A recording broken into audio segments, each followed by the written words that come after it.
Chapter 1. Douluo Continent. 3 Lives Martial Souls. In the Douluo Continent, within the Tiandou Empire, in the Fasnuo province, lies the Holy Soul Village. Flowing protagonists come and go, yet Su Yuntao remains steadfast. The annual Martial Soul Awakening ceremony is proceeding as per tradition. This year, however, an unusual occurrence has transpired. A child named Luobo possesses no martial soul whatsoever. What could this mean? If one were to possess a hammer as a martial soul, at least they could forge iron better than others. If one were to wield chopsticks, they would at least eat faster than their peers. If one were to possess a hoe, they would undoubtedly be the MVP among farmers. But what on earth does it mean to have no martial soul? Luobo, unable to accept such a fate, promptly fainted on the spot. Coincidentally, in another world, there exists another individual named Luobo. 2 worlds, 1 name. Their fates intertwine at this very moment. Ding ding. The fusion evolution system has been activated. Wait, aren't you from Earth? Apologies, this system has made an error. Please forgive this oversight. Compensation. Fusion evolution bond slot. Innate full soul power. Nevertheless, since you are here, you might as well stay. The system will seek out another fortunate host from Earth. As for your fusion evolution partner, rest assured, you shall meet her soon. The Luobo, hailing from a distant world, remains baffled by the unfolding events. No, this is not a dream. How could one feel sensations within a dream? Moreover, was he not supposed to be dead? Don't go. Who are you? Where am I? How can I return to my original world? Ding ding. This is the Douluo continent. If you wish to return, well, set yourself a small goal. First become a deity before anything else. Luobo's mind is a blank slate. Goodbye, and may you become a deity soon. In this alternate dimension, 3 orbs of ice, lightning, and fire spin continuously, gradually revealing a magical array within his spiritual ocean. With half-open eyes, Luobo finds himself in a radiant hall. A multitude of people encircles him, their gazes fixed upon him as if he were an oddity. This child must have fainted from overwhelming disappointment, remarks a man clad in white. After all, he is merely 6 years old. How resilient can a child's psyche be?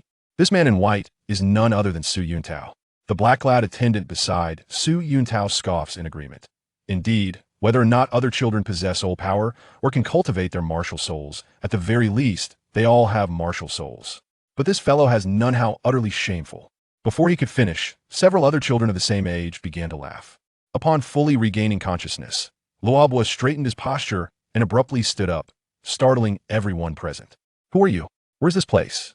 Luobo's instinct for self-preservation kicks in, particularly upon sensing the pressure emanating from the man in white, compelling him to remain alert. Luobo immediately summoned his unique orbs, the ice orb, the lightning orb, and the flame orb. Unbeknownst to him, the 3 lives martial soul holds a significant meaning in this Douluo continent. In his original world, possessing merely a 3 lives trait was nothing extraordinary. At most, it would label one a genius, with no higher accolades to be bestowed. Thus, he unleashed all 3 elemental orbs without reservation. In Luobo's former world, heroes fought utilizing their traits. His 3 lives trait was the most ancient lineage within his family, rendering it relatively powerful. Alas, due to his youth and insufficient cultivation, he fell victim to treachery shortly after ascending to the throne. Yet, his true strength lay in his ability to undergo fusion evolution with others. Now, having arrived in this Douluo continent, he brings with him the technique of fusion evolution. Who will be his partner in this endeavor? How many forms of fusion evolution will he possess? These remain unknown. If the technique of fusion evolution has been brought here, could it not also be imparted to others? In the face of an unfamiliar world and unfamiliar faces, he vigilantly maintains a combat-ready stance. However, he soon realizes that none of his traits have nodes, and thus he possesses no combat skills. The magical fluctuations within him are merely at about 30% of what they were in his original world. 3 orbs, exuding a mysterious aura, revolve around Luobo's form. He understands that without node-based combat skills, he can only rely on the basic attack capabilities bestowed by each orb. How is this even possible? The black-clad attendant exclaims in astonishment, swiftly turning to the man in white. Kid, explain this. What is going on? The white-clad man demands. Sensing that these two do not harbor true hostility, Luobo relaxes his defenses. What's happening? I ought to be asking you. Mid-sentence, Luobo realizes that his body is that of a 6-year-old child. Yet, he sets aside such thoughts for the moment, eager to ascertain the nature of this place. You fainted just now. Don't you recall? We were conducting your martial soul awakening, but you exhibited no signs of possessing a martial soul. Now, however, what strange talk is this? What even is a martial soul? The white-clad man pauses momentarily before channeling his soul power to analyze the three orbs. At this point, he is utterly flabbergasted. It truly is a three lives martial soul. A three lives martial soul? The children present gasp in disbelief. One child, who has awakened the Star Wheel Ice Staff martial soul, stares at Luobo with the eyes of a monster. His name is Su Taining, with innate soul power at level 7. He should have been the most dazzling child at this martial soul awakening ceremony. Yet now, this boy named Luobo has stolen his spotlight. Impossible. It must be a trick. Indeed, how can anyone possess three martial souls? The other children join in the uproar. The black-clad attendant promptly ushers the children out. Be quiet. Now, only the three of them remain in the room. A three lives martial soul. This is indeed unprecedented. Has such a phenomenon ever occurred in history? Su Yuntao, of course, cannot know. At this moment, his mind is a blank, and he is rendered speechless. What on earth is happening? Must you all react so dramatically? What is wrong with me? Luobo inquires, perplexed. After a long pause, the black-clad attendant finally speaks. Quick, test his soul power level. We can't have another innate, full soul power anomaly.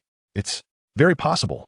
Last year, when I conducted the martial soul awakening alone, there was a child named Tang San who also possessed innate full soul power. However, that Tang San's martial soul was merely blue-silver grassa standard waste martial soul.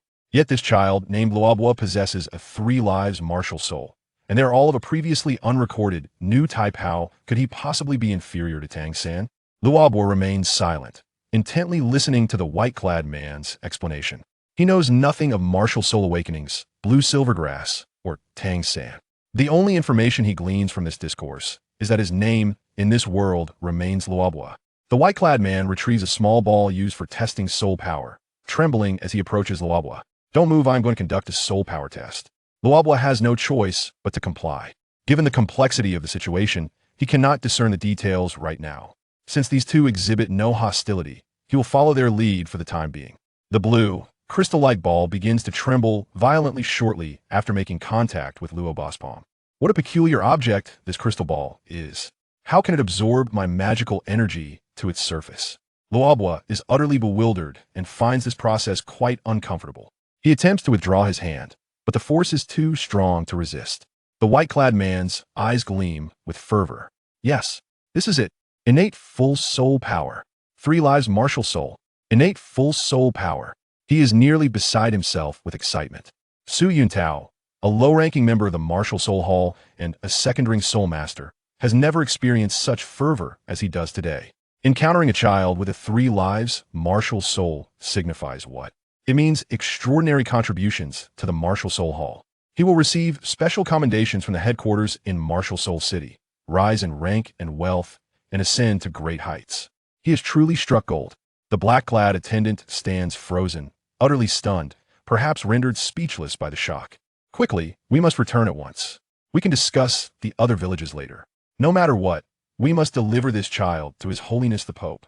Luobo senses the gravity of the situation and attempts to flee, only to be caught firmly by Su Yuntao. Child, do not be afraid. We mean you no harm. You are a genius, and we wish to take you back to Martial Soul City for training. The black-clad attendant also springs into action, forcibly escorting Luobo away. Let me go. I can walk by myself. Luobo does not fully trust these two, but he has no other options at present. Regardless of what is happening to him, he understands that, for the time being, he is unlikely to return to his original world. Moreover, he remembers all too well that he has already died in his former world. Since it is the Spirit Hall that insists on taking him away, no one can possibly stop them. Who would dare to defy the Spirit Hall in this small, holy soul village? Chapter 2, Spirit City, Pope BB Dong. Rob was forcibly inundated with various concepts along the way: great soul masters, soul sex, Tidal Douluo, and so forth, including terms like soul rings and soul bones. However, he merely memorized these terms without delving into their deeper meanings. Eventually, I will attain these levels. Rob was not being overly arrogant. Upon understanding the formidable nature of the three lives martial soul within the Douluo continent, he was convinced of his inevitable ascent to Tidal Douluo. Moreover, the voice that referred to itself as the system had proclaimed that he must ascend to godhood to return to his original world. The only certainty he had was that he had indeed arrived in another world. As for the Pope Bibi Dong mentioned by Su Yuntao, he felt no trepidation at the prospect of meeting her. In his original world, the once mighty religious organization, the Sun God cult, was obliterated by 10 mortal heroes, such as Xia Chenhui and Zephyr. Even the cult's supreme leader, the sun god Xian Shiyan, fell to the might of those 10 heroes. Thus, people from Rob's former world were inherently unafraid of divine or ecclesiastical authority. However, the Spirit Hall of the Douluo continent was not a religious cult, but rather an organization of soul masters. The faith of this land did not lie in deities, but in martial souls and the formidable soul masters themselves. Yet, he dared not be too certain. After all, this Douluo continent was entirely different from his previous world. Most crucially, there were no legendary heroes like Xia Chenhui or Zephyr here. Within days, he had been passed around like a commodity, dressed up and adorned, ultimately arriving at this place called Spirit City. Spirit City? It was nothing extraordinary. In his former world, Rob had left his kingdom as a child with his father and visited Glory City on the Sunlit Continent. Glory City was far grander than this Spirit City. Even the headquarters of the Spirit Hall, located at the city center, could not compare to the Imperial District of Glory City. However, if not compared to other cities, Spirit City was not insignificant. After such a long journey, Rob was indeed feeling a bit fatigued. To be fair, this 6-year-old child's body was quite unaccustomed to it.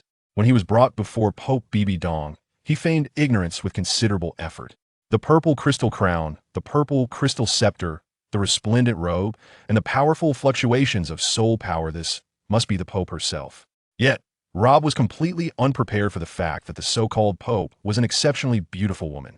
The Pope merely turned her back to him, waving her scepter, causing his 3 attributes they should be called martial soulsto, be forcibly unleashed. Oh, it is real. Her tone suggested that the 3 lives martial soul was not something to be surprised about. The Pope slowly turned around, raising her proud head and giving Rob a cursory glance. Rob maintained a composed demeanor, performing a simple bow before standing upright again, gazing calmly at the Pope. However, Bibi Dong was somewhat unsettled. She had never encountered or even heard of these 3 martial souls. Of course, she would not display her emotions openly. Moreover, this child's ability to remain calm in such circumstances indicated an extraordinary level of maturity. Your Excellency, I am Rob. Did I permit you to speak? It seems you are lacking in manners. Very well. Let's first discuss what your 3 martial souls are. Rob had no idea what his 3 attributes were in this world, so he could only state the names of the attributes. Yes, Your Excellency. My 3 martial souls are named Ice Pearl, Thunder Pearl, and Flame Pearl. Interesting. Pearls those must be Chi Wuan. Bibi Dong replied leisurely. Although this child with the 3 lives martial soul was a veritable anomaly, she still held the title of Pope and could not afford to lose her dignity. Furthermore, regardless of the child's exceptional talent, he was merely a soul master without a soul ring. Without proper training, even a prodigy would fade into obscurity. On a pessimistic note, contemporary powerhouses would not allow such a monster to grow unchecked. However, if he were to be integrated into the Spirit Hall, that would be a different story. Your name is Rob, correct? Now, kneel and pay your respects to me as your master. Wasn't that a bit too direct? Wouldn't it give the impression of being predetermined? Kneeling to my master is acceptable, but I wish for a tenth of sand to your soul ring. Rob feigned ignorance in his response. Although he knew that such a statement would make him seem somewhat foolish, it was a means to conceal his true mental age. Indeed, a 6-year-old child speaking with such maturity would appear exceedingly strange. This left Bibi Dong both amused and exasperated. This child was indeed adorably naive. Children were simply children, a little coaxing would suffice. After a few cold laughs, Bibi Dong said, "First, kneel before me, and then we shall discuss everything else." Bibi Dong immediately resolved that this child's existence must remain a secret, with all who were privy to it confined within the Spirit Hall headquarters. When the time was right and the information could be disclosed, those individuals would be released. Thus, Rob became a secret known only to the highest echelons of the Spirit Hall. For 6 years, he was secretly nurtured by the Spirit Hall. Finally, at the age of 12, he could no longer endure such a life. The Spirit Hall provided him with the best living conditions, bestowing upon him the title of Holy Son, acquiring for him 100-year soul rings, 1,000-year soul rings, and storage soul guides. Yet they denied him freedom. He grew rapidly, to the point of seeming like he was being rushed. In just 6 years, he had attained the 3rd ring and reached the 33rd level of soul power. However, the Spirit Hall only granted his Thunder Pearl martial soul the optimal soul rings. As for his other 2 martial souls, They remained devoid of even a single soul ring. Bibi Dong outright forbade him from showcasing his other two martial souls in front of outsiders. For Rob, regardless of what soul beasts he hunted, the soul rings acquired would not alter the soul skills inherent to the Thunder Pearl. For example, in his original world, the first skill of the Thunder Pearl's attribute was Lightning Arrow. Thus, in the Douluo continent, the first soul skill of his Thunder Pearl martial soul should also be Lightning Arrow. The more powerful he became, and the better he understood this world, the more dissatisfied Rob grew with this form of indirect imprisonment. The world was vast, and he yearned to explore it. But with the Pope's restrictions, what recourse did he have? Even though the 3 lives martial soul easily invites calamity, it should not impose such restrictions on his actions. I must devise a way to escape. I have truly had enough of the martial soul hall. Therefore, I must apologize, Teacher Bibi Dong, for I shall venture out on my own. Thus, when the Pope Bibi Dong personally led an expedition to the Tiandou forest to hunt high-ranking spirit beasts, seeking soul rings for a certain aspiring soul Douluo, his opportunity arose. The 3 soul rings that Rob had previously affixed to the Thunder Pearl were all derived from low-level spirit beasts nurtured by the martial soul hall. High-ranking spirit beasts would never willingly submit to human enslavement. Although this journey into the depths of the Tiandou forest poses considerable danger, Bibi Dong remains resolute in keeping Rob at her side. How could she feel at ease with such a once-in-a-lifetime 3-life martial soul genius without keeping a watchful eye on him? Bibi Dong has previously stated that the Tiandou forest is exceedingly perilous. Yet, in Rob's eyes, can it truly be more treacherous than the Glory Canyon? Chapter 3. The Pure-Hearted White Deer. Life and death at full speed. Rob constantly seeks opportunities to extricate himself from the Spirit Hall's entourage. But such an endeavor is far from simple. Aside from the several Tidal Douluo level elders accompanying them, even the Pope herself could easily apprehend him before he ventures too far. Gradually, Rob begins to relinquish this notion. Presently, they find themselves in the transitional zone of the Tiandou forest, where encounters with 10,000-year soul beasts have become a reality. Even if Rob were to successfully break away from the group, how could he possibly survive in such a perilous environment? Clearly, leaving the Tiandou forest alone is an impractical notion.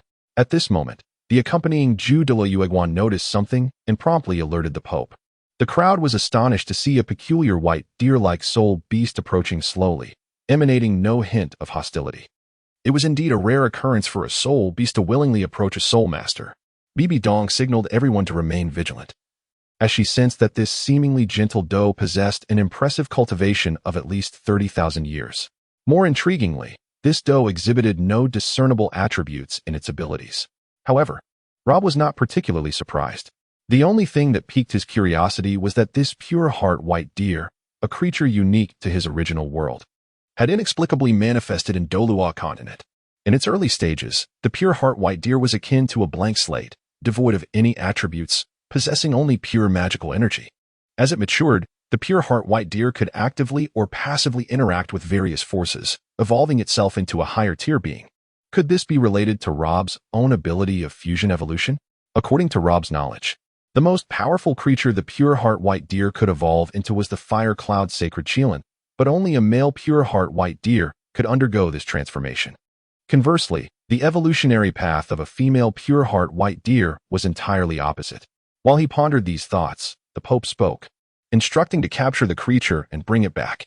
When the saint child next broke through his bottleneck, they would slay it to serve as his soul ring. Zhu Douluo and Ghost Douluo were poised to act, but the pure heart white deer seemed utterly unconcerned, calmly enveloping its body with soul power as it continued to move gracefully. At last, it approached Rob, gently nuzzling against him. Now even the Pope finds himself perplexed. Why does this peculiar soul beast, previously unheard of, exhibit such unwavering trust towards Rob? Is this truly a soul beast? Rob suddenly feels an inexplicable fondness for the pure-hearted white deer, and he cannot help but reach out to caress its head. Come, let me stroke your head. The pure-hearted white deer continues to nuzzle against him, then communicates with Rob through its spiritual energy. Mount me. At this moment, Rob found himself utterly bewildered. The pure-hearted white deer was capable of communicating with humans and had even extended an invitation for him to ride upon its back. A sense of unease began to stir within him, yet he complied. Bibi Dong signaled for everyone to remain vigilant, ever prepared to safeguard the saint. Should the white deer harbor any ill intentions, it must be subdued at once to prevent any harm from befalling the saint. As Rob settled himself firmly atop the pure-hearted white deer, A faint voice once again resonated within his mind. Grasp my antlers. He obeyed without hesitation. In the next instant, a terrifying pressure surged from the distance, overwhelming the group and leaving them breathless. While the Tidal Douluo managed to endure somewhat, for a mere soul master of the third ring like Rob, the sensation was nearly unbearable. Your Holiness, could this possibly be a soul beast of 100,000 years?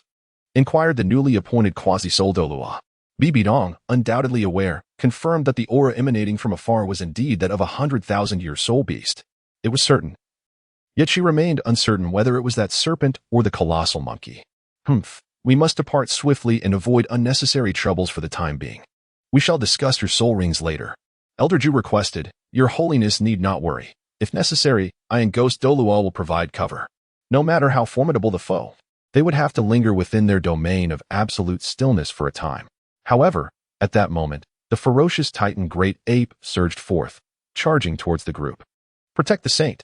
The pure-hearted white deer bolted, even at the cost of exhausting its soul power to enhance its speed. The members of the Spirit Hall were utterly stunned.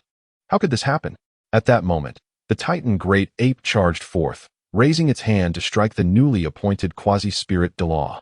With no time to evade, the unfortunate soul was knocked down, left either dead or severely injured. The Titan Great Ape did not focus on a single opponent, but entangled as many as possible, seemingly intent on buying time for the pure heart white deer. In truth, this was merely a coincidence. For the Titan Great Ape had no knowledge of the pure heart white deer, a spirit beast from another world.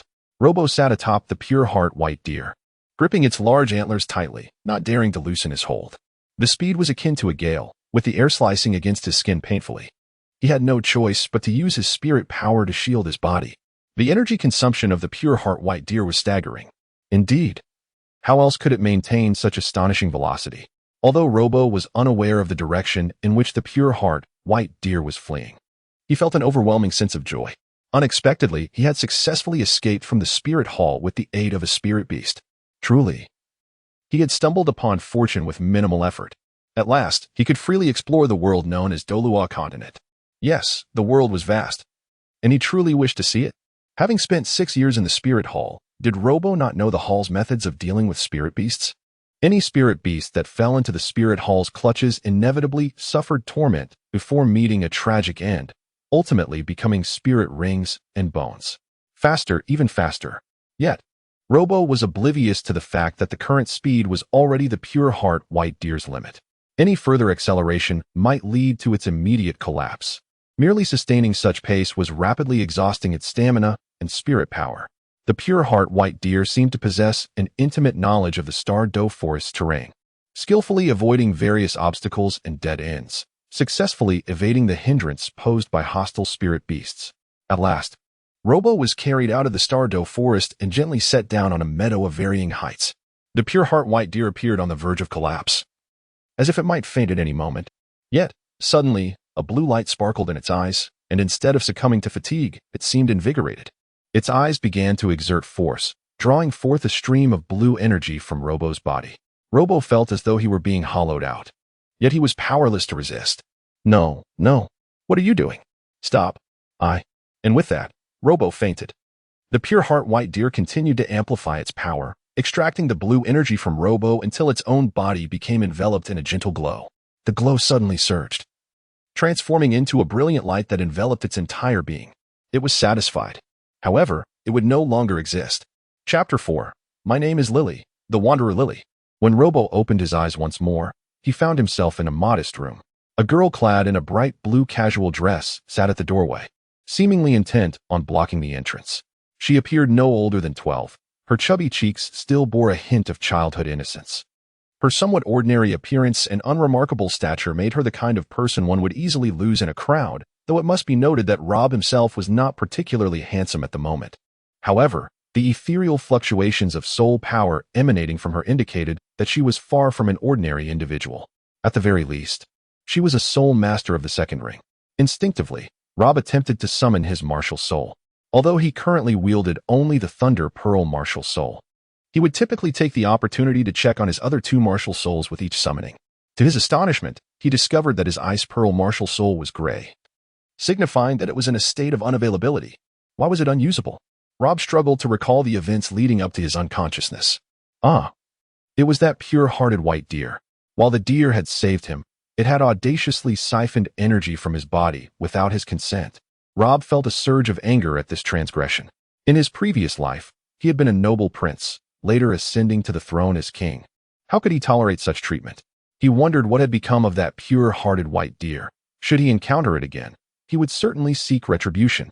Alas, one of his originally 3 martial souls had been stolen, reducing him to a mere 2. How could he not be incensed? Nevertheless, the Ice Pearl martial soul, which he seldom utilized, was not a profound loss. Rob unleashed his Thunder Pearl martial soul, rising cautiously to his feet. The girl at the door immediately expressed her discontent. What are you doing? Do you intend to strike me? I, Lily the Wanderer, detest those who repay kindness with malice. I carried you step by step from the wilderness to this inn. As she spoke, a unicorn with ice blue fur and white, pointed horns materialized behind her.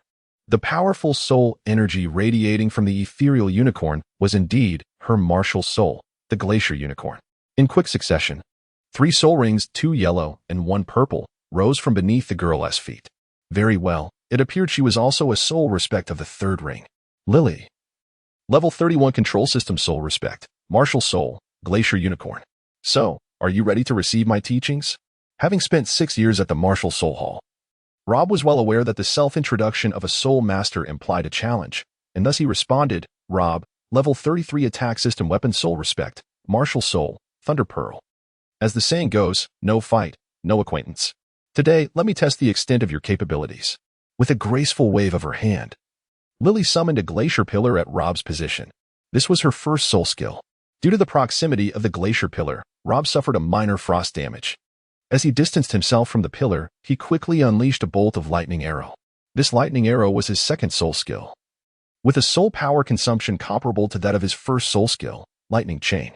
However, Lightning Chain, being an area damage skill, could not match the damage output of Lightning Arrow. Rob was indeed merciless, delivering a swift, accurate, and fierce first strike. However, confronted with such a stranger, he found no need to show any leniency. Humph. Lily was immediately filled with irritation. After experiencing a slight setback, she swiftly activated her 2nd soul skill, Glacier Body, to enhance her defenses in every aspect. The glacier pillar remained on the battlefield, its purpose still unknown. Robert observed a large, icy blue chain, imbued with a chilling aura, rushing towards him. Upon impact, the ethereal energy chain coiled around his waist. The glacier pillar began to waver, seemingly on the verge of shattering at any moment. At this juncture, the only recourse for Robert was to invoke his 3rd soul skill, Electric Shield. Yet, before he could complete the incantation, the frost-laden chain that ensnared his waist lunged toward the glacier pillar. As the chain secured itself firmly around the pillar, it suddenly constricted, drawing Robert alongside it. At that moment, the glacier pillar fragmented, unleashing a surge of potent energy. Robert was left feeling cold and in pain, nearly collapsing to the ground. Lily, sensing the situation, hastily approached him with a look of concern. Are you all right? Do I look all right to you? Robert retorted, frustration boiling within him. Stripped of a portion of his strength by a seemingly innocuous white deer, he found himself unable to utilize his ice or martial spirit, only to be abandoned in the wilderness and subsequently assaulted by this unfamiliar girl. What a predicament! Lily, with an expression of indignation, replied, How was I to know you were so fragile? After all, you are 2 levels higher than me. In truth, it was not that Robert lacked strength. Rather, he was unfamiliar with Lily's martial spirit and had allowed himself to be somewhat careless. Never before had he experienced such concern from another, especially from a girl who appeared to be his peer. Suddenly, he was engulfed by a myriad of peculiar emotions, feelings he had seldom encountered even in his previous life. How intriguing! In an instant, all suspicion and displeasure dissipated. That heartfelt inquiry, "Are you all right?" spoke volumes. An idea suddenly dawned upon Robert. All right, I admit my folly. It appears that even though you are only at level 31, your practical experience must far exceed mine. Would you be willing to teach me? How about becoming my mentor? Traveler Lily chuckled at this. A mentor? How could I possibly accept a peer as a student? Lily, my esteemed teacher, I bow to you. Your disciple Robert. Robert recognized that he had no choice but to seize the opportunity. He was certain that Lily would not decline. After all, in the pursuit of romance, there exists no standard template. Some begin by acknowledging a younger sister before evolving into a partner. Others manage to turn a friend into a lover, Still, others can transform an adversary into a beloved. Tang San, Wagua, Wuling, this is directed at you. Thus, Robert decided to first seek mentorship, with the hope of later nurturing a romantic relationship. What had suddenly drawn Robert to this traveler, Lily? Would this evoke a sense of destiny? Well, the truth is, in his previous life, as a crown prince, he encountered countless beauties. In this life, he has also witnessed the unparalleled beauty of Pope Bibidong and the enchanting allure of Saint Hulaina. Yet, Rob is not a man who is swayed merely by appearances.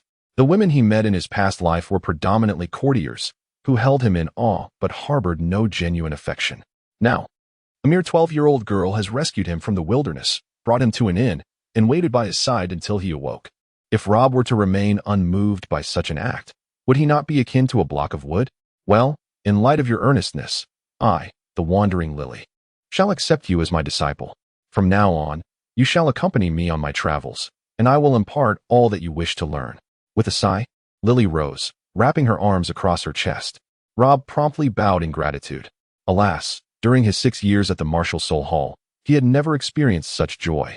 It seems that leaving the Martial Soul Hall and venturing into the world alone was the wisest choice he has ever made.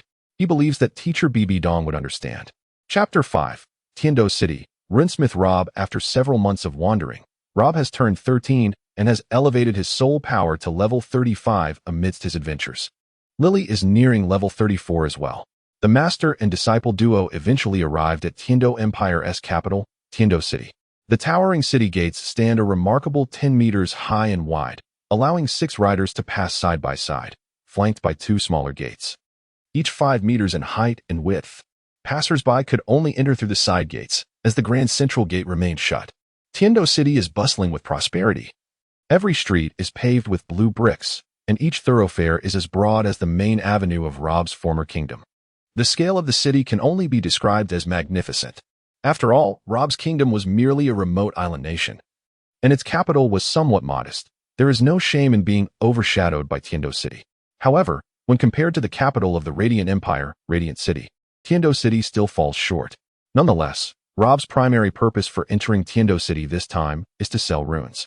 Runesmithing was a secondary profession he had in his previous life. Indeed, in his original world, there were numerous secondary professions: forging, tailoring, leatherworking, herb gathering, alchemy, mining, engineering, inscription, enchanting, and more. Those who mastered the art of inscription were known as runesmiths. Generally, runesmiths tailor runes for their specific combat techniques to enhance certain aspects of their effects. After nearly 7 years on the Douluo continent, he discovered that he could still create runes here. Moreover, runes can be affixed not only to combat techniques, but also to soul rings. During the months of travel with Lily, he collected suitable materials and crafted a set of runes tailored for both himself and Lily. Given that his Lightning Pearl martial soul is a pure offensive type, he possesses almost no control capabilities. Thus, he bestowed upon his existing 3 soul rings an exceptional quality rune imbued with control capabilities. The incantation of the rune, Stun of Electric Shock. Take, for instance, the first soul skill, Lightning Chain, should it strike at least 2 targets. All affected will be rendered incapacitated for half a second. The second soul skill, Lightning Arrow, directly adds a half-second stunning effect to the damage inflicted. The third soul skill, Electric Sphere Shield, inherently causes minimal yet frequent electric shocks to any enemy encroaching upon Rob's vicinity. With the addition of this rune, each rapid electric discharge will further induce an additional half-second of incapacitation. In essence, the crux lies in the incapacitation. Conversely, the soul ring runes customized for Lily predominantly enhance magical potency. The incantation of the rune, Frigid Glacier. The rune bestows a permanent enhancement of 5% frost spell power to Lily's 3 soul skills. Upon learning that Rob had the capability to create such potent runes, Lily was not overly astonished.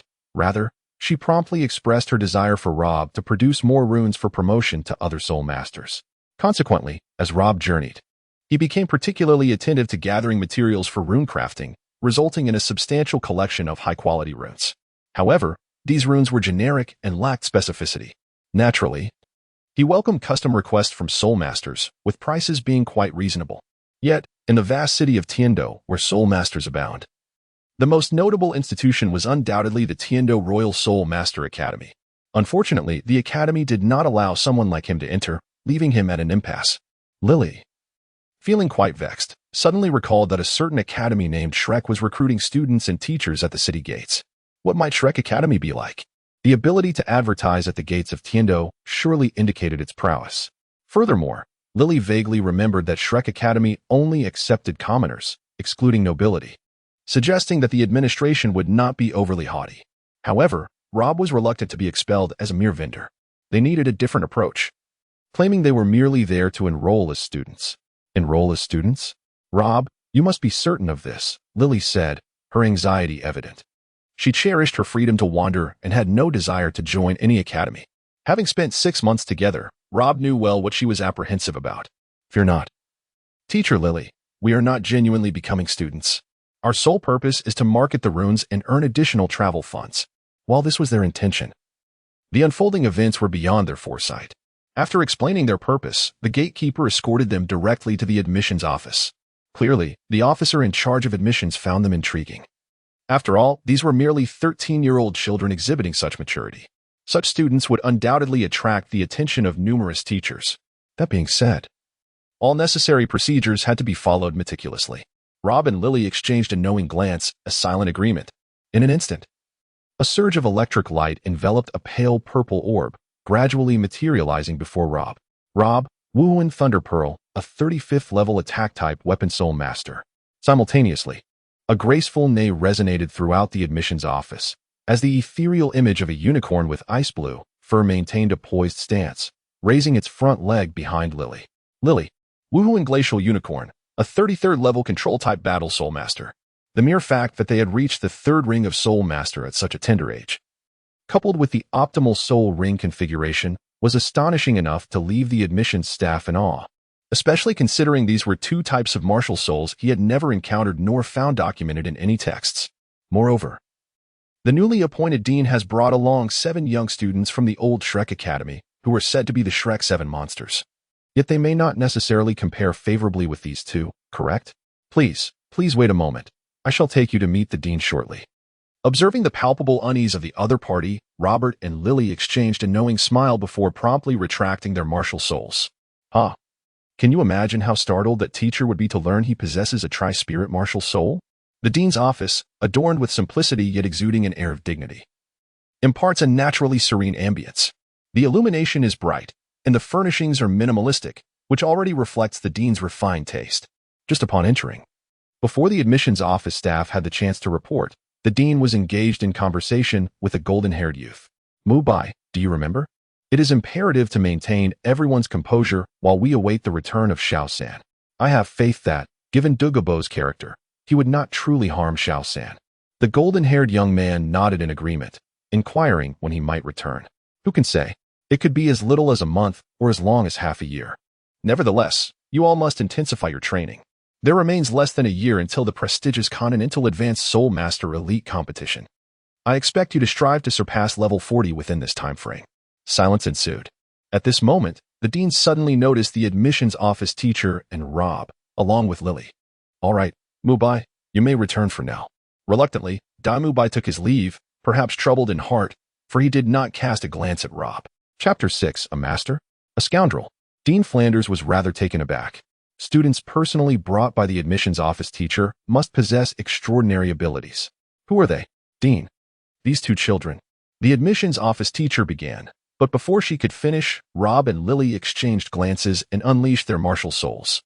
Let strength speak for itself. Why waste words? In an instant, a shimmering electric aura enveloped a pale purple orb, slowly manifesting before Rob. Rob, martial soul, Thunder Pearl, a formidable assault-type weapon soul at rank 35. Simultaneously, an elegant neigh reverberated throughout the admissions office. A phantom unicorn, cloaked in icy blue fur, maintained a poised stance, lifting its front leg behind Lily. Lily, martial soul, glacier unicorn, a control-type battle soul at rank 33. Flanders' earlier imposing demeanor immediately dissipated. How old are you 2? They answered truthfully. In fact, considering their soul power levels and ages, they were not far removed from the current members of the Shrek 7 monsters. Flanders should not have reacted so strongly, yet what truly astonished him were Rob and Lily's martial souls. The Thunder Pearl and the Glacier Unicorn were unprecedented in the annals of Douluo continent. Therefore, They could only be described as newly emerged mutated martial souls. Which sect do you hail from? Or what other organization? Flanders needed to ascertain that such unique and powerful martial souls must be backed by a profound lineage. Rob had to weave a small lie. I am an orphan, raised in a distant city. Later, I encountered teacher Lily and became her disciple, wandering the world. Lily nodded in agreement. A hint of mockery and cunning flickered in Flanders' inquisitive gaze. Is it common for peers to take each other as masters? One learns from their master regardless of age, Rob replied. The dean promptly interrupted. All right, enough.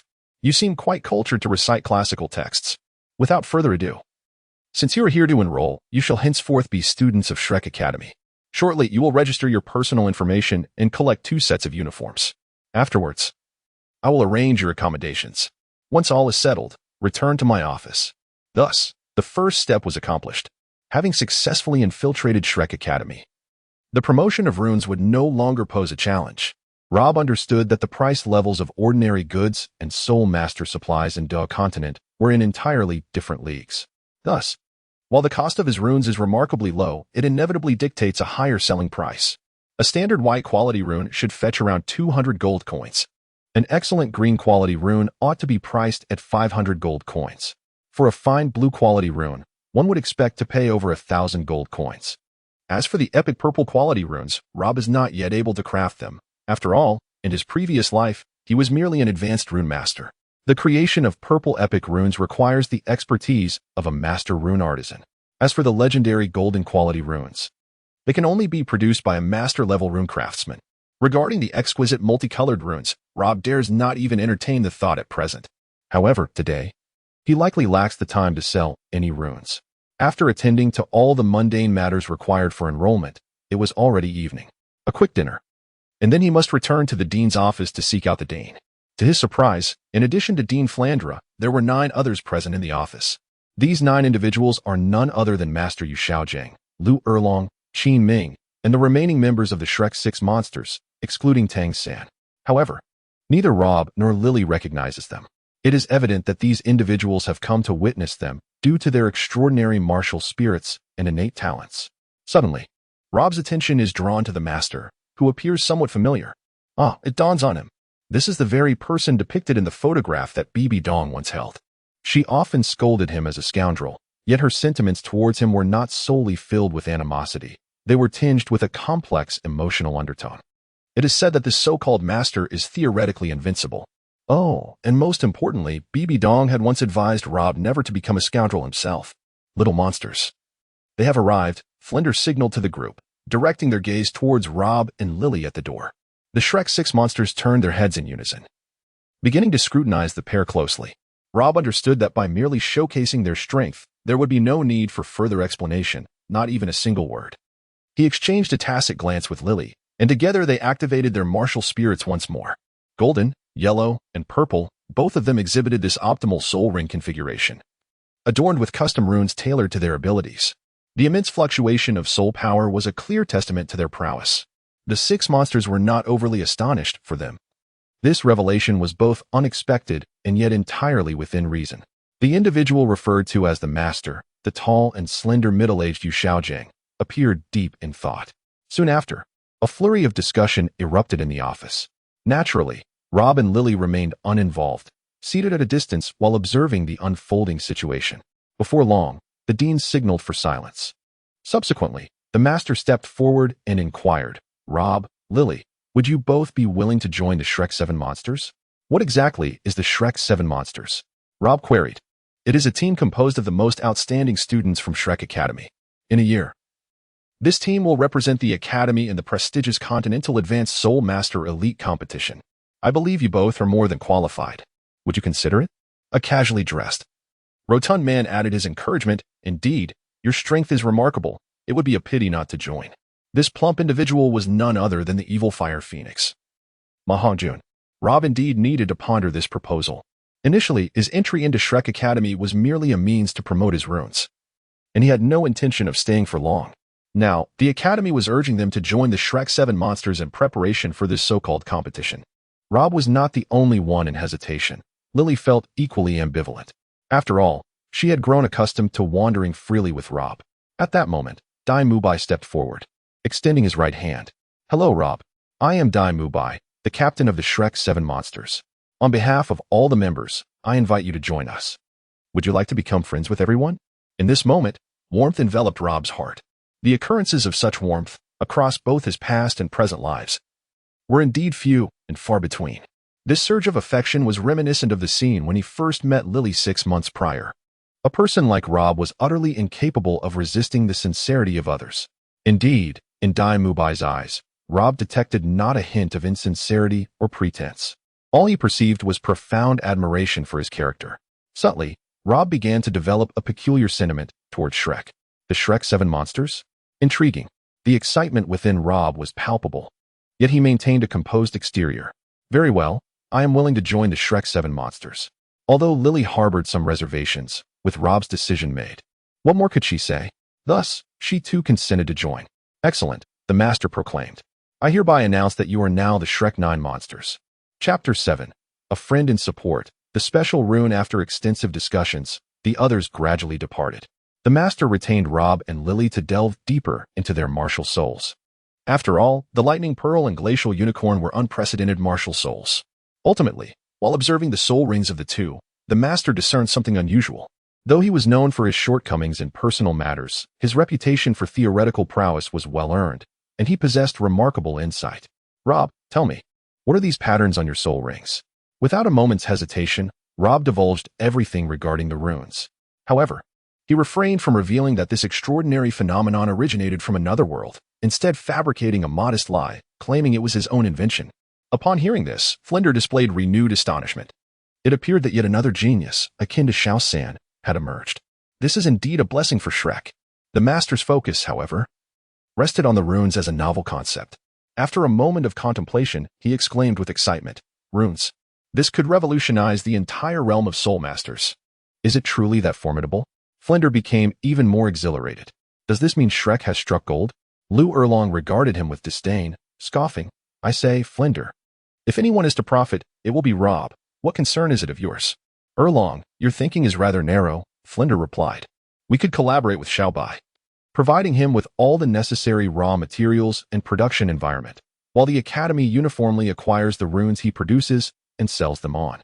Erlong swiftly approached and prodded the dean's back, interrupting him. "Sell you ahead.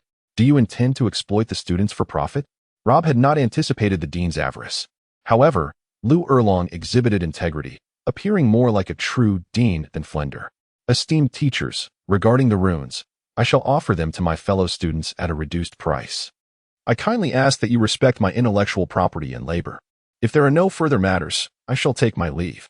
With that, Rob and Lily turned and departed, returning to their dormitories. The following day, however, the teachers summoned him to the office once again. This time, apart from 3 teachers, only Ning Rong remained. The teachers had promptly informed the young princess of the 7 Treasure Glazed Tile School about Rob's ability to create runes. To understand the significance of this, one must delve into the very essence of the 7 Treasure Glazed Tile School's martial soul. The 7 Treasure Glazed Tower is one of the most esteemed auxiliary martial souls on the Douluo continent. Its status comparable to that of the Blue Heartwood Divine series in Rob's original world. However, soul masters possessing the 7 Treasure Glazed Tower martial soul are severely lacking in self-defense capabilities. Upon learning of Rob's talent for crafting runes, particularly those with special effects, the teachers from Shrek naturally thought of Ning Rong from the 7 Treasure Glazed Tile School.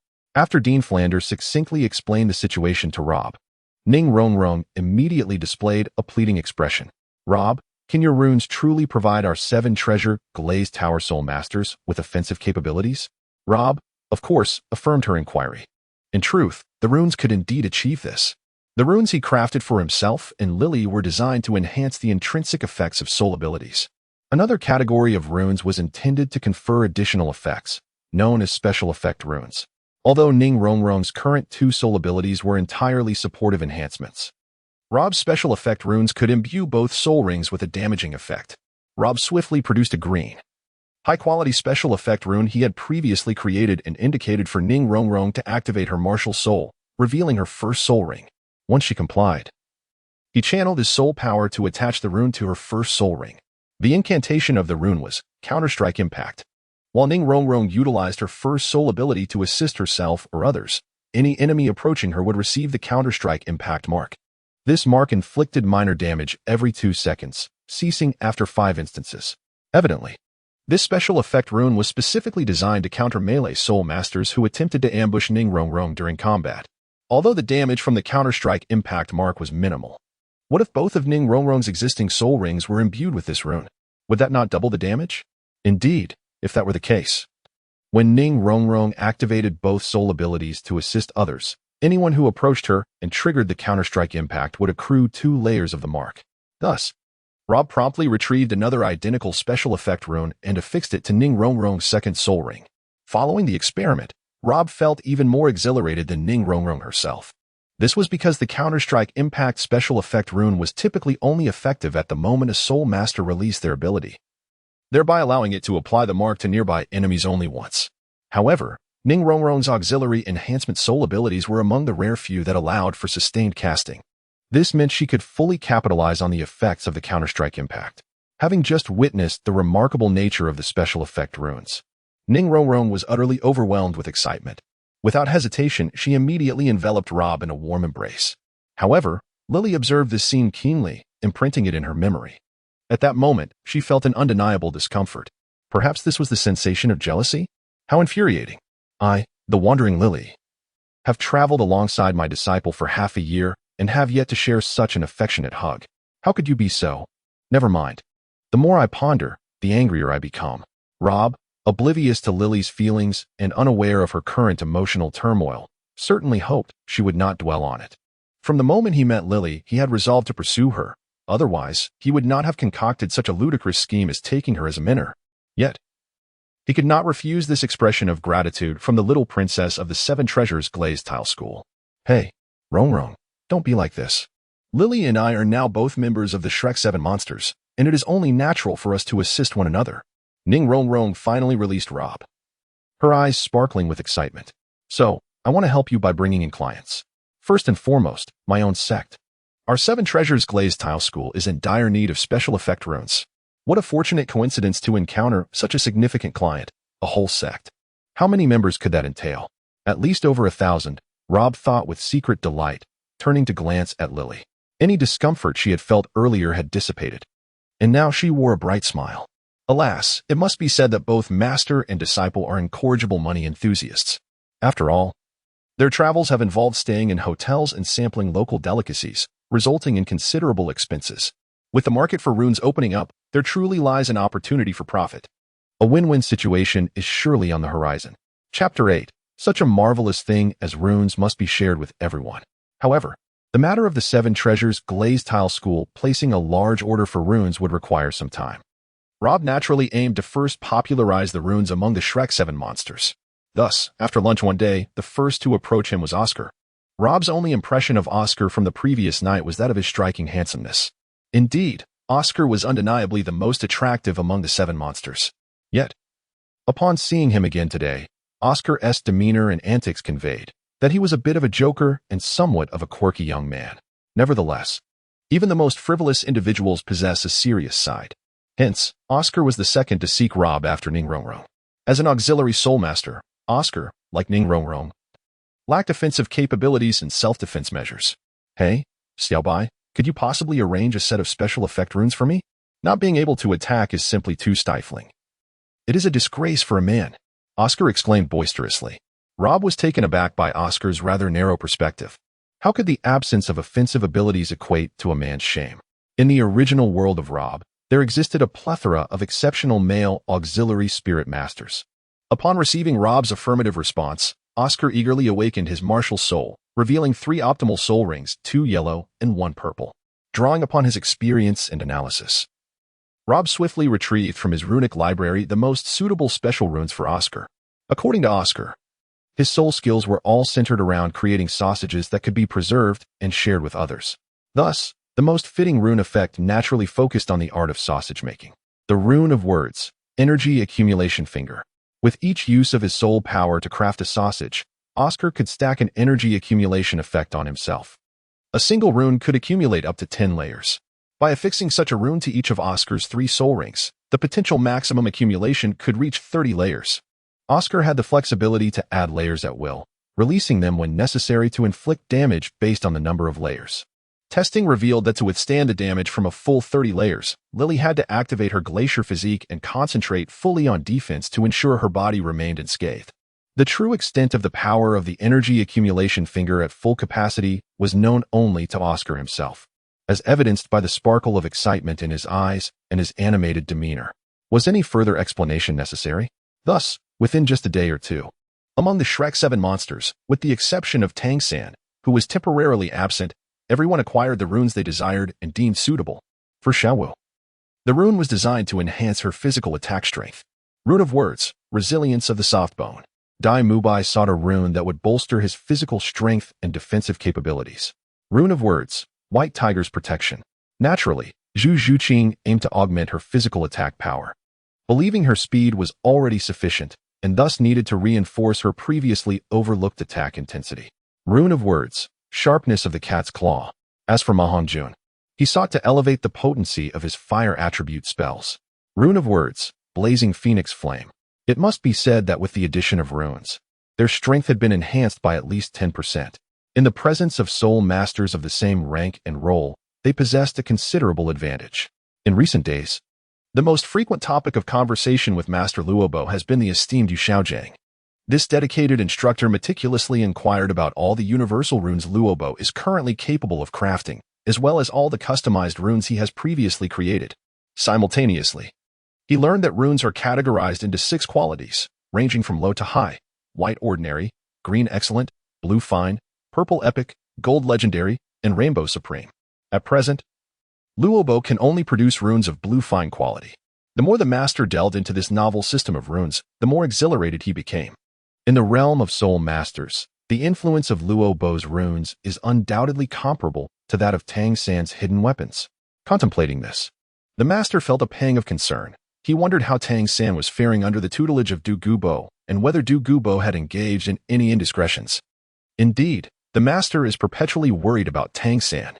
Once Tang San returns, the master intends to have Luobo craft a set of bespoke runes tailored to his needs. After all, he is his most cherished disciple. The other instructors, however, are not in a rush to acquire runes. They evidently prefer to wait until Luobo can produce runes of a higher quality before making a purchase. They are apprehensive, fearing that, like soul rings, once affixed, runes cannot be replaced. In truth, they need not worry, as runes can be swapped at will during non-combat situations. If a soul master possesses several sets of runes, they can adjust their rune combinations according to the requirements of each battle. However, it seems Luobo neglected to inform everyone of this detail. Besides the Shrek 7 devils, some affluent soul masters also learned of this news and purchased runes from him. One particularly large individual named Talon even bought 3 sets at once. It must be said that Luobo previously lacked this business acumen. Yet now, as he embarks on commercialization, he realizes that the rune industry is truly lucrative. This is primarily because the Douluo continent is currently an untapped market, and he is effectively pioneering it. Once runes become widespread across the Douluo continent, the profitability will not remain as high as it is now. But who cares? For now, there is profit to be made. Soon, the master made a request to Luobo to gather better materials as much as possible for crafting blue fine quality runes. Luobo shared this sentiment. He could not solely rely on selling green excellent quality runes. As a high-level rune master, his primary focus should be on practicing the creation of blue fine quality runes. The more he practices, the greater the chance he will grasp the techniques for producing purple epic quality runes and advance to the status of an expert rune master. However, the higher the level of rune crafted, the rarer and more abundant the required materials become. For instance, a blue fine attribute rune necessitates at least 5 drops of pure morning dew, while a special effect rune demands 6. As for elemental particles, even more are needed.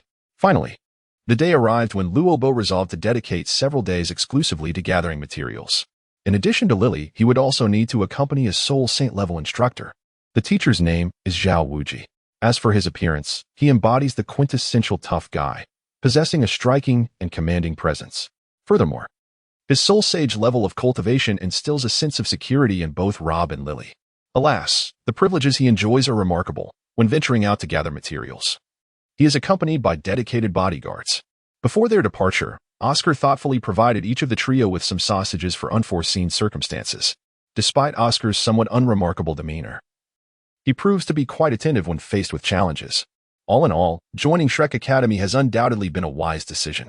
Chapter 9. The Call of the Twilight Song. Near the city of Tiandou lies a perilous region known as the Setting Sun Forest. Although its expanse is relatively small, it is home to several ancient soul beasts. Rob has heard from his teachers that Tang San is somewhere within this forest. To be honest, he is quite eager to meet Tang San and ascertain for himself whether the tales of his prowess, as recounted by the other 6 Shrek monsters, hold true. However, it is evident that he will not be able to find him today. The Setting Sun Forest, while seemingly small, is not to be underestimated, especially considering the secretive treasure trove that Douluo strives to conceal.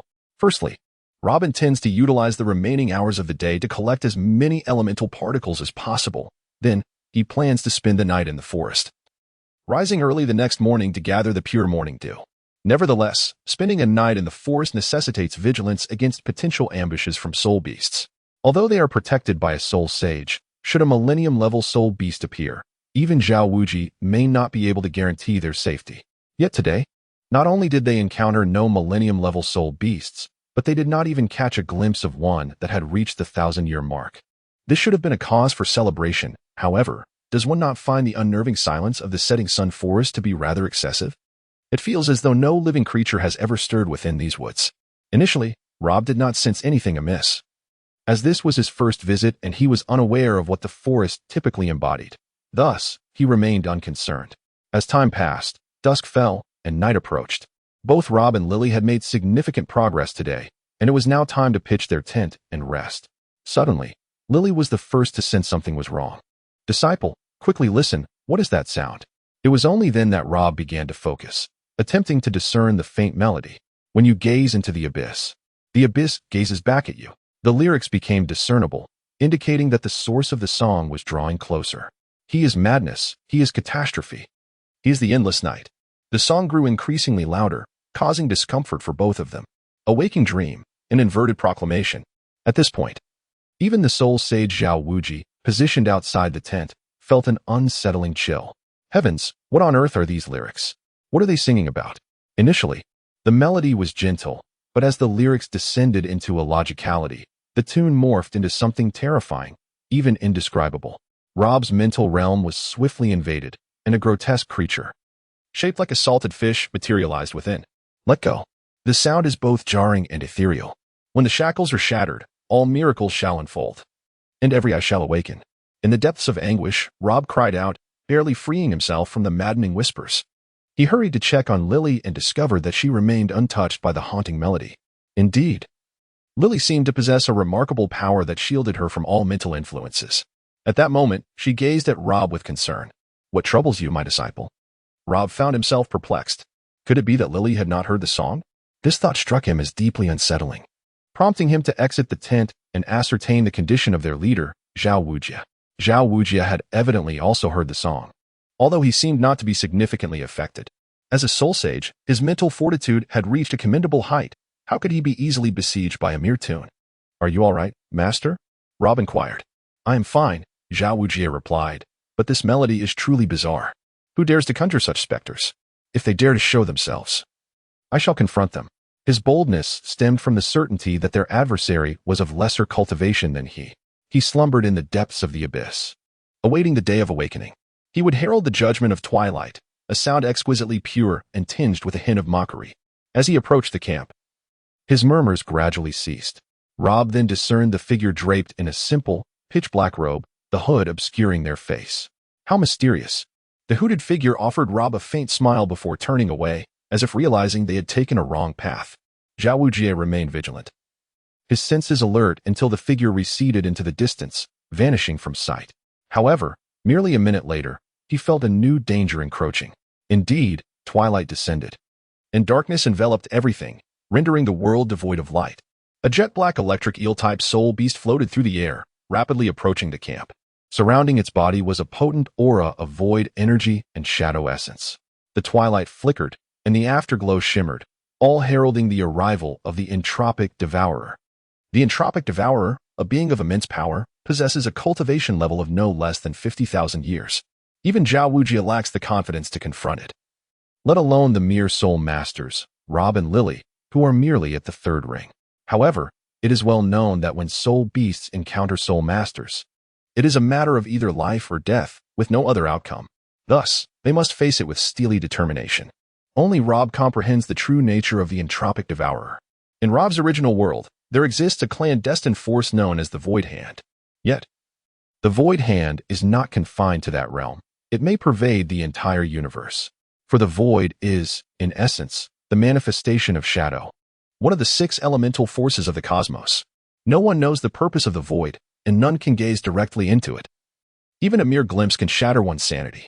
Now, merely a creation of the Void, the entropic devourer, can wreak such devastation upon their spiritual realm.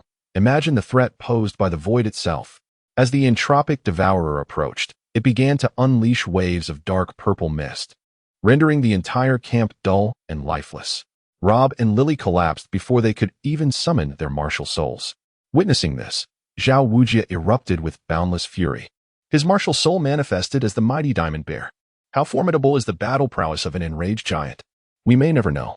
Yet, the one stirred to wrath is not merely a giant but a soul sage. With a sweeping strike of its tail, imbued with volatile shadow energy, the entropic devourer struck the mighty diamond bear across the face, leaving a distinct mark. The mighty diamond bear roared. Gravity intensified, compressing the air around him. Xiao Wujie unleashed 3 soul skills in quick succession, exhausting himself considerably, yet he showed no signs of yielding. He fought with increasing fervor, parrying, dodging, and blocking. As he found that the opponent's attacks were becoming ineffective against him, he finally revealed his true trump card, the pinpoint tracking, enhanced, mighty diamond palm. It soon became evident that Xiao Wujie's combat prowess ranks among the elite within the soul sage tier, especially given his astounding instantaneous explosive power, which leaves many in awe. However, how could a being equivalent to a 50,000-year soul beast rely solely on mere tail whips and bites? Chapter 10. The power of the Tidal Douluo. Xiao Wujie quickly found himself at a disadvantage. He was unaware that the dark purple mist enveloping the battlefield sapped his strength the longer he remained within it. Thus, in less than a minute, when Xiao Wujie's bare paw struck the entropic devourer, it felt akin to a mere tickle. Only then did the entropic devourer unveil its most formidable ability, the eternal feast. It transformed into a colossal, ethereal energy entity, opening its gaping maw to reveal terrifying white teeth coated with purple slime. Crashing down upon the ground and inflicting substantial shadow spell damage upon the enemies still engaged in battle.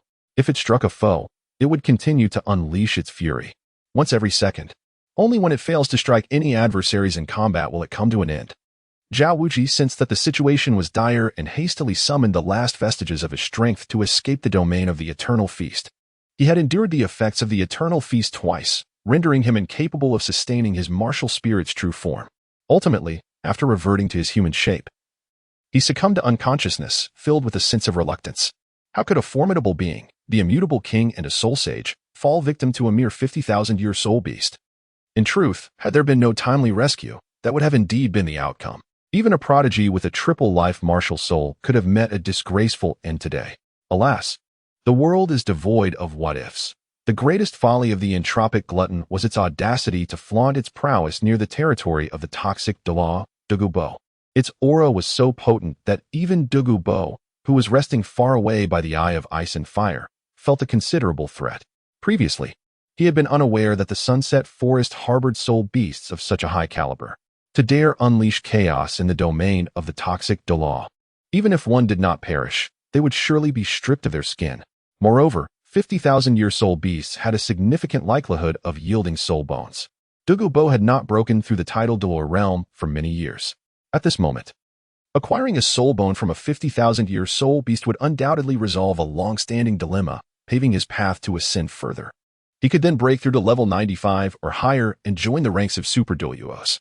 The greenish toxic gas began to spread with the arrival of the legendary toxic Douluo. The entropic glutton evidently sensed the impending crisis and grew increasingly tense. Douluo abruptly materialized amidst the thick fog, his expression impassive, or rather, entirely frozen, with deep hollows in his cheeks. His disheveled green hair and simple gray robe marked him as a reclusive elder fond of solitude in the mountains. It is worth noting that his body emitted a peculiar, pungent odor, likely linked to his unique martial spirit, due to the influence of the biphosphor snake emperor martial spirit. Even his hair had taken on an unhealthy dark green hue. Humph, where did this little insect come from? I shall see whether your dark mist is stronger, or my poisonous fog is superior. As he spoke, the dark purple mist was swiftly consumed by the venomous fog. The area transformed into a realm of vibrant emerald. Truly, the Tidal Douluo was formidable. Upon his entrance, he immediately overshadowed the so-called entropic glutton with his imposing presence. Douluo unleashed several soul techniques in rapid succession, exuding confidence with every gesture. If a Tidal Douluo could not contend with a 50,000-year soul beast, they would have no place in the soul master world. In that instant, the only hope for the entropic glutton was to successfully flee. It understood that against such a powerful opponent, it stood no chance of victory. Yet, how could that be an easy task? The biphosphor bewitching array, as a soul beast lacking the intelligence to rival humans. How could the entropic glutton comprehend the intricacies of the bewitching array? Only then did Douluo nonchalantly observe the black insect wreaking havoc within the mesmerizing phosphorescent formation, utterly unable to escape. However, he could never have anticipated that this 50,000-year soul beast would dare to launch an attack on his true form. Serpent Python Heavenly Gang Shield. In that moment, Douluo not only thwarted the desperate attack of the entropy devourer, but also firmly grasped its vital point. The battle soon reached its conclusion. Like crushing a mere insect, Douluo firmly subdued the entropy devourer, gathering strength for a definitive strike. Why? Why could this poison Douluo, whose cultivation level in the realm of Tidal Douluo was not particularly high, so effortlessly slay a soul beast of 50,000 years? It was merely a matter of restraint. Nothing more. In truth, the void shadow power of the entropy devourer was not solely of the shadow attribute. It bore a trace of poison as well. The chaotic amalgamation of poison and shadow could not be compared to the purity of the venom from the phosphorescent Serpent King. Thus, its defeat by Douluo was entirely logical. What a pity for a soul ring of 50,000 years, Douluo mused. With a mindset of experimentation, he meticulously searched every corner of the entropy devourer's corpse. At last, he touched upon something that filled him with exhilaration. A soul bone. Indeed, his gamble had not been in vain. If a 100,000-year soul beast was certain to drop a soul bone, then a 50,000-year soul beast should have a high probability of yielding one as well. Douluo confirmed that this was a body-soul bone, yet he did not rush to absorb it. Instead, he first neutralized the poison afflicting the unconscious Xiao Wujin, Robber, and Lily. After all, the shadow poison was no match for the phosphorescent serpent's venom, and given Douluo's Tidal Douluo cultivation, he was more than capable of handling it. Xiao Wujin was the first to regain consciousness, regarding Douluo with a wary expression. However, upon realizing that he was the one who had saved him, he relaxed. "You are a teacher from Shrek Academy, aren't you?" Douluo remarked calmly, glancing at the Shrek Academy emblem on Xiao Wujin's chest. "How could you, a mere soul sage, dare to bring two such young students into the Sunset Forest?" Xiao Wujin, already feeling somewhat constrained by the entropy devourer's assault, found himself at a loss for words. His tone somewhat irritable. "Are you mocking me, senior? To be honest, how could I have known there would be a 50,000-year soul beast here? Even in the Stardow Forest, one might not encounter such a creature. Haha, intriguing. I have not yet descended to the level of mocking others. However, my Sunset Forest has always been tranquil. I have never heard of, let alone seen, such a soul beast. Your encounter here is indeed unexpected." Xiao Wujin could not retort further and simply inquired, "How is little San? Your precious little monster is doing quite well with me. Rest assured, I will let him return once he completes a task for me." Throughout the exchange, Robber remained silent, preoccupied with thoughts on how to withstand the overwhelmingly foul odor, which was truly unbearable. Was the phosphorescent Serpent King's martial soul truly accompanied by such severe side effects? However, little did he know that the side effects endured by Douluo extended far beyond this. Chapter 11, The Treasure Basin. The eyes of ice and fire Douluo also noticed the reactions of Robber and Lily, a slight smile playing at the corners of his mouth. Before he deliberately concealed his pungent aura, the youth of today truly lack manners. If they disapprove of my scent, must they display their distaste so overtly? As he pondered this, Douluo inexplicably appeared behind Robber, resting a hand upon his shoulder. Nevertheless, his expression remained as frosty as ever. "My apologies, senior. We simply cannot help ourselves." Who would have thought that these words would elicit laughter from Douluo? Ha ha ha, this poison Douluo laughed heartily. It was, after all, the truth. As his laughter faded, he suddenly infused Robber with soul power, eager to compel the revelation of his martial spirit. "What the devil? Why do the Tidal Douluos all prefer to act in such a manner? If they wish to see a martial spirit, they could simply ask. It's not as if I would refuse. Robber gritted his teeth against the pressure, desperately suppressing his other two martial spirits within, allowing only the Thunder Pearl martial spirit to emerge. From the astonished expression of this poisoned Douluo, it was evident that he had never encountered the Thunder Pearl before. Naturally, how could anyone from this world be familiar with something from another realm? Your martial spirit is rather unique. Yet, to achieve the rank of a 3-ring soul master at such a young age, with an optimal soul ring configuration, is impressive.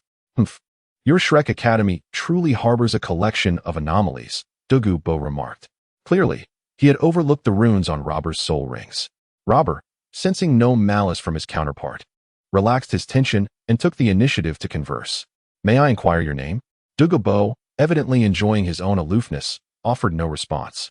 Thus, it fell to Xiao Wujing to introduce them. Robber, Lily, allow me to present this esteemed senior, the poisoned Douluo, Douluo, whose martial spirit is the Emerald Phosphor Serpent. A Tidal Douluo with poison attributes? Robber contemplated this in silence, attempting to connect his soul power with that of Douluo, striving to gauge the disparity between their strengths. Indeed, the might of a Tidal Douluo was unfathomable, terrifying in its depth. Senior Douluo, you mentioned that Tang-san is with you, correct? Indeed, and what of it?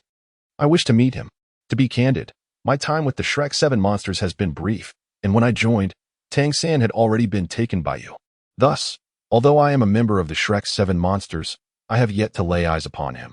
My companions tell me that prior to Lily and I joining, Tang-san was the backbone of the Shrek 7 monsters. Hence, I am exceedingly curious about his true strength. I humbly request this. Douluo smiled faintly. Why should I allow you to enter my secret domain? One Tang-san is already troublesome enough. Now you wish to add yourself to the mix? I do not have the leisure to entertain 2 little monsters simultaneously. No, it is 3, for she wishes to go as well, Robber replied, gesturing toward Lily. Are you jesting with me? This is no laughing matter. Let me reiterate. Why should I permit you to enter? Overwhelmed by an intense desire to meet Tang-san, the figure revered by Shrek's other 6 members as their cornerstone, Rob could no longer contain his excitement. After all, they possessed tickets.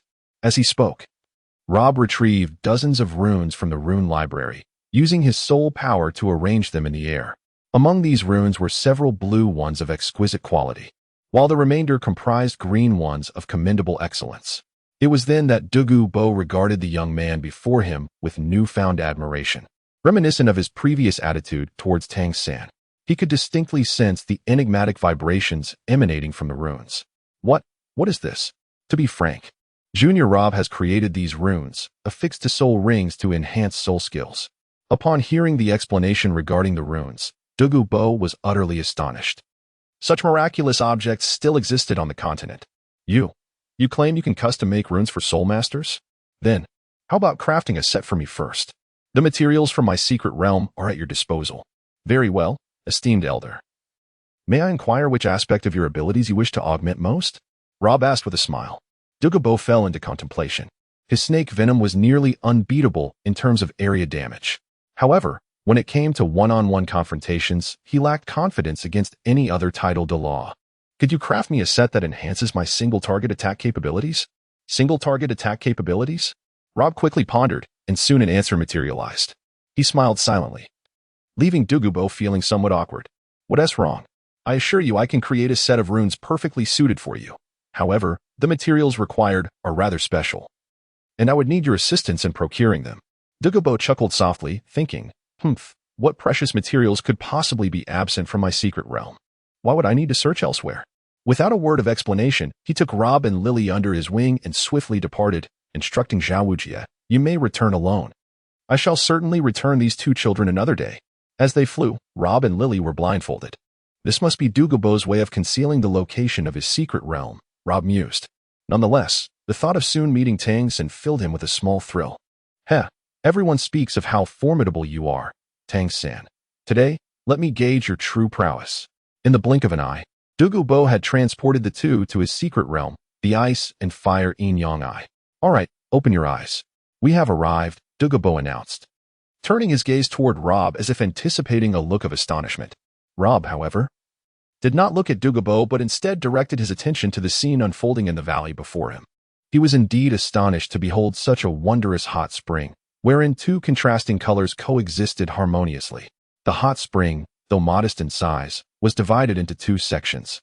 Within the oval-shaped pools, the water shimmered in hues of milky white and vibrant crimson. Remarkably, despite existing within the same pool, they are distinctly separate, never encroaching upon one another, each steadfastly maintaining its own domain. The billowing steam arises from the positioning of the two hot springs, continuously ascending until it gradually dissipates at the mountain's pass.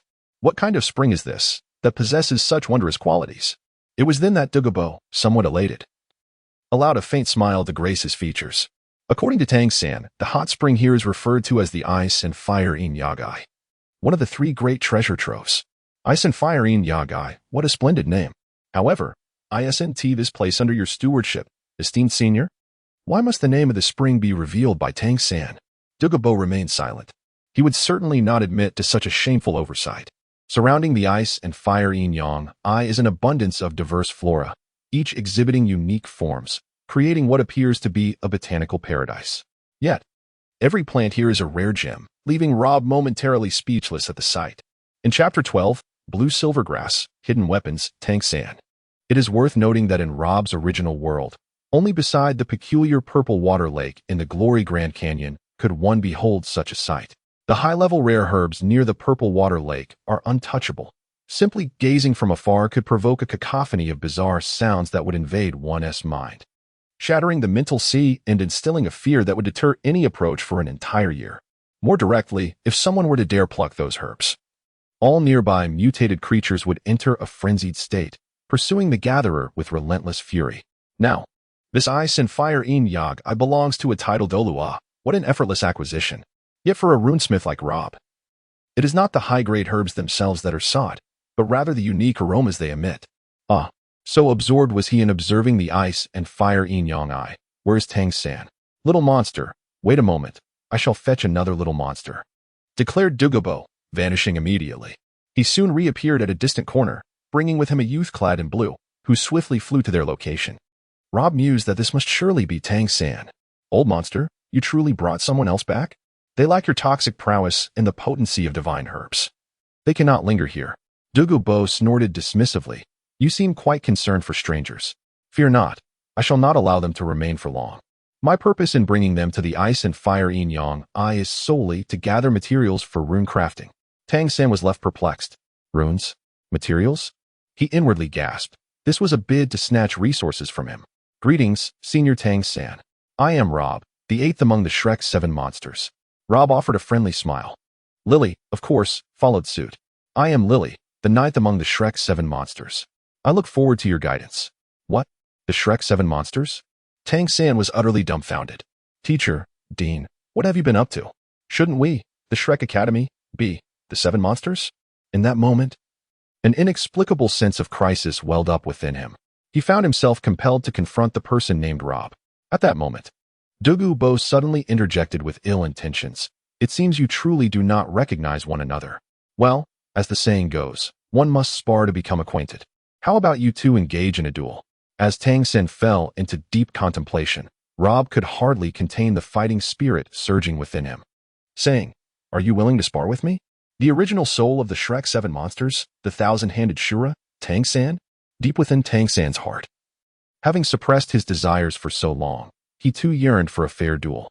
Very well, junior brother Rob, I accept your challenge. And I also welcome you to join the Shrek 7, 9 monsters. In an instant, both parties activated their martial souls. A light purple lightning orb emerged from Rob's body, floating before his chest. 2 yellow and 1 purple soul rings, accompanied by a set of exquisite green runes, shimmered in resonance. The runic incantation, Electric Shock Paralysis. Simultaneously, Rob's entire demeanor transformed, becoming as fierce and swift as lightning. A faintly glowing blue-silver grass appeared in Tang hand, with 3 optimal soul rings of 2 yellow and 1 purple gradually ascending. Rob decided to take the initiative. Second soul skill, Lightning Arrow. The substantial lightning damage, coupled with the electric shock paralysis rune effect, would leave Tang in a precarious situation from the very start. Such swift lightning. It seems I must employ the ghost shadow phantom steps to respond earnestly. If I were to be struck by this lightning with ease, Tang would be nothing but a fool. At the same time, Tang San secretly admired. No wonder he was chosen to be among the Shrek 9 monsters. Merely a century-old second soul skill can deliver such formidable damage while possessing such powerful control effects. At the very least, Tang San's rhythm had nearly been disrupted just now. Yet, Tang San was unaware that the control effect was not inherently part of the lightning arrow, but rather a result of the special rune's influence. First soul skill, Bind. Seeing the massive tendrils of vines approaching, Rob remained unperturbed. He swiftly activated his third soul skill, Electric Sphere Shield. In an instant, all the blue-silver grass vines attempting to ensnare him were rendered lifeless by the electric energy. The Electric Sphere Shield would last for a total of 10 seconds, barely sustaining him through the entirety of Tang San's binding attempt. Lightning Arrow. This time, Tang San deftly employed his extraordinary footwork, flawlessly evading the strike of the lightning arrow. What on earth is this soul skill? It surpasses even my lightning arrow in speed. This cannot continue. I cannot afford to prolong this confrontation. Rob understood that although his lightning arrows inflicted considerable damage, they equally drained his soul power. If he continued firing them incessantly, his soul energy would soon be depleted. The crux of the matter was that his opponent's enigmatic footwork was exceedingly vexing. If the opponent could maintain this elusive movement, even firing 10 lightning arrows might not guarantee a single hit. Thus, he resolved to employ the lightning chain. Indeed, while the lightning chain was typically utilized as a standard area damage technique, in this context, it could serve to restrict an agile adversary like Tang San.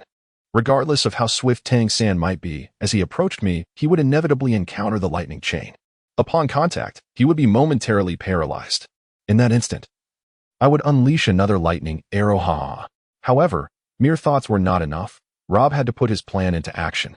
Yet, he was utterly unprepared for the sudden emergence of numerous blue-silver grass vines sprouting from his body. Indeed, this was Tang San's second soul skill, parasitism. The most terrifying aspect of parasitism lay in its insidiousness. During their confrontation at any moment, Tang San's blue-silver grass seeds could embed themselves within Rob's body. Should Tang San desire it, the seeds could erupt at any time, growing violently and exerting control from within the host. As Tang San summoned a massive spider web descending from above, intent on ensnaring Rob, he proved to be no easy target.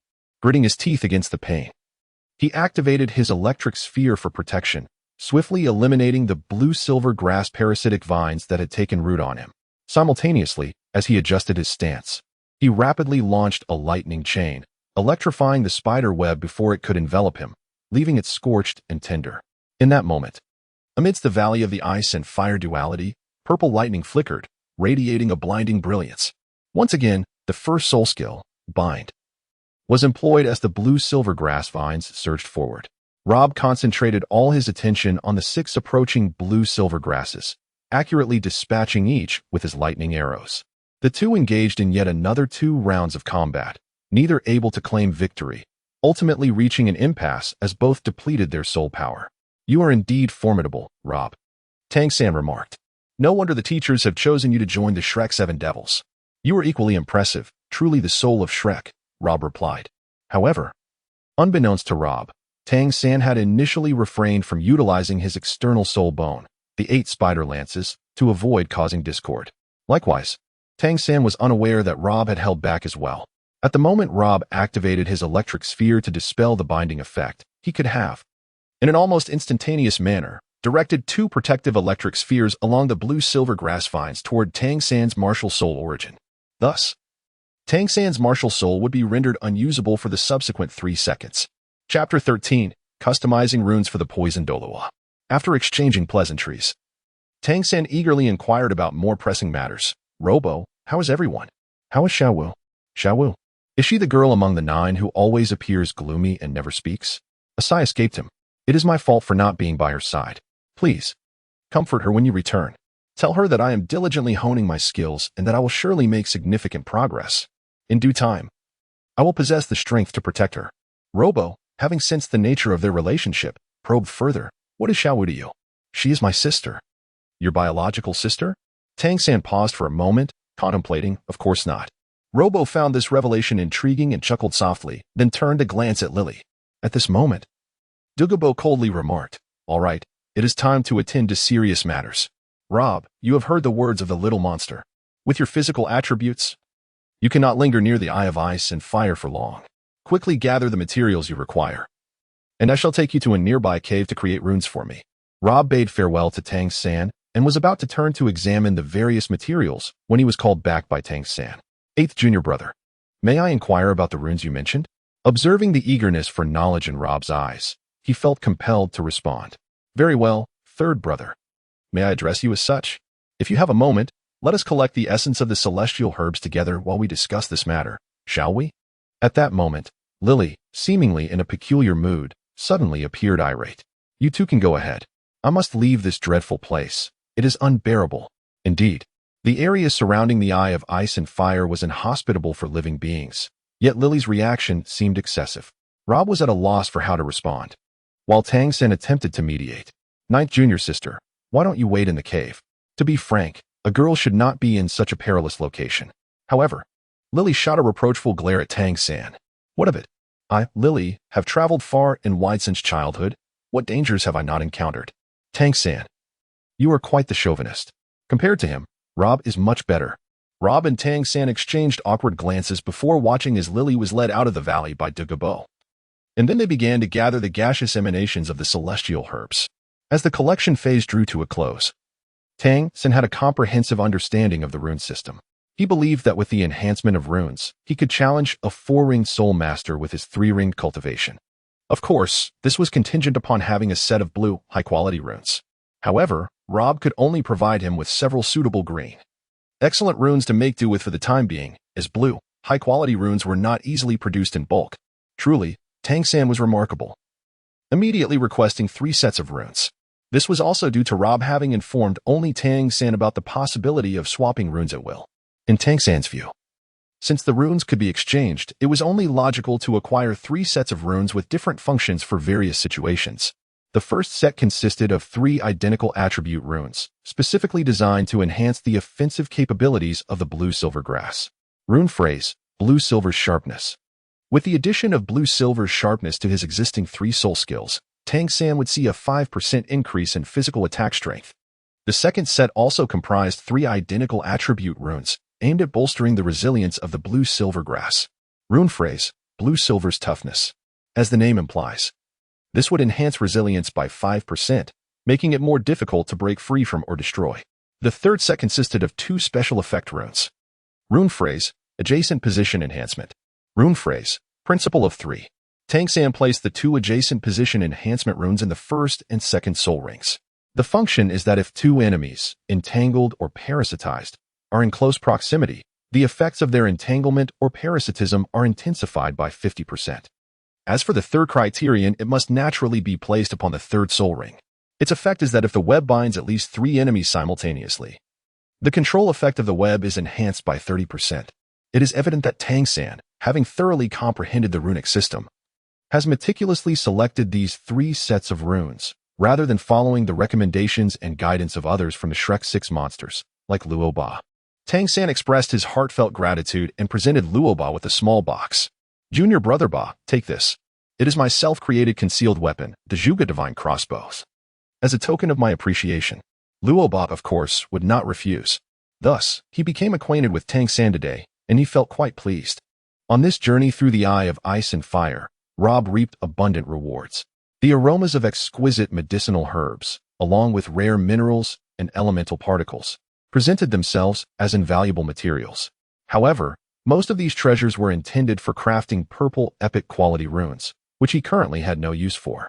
Thus, he needed to venture into the forests beyond the Eye of Ice and Fire to gather additional resources. With the protection of the formidable Douluo, he felt no trepidation in encountering soul beasts. Consequently, despite his relentless explorations in the Twilight Forest over the past few days, Rob found himself untouched by genuine peril. Once all materials were gathered, he could commence the creation of the runes. Douluo insisted on observing Rob during the rune-making process, and Rob felt it would be impolite to decline. After all, Douluo would not glean any practical knowledge from merely watching. According to the characteristics of this poison Douluo's martial spirit, Rob tailored a set of special effect runes specifically for him, comprising 9 pieces in total. Among them, 3 were of blue excellent quality. The runic incantation, Heart of Venom. Whenever Douluo utilized any soul skill imbued with poison attributes, he would accumulate a layer of the Heart of Venom effect, with a maximum potential of 24 layers. The 6 green excellent runes each provided a 2-layer cap, while the 3 blue excellent runes each offered a 4-layer cap. Douluo could, at any moment, lock onto an enemy and impose the Heart of Venom upon them, inflicting substantial poison damage based on the accumulated layers. Furthermore, a mark of venom would be left upon the afflicted. Anyone bearing this mark would suffer minor poison damage each second while remaining within the influence of any of Douluo's poison attribute soul skills. The mark could only be dispelled upon exiting this designated range. This set of special effect runes significantly compensates for Douluo's inadequacy in single-target attack capabilities, enabling him to contend with opponents of the same rank, the Tidal Douluo, in one-on-one battles. If he can fully harness the effects of these runes, he might even find himself in a position of advantage. Senior Douluo, consider this a token of my gratitude. Had it not been for your timely intervention, we might have been devoured by that monstrous black insect. Yet, Douluo remains as cold as ever. Humph. I eliminated that soul beast solely for the sake of the soul bone, not to save you. The fate of you Shrek individuals is of no concern to me. Luo finds himself in a state of bemusement. Alas, this poisoned Douluo truly embodies a juxtaposition of external chill and internal warmth. Chapter 14. The City of Tiandou. The Twilight Beast Tide. As agreed, Douluo escorted Luo and Lili out of the Sunset Forest and back to the city of Tiandou. Due to his need to visit the royal palace, he instructed Luo and his companion to return to Shrek Academy on their own. The teachers have been quite anxious these past few days. Douluo has unreasonably taken Tang away, and not long after, he also abducted the newly arrived Rob, which is truly infuriating. As they observed the safe return of both individuals, the dean and the master breathed a sigh of relief. The master inquired, "Have you seen little San? How has he been there? Has the poisoned Douluo behaved inappropriately?" Rob reassured the teachers, encouraging them to relax, and elaborated on his experiences during the trip. Although Douluo forbade him from disclosing matters concerning the ice and fire yin-yang eye, Rob evidently had no intention of adhering to that restriction. After all, he had not made any promises. Moreover, if he were to omit mentioning the ice and fire yin-yang eye, how could he account for the newly acquired advanced materials? With these materials in hand, Rob naturally sought to intensify his practice in hopes of crafting purple epic quality runes, thereby ascending to the realm of expert rune masters. Upon achieving success, he would be able to create a wider variety of purple epic runes and produce blue fine quality runes in large quantities. During Rob's seclusion over the past few days, Lily has been exceedingly bored. Naturally, she could not remain in the academy and frequently skipped classes to explore the city. The teachers of Shrek could hardly intervene, considering that most of them were still at the 4 Rings Soul Master level, with Soul Kings being a rare sight. Meanwhile, this Lily, a Glacier Unicorn Soul Master, had already attained the impressive level of 34 at the tender age of 13, and was a newly inducted member of Shrek's 9 monsters. What could they possibly say? They could only turn a blind eye. On this day, Rob had just emerged from his seclusion when Lily insisted on going out for some leisure. "Rob, let me tell you, the Tiandou auction house is truly a marvelous place. Would you like to see it?" An auction house. Rob recalled that in his former world, there were indeed auction venues. Naturally, during his time as the Crown Prince, he seldom visited, and as king, his visits were even rarer. Moreover, he had hardly reigned for a few years before being betrayed by rebels. He wondered what the rules of the auction house in the Douluo continent might be. In any case, with money in hand, he doubted he would be refused entry. Without further ado, they set off. The path from Shrek Academy to the Tiandou auction house ran alongside the northern city wall. Although this area was on the outskirts of the city, it was equally bustling with activity. The two conversed and laughed along the way, enjoying each other's company. Suddenly, the sky darkened, and whispers filled the air. An endless twilight enveloped the heavens, obscuring the sun's radiance. Chaos erupted in the streets, and even the city wall began to tremble. Soul Masters, unlike ordinary folk, were not easily gripped by panic. In such circumstances, their primary concern was to discern who was behind the strange occurrences. Then, a formidable wave of soul power, imbued with shadow energy, surged from beyond the city walls. Rob finally grasped the gravity of the situation. He hastily informed the guards of his identity as a soul master and ascended the wall to survey the scene outside. What unfolded before his eyes was an astonishing sight. A vast swarm of purple-black soul beasts surged forth like a relentless tide. The shadow energy was boundless, and the twilight cast a heavy psychological burden. Could ordinary people endure such a spectacle? No. The soul beasts must not be allowed to breach the city, otherwise the lives of hundreds of thousands of citizens would be at stake. By closely analyzing the fluctuations of soul power, it became evident that the majority of these soul beasts were 10-year-old ones, followed by a few hundred-year-old beasts, with scarcely any thousand-year beasts amongst them. Fortunately, there were no terrifying existences among them, such as 10,000-year soul beasts. Over half a year ago, when Rob had narrowly escaped from the spirit hall, he had inadvertently received aid from a 10,000-year soul beast. At that time, even the Pope and several elders were not necessarily a match for that Titan great ape. One could only imagine the immense power a 10,000-year soul beast possessed. However, to contend with such a horde of beasts, a significant number of soul masters would be required. Even 10-year soul beasts were not to be reckoned with by ordinary people lacking soul power. Where could one find the most soul masters? Naturally, at Shrek Academy. Forget about the Tiandou Royal Soul Master Academy. It was too far and located not within the city but on a mountain in the outskirts.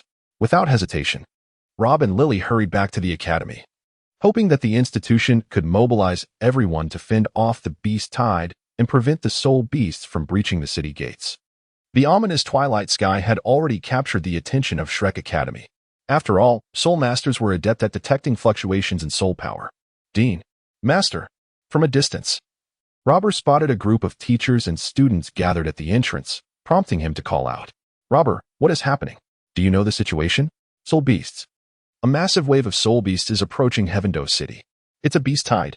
Robert's words corroborated the teacher's suspicions. Indeed, it was a beast tide. Is the Heavendose City Defense Army taking action? Have they deployed soul masters? I don't know. They likely haven't had the time yet.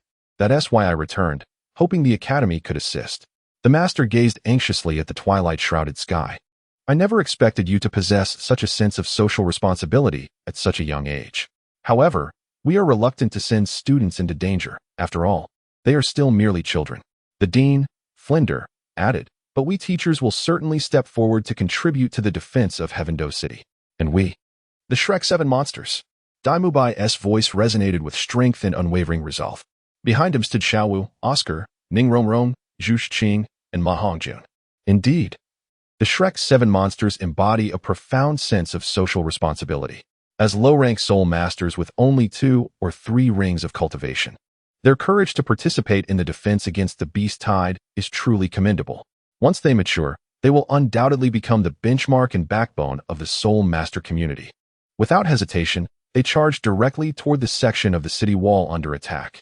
Upon reaching the wall, they began to take over for the local regular guards. Although a few soul masters were still among them, at that moment, a wave of 10-year soul beasts, exuding shadow energy, surged toward the battlements. Some of the flying soul beasts soared over the walls, attempting to directly assault the civilians within the city. On the streets, several soul masters skilled in ranged attacks had spontaneously begun to intercept these airborne intruders while striving to shield ordinary citizens who had failed to find refuge in nearby buildings.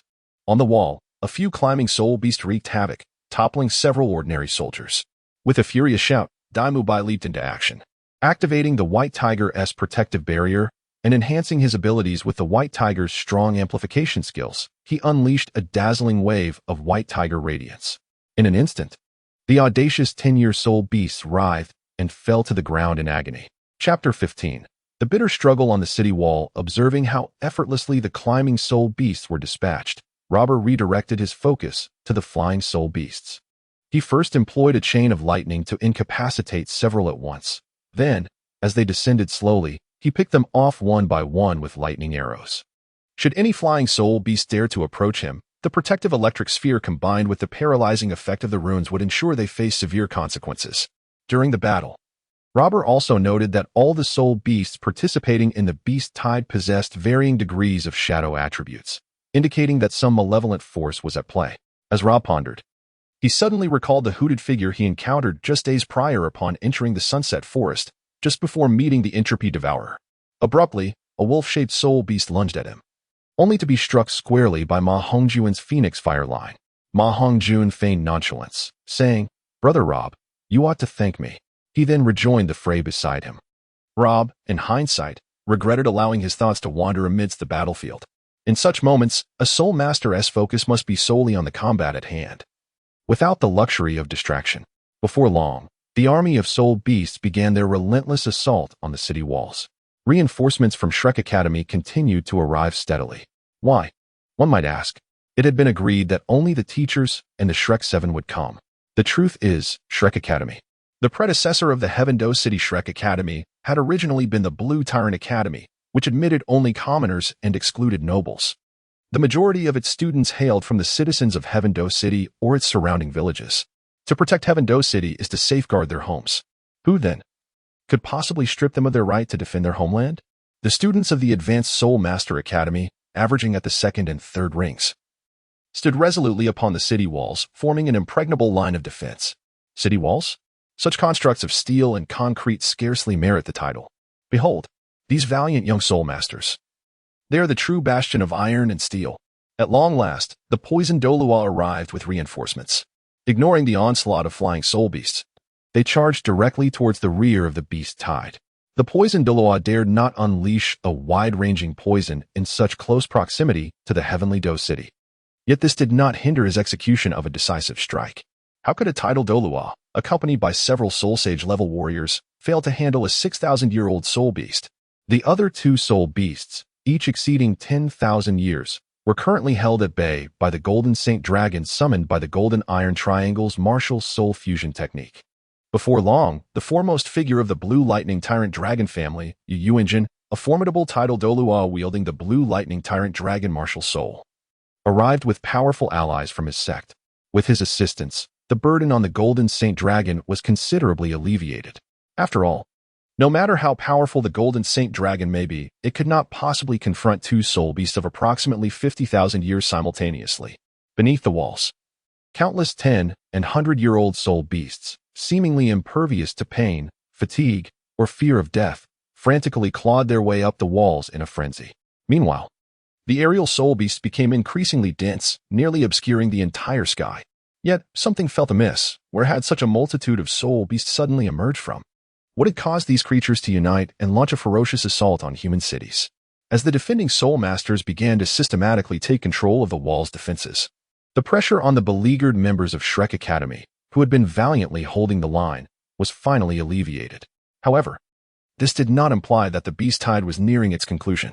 On the contrary, more and more soul beasts approached in an orderly fashion from the distance, surging towards Heavenly Do City in relentless waves. By afternoon, the beast tide finally paused. At this moment, one could see the walls and the open ground beyond littered with the carcasses of various 10 and 100-year-old soul beasts. The overflow of soul power, the spillage of beast blood, and the scattered white, yellow, and even purple soul rings created a truly magnificent spectacle. The three venerable soul beasts of 10,000 years had all perished beneath the might of several powerful warriors. The figures engaged in conversation were none other than Dugobo, Yuanjin, and the Golden Iron Triangle. Their discourse revolved not around trivial matters, but rather the allocation of several soul bones. Indeed, the 6,000-year-old soul beast had dropped a soul bone, while the other soul beasts were of a lower grade. Their sheer numbers suggested that at least a few soul bones would surely emerge from over 10,000 beasts. How great is the allure of soul bones to soul masters? This remains unknown. Clearly, the esteemed warriors found themselves at an impasse. Yet, with the looming threat of the beast tide continuing, they could not afford to squander time on the distribution of soul bones.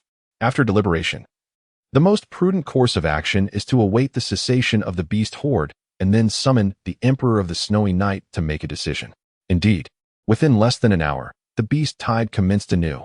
The teachers and students of Shrek Academy, having exhausted their energies, were ordered to withdraw from the city walls.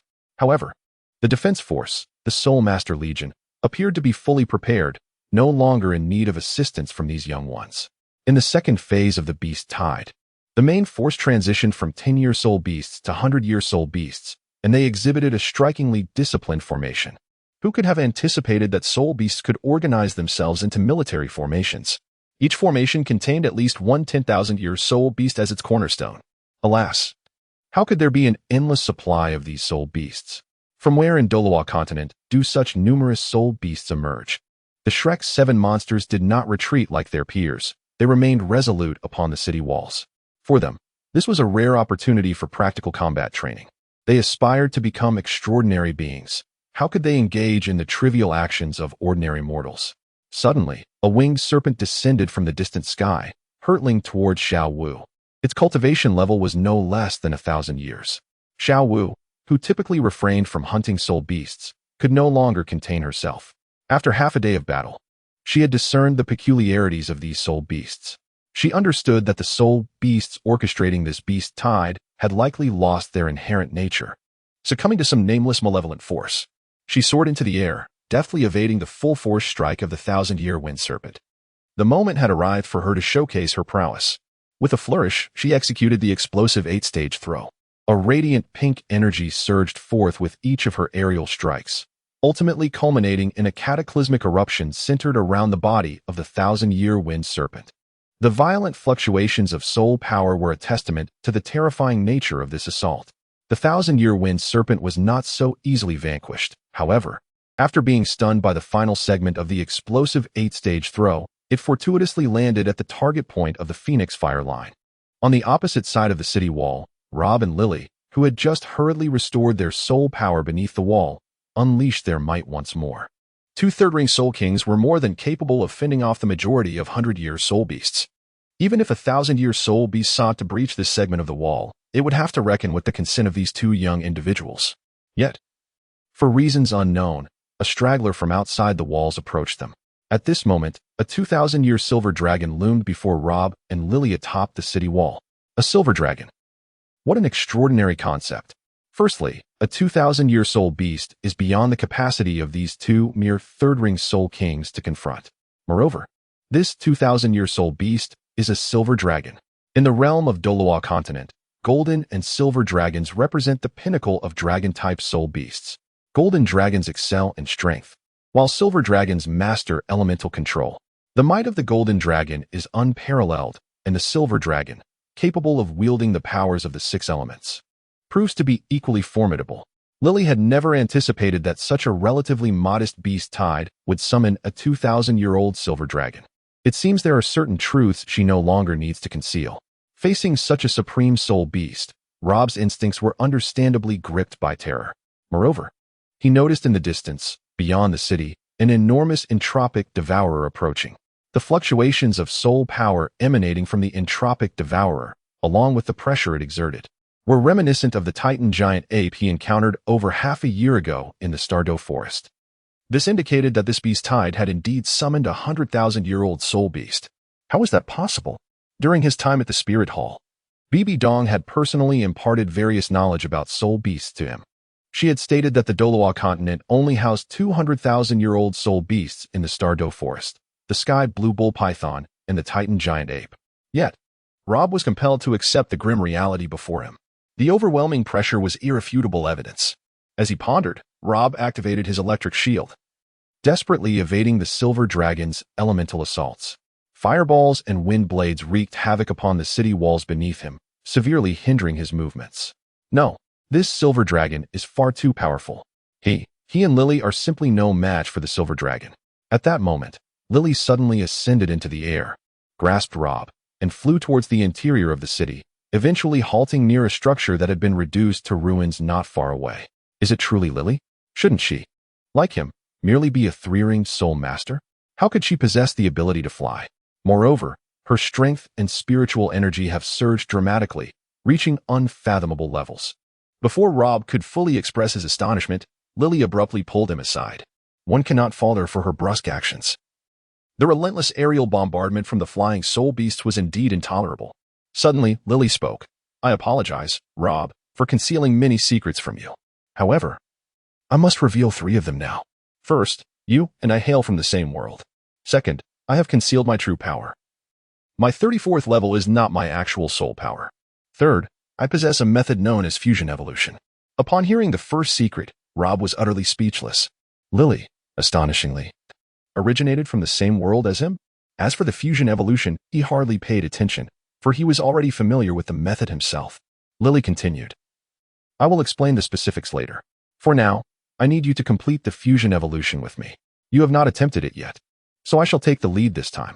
Fusion evolution is a higher level of integration than the martial soul fusion technique. Moreover, fusion evolution involves the merging of soul masters and the evolution of martial souls. While martial soul fusion requires compatibility between the 2 martial souls, Fusion evolution merely necessitates a mutual understanding between the two soul masters. Rob, don't just stand there. Activate your martial soul and soul power to sense mine. Time is of the essence, and with Lily urging him on, Rob felt compelled to comply. At last, were they truly about to reach this pivotal moment? Excitement surged within Lily. The fact that they could undergo fusion evolution indicated a profound connection between them. She summoned her martial soul and soul power to attune to Rob's martial soul. Lily's 9 soul rings vividly manifested before Rob. Rob was utterly taken aback. My heavens! Lily is a Tidal Douluo? Under Lily's guidance, the glacial unicorn consumed the thunder pearl, and as a vibrant blue-violet light enveloped Rob and Lily, they vanished. Their soul rings also disappeared. On either side of the blue-violet light, there appeared the ethereal image of a pure heart white deer and a diminutive purple thunder pearl. In an instant, the pure heart white deer transformed into the ethereal image of the glacial unicorn, while the tiny thunder pearl morphed into the thunder pearl. Primary position, Lily, glacial unicorn. Secondary position, Rob, thunder pearl. Fusion evolution led to the creation of the ice thunder steed. The 9 soul rings, yellow, purple, black, red, radiantly encircled the ethereal image of the blue-violet ice thunder steed. The ice lightning Pegasus is the martial spirit of the stunning beauty, Legion, who stands tall. Legion possesses flowing blue-violet hair and is adorned in an exquisite robe. Her appearance is reminiscent of Lily as she matures, yet bears traces of Rob as well. However, she is neither Lily nor Rob, but rather an individual with her own distinct persona, albeit endowed with the memories of both. Indeed, Lily's true cultivation level is 98. Approaching 99. Upon the fusion of Lily and Rob, their soul powers merged, resulting in Legion possessing a soul power of 99, the pinnacle of a Innate Douluo. Without hesitation, Legion soared towards the 2,000-year silver dragon atop the city walls. As she flew, she summoned 2 ice spikes, one thick, one slender, on her shoulders. In an instant, her form transformed into a streak of lightning, piercing through the body of the silver dragon. The next moment, Legion reappeared on the opposite side of the silver dragon king, with both ice spikes striking the dragon in swift succession. In merely 3 moves, she dispatched the silver dragon within 2 seconds. The lightning assault not only inflicted considerable damage but also left the silver dragon dazed. The thicker ice spike, while lacking in offensive power, significantly reduced the dragon's frost resistance. It was the final, slender ice spike that delivered the fatal blow. Legion did not spare a glance at the silver dragon's lifeless body as she hurriedly ascended towards the battlefield beyond the city, where the formidable warriors clashed. Despite Douluo having acquired the soul bone skill, Eternal Feast, from a 50,000-year entropy devourer, he remained no match for the 100,000-year entropy devourer before him. Soul beasts that surpass 100,000 years represent a qualitative leap in power. The strength of a 100,000-year soul beast is simply incomparable to that of a 99,900-year soul beast. Currently, only Douluo and Yu Engine, both Tidal Douluos, were present to confront the 100,000-year entropy devourer, and they clearly lacked the strength to contend with it. Moreover, several 10,000-year soul beasts were also complicating the battle. At this juncture, these 2 Tidal Douluos were genuinely at a loss for what to do. Should they falter? The army of soul beasts might very well sweep through Tiandou City under the leadership of the 100,000-year soul beast. Nearby, the 7 Treasures Glazed Tile School remained oblivious to the beast tide threatening Tiandou City. Otherwise, Bone Douluo and Sword Douluo would have already arrived. Furthermore, the Spirit Hall S branch in Tiandou City had yet to send reinforcements. Were they feigning ignorance or simply too frightened to intervene? As these powerful figures struggled to maintain their stance, a wave of holy soul power emanated from the city walls. How formidable! A breathtaking woman with flowing blue-violet hair approached, surrounded by 9 striking soul rings. This was not merely due to the optimal configuration of her first 8 rings and the red hue of her 9th. Each of her soul rings bore 2 luminous runes as well. Chapter 17. Innate Douluo, Legion, Ice Lightning Pegasus. Upon Legion's arrival, Douluo and Yu Engine were sent flying by the full-force strike of the 100,000-year Entropy Devourer. Should the Entropy Devourer unleash its devastating technique, the Entropy Annihilation Cannon, these 2 Tidal Douluos would be doomed. However, as a Innate Douluo of the 99th rank, how could Legion allow such a tragedy to unfold? With a swift motion, she activated her 8th spirit ability, the Ice River Great Wall. Instantly, Between the two flung Tidal Douluos and the Entropy Devourer, a colossal barrier of ice emerged. Stretching 1,000 meters in length, 200 meters in width, and 10 meters in thickness. The frigid aura emanating from this barrier was unlike anything a mere mortal could fathom, even in the most frigid regions of the north. Such an impenetrable wall of ice would be inconceivable. The Entropy Annihilation Cannon, you say? Let us see if it can breach my ice river Great Wall. A slight smile graced Li Jun's lips as, without waiting for the Entropy Devourer to react, she unleashed 2 ice spikes. The first, a coarse ice spike from her left shoulder, was intended to diminish the opponent's frost resistance. The second, a fine ice spike from her right shoulder, was designed to inflict significant damage. After the Ice River Great Wall thwarted the Entropy Annihilation Cannon, it promptly vanished under Li Jun's command, for she required a vast expanse to truly unleash her power. As several audacious 10,000-year spirit beasts gathered, attempting to surround her, she opted not to engage the Entropy Devourer just yet. First, she would eliminate these 10,000-year beasts. The flung Dugu Bo and Yu Engine received Li Jun's mental message urging them to vacate the battlefield immediately. Before long, no allies remained on the main battlefield outside the city. Thus, Li Jun had no reservations. Her 9th spirit ring activated her first spirit ability, 0-degree beacon. The blood-red spirit ring flickered, and a bolt of lightning shot from Li Jun's hand, embedding itself into the ground to form a beacon. Almost instantaneously, an indescribable chill began to radiate from the beacon, spreading outward with lightning speed. In an instant, the area transformed into a wintry realm. Spirit beasts below 10,000 years stood no chance against this bitter cold, becoming instantly frozen and collapsing to the ground. With her 6th spirit ability, Absolute Frost Thunder. Indeed, the enemies ensnared within the influence of the 0-degree beacon found their frost resistance diminished to unprecedented levels. As an Ice Thunder dual attribute ability, Absolute Frost Thunder inflicted damage based solely on the lower of the opponent's 2 resistances. Even 10,000-year spirit beasts appeared utterly defenseless at this moment. Following the Absolute Frost Thunder, the only survivor on the battlefield was the 100,000-year spirit beast, the Entropy Devourer. In a state of extreme fury, it unleashed a swirling purple mist of shadow energy. Humph, a domain, you say? Li Jun's eyes shimmered with a purple light as she began to retract the 0-degree beacon. Though the 0-degree beacon could be considered a domain spirit ability, it could not dispel the opponent's domain. Li Jun was acutely aware of the consequences of remaining within the entropy domain for an extended period. Her 9th spirit ring activated her 2nd spirit ability, Radiant Magnetic Field. The blood-red spirit ring shimmered again, and smooth, icy patterns replaced the earthy textures of the ground. On the rapidly expanding icy surface, purple electromagnetic particles flickered in a dazzling display. As these electromagnetic particles ascended into the realm of the violet mist, they swiftly engulfed vast expanses of the purple haze. Indeed, the luminous magnetic field, functioning as a domain-type soul skill, primarily serves to nullify the enemy's domain. The entropic devourer found itself utterly at a loss. How on earth could it contend with this? The only recourse was to harness the momentum of its frenzied state and fight with desperate valor. Yet, this was precisely the outcome Li Jun desired. With her 5th soul skill, the Ice and Thunder bipolar mark, a bluish-purple orb materialized at the midpoint connecting the 2 entities, subsequently dividing into 2 distinct marks, the violet lightning and the azure ice. The blue ice surged toward the entropic devourer, while the violet lightning arced toward Li Jun. In that instant, the frenzied state of the entropic devourer was transferred to Li Jun, while her composed demeanor was conferred upon the beast. From the moment she entered the battlefield, Li Jun had been channeling energy into 2 ice spikes of varying sizes at her shoulder. At this juncture, they had amassed an unimaginable force. In the blink of an eye, her form transformed into a bolt of lightning, piercing through the entropic devourer and reconstituting on the opposite side. As she reformed, the ice spikes had already struck the entropic devourer in quick succession. The once moribund 10,000-year soul beast now lay utterly defenseless. With her 4th soul skill, Ice Thunder Dual Arms, and her 3rd soul skill, Ice Thunder Explosive Orb, Li Jun unleashed a formidable assault.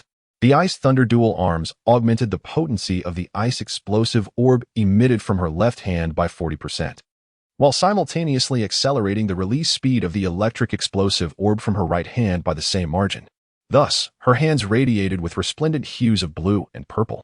Upon confirming the demise of the entropic devourer, she finally exhaled in relief. The death of the leading 10,000-year soul beast heralded the conclusion of a relentless beast tide that had persisted throughout the day.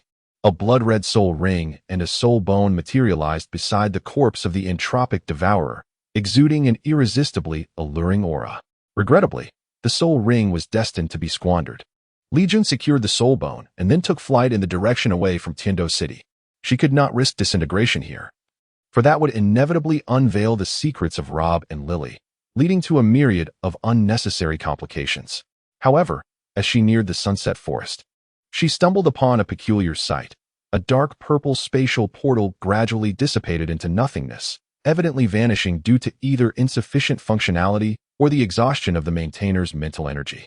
Could it be that the source of the beast tide was this colossal shadowy portal? It seemed that her recent slaughter of numerous soul beasts had indeed impacted the portal's maintainer. Furthermore, it was quite possible that Li Jun's overwhelming mental energy had inadvertently rebounded upon the portal's keeper. Descending, Li Jun discovered a figure unconscious beside the portal. Clad in a dark, simplistic robe with a hood obscuring the face, the individual emanated an air of mystery. Wait, was this not the hooded figure she had encountered in the sunset forest some time ago? Li Jun lifted the hood, revealing a striking visage. Yet this girl, who appeared scarcely 13 years of age, astonishingly possessed the cultivation level of a soul emperor. The girl, with silver hair and purple eyes, appeared extremely pallid, likely having succumbed to a deep coma following a traumatic encounter in the Sea of Spirits. Fortunately, this location was considerably distant from the battlefield. Otherwise, the girl might have met a fatal end or been rendered a fool. Upon further investigation, Li Jun discovered that the Soul Emperor level of cultivation was not a reflection of the girl's true potential. The shadowy energy surrounding her had recklessly accelerated her growth while simultaneously disturbing her mental state. With the realization that the instigator of this beast tide was indeed the girl, Li Jun surmised that a true mastermind lurked in the shadows. For the moment, she channeled her soul power to purify the girl's martial soul and bodily structure. Once the purification was complete, the girl's 6-ring Soul Emperor level diminished to a 3-ring Soul Master. As the saying goes, one who becomes darkened grows stronger, while the one who is cleansed becomes weaker. Ultimately, Li Jun could no longer maintain her form and naturally disintegrated. This was primarily due to the vast disparity between Rob's cultivation and Li Jun's true strength. Otherwise, how could she have only sustained her form for such a brief period? Chapter 18. Yu Mingqing. The gluttonous bug. Upon disintegration, Rob immediately fell unconscious, while Lily merely succumbed to a state of weakness.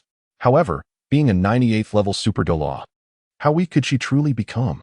The first action she took post-disintegration was to suppress her soul power to the 34th level. After all, she did not wish for more individuals to uncover this secret. Dugu Bo and Yu Engine, accompanied by several soul sage-level powerhouses, rushed over, eager to locate the formidable and beautiful Limit Douluo. Yet, they had no inkling that Li Jun was, in fact, a fusion of Lily and Rob. Moreover, Lily and Rob still exhibited a certain childishness.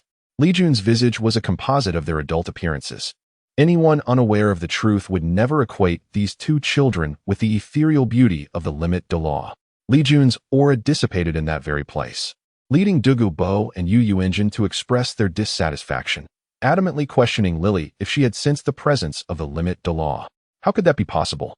The aura of the Limit Douluo was so potent, it couldn't simply vanish without a trace. Young lady, are you lying? Yu Engine inquired, incredulously attuned to the fluctuations of soul power around him. Dugu Bo, however, was indifferent. If she had vanished, so be it. If she did not wish to meet them, what could they do? She saved us all. If only we could bring that Limit Douluo to take command, would not our Tiandou Empire become invincible? Enough. Dugu Bo interjected. If you wish to search, then go ahead. I must first escort these 3 children back to the city. The wilderness is far too perilous after this beast tide. Lily feigned ignorance, successfully deceiving the inquiries of these Tidal Douluos, and she couldn't help but sigh in relief. Rob and the silver-haired, purple-eyed girl remained in a state of unconsciousness, with no indication of when they might awaken.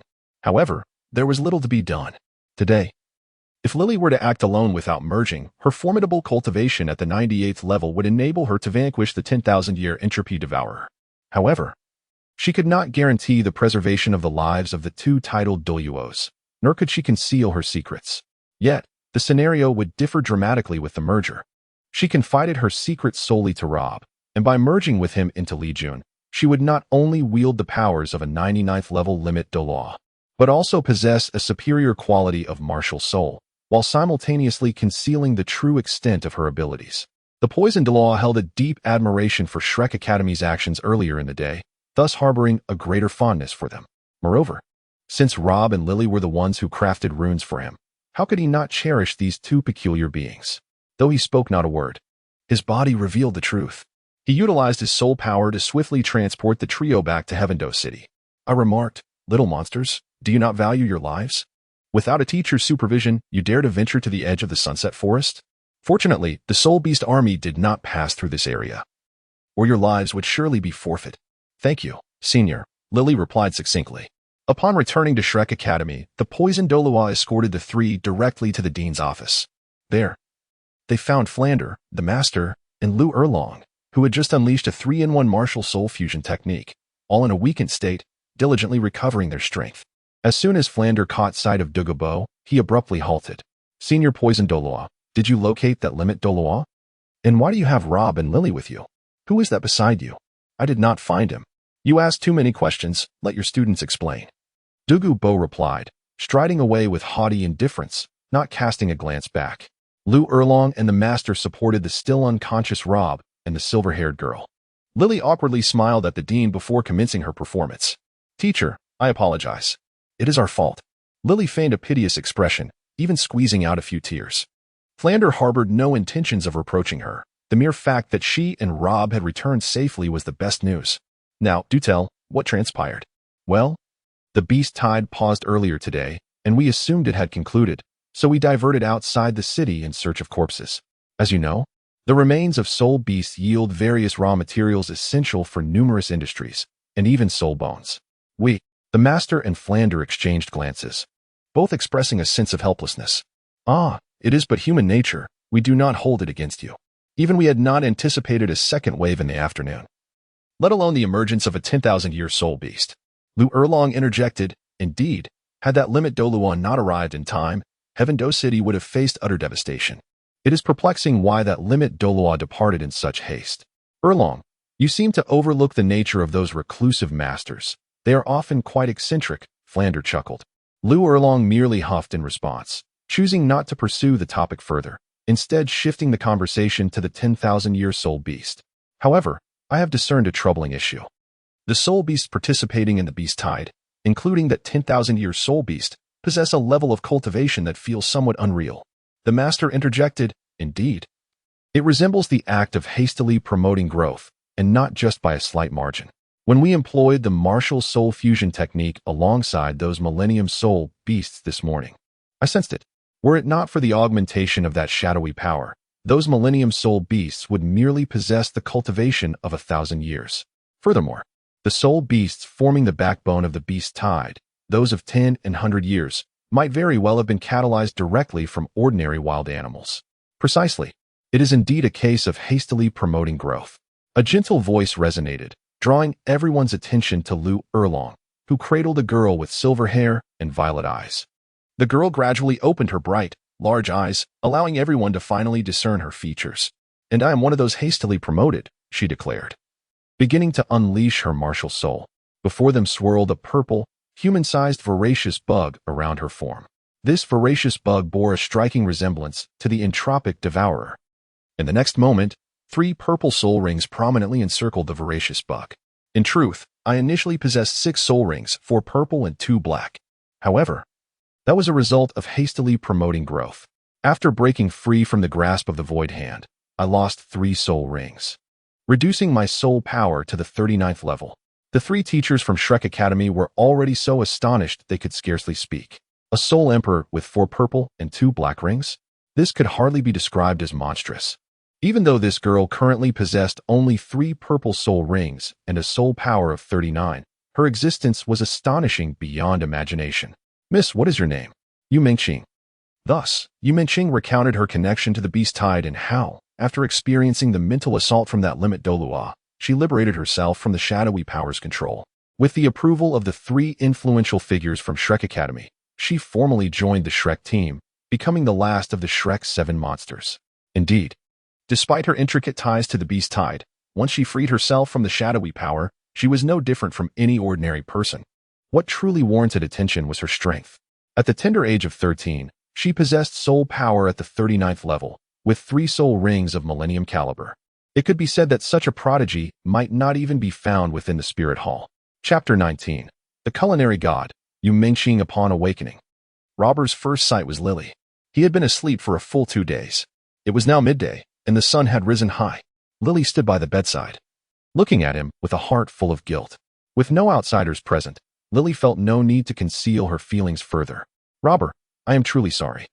I never anticipated that the fusion evolution would exert such a toll on you. Yet Robber, brimming with excitement, seemed unconcerned by her words. To him, everything else paled in comparison. The fact that he and Lily had fused to become Li Jun meant he had personally experienced the immense power of a Limit Douluo. How he longs to reach such heights. Lily, when do you think I can become a Limit Douluo on my own? Asked Rob with excitement. Alas, this fellow shows no concern for his physical condition, spending his days solely focused on becoming stronger. Who knows? You have witnessed it yourself. My true soul power level is 98. Even so, achieving the level of a Limit Douluo independently is exceedingly challenging. That level is truly arduous. Thus, I chose to alter my approach and merge with you to become a Limit Douluo together.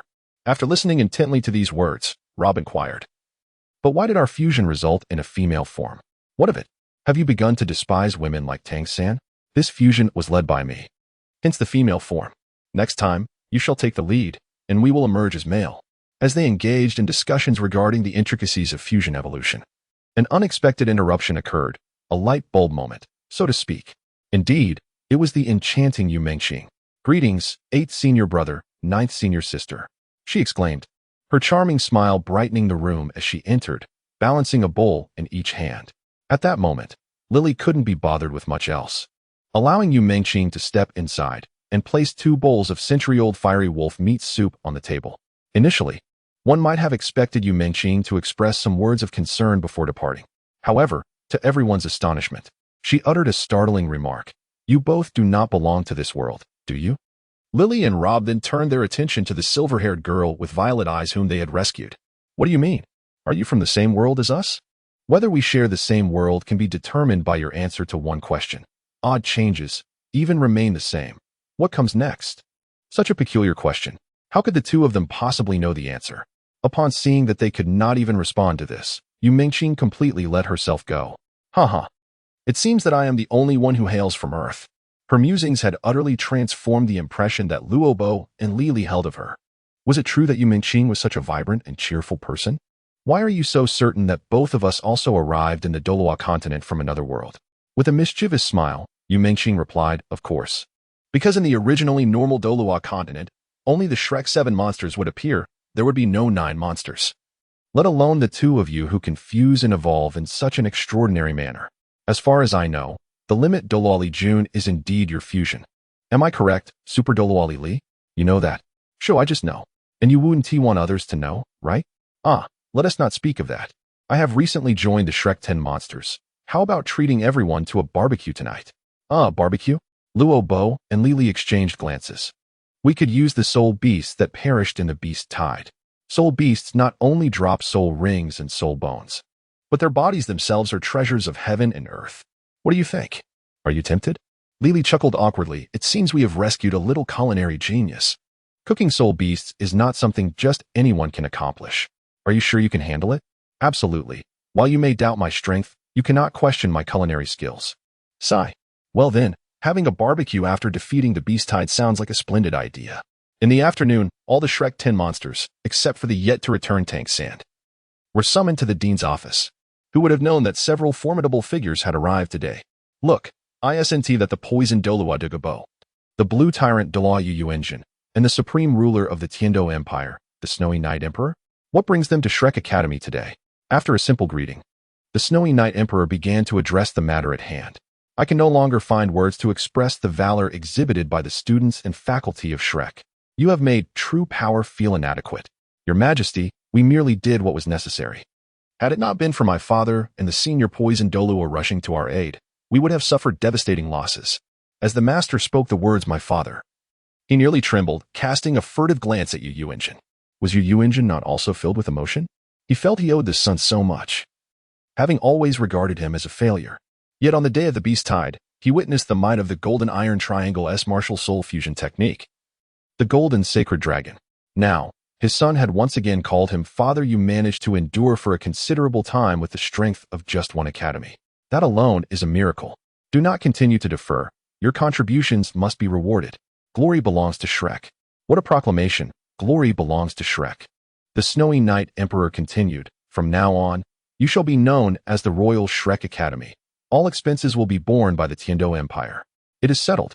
As for the Royal Academy of Tiandou, alas, without delving into other matters, on the day of the Beast Wave, they truly brought shame upon themselves. The Royal Shrek Academy? Do not be astonished, for the news I have received in recent days reveals that your Shrek 7 are exceptionally formidable. Having triumphed over the Tiandou team at the Soto Great Soul Arena, and that too, in a challenge beyond their rank. Dean Flender chuckled, stating, "We thank your majesty for the praise. They are now known as the Shrek 10. The Shrek 10? Excellent. However, there is a predicament. The seed team quota for the upcoming Continental Advanced Soul Master Elite competition has already been allocated to the Tiandou team. The list submitted to the Spirit Hall cannot be amended. Therefore, we eagerly anticipate your splendid performance in the Tiandou Empire's competition." As he spoke, Emperor Xiao cast a satisfied glance at the Shrek 10, expressing his delight. It is indeed a blessing for the Empire to have such talented youths. After sharing words of encouragement, Emperor Xiao personally presented a soul bone, the claw of the Void Cat. Indeed, this was the soul bone that had fallen from a millennium-old Void Mountain Cat during the Beast Tide. The 10 were momentarily taken aback, while the 3 teachers maintained their composure. During the midday pause in the Beast Tide, they had already deliberated with 2 Tidal Douluos regarding the ownership of this soul bone and others, ultimately deciding to let Emperor Xiao distribute it. You little ones have made significant contributions in resisting the Beast Tide, thus a soul bone is well-deserved. As for the other soul bones, they will be awarded as the final prizes for the Tiandou competition. The champions will receive 2, while the runners-up and 3rd place will each receive 1. Rest assured, both Poison Douluo and Blue Ba Douluo have also received their rightful rewards. Accept this soul bone. It is truly a treasure. A soul bone. Without the occurrence of this Beast Tide, how could soul masters of their lower ranks have easily encountered such a treasure? Moreover, it was Emperor Xiao himself who declared that a soul bone would be directly bestowed as a reward. Daimubai's gaze drifted, glancing at Luobo and Li. Then at the others, excluding Zhu Qing, seemingly seeking something. The 9 members exchanged glances until Ning Rong spoke up. Daigo, there is no need to consult us. Indeed, this claw of the Void Cat is clearly intended for Zhu Qing. We shall forego it, Oscar added. Thank you, everyone. Dai and Zhu spoke in unison, their eyes meeting. Nearly half a year had passed, and aside from Tang San, the other 9 had diligently trained. Yu Mingqing, who was originally at level 39, had already surpassed the 40th level 3 months prior, now possessing 3,000-year soul rings and 1 10,000-year soul ring. This was unprecedented in the realm of soul masters. Yet, only Yu Mingqing knew the immense price she had paid for such power. Luobo, while striving to break through to the expert-level Rune Master, had also accelerated his soul power cultivation, finally reaching level 38. As for Li, she symbolically adjusted her soul power to level 37. Among the original 7, Dai Mubai had recently approached level 40 after a period of seclusion, making him the most formidable of the group, for he was indeed the captain of the original 7. Today was destined to be an extraordinary day. The enigmatic figure, Dugubo, has finally returned Tang San. According to Tang San, Dugubo has also consented to become an honorary advisor to Shrek. However, of greater significance is the fact that Tang San has brought back essential elixirs and herbs for both domestic travel and the nurturing of growth. In the past 6 months, Yu Mingqing has recounted to the other 8 oddities her experience of being forcefully manipulated by the power of the Void Shadow, leading to their inherent aversion to such coercive measures. However, Tang San exuded confidence as he assured everyone, rest assured, what I am about to present to you is tailored to each individual's unique characteristics and will undoubtedly have no adverse effects. With Tang San's guarantee, the 8 oddities felt a sense of reassurance. Oscar, Ma Hongjun, Ning Rong, and even Zhu Qing exhibited curiosity, eager to discover what Tang San had brought back for them. After a moment of contemplation, Tang San turned to the master beside him and said, "Teacher, we need to find a secluded place where we won't be disturbed." Any external interference could hinder our absorption of the medicinal properties. The master pondered for a moment before suggesting, "Let us go to the former residence of Long. It is assuredly tranquil and seldom frequented by others." Under the master's guidance, they entered the serene wooden cabin. Sunlight filtered through the windows, casting shadows of the trees within, while fresh air wafted through the cracks, accompanied by the melodious chirping of birds and the gentle rustle of the wind. It was hard to believe this serene haven lay within the capital of the Tiandou Empire. Even the typically aloof master couldn't help but admire Long's impeccable choice. The master turned to Tang San and said, "Commence." Tang San nodded, and under the curious gazes of his companions, he reached into his wishful 100 treasure bag and retrieved a plant. It was an enormous chrysanthemum, resplendent in a stunning shade of purple. Curiously, each petal appeared to be adorably fuzzy, creating a harmonious whole that emitted no fragrance. The flower's center rose a good half-foot above the petals, its tip shimmering with a faint golden glow. Robert had previously encountered this herb while collecting materials for crafting purple epic runes at the Ice and Fire Eyes, and he had inhaled the scent of this extraordinary fungus chrysanthemum many times. To his surprise, Tang San had directly plucked it. "What is this?" Dai was the first to inquire, with the others equally captivated by the plant Tang San had unveiled. Tang San smiled gently and addressed Dai, "Boss Dai. This is a special gift I have prepared for you. It is called the Extraordinary Fungus Chrysanthemum, a neutral celestial-grade herb. Consuming it will invigorate your limbs and enhance your blood circulation, allowing you to cultivate an indestructible body." Dai was taken aback. "That formidable? An indestructible body?" Tang San smiled. "While the term indestructible body may be somewhat exaggerated, this herb aligns perfectly with your martial spirit. Your soul power is neutral, vast, and powerful. The efficacy of this herb will significantly enhance your training efficiency. Since you have reached a bottleneck at level 40, I believe it will assist you in breaking through. Once you acquire your soul ring, its effects will continue to enhance your abilities. The gifts I have selected for everyone are primarily focused on strengthening the foundation and nurturing the essence, certainly not a case of undue haste." Dai cautiously accepted the celestial mushroom presented by Tang San, casting a profound glance at his brother, silently acknowledging their bond without uttering words of gratitude. "How does one consume this?" he inquired. Tang San replied, "First, partake of the stamen, then savor each petal in succession, avoiding the stem and root. Once consumed, commence your cultivation immediately to absorb the medicinal essence and break through your limitations." With no further ado, Dai moved to a secluded corner and began to ingest the herb as instructed by Tang San. During this period, the formidable bottleneck at level 40 had persistently troubled him, and at last, the opportunity for a breakthrough had arrived, igniting a fervent anticipation within him. Oscar softly inquired, "What is a celestial-grade herb, little 3? Tang San smiled and replied, "Such a treasure ought to exist only in the heavens. How often can it be encountered in the mortal realm?" The crowd exchanged glances, and including Xiao, nearly every gaze grew fervent. Ning Rong giggled and chimed, "Sangu. You mustn't show favoritism." Tang San assured her, "Fear not, everyone shall receive their share." "Xiao, this is for you." His hand delved into the all-purpose treasure bag once more, extracting a jade box this time, which he presented to Oscar. "Oh, everyone gets a share?" Robert pondered. "Does that mean Lily and I will also receive something?" He turned to Oscar, eager to see his reaction. Oscar marveled. No need to inspect its contents. Merely the sight of this box suggests it is of considerable value. Tang San replied somewhat exasperatedly, "Xiao, it is merely the most ordinary white jade. It can be purchased for just 2 gold soul coins." Oscar's eyes widened in astonishment, his face flushed with embarrassment. Tang San chuckled, however. "The contents within are indeed of significant worth. Let us take a look." Upon hearing this, Oscar opened the jade box. And unlike the extraordinary mushroom that Dai had received, the moment the box was opened, a delightful fragrance enveloped the room. The rich aroma of orchids refreshed the mind and invigorated the spirit, compelling everyone to take deep breaths. Inside the jade box lay a pristine 8-petaled orchid, its petals trembling slightly, radiating a pure, lustrous white that evoked a sense of ethereal elegance. Robert observed this and merely smiled faintly, thinking, "How did Tang San manage to acquire this? Are his ties with Dugabo truly that strong? It is no wonder, having lived together for 6 months. There must be some connection." Tang San explained, "This flower is called the 8-petal celestial orchid, also a celestial-grade herb. It must be stored in a jade container. As long as it remains within such a vessel, it will not wither for a millennium, nor will it fade for 100 generations. Among all the celestial herbs I brought back, it possesses the gentlest medicinal properties, yet is also the most potent. It is easy to absorb, but requires a lengthy period.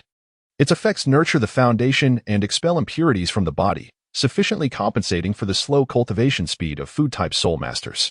The efficacy can even last until you reach level 70. Oscar's eyes widened in disbelief. Is it truly that marvelous? Little 3, I adore you. At this point, Robert displayed an incredulous expression. Good heavens, did the esteemed Douluo genuinely part with such celestial herbs so readily? What has Tang San done to win his favor? The more he contemplated, the more his heart ached. After all, if these celestial herbs were not consumed but allowed to continue growing, they could yield an abundance of essence daily, suitable for crafting epic runes. However, he could not thwart Tang San's intentions, for Tang San acted out of goodwill. Chapter 21. Is this truly the act of pulling up seedlings to help them grow? Tang San shivered slightly, urging, hurry, you must eat it.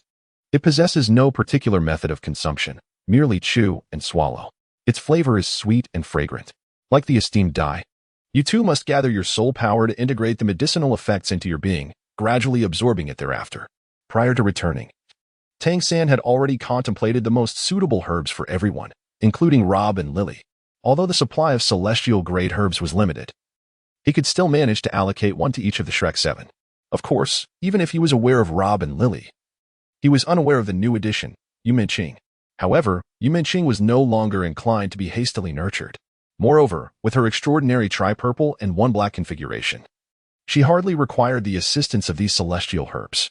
As for the teachers, it was not that he was unwilling to offer them the celestial-grade herbs. Rather, the efficacy of these herbs is significantly enhanced when consumed at a younger age. Conversely, older individuals would experience a loss of potency. Oscar, brimming with delight, rushed to the other side of the room, hastily consuming the 8-petal celestial orchid, immediately embarking on his cultivation. Rob, witnessing such precious herbs, capable of providing a continuous supply of runic materials, being swallowed so carelessly, couldn't help but feel a pang of sorrow. Seeing that Tang San provided herbs according to age, Ma Hongjin eagerly approached, exclaiming, "Third brother, mine, mine." Observing the excitement on the chubby boy's face, Tang San chuckled. "Rest assured, I haven't forgotten you. Fatty, I've carefully considered your malevolent fire. While this mutated dark flame is indeed powerful, it incessantly erodes your body. The root of the issue lies in the impurity of your phoenix flame. This time, I specifically sourced a herb to greatly enhance your pure yang essence." Ning Rong chuckled. Is he still in need of nourishment? During this period, Fatty has certainly indulged in mischief. He mentioned that expenses in Tiandou City were exorbitant. It must have cost him dearly. If he receives further supplementation, he may find himself visiting more frequently. Rob was already silently amused. Ma Hongjun, despite his youth, was quite the flirtatious character. Tang San replied, "Not at all. I have stated that the impurity of his dark fire leads to self-recoil. If this continues, it may one day result in an overflow of malevolence. Only by filtering the impurities from his phoenix flame can he truly be considered a phoenix soul master. Fatty, this is for you." He presented a vibrant, trembling herb, soft and delicate in texture, appearing quite simple, composed solely of red leaves. The tips of the leaves resembled a coxcomb, but upon closer inspection, one would discover its uniqueness. The leaf veins shimmered with a golden hue. Upon its emergence, the temperature in the entire room surged significantly. This herb, known as the coxcomb phoenix sunflower, is not to be chewed but swallowed. Gather your soul power to guide it. No matter how painful it may be, you must endure, otherwise, all efforts will be in vain. The effects of this herb are remarkably apparent, promising to significantly enhance your soul power and flame efficacy. Should you falter midway, the potency will diminish greatly. Tang San placed the herb into Ma Hongjun's hands, who immediately took it. After witnessing Tang San present 3 types of celestial herbs to 3 individuals, even the master couldn't help but be moved. These herbs were not merely seen, they were rare treasures. Never before had he even heard of it. The 4th person Tang San sought was not the youngest Xiao, but rather Ning Rong. "What do you have for me, third brother?" Before Tang San could respond, Ning Rong had already rushed forward to grasp his arm. Xiao frowned at this sight, yet she found herself at a loss for words. With a smile, Tang San reached into his wishful 100 treasure bag, and with a flash of golden light, an extraordinary celestial herb materialized before them. This is a rather peculiar celestial herb, with roots and leaves resembling delicate tendrils, finely woven like a curtain of wisteria. Yet, at its apex blooms a resplendent golden tulip, its rich fragrance immediately supplanting the previous aroma of Oscar's orchid, enveloping the senses in a sense of opulence. Your martial spirit, the 7-treasure glazed tower, is extraordinarily unique, and after much contemplation, I have chosen this celestial herb for you. Known as the Chihuahua tulip, it exudes grandeur. Consuming it allows one to absorb the essence of heaven and earth, the brilliance of the sun and moon.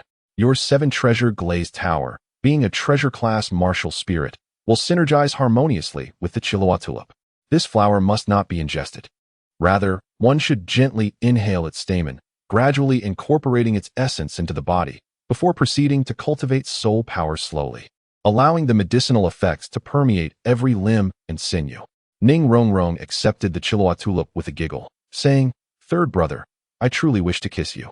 But to avoid provoking Xiao Wu's jealousy, perhaps it is best left unspoken.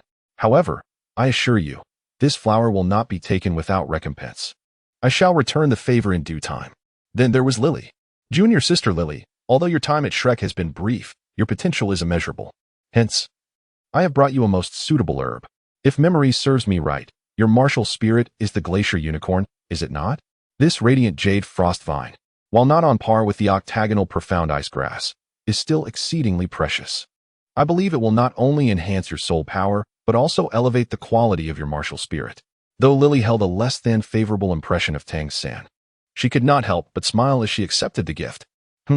This Tang-san, though somewhat patriarchal, treats his comrades well. Indeed, even someone like her, who had only met him once, was bestowed such a rare herb, demonstrating Tang-san's regard for his companions.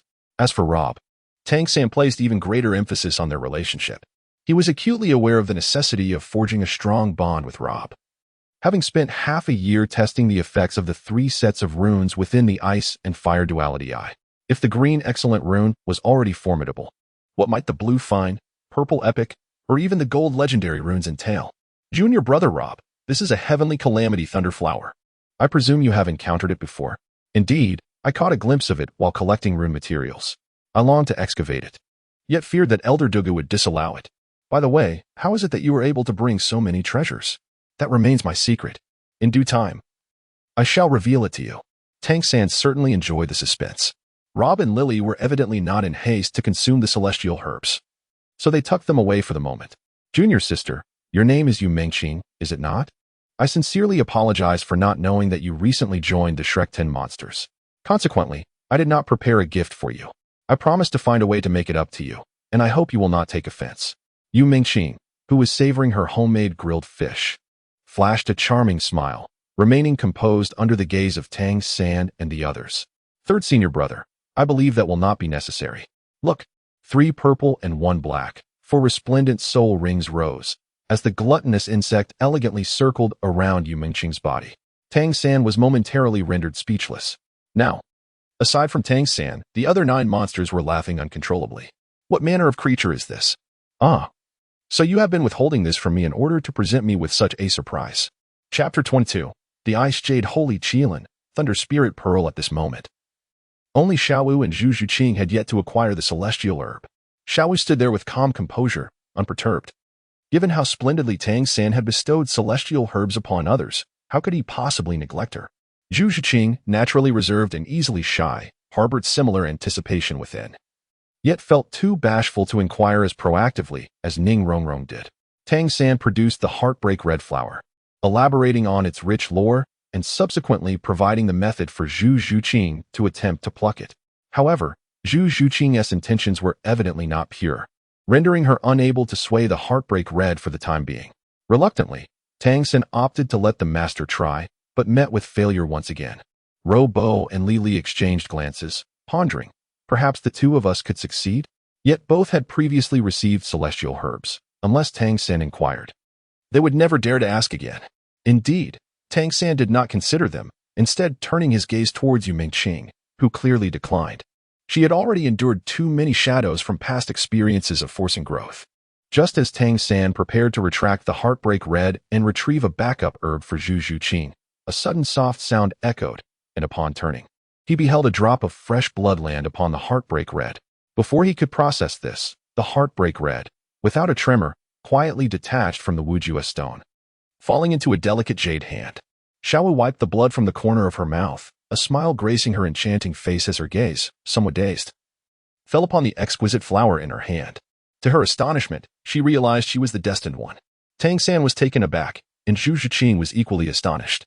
Neither had anticipated that the final owner of the heartbreak red would turn out to be Xiao Wu. In that fleeting moment, while Tang San's attention was on the master and he failed to notice, Zhu Zhiqing observed clearly that as Xiao Wu coughed up blood, her gaze never left Tang San for an instant. That unwavering expression of focus was something Zhu Zhiqing would never forget. All along, she had witnessed Tang San's kindness towards Xiao Wu, but only now did she truly comprehend the profound significance Tang San held in Xiao Wu's heart. Zhu Zhiqing recognized that Xiao Wu's eyes radiated an untainted purity when looking at Tang San. Perhaps even they themselves were unaware of whether their bond transcended mere friendship. Yet, their connection was undeniably the most genuine and pristine, devoid of any blemish. The heartbreak red stood as the finest testament to this truth. Tang San stared blankly at Xiao Wu, at a loss for words. Xiao Wu lowered her head, her fingertips gently caressing the petals. "Sengu, that story must be true, right?" Tang San replied, "I do not know. Consume it. It will provide you with the greatest assistance." Xiao Wu shook her head, asserting that the master was indeed correct. How could one bear to consume such a wondrous herb? Hadn't you previously stated that once it recognizes its master, it shall never wither? I wish for it to remain by my side, to cherish and love it. However, Tang San hesitated, on the verge of voicing his concerns, only to be interrupted by Xiao Wu. "Rest assured, brother, I will not be left behind. I will strive diligently in my cultivation." Xiao Wu comprehended Tang San's worries. Although she had chosen not to consume the heart-wrenching herb to further enhance her strength, she felt an overwhelming sense of contentment at that moment. Just as Zhu Zhiqing had pondered, she had long been unaware of her true feelings for Tang San, yet this heart-wrenching herb had unveiled them to her. For her, nothing could surpass this significance. Tang San had never forced Xiao to do anything. He gently patted her head and smiled, "Then protect it well. It shall always guard you in return." Reaching into his treasure pouch, Tang San retrieved another miraculous herb. It was a flower of pristine white, resembling a pure lotus. He presented it to Zhu Zhiqing with a smile, saying, "This flower is known as the water nymph's jade skin. It nourishes the tendons and fortifies the bones, harmonizing the 7 meridians and 8 vessels." Originally, it was intended for Xiao Wu, but since she possesses the heart-wrenching herb, this miraculous herb is equally suitable for you. Please consume it. Perhaps due to not receiving the heart-wrenching herb's acknowledgement, Zhu Zhiqing felt a tinge of sadness. She gently shook her head, replying, "Since it was prepared for Xiao Wu, it should be given to her." Tang San countered, "No, one must not be overly greedy. Each of these miraculous herbs is a treasure cherished by the heavens. Having too many can be detrimental." Although Xiao Wu has not consumed the heart-wrenching herb, its essence lingers within her. Taking additional miraculous herbs would hinder complete absorption. This water nymph's jade skin rightfully belongs to you. Its effects are akin to those of Mu Bai's wondrous cosmic chrysanthemum. Your martial soul resembles Mu Bai's, so its use will pose no issues. When consuming it, only eat the petals and finally savor the stamen to absorb its essence. You must also channel your soul power, Zhiqing. Remember to maintain a tranquil mind to absorb its quintessence. Thank you, third brother. Zhu Zhiqing accepted the water nymph's jade skin and retreated to a solitary corner, sitting down. At that moment, Rob and Lily, having explained the situation to everyone, took their leave hastily. Why the urgency? This was because, just moments ago, Lily had uncovered a remarkable opportunity. She could utilize the miraculous herb to directly evolve her martial soul. Likewise, this evolution could also apply to Rob. The two hurried back to Rob's dormitory to consume the glimmering jade frost vine and the celestial thunderflower. After consuming them, they began to circulate their soul power to absorb their properties. Such an opportunity was rare indeed and should not be squandered. Given that Lily's true soul power level was at 98, her absorption proceeded with remarkable swiftness. She suddenly felt invigorated. After opening her eyes, she chose to sit at the door, maintaining a respectful distance so as not to disturb Rob while guarding him. After consuming the celestial thunderflower, a faint lavender glow enveloped Rob, signifying a transformation not only of his martial spirit but also of his very body. enhancing his capacity to withstand formidable electrical energy. At last, when Rob opened his eyes, he exhaled deeply. This sensation transcended mere exhilaration. "Rob, how do you feel?" Lily inquired with a cheerful smile. Without uttering a word, his martial spirit spoke volumes. The 3 soul rings remained unchanged. However, the true marvel lay in Rob's lightning gem martial spirit. No longer could it be called merely the lightning gem. It had evolved into the thunder spirit pearl. Indeed, the lineage of his martial spirits spanned the lightning pearl, the lightning gem, and now the thunder spirit pearl. Lily's eyes sparkled as she showcased her own martial spirit, the ice jade holy Qilin. Unbeknownst to Rob, Lily was the pure-hearted white deer who had aided him in escaping the spirit hall within the Tiandou forest, stealing his ice pearl martial spirit. Her lineage of martial spirits included the pure-hearted white deer, the glacial unicorn, and the ice jade holy Qilin. The evolution of their martial spirits piqued the master's curiosity immensely.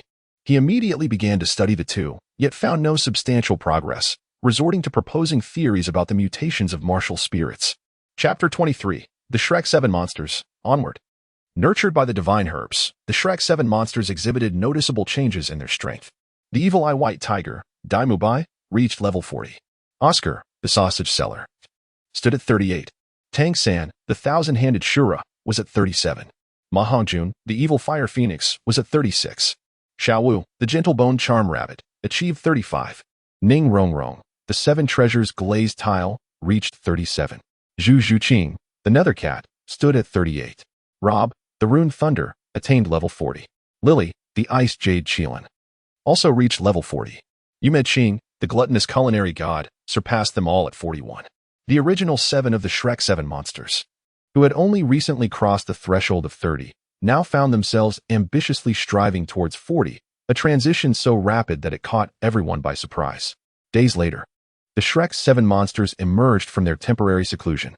Flinder and Lu Erlong personally accompanied the master, along with Dai Mubai and Rob, to the nearby Sunset Forest, the former lair of Dugu Bo, to hunt soul beasts.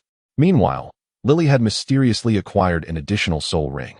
The teachers were intrigued, wondering if this little girl had ventured out to hunt a soul beast on her own. Ning Rong had taken a leave of absence to return home. The remaining members were temporarily assigned to the Academy's advanced class for studies. Ning Rong had long desired to visit home, but with Tang San's disappearance, she had been unable to seek his assistance in crafting her hidden weapons, while Rob had temporarily forbidden sharing information about the runes with outsiders.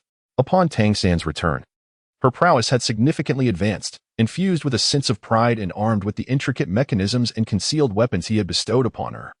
She made her way back to the 7 treasure glazed tile school. Naturally, Robert also consented to divulge the secrets of runes to the higher-ups of the 7 treasure glazed tile school.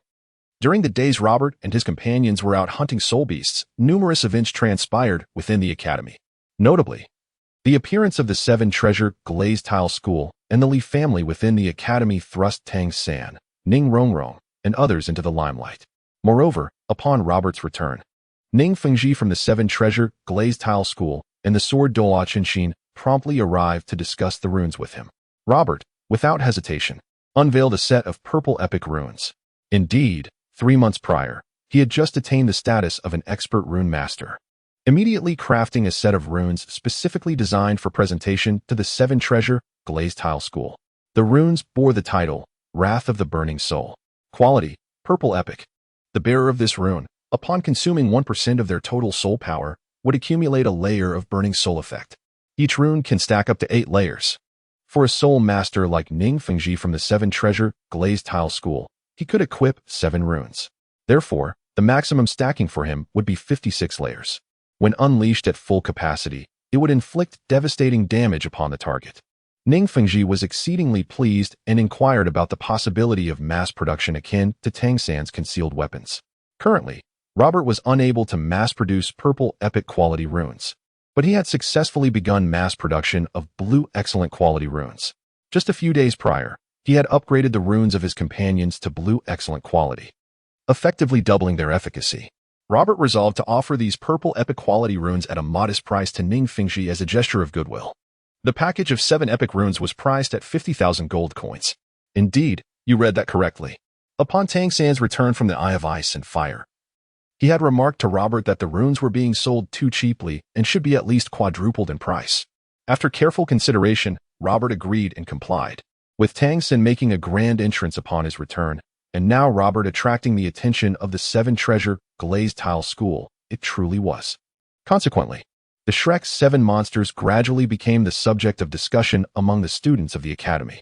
Since Robert and Dai Mubai's return from hunting soul beasts, everyone faced a dilemma regarding the school uniform.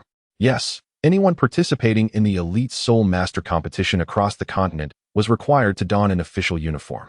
Initially, Dean Flender insisted on a most hideous yellow-green design for the uniform. However, Robert audaciously took Tang San, Lily, and Dai Mubai to the Imperial Palace, solely for the matter of the school uniform. Thus, Emperor Shuya personally intervened, determining that Shrek's uniform would mirror that of the Tiandou Royal Academy, albeit with the badge altered to feature Shrek's emblem. After all, the full title of Shrek should now be the Royal Shrek Academy of Advanced Soul Masters. Well then, you lot have certainly gained some audacity, Flender bellowed at the 4 within his office. You even managed to invite His Majesty. Are you trying to drive me to my demise? The 4 individuals fell silent, feigning innocence. Observing their demeanor, Flender reluctantly dismissed them. Time flowed steadily, and everyone remained committed to their training, each striving with increasing diligence. As Tang Xin remarked when he distributed the celestial-grade medicinal herbs to the group, the effects of these herbs were not merely confined to the moment of consumption. With continuous practice, every individual, apart from the unconsumed Xiao, will sense profound changes within their bodies. Not only did their soul power increase at a pace surpassing previous levels, but the celestial-grade herbs also transformed their martial souls and physical forms. The carefully selected herbs by Tang San were nearly the most suitable for each individual. Through their relentless training, the celestial energy inherent in the herbs gradually merged with their bodies, resulting in a comprehensive enhancement of their capabilities. Even the 9th grade purple fungus, which did not qualify as celestial grade, aided the master in elevating his soul power from level 30 to 35 within just half a year. Among the Shrek 7, during this 6-month period, apart from Dai Mubai, whose soul power increased by merely 1.5 levels to nearly 45, the remaining members experienced only Xiao Wu failing to breach the 40th level barrier. The first to surpass this threshold surprised everyone. Initially, they speculated it would be either Zhu Qing, who had already reached 38 levels while consuming the celestial-grade herbs, or Tang San, known for his diligent training and exceptional talent. To their astonishment, however, the first to break through the 40th level among those excluding Yu Mengqing, Luo Ba, Lily, and Dai Mubai was Oscar, the food-type soul master, who was typically the least inclined to train. After 4.5 months of rigorous practice, he successfully crossed the threshold into the 40th level, requiring only to obtain a soul ring to officially elevate from soul master to soul sect. While others were unaware of Oscar's dedication, Tang San was acutely aware. Although he did not know the specifics, since Ning Rong returned from her family, Oscar had become significantly more industrious in his training. Previously the most slothful among them, he had not been seen asleep in months, seldom returning to the dormitory, and dedicating each day to diligently refining his martial soul in the cafeteria, the most conducive environment for his practice. His rapid advancement was undoubtedly linked to the 6-petal celestial orchid, yet his effort and commitment played a pivotal role. By the 5th month of training, Zhu Qing also broke through to the 40th level, followed 2 days later by Tang San. 10 days thereafter, Ma Hongjun and Ning Rong also succeeded in overcoming their barriers. Thus, apart from Xiao Wu, who had not consumed the celestial-grade herbs, the remaining 9 members of the Shrek 10 had all achieved a soul power level of 40, with 9 out of 10 reaching this threshold. Were they still to fear encountering insurmountable opponents in the Soul Master Tournament? Chapter 24. Preparing for the tournament in the past 6 months. Rob has supplied a vast quantity of blue high-quality special runes to the 7-treasure glazed tile school at a remarkably low price, most of which enhance the offensive capabilities of soul masters. Consequently, Rob has garnered significant attention from the school, even receiving an invitation to join their ranks. However, who is Rob? He was once a disciple of Lily, who proudly identifies as a wanderer. How could a free-spirited wanderer ever commit to a sect and live a life of restraint? The 7-treasure glazed tile school, having failed to recruit Tang San and Rob, finds itself in a state of discontent. Nevertheless, the runes and hidden weapons they have acquired are already sufficiently beneficial. What more could they possibly desire? Even the sword Douluo Chen Xian and the bone Douluo Rong have developed a keen interest in the runes, each purchasing a complete set of purple epic runes from Rob, all of which are designed to enhance attributes. Attribute runes of ordinary white quality provide a mere 3% permanent enhancement. Those of green excellent quality offer around 5%, while blue high-quality runes can grant an approximate 10% boost. Thus, purple epic runes present a staggering 20% enhancement. In the case of sword Douluo Chen Xian, equipping a full set of attack-strengthening runes would elevate the potency of each of his offensive soul skills by 20%. What is this concept? Those who comprehend will naturally understand. At last, the Shrek 7 monsters are set to embark on their journey to hunt soul beasts for Tang San, Zhu Qing, Ning Rong, Oscar, and Ma Hongjun in pursuit of their fourth soul ring. Although fraught with peril, the outcome is promising. Each member is destined to acquire a suitable soul ring. Notably, Tang San astonishingly obtains a 10,000-year soul ring from the Abyssal Demon Pearl. Indeed, when the true prodigy, Qing, showcased her soul ring, Tang San was profoundly moved. He had approached Qing on more than one occasion, solely to inquire about the secrets of the 3 purple and 1 black soul rings. Qing did not withhold any information. She simply informed Tang San that to attain a 4th soul ring, one must endure the 10,000-year level, necessitating exceptional physical prowess and formidable mental strength. Thus, Tang San exerted himself in this soul beast hunt, successfully absorbing the 10,000-year soul ring. Luo Ba and Lili shared in his joy. For such a rare soul ring, appearing as a 4th is indeed an achievement only Tang San and Qing could accomplish. Upon their return, each exhibited their newly acquired soul abilities, particularly Tang San's Blue-Silver Prison and Qing's Endless Feast. These two 10,000-year 4th soul abilities garnered the most attention. If Tang San's Blue-Silver Prison is a rare group control skill, then Qing's Endless Feast serves as a formidable area attack skill of the Desecration type. Endless Feast is a lower-tier version of the Eternal Feast, akin to how the Gluttonous Insect is a lesser variant of the Entropy Devourer. Despite its reduced tier, the mechanics are quite similar. Endless Feast can inflict substantial damage in a designated target area, and if it strikes an enemy still engaged in combat, it will trigger again after 1 second. Further hits will yield continuous activation, never ceasing, unless no enemies remain in the vicinity. This epitomizes the standard Desecration type soul ability. Flander pondered aloud. I wonder if the championship task set for them is too lenient. Even I, the founder of Shrek Academy, find these little monsters to be somewhat abnormal in their strength. Lu Erlong chuckled softly and replied, Come now, are you lamenting their power? Or are you merely boasting about yourself? Flander feigned anger, stating, Oh, you, Erlong. Just when I have granted your wish, you turn on me. How could you treat your brother this way? Lu Erlong smiled silently, yet tightened her embrace around the arm of the master. Following the enhancement of the 4th soul ability, the strength of the Shrek 7 took a significant leap forward once more. The evil-eyed white tiger, Dai Mubai, a level 44 assault system battle soul master, possessed 2 yellow and 2 purple soul rings.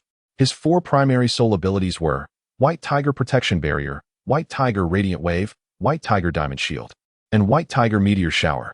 Oscar, the sausage specialist, a level 41 food system equipment soul master, also wielded 2 yellow and 2 purple soul rings, with his 4 soul abilities being Restorative Giant Sausage, Detoxifying Little Sausage, Rapid Flight Mushroom Sausage, and Excitement-Inducing Pink Sausage. Tang San, the Thousand-Handed Azura, a level 41 control system battle soul master, held 2 yellow, 1 purple, and 1 black soul rings, with his 4 soul abilities, Bind, Parasite, Spiderweb Entanglement, and Blue-Silver Cage. The Evil Fire Phoenix, Ma Hongjun, a level 41 assault system battle soul master, also had 2 yellow and 2 purple soul rings, with abilities including Phoenix Fire Line, Phoenix Rising from the Ashes, Phoenix Wing Ascension, and Phoenix Roar Strike. Xiao Wu, the Soft-Boned Enchantress, a level 37 assault system battle soul master, possessed 2 yellow and 1 purple soul rings, with her 3 abilities, Waste Bow, Enchantment, and Teleportation. Ning Rong, the 9-treasure Glazed Tile Pagoda, a level 41 support system equipment soul master, wielded 2 yellow and 2 purple soul rings, with her 4 soul abilities, Power Amplification, Agility Amplification, Soul Power Amplification, and Defense Amplification. Zhu Qing, the Nether Cat, a level 41 agility attack system battle soul master, also had 2 yellow and 2 purple soul rings, with her 4 soul abilities, Nether Strike, Nether Claw, Nether Slash, and Nether Shadow Clone. Luoba, the Rune Thunder, a level 33 Assault System Equipment Soul Master, possessed 2 yellow and 2 purple soul rings, with his 4 abilities, Thunder Chain, Thunder Arrow, Thunder Bodyguard, and Celestial Thunder Formation. Lily, the Ice Jade Qilin, a level 42 Control System Battle Soul Master, wielded 2 yellow and 2 purple soul rings, with her 4 abilities, Ice Jade Pillar, Ice Jade Body, Ice Jade Chain, and Ice Jade Explosion. Yu Mingqing, the God of Gluttony, a level 44 Assault System Battle Soul Master, held 3 purple and 1 black soul rings. With her 4 abilities, Shadow Dance Steps, Shadow Giant Mouth, Shadow Slither, and Endless Feast. On their return journey, no unexpected incidents occurred, and the group of 14 successfully arrived back at Shrek Academy. At this moment, only 5 days remained until the commencement of the preliminary round of the Continental Advanced Soul Master Academy competition. The master granted the Shrek 7 a day of rest, and early the next morning summoned them to gather in the woods behind the Academy's teaching building for their final training session. Notably, to prevent potential injuries and depletion of their numbers in future battles, Talon, who possessed the mighty gorilla martial soul and had reached level 38 soul power, was temporarily inducted into the team. Alongside him, 3 additional senior class soul masters, each with soul power reaching level 35, were also brought into the fold as substitutes for the Shrek 7. Among the newly recruited members, aside from Talon, the other 3 were Huang Yuan, a level 35 Assault System Battle Soul Master, male, with the martial soul of a lone wolf and 2 yellow and 1 purple soul rings, Jing Ling, a level 35 Agility Attack System Battle Soul Master, male, with the martial soul of a skeleton and 2 yellow and 1 purple soul rings, and Jiangzhu, a level 35 Healing System Equipment Soul Master, female, with the martial soul of a healing staff. Soul rings, 2 yellow and 1 purple. Chapter 25. Our goal is the championship. Before the arrival of the Shrek 7 monsters, or rather, prior to the renaming of the Academy to Shrek Academy, Talon and the 3 others were the mainstays prepared by the Academy for this year's prestigious Soul Master competition, nurtured with great effort by Lu Erlong, remaining as the elite among the students. If not for this competition, given their strength, they would have graduated long ago. Neither Talon nor the other 3 harbored any objections to serving as substitutes for the Shrek 7 monsters. After witnessing Tang San's formidable power that defeated the level 58 Strength-type Soul King, Tano, who would dare to challenge their supremacy, despite the fact that the youngest among them, Jiangzhu, was already 19 years old. However, had Yu Mingqing showcased her prowess at the Academy, it would surely have stirred quite a commotion.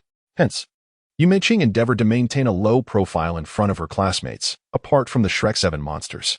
Of course, this was a directive from the teachers. In the preliminary stages of the competition, there was an effort to conceal everyone's true capabilities, which is why so many substitutes had been chosen. With Tang San possessing a Millennium 4th soul skill and Yu Mingqing being similarly gifted, they were clearly regarded as trump cards. Given that all 3 of Yu Mingqing's initial rings were Millennium Soul Rings, it was imperative that she be kept under wraps until the very end. As for Tang San, it was necessary for him to display his Millennium 4th ring. Otherwise, how could Shrek Academy gain the respect it deserved? It is worth noting that Shrek Academy is now officially known as the Royal Shrek Advanced Soul Master Academy, while the Shrek Battle Team is also referred to as the Tiandou 3rd Team. As the teachers explained the rules, Ma Hongjun frequently glanced at Yu Mingqing, his intentions clear to anyone observing. Although senior Jiangzhu was more mature and attractive, Yu Mingqing, being of the same age as Ma Hongjun, naturally drew his attention. Yu Mingqing, however, had no time for his antics. In her eyes, Ma Hongjun was merely a child. Indeed, that was her perspective. When the teachers announced that the latter stages of the competition would take place at the Spirit Hall, Rob felt a jolt of surprise. The Spirit Hall? Could it be that he would meet his teacher again? Indeed, regardless of the circumstances, Bibi Dong was Rob's first mentor in this world. At that time, concealing his identity would be impossible. Although he had matured significantly over the past 2 years, evolving rapidly, and his martial spirit had transformed from the Thunder Pearl into the more splendid and intricate Thunder Spirit Pearl, even his appearance had been enhanced by this evolution. Nonetheless, as long as Bibi Dong was astute, recognizing him should pose no challenge. In light of this predicament, he could only request that his teacher register him under the pseudonym Li Zixing, rather than his true name, Rob. This way, before he actually encountered Bibi Dong, he would remain unrecognizable. After all, his status as the Saint Son of the Spirit Hall was a secret known only to the upper echelons of the Spirit Hall. In the following days, the participating members of Shrek Academy, under the guidance of their master, began rehearsing their strategies, especially for the newly joined reserve members. Each day is spent in the process of integration. Harmonizing a Spirit Master team is inherently challenging. However, if there exists an exceptionally talented control-type Spirit Master within the group, the task becomes significantly easier. Tang undoubtedly embodies this role, and under his guidance, everyone gradually acclimates to the original Shrek 7 monsters combat strategies. Concurrently, Tang has also determined the participants for the preliminary rounds, primarily rotating 4 members from the original Shrek 7 monsters. In fact, even Rob, Lily, and Qing are astonished by the synergy of the original Shrek 7 monsters. They believe that even without their trio, the original Shrek 7 monsters could secure the championship with the 4 reserve members. Their inclusion merely solidifies the championship within their grasp. Although the preliminary rounds are not of paramount importance, it is essential to ensure qualification. As the primary control Spirit Master, Tang must take the field. Consequently, Lily, as another control-type Spirit Master, need not participate in the early stages. Bai, as the captain, is also the second strongest in spirit power aside from Qing, and must ensure his presence. Xiao and Oscar are also required to compete. Thus, there are 3 soul sects and 1 soul master that must take the stage. If the remaining 3 slots are filled by another soul sect, it would inevitably reveal their true strength. It is perhaps prudent to keep Robert, Lily, Ning Rong, Mahonjun, Zhu Qing, and Qing in reserve for the time being. 3 days later, in the capital of the Tiandou Empire, Tiandou City, the grand opening ceremony of the Continental Advanced Soul Master Academy Elite Competition is set to take place at the Tiandou Great Soul Arena. At this moment, nearly a third of Tiandou City is bustling with activity, as if the streets are deserted in anticipation. Since several days ago, all hotels of varying grades within the city have reached full capacity, causing a nearly 50% surge in the city's population. This vividly illustrates the immense allure of the Continental Advanced Soul Master Academy Elite Competition. However, in Robert's eyes, the scale of this event pales in comparison to the Global Youth Champions League from his previous world. They have been arranged to enter after the Tiandou first and second teams, as they are known as both the Shrek Battle Team and the Tiandou third team. Of course, the Tiandou first team will not participate in the Tiandou Empire's competition, having long since secured their status as seed players. The public holds high hopes for the Tiandou second team, as it is composed of elites trained by the Royal Tiandou Soul Master Academy. Simultaneously, the Tiandou third team garners attention. For many citizens are aware that the Royal Shrek Academy's teachers and students were the first to confront the beast tied a year ago and held their ground valiantly. The Tiandou third team is indeed a moniker for the Royal Shrek Battle Team. Nevertheless, the relationship between the Tiandou second and third teams is evidently strained, as the second team is well aware of Shrek's true capabilities. Today marks the opening ceremony in the inaugural day of the Continental Advanced Soul Master Academy Elite Competition. Aside from the ceremony, only one match is scheduled. The Tiandou Royal Academy's second team will draw an opponent for the first round of the round-robin competition, which can be considered somewhat of a performance-oriented team battle. Otherwise, an opening ceremony alone would clearly fail to satisfy the audience's interest. The prestigious elite competition of advanced soul master academies across the continent offers substantial rewards, presented in a most straightforward manner. Each victory in the preliminary rounds grants a reward of 500 gold soul coins, while advancing to the qualifying rounds bestows an additional 3,000 gold soul coins. Should one reach the grand finals, the Heavendou Empire will not only confer the title of Baron, but also reward each participant, whether a main member or substitute, with 1,000 gold soul coins. As for the ultimate prize in the finals, it is even more substantial.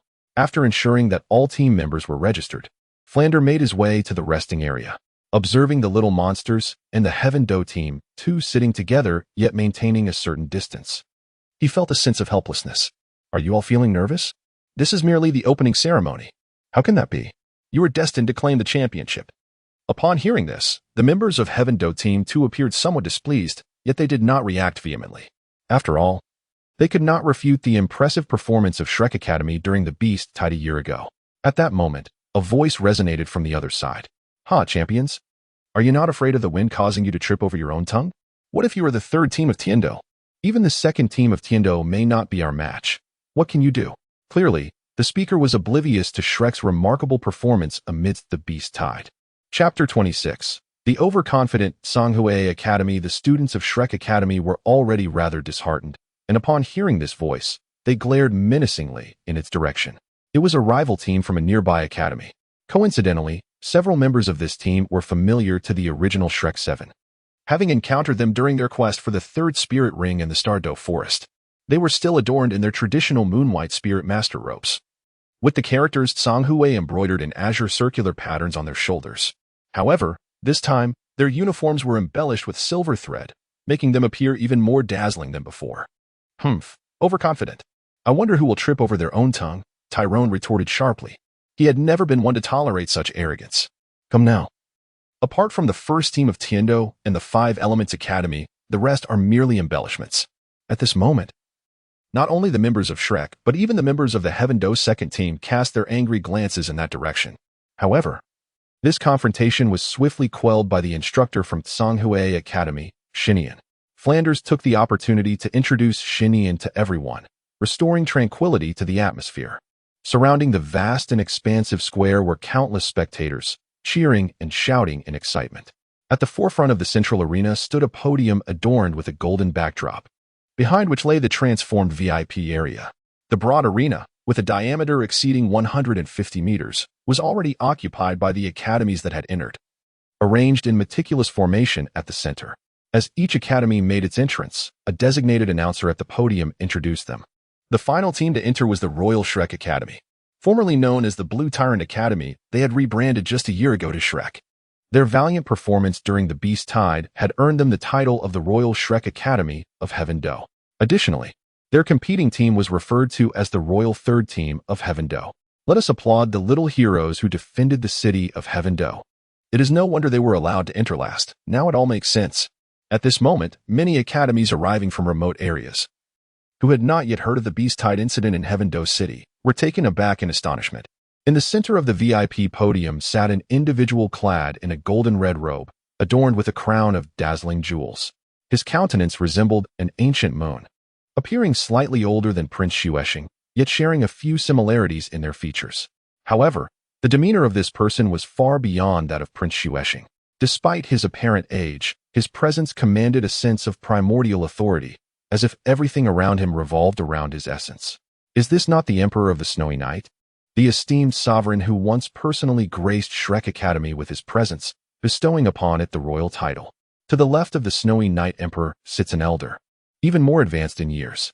Draped in a flowing crimson robe, adorned with a five-pointed platinum crown, his eyes are gently closed, resembling a state of slumber. His shoulders are narrow, and his elongated frame is reminiscent of a javelin.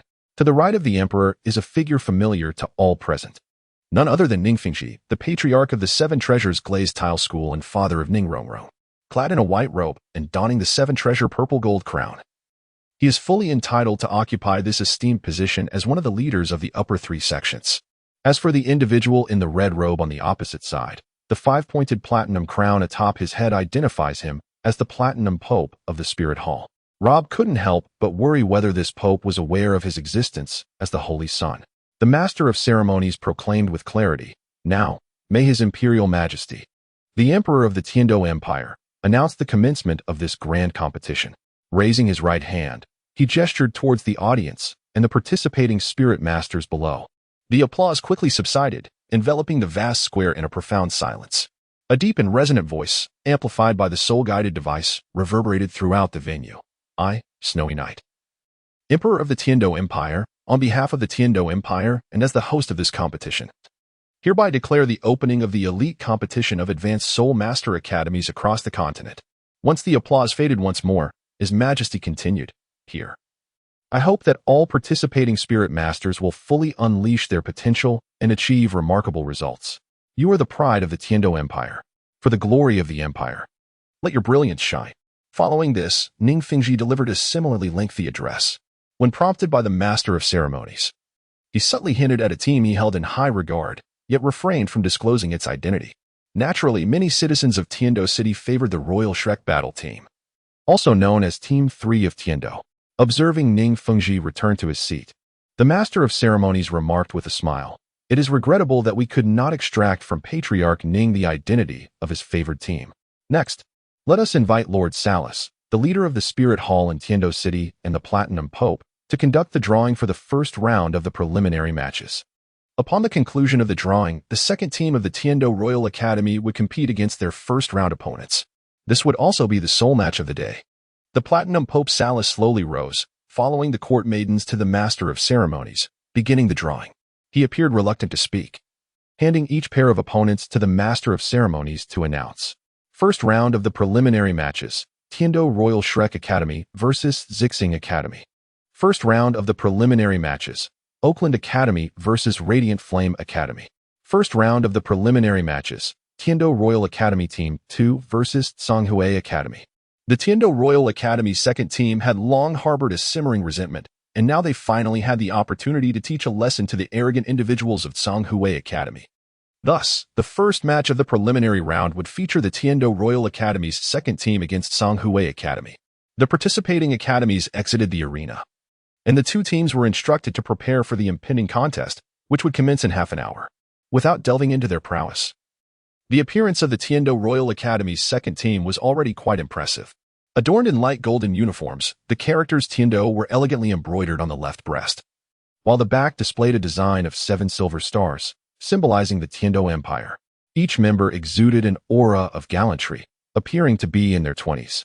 Under the radiance of the Soul Guide, even in daylight, they seemed to emanate a dazzling brilliance, resembling a multitude of golden suns that captivated the spectators.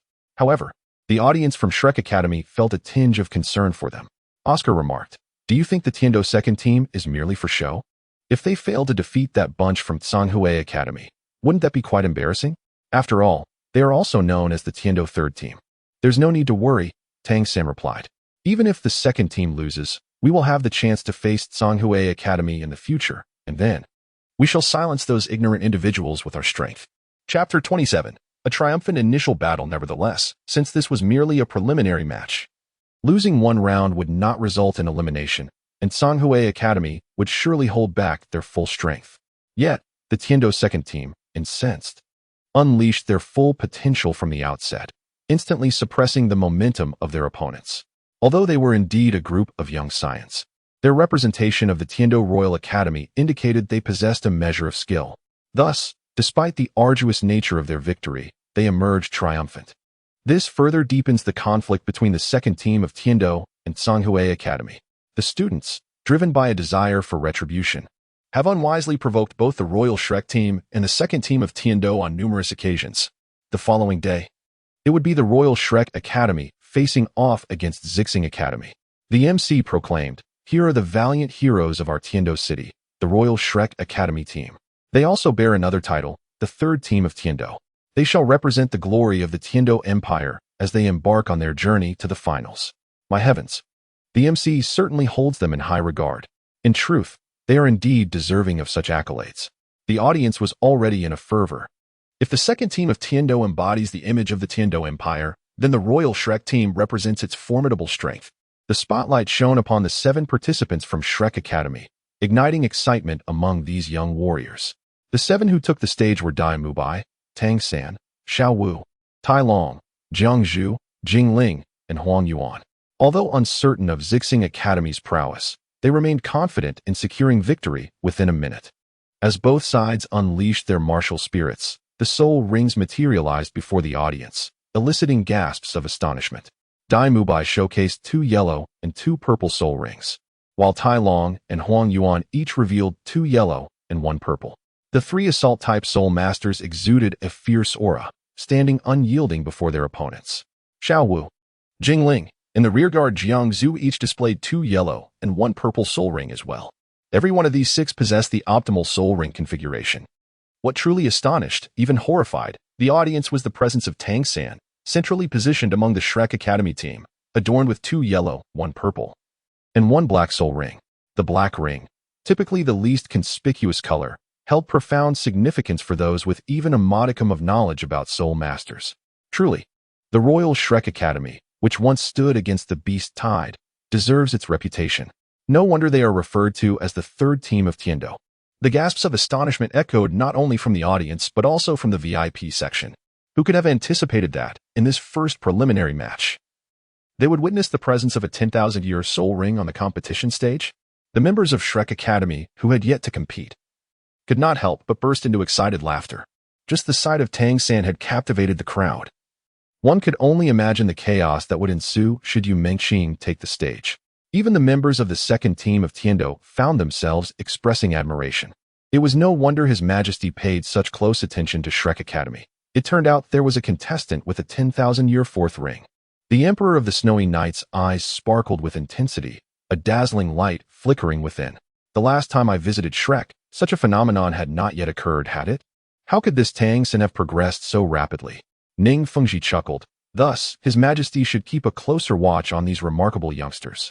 I wonder if His Majesty has noticed that my daughter is also among the ranks of Shrek Academy?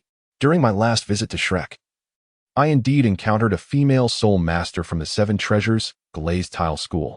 Could she possibly be the daughter of the esteemed Ning Zhongzhu? The participants from the Purple Star Academy were already somewhat disheartened, and when their gazes fell upon Tang San, seeing the understated black, 10,000-year soul ring around him, their pupils involuntarily constricted, leaving them momentarily stunned. However, this was a competition akin to a battlefield, where such distraction is an egregious folly. While the opponents were caught in a daze, the Shrek team was far from idle. In terms of combat experience, the Purple Star Academy's team was even inferior to the likes of Tidal Douluo and others who had recently joined Shrek, not to mention the legendary Shrek 7 monsters. Charge! Tang San shouted decisively. Seizing the moment while the adversaries remained dazed, the 7 members of Shrek launched their assault. Daimubai led the charge, his muscles swelling with power as he surged forward alongside Tidal Douluo and Huang Yuan.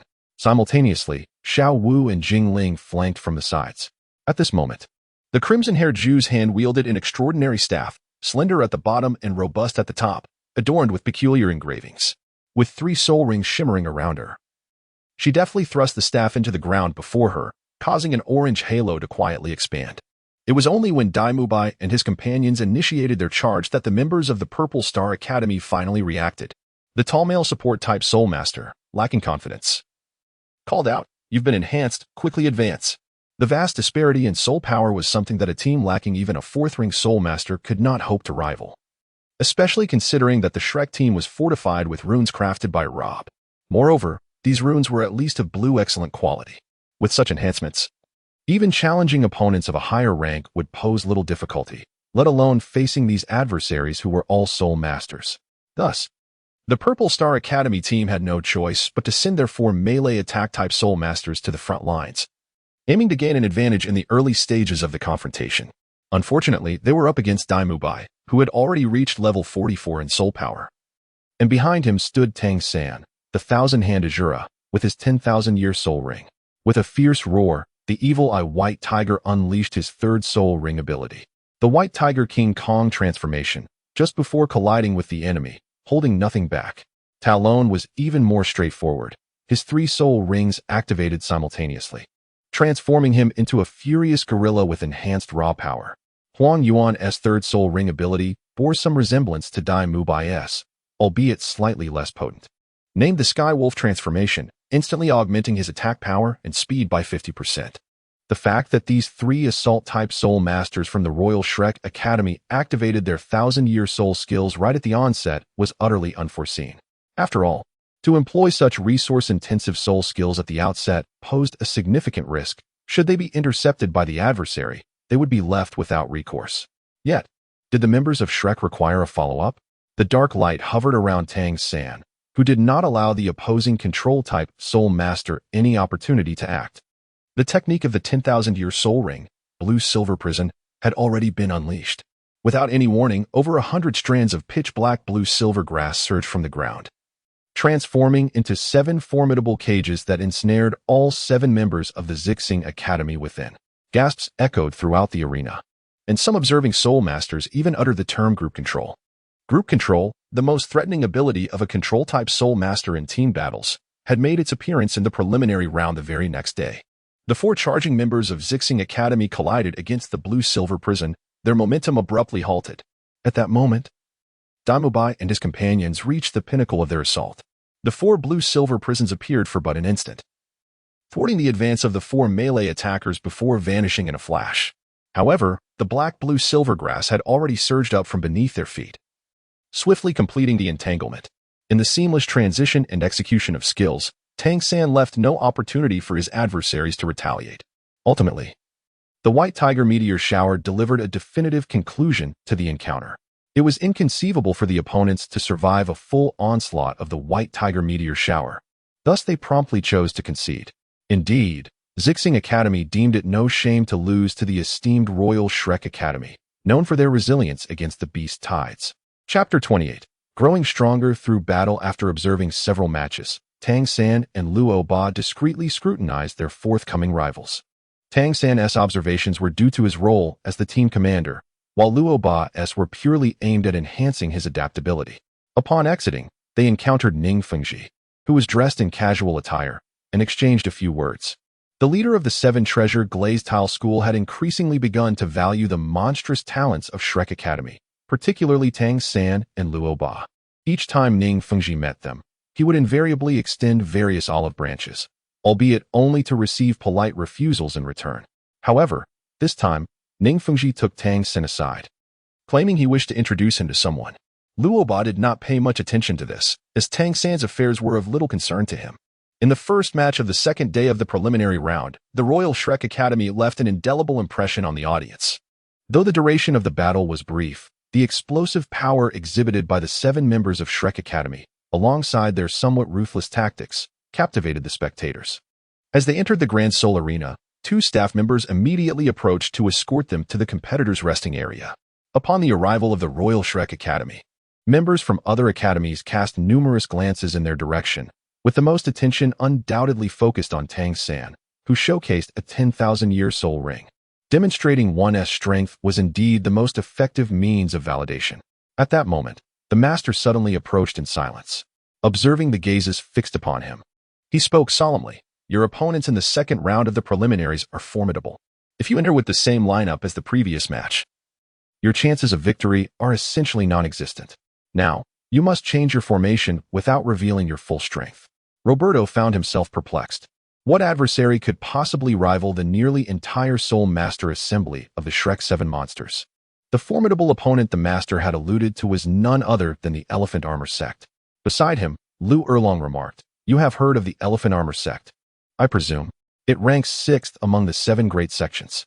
Today's challengers hail from the Elephant Armor Academy, established by this sect. The 7 competitors are direct descendants of the Elephant Armor sect, with 3 possessing a formidable level of 40, while the remaining 4 are close to that threshold. They represent the new generation of elites from the Elephant Armor sect. The ancestral martial soul of the Elephant Armor sect is known as the Diamond Mammoth, a superlative martial soul renowned for its exceptional defensive capabilities, primarily manifested in strength and protection. Few soul masters of comparable rank can penetrate their defenses. Were it not for the absence of a Tidal Douluo within their ranks, their standing would likely not be limited to the 6th position among the great sections. Nevertheless, the sect's leader, a Soul Douluo of level 87, can withstand certain non-primary assaults from Tidal Douluos, showcasing the might of their martial soul. Upon hearing the master's words, everyone fell into deep contemplation. Suddenly, Yu Mingqing broke the silence. "Teacher, allow me to take the stage." Naturally, the instructors would vehemently oppose this notion, for their ultimate trump card was indeed Yu Mingqing. The original strategy dictated that she would not be deployed until the finals. It was not only Yu Mingqing who wished to participate. Both Roberto and Lily were eager to join the fray as well. Their previous battle had ignited a fierce spirit of competition and pride within them. However, it was evident that neither could afford to engage too early. Ultimately, it was Tang San who voiced his perspective, suggesting a slight alteration to the combat lineup. The master, who always emphasized the cultivation of Tang San's leadership skills, nodded in agreement and inquired, "How do you propose to arrange it?" Tang San replied earnestly, "I suggest this. In our last battle, 3 of the Shrek 7 monsters participated. For this contest, let us modify the lineup. Zhu Qing will replace Tai Long, and Xiao Ao shall take the place of Jiang Zhu." Upon hearing Tang San's proposal, a smile graced the master's face. "Indeed, this is quite strategic. It seems you possess a well-formed plan." Tang San furrowed his brow and remarked, "One cannot say I am entirely confident. Anything can happen in competition. However, I believe this arrangement provides the best opportunity for success." as it conceals our full strength while enhancing our chances of victory. Initially, Roberto struggled to comprehend Tang San's reasoning, as he was not particularly adept at strategizing. It was Lily who elucidated the depth of Tang San's intentions, allowing him to appreciate the subtleties involved. No wonder Tang San was chosen as Shrek's commander. Such strategic acumen was not something Roberto could easily match. After a fierce battle, Tang San, through his extraordinary intellect, led the team to a narrow victory. What truly impressed Roberto was Tang San's exceptional utilization of the flying mushroom sausage. Moreover, a profound comprehension of the two significant special runes, namely the neighboring enhancement and the three principles, is essential. Indeed, those 4 purple epic runes were not bestowed upon Tang San without reason. Alas, this marks the second appearance of Shrek, yet still, no outsider has noticed the peculiar runes adorning the soul rings of Shrek's participants. Robert felt a twinge of disappointment, realizing that promoting the runes would be a formidable task. However, the less attention the opponents paid to the runes, the more advantageous the situation became for them. Particularly in the ensuing minutes, when an individual attempted to assault Oscar, they were utterly unprepared for the formidable offensive capabilities possessed by this food-type soul master.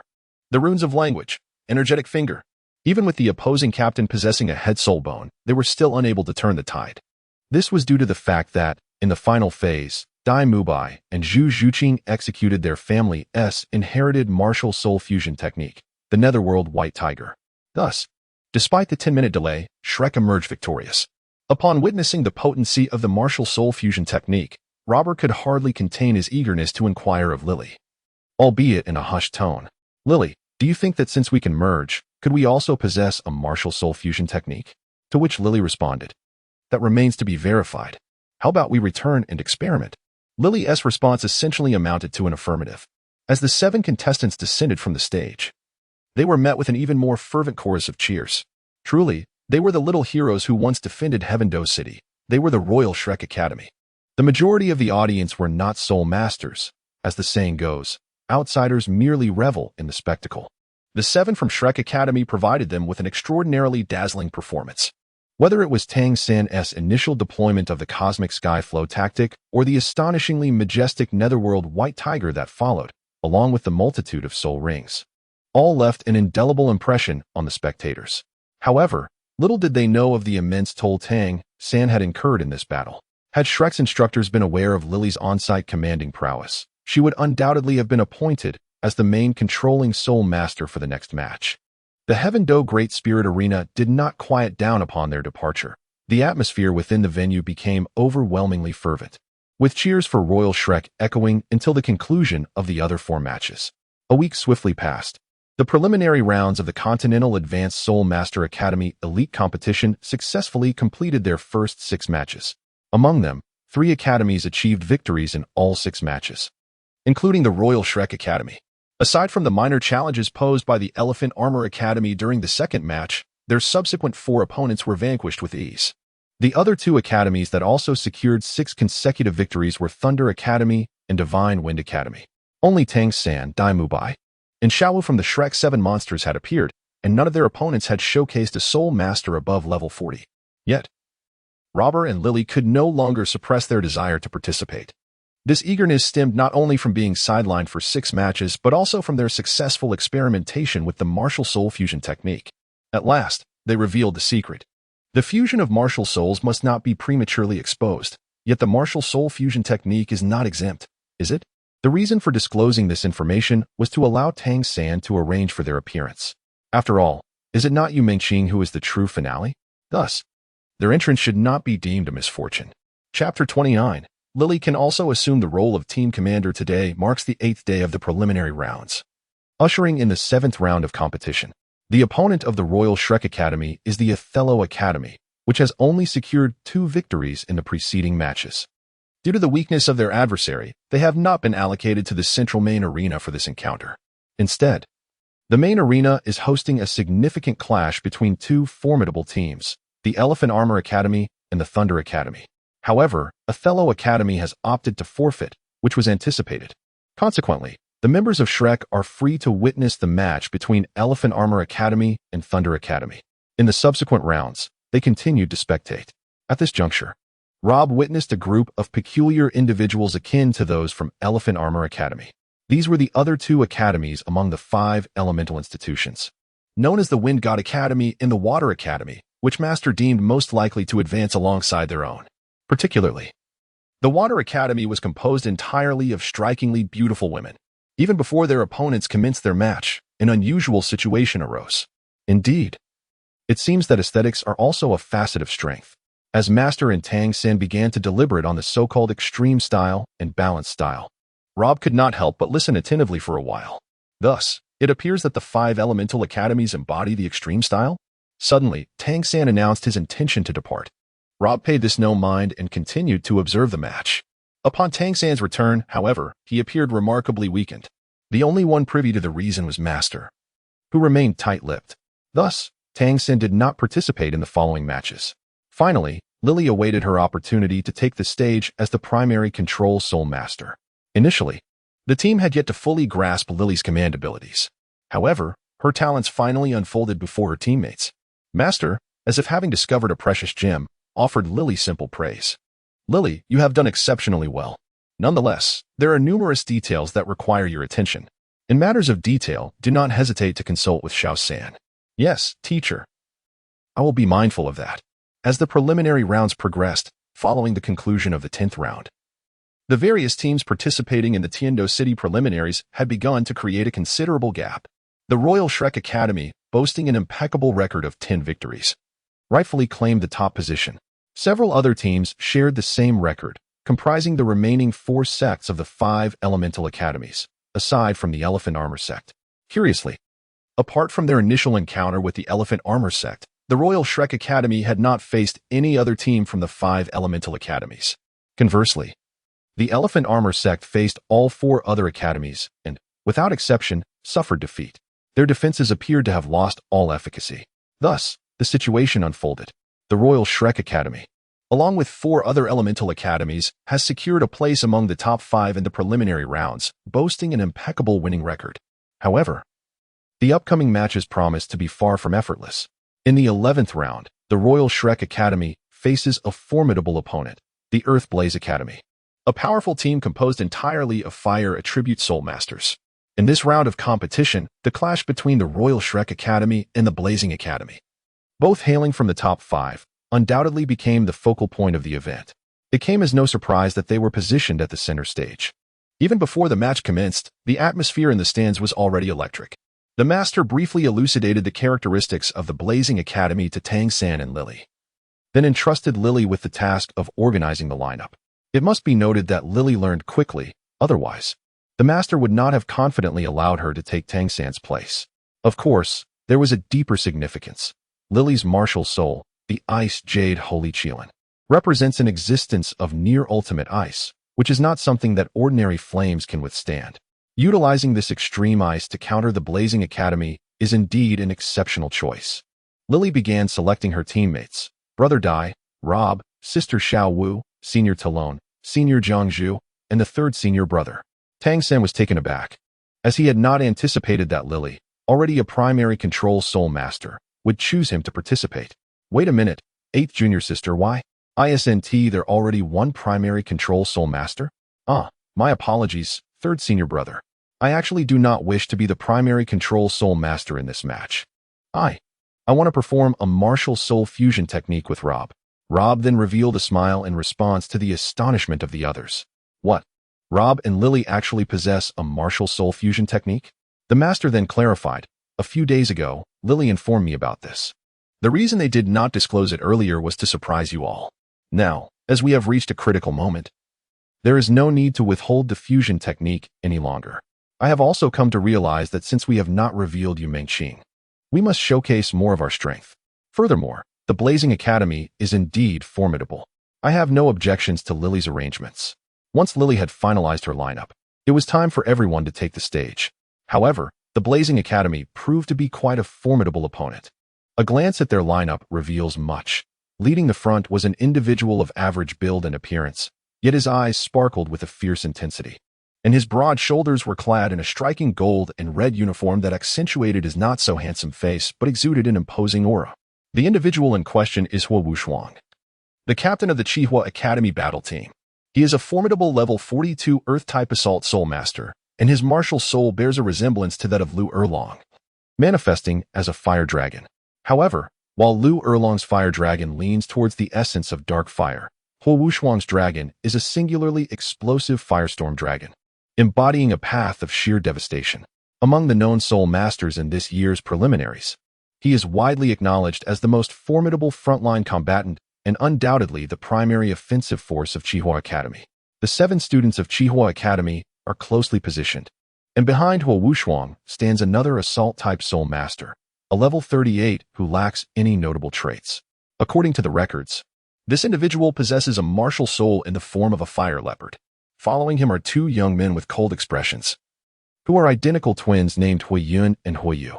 Their martial soul is the fire crane, classified by the master as a sensitive assault-type fire shield soul master. Both have achieved a soul power level of 39, tantalizingly close to reaching the coveted 40. The final 3 members include 2 towering young men whose imposing physiques would easily mislead one into perceiving them as assault-type soul masters. Yet, the master has revealed to the Shrek Academy that these 2 are, in fact, support-type soul masters, albeit with a degree of offensive capability woven into their assistance. If their opponents are not exceptionally strong, their supportive nature remains inconspicuous. Remarkably, both possess the same martial soul, the Fire Star, an unusual and distinctive manifestation. At the center of this trio stands the sole female participant of the Qihua Academy team, a strikingly beautiful girl. The crimson and gold team uniform she adorns complements her figure exquisitely, while her dark red hair flows gracefully, making her appear like a flame capable of captivating any man. Despite being the only girl in the Qihua Academy, she towers above the others in height and boasts a remarkably proportionate physique. Positioned at the center of the group, she consistently wears a subtle smile, her form subtly radiating a soft red glow. Should one underestimate her as the weakest link of Qihua Academy during combat, they would undoubtedly face dire consequences. For this young lady is none other than Huo Wu, a level 43 control-type soul master, and, apart from Captain Huo Wushuang, the highest-ranking member of the team, she embodies the very essence of the squad and serves as the vice-captain, her martial soul being a shadowy flame that reflects her very essence. Chapter 30. Ice Thunder Transformation, Phantom Stride. Both sides arrayed themselves and exchanged formal greetings. Given that Lily was to engage in a martial soul fusion technique with Luo Bo, she naturally positioned herself at the rear of the formation. Meanwhile, Tang San remained the principal controlling soul master, directing his gaze towards the controlling soul master of Qihua Academy, the sole female participant, Huo Wu. Indeed, the lineup on Shrek's side is rather peculiar, with Tang San standing centrally among them. His 10,000-year soul ring remains a significant sensation, exerting immense pressure on any adversary. After all, in the current competition, he is the sole contender capable of achieving the remarkable feat of a 10,000-year fourth ring. Behind Tang San stands the ever-ready Luo Bo and Li Li. To his left and right are Jiang Zhu and Xiao Wu, while at the forefront are Dai Mubai and Tai Long. This lineup within a team that champions the philosophy of integration, such as Shrek, is indeed quite peculiar. However, the commentators soon noticed that Shrek had introduced 2 individuals previously unseen. Look, the Royal Shrek team has unveiled 2 unfamiliar soul masters, and their levels are not significantly lower than that of their captain. It appears they hold their adversaries in high regard today. The Blaze Academy, on the other hand, remained unperturbed, with Huo Wu displaying a disdainful expression. What does it matter if they're all soul masters? Huo Wu is confident that, through perfect coordination with her teammates, Shrek is merely a paper tiger. After all, they only managed to withstand a beast tide. Even before the match commenced, the tension was palpable, permeating the air as they locked eyes. Huo Wushuang glared at Dai Muzi, their gazes clashing intensely as he declared in a deep voice, "Today marks the end of your winning streak." Dai Mubai replied coolly, "This is precisely what I intended to say. One of our teams will inevitably face the cessation of their victorious run today." Huo Wushuang's gaze shifted to Tang San, positioned behind Dai Muzi. "What a pity. If your control-type soul master were not of the plant Affinity, you might stand a chance. However, under the current circumstances, I advise you to concede, at least this way. You can preserve your strength for the next match." Dai Mubai merely smirked in silence. In truth, he harbored doubts of his own. How could he not be aware that plant-type soul masters are inherently restrained by fire-type soul masters? and their opponents, a team composed entirely of fire-type souls. Tang San refrained from interjecting, merely allowing a slight smile to grace his lips as he turned to glance at Luobo. Besides his confidence in Luobo, he was indeed self-assured about his fire-resistant blue-silver grass. Luobo, catching that glance, turned to look at Lily. Humph, Blaze Academy, such bravado. Let us see how you fare against our martial soul fusion technique. In terms of cultivation, Shrek undoubtedly held the upper hand, having 4 soul masters on the field compared to only 2 on the opposing side. Such a disparity is staggering. Yet, despite this difference, the adversaries did not falter, which raised Tang San's suspicions. From the beginning of the lineup, his gaze was fixed on the tall girl named Wu Wu. Her name, sharing the character for Dance with Xiao Wu, evoked curiosity. However, this girl gave Tang San a peculiar impression. Although she wore a constant smile, her aura was remarkably reserved. With Tang San's strength and the purple extreme magic eyes, he could not easily discern what this girl concealed. Certainly, with Luobo and Lily's martial soul fusion technique as their trump card, the opposing team must possess some depth of their own. Otherwise, how could they have achieved their previous successes? As martial souls soared, an invisible pressure pressed upon both teams like 2 colossal walls squeezing against each other. As the match commenced, with the referee's command, both teams sprang into action simultaneously. Daimubai took a sudden step forward, causing the entire arena to tremble. Xiao Wu and Tai Long followed closely beside him. The 3 surged forward with the force of thunder, advancing upon their opponents. Yet at their waists, a slender yet remarkably resilient blue-silver grass emerged. In that very moment, a fierce inferno erupted within the enemy ranks. The crimson glow enveloped half of the arena in a searing heat. The 7 members of the Blaze Fire Academy simultaneously ignited in flames. The first spirit ring of each radiated a dazzling brilliance. The 2 support spirit masters among them emitted sparks that flew in all directions. Countless tiny red luminescent points swiftly converged towards the sparks in the air. As the red points coalesced, the sparks rapidly enlarged, swirling above the heads of the 7. Huo Wushuang and another formidable attack-type spirit master boldly charged forth. A resounding dragon roar erupted from his lips, flames enveloping him, subtly forming the shape of a dragon behind him. His martial spirit manifested, causing his body to swell in size. With a layer of scorching dark red scales adorning his skin, the agile attack spirit masters, Huiyun and Huiyu, simultaneously took to the air.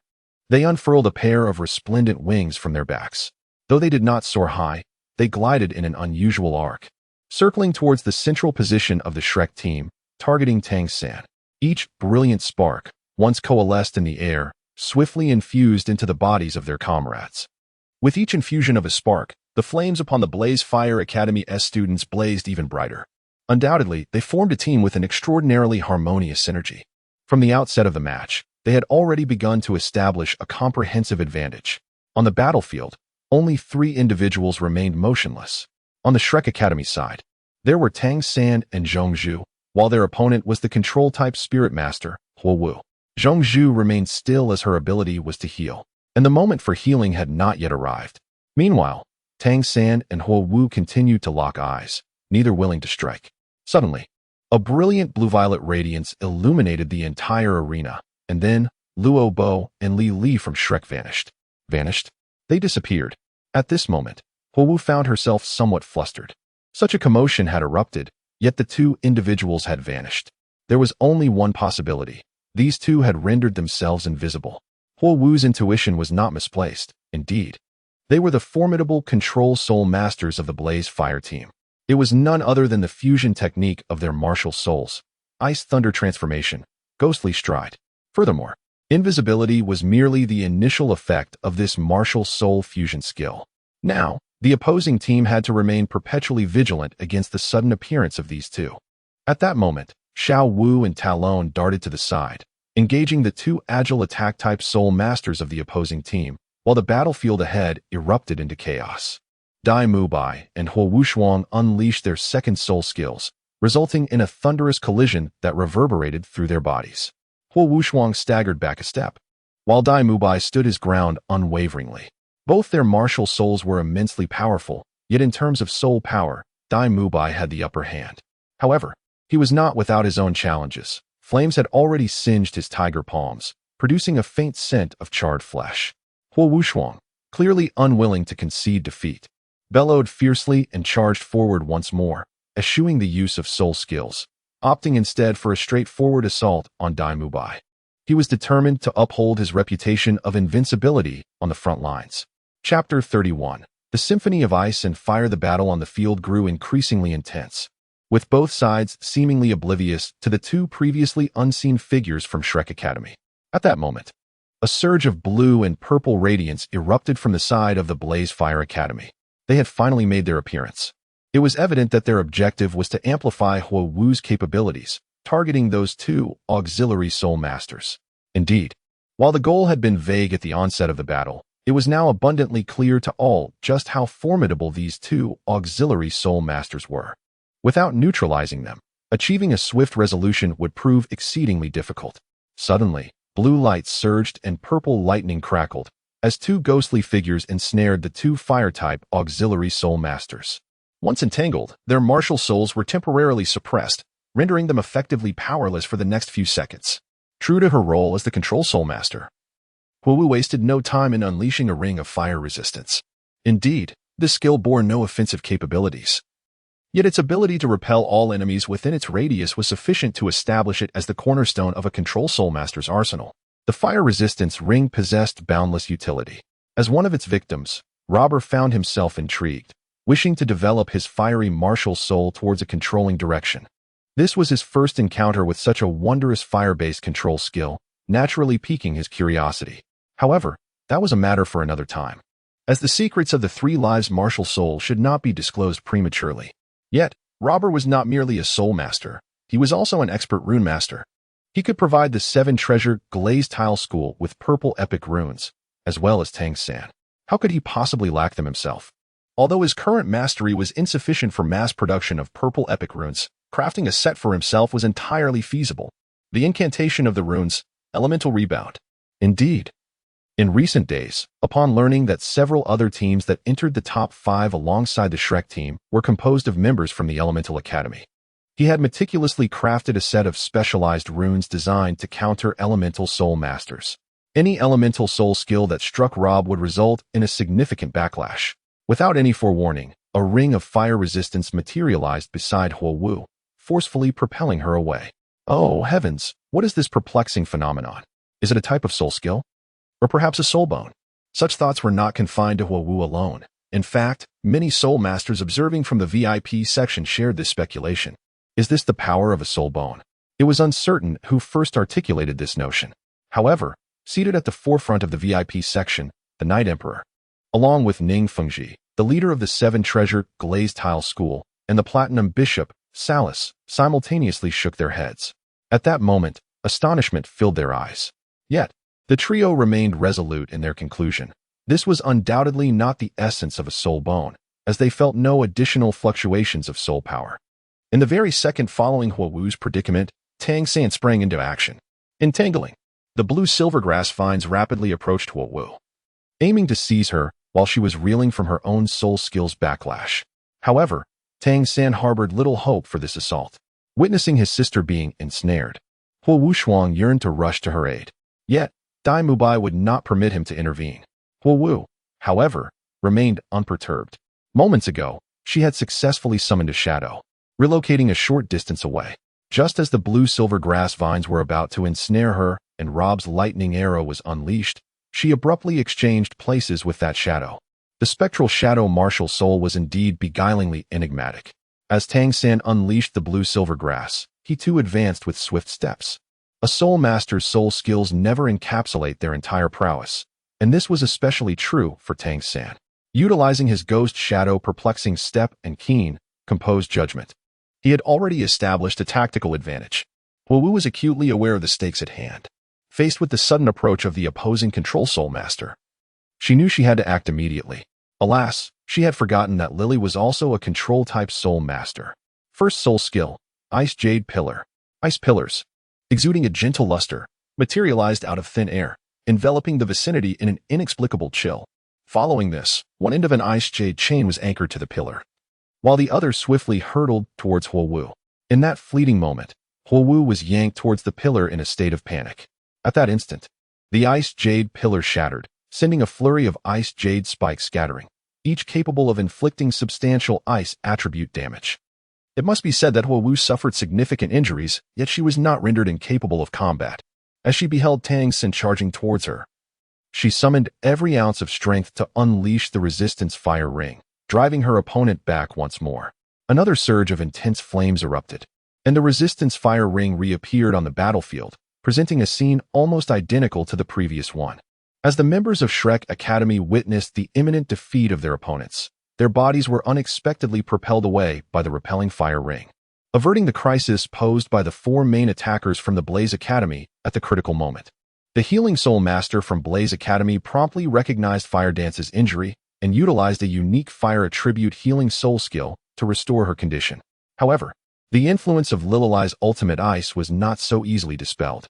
Although Fire Dance had salvaged her situation at a pivotal moment, she was now drenched in sweat. She realized that despite her high estimation of Shrek, she had still underestimated them. Initially, the fusion skill of the Ice and Electrical Soul Masters had effortlessly rendered two of her auxiliary Soul Masters temporarily powerless, followed by Tang San's precise coordination and enigmatic footwork and close combat techniques. Among the most perplexing occurrences was the fact that her own repelling fire ring was used against her. What kind of absurdity was this? The dignitaries in the VIP area were equally astonished, many witnessing such scenarios for the first time. Soralez's expression grew profoundly somber, leaving no one to decipher his thoughts. The calmest among them was Emperor Shueye, whose lips curled into a slight smile as he regarded the Shrek team on the arena, his eyes sparkling with approval. Once again, the attack was thwarted by the repelling fire ring, and this time even Tang San had been thrown off balance, making it difficult for Rob and Lililai to approach their adversaries. The battle temporarily paused. The quartet of Fire Wushuang, having turned peril into safety, swiftly regrouped with their three teammates to reform their triangular formation. Meanwhile, the 7 members of Shrek Academy also convened. Jiang Zhu's healing staff was planted firmly in the ground, emitting rings of restorative light that dispelled the effects of fire attribute soul power on the team. Her healing encompassed various aspects, with one of her soul skills specifically designed to eliminate diverse abnormal states. A wave of refreshing energy surged into the Shrek Academy members, rapidly revitalizing their spirits. Chapter 32, The Joy of Ice and the Sorrow of Flame. Fire Wushuang turned her head back, locking eyes with Fire Dance for a fleeting moment. In that instant, they imperceptibly nodded in mutual acknowledgement. Fire Dance gradually raised her hands, and 2 orbs of orange-red flames began to rise from her palms, soaring over a meter high. This appears to be a signal, as the other 6 members of the Blaze Academy moved simultaneously. The 2 auxiliary spirit masters, having just recovered from the effects of the Ice Thunder transformation, Phantom Walk, unleashed their powers without hesitation. Their bodies ignited with flames as they released their 3rd spirit abilities, targeting but a single individual, Fire Dance, who was radiating brilliance. A series of solid fireballs surged into Fire Dance's body, causing the orange-red flames in her palms to glow ever brighter, subtly changing in hue from orange-red to a deep azure, and finally to a brilliant white. The searing heat dissipated entirely the moment the flames transformed into white, as if they were no longer mere fire. As the 4 attackers, led by the unmatched Fire Wushuang, formed a defensive line before Fire Dance, they too ignited the light of their 3rd spirit rings, evidently prepared to thwart any sudden assault from Tang San's side. The purple light blossomed. This was the color of the spirit rings, but instead of the 3rd, it was the 4th spirit ring adorning Fire Dance. The purple radiance fused with the incandescent white in her grasp, illuminating her with an ethereal glow. Tang San's expression grew slightly grave. He could discern that with the full support of the 2 auxiliary spirit masters, Fire Dance's 4th spirit ability was far from ordinary. Its power even surpassed that of a typical 5th spirit ability wielded by fire attribute spirit masters. As a fire-controlling spirit master, Fire Dance was the most formidable adversary the Shrek team had encountered in this competition. Fire Dance, Radiant Sunday. The clear voice of Fire Dance resonated, with each syllable intensifying the brilliance of the white flames in her hands. When the final word sun was uttered, a massive sphere of white fire coalesced above her head, truly radiating like a sun. At this moment, even the sunlight in the sky was overshadowed by its brilliance. In the VIP section, Ning Fengji remarked with surprise, "The power is restrained, not a trace of it being released. This young girl from Blaze Academy has reached a rather terrifying level of control over her martial soul." This is not merely her own spirit power, but that of 3 individuals combined. Shrek may be in trouble now. Momentum. Most crucial is the momentum. Indeed, this so-called fire dance radiant sun exuded tremendous momentum. However, when it comes to true prowess, the Super Douluo Lily had never feared anyone. She had long since prepared her countermeasure. The martial soul fusion technique of Rob and Lily was far from simple. While Ice Thunder Transformation, Phantom Walk was led by Rob. The next move, Ice Thunder Transformation, Polar Wall, was directed by Lily. Does it seem somewhat familiar? Indeed, the Polar Wall is a lower-tier version of Legion's 8th Spirit ability. Ice River Great Wall. Nevertheless, even as a lower-tier variant, it would suffice to contend with the Fire Dance Radiant Sun. At this moment, Rob and Lily exchanged a glance, signaling their readiness. Just then, Huowu spoke. You are formidable, indeed. However, victory belongs to us. The moment Huowu's radiant sun was unleashed, our triumph was already foretold. The sun drifted forth, advancing half a meter. When Tang San locked eyes with Huowu, that terrifying sun had transformed into a streak of luminous energy, hurtling towards him with alarming speed. This is utterly unavoidable. Unlike the previous 7-star strike, the moment it was unleashed, this dazzling sun had already completely locked onto Tang San's body, and its speed was such that even the swiftest agile soul master could not hope to escape. Tang San, however, felt no fear. Behind him, a resplendent blue-violet radiance surged forth, instantly ascending into the sky, transforming into a thick ice wall that spanned 100 meters. What? Had those two not just employed a martial soul fusion technique? How could they still possess soul power? Furthermore, wasn't their martial soul fusion supposed to render the target invisible and then unleash a lightning shadow to temporarily strip them of their martial soul? How then did this ice wall come into being? Huowu's pupils constricted momentarily, while Huowu Shuang's eyes widened in disbelief, filled with incredulity. At this moment, the entire arena held its breath, not merely for the second martial soul fusion technique, but to witness the climactic clash between Huowu's radiant sun and the wall of the extreme north. However, it was evident that the first martial soul fusion had taken a significant toll, and Lily, having just executed a series of control maneuvers post-Ghostly Waltz, found her soul power nearly depleted. Consequently, the wall of the extreme north was not executed to perfection. Nonetheless, the brightness, size, and temperature of Huowu's radiant sun had been considerably diminished. As it approached Tang San, it became a mere shadow of its former self. At that moment, Tang San encased himself within the tendrils of the blue-silver grass using his first soul skill, bracing himself against the weakened strike of Huowu's radiant sunday.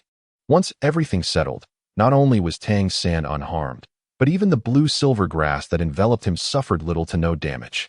Despite Huowu's radiant sun being weakened by the wall of the extreme north, it should not have been so underwhelming against a plant-type soul master. Tang San stood there calmly, smoothing out the wrinkles in his team uniform, his gaze unperturbed as he regarded the 7 members of the Blazing Fire Academy, now completely stunned before him. The dual effects of the octagonal ice grass and the fiery apricot blossom had manifested for the first time in actual combat. Thanks to their forging alongside the eye of ice and fire, not only did Tang San's body, but also his martial soul, possess the remarkable ability of dual immunity to both water and fire. Had it not been for his concern regarding his attire, Tang San could have faced that terrifying fiery onslaught without the need for the blue-silver grass to shield him. Strange, isn't it? Well, let me reveal a little secret. My blue-silver grass is fireproof. At this moment, the members of the Blaze Academy comprehended their defeat, a thorough and irrevocable loss. Where did they falter? Primarily, it was in the realm of the controlling spirit master. It was evident that no matter how talented Huowu was, she could not outmaneuver the cunningly strategic Tang San. Furthermore, Shrek Academy had dispatched the ultimate ice attribute spirit master, Lily, specifically to counter Blaze Academy, alongside the debuting Robert. The critical aspect was that they could unleash a spirit fusion technique too. In fact, the emergence of 7 blue-silver prison cages marked the conclusion of this contest. Perhaps the students of Blaze Academy still had abilities yet to be revealed. In truth, the match had already concluded when Robert, Lily, and Tang San dismantled Huowu's 4th spirit skill, as the 7 members of Blaze Academy had utterly lost their fighting spirit, including their captain, Huowu Shuang. We concede. The words of surrender seemed to be forced from Huowu's clenched teeth. With her silver teeth gritted, she fixed her gaze upon the members of Shrek Academy. Although they were all spirit masters of a similar level, These youths, who appeared younger than herself, emanated an inscrutable aura. They resembled an inexhaustible treasure, continually revealing their capabilities bit by bit. Each time, their opponents succumbed to such displays. Ah, Shrek, how remarkably resilient you are. This duo, capable of executing two spirit fusion techniques, had chosen to reveal them only now. Yet, this fact lifted Huowu's spirit slightly, as it indicated that her team was still deemed significant in Shrek's eyes. However, the final words of Tang San ignited her fury. In her view, had it not been for the ice wall significantly diminishing the impact of her radiant sunfire, Tang San would not have been able to block it so effortlessly. She felt a deep-seated unwillingness, an unyielding resentment. Tang San, dare you withstand a full-force radiant sunfire from me? Chapter 33. The clash with Songhui. Due to the dazzling performances of Robert and Lily, the master advised them to temporarily step back from the limelight. As for Tang San, he was already quite prominent, so he might as well continue to shine, for a controlling spirit master is indispensable. A day later, Shrek Academy faced its 12th opponent. This adversary stirred a sense of excitement within Tang San, even more intense than his desire for victory against Blaze Academy. Their 12th opponent was not one of the 5 elemental academies, but rather Songhui Academy, the institution once led by Chen, which had nearly led Tang San to his ruin. With less than half an hour remaining before the match commenced, the various academy teams awaited in the resting area. This time, Shrek Academy was not participating in the first round. They would enter the fray in the third round. In the realm of spirit masters, power symbolized everything. And this held true within the spirit master academies as well. The Shrek Academy team may initially seem to lack distinctive qualities. Yet this very team has become a formidable source of concern for every opponent they face.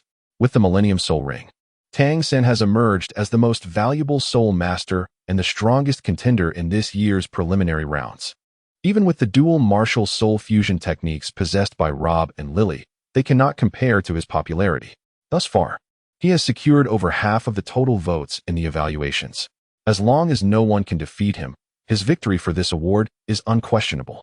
However, overcoming a soul master with a Millennium Soul Ring is no trivial task for the competing students. As the primary controlling soul master, Tang San's status within the team is evidently superior to that of Lily, given his impeccable command and coordination abilities. The members of Shrek Academy gathered effortlessly in Mahongjun. Feeling a sense of restlessness, addressed Tang San, Brother San, how about letting me take the stage today? I want to even use my 4th soul skill, is that all right? Tang San shot him a disapproving glance. No. He then turned to Qing. Today, you will replace Jiangzhu. No problem, Qing replied, albeit momentarily taken aback. Why? Oscar inquired. Do we really need our strongest agile attacker against this bunch from Songhui Academy? Tang San replied gravely. Without Rob and Lily, she must take the field. Songhui Academy is not as feeble as you might think. Have you noticed their record? Since the competition began, they have only lost 3 matches, and those were against Xiangjiao Academy, Thunder Academy, and Shinkong Academy. Against all other opponents, they emerged victorious, currently even ranking above Xiangjiao Academy. Moreover, let us not forget Director Flender's warning. Their leading instructor is quite exceptional. Now that Songhui Academy has lost to Xiangjiao Academy, they will face formidable opponents in the upcoming matches, namely us, Qihua Academy, and Tianshui Academy. They must secure at least 2 victories in these 3 matches to maintain control over their progression to the next round. Coupled with our long-standing rivalry, I am certain they will give their all in today's match. I have chosen to let Zhu Qing compete to ensure our victory. Dai Mubai nodded in agreement. All right. We shall proceed as Little San suggests. Those brash fellows from Songhui Academy think they're so formidable? Today, we will show them the true meaning of strength. Do they really believe they can advance? How naive. At that moment, a young man clad in blue, named Feng Xiaodian, unexpectedly approached and uttered a series of nonsensical remarks, cautioning the Shrek team to be wary of the peculiarities of Songhui Academy. However, Rob did not pay much attention. His mind solely focused on the imminent battle. With no need for him to compete, he could only remain an observer.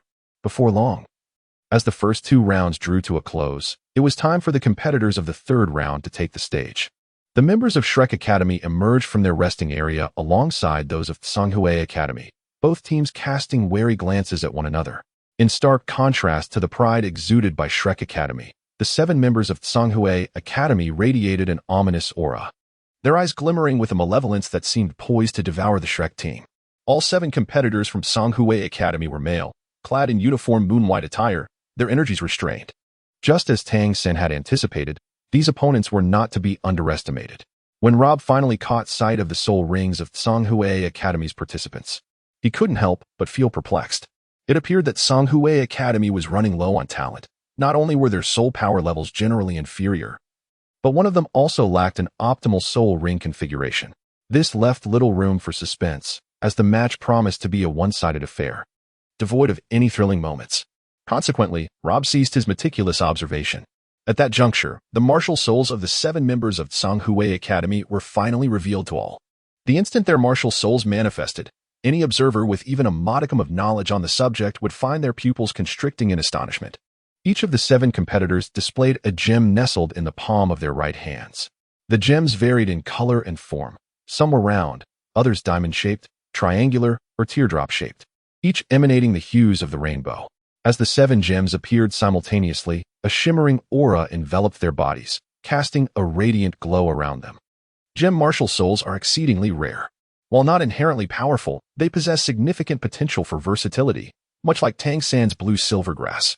These souls can evolve in various directions depending on the soul rings obtained, allowing for attributes such as strength, control, agility, or even support capabilities, all dictated by the soul rings themselves.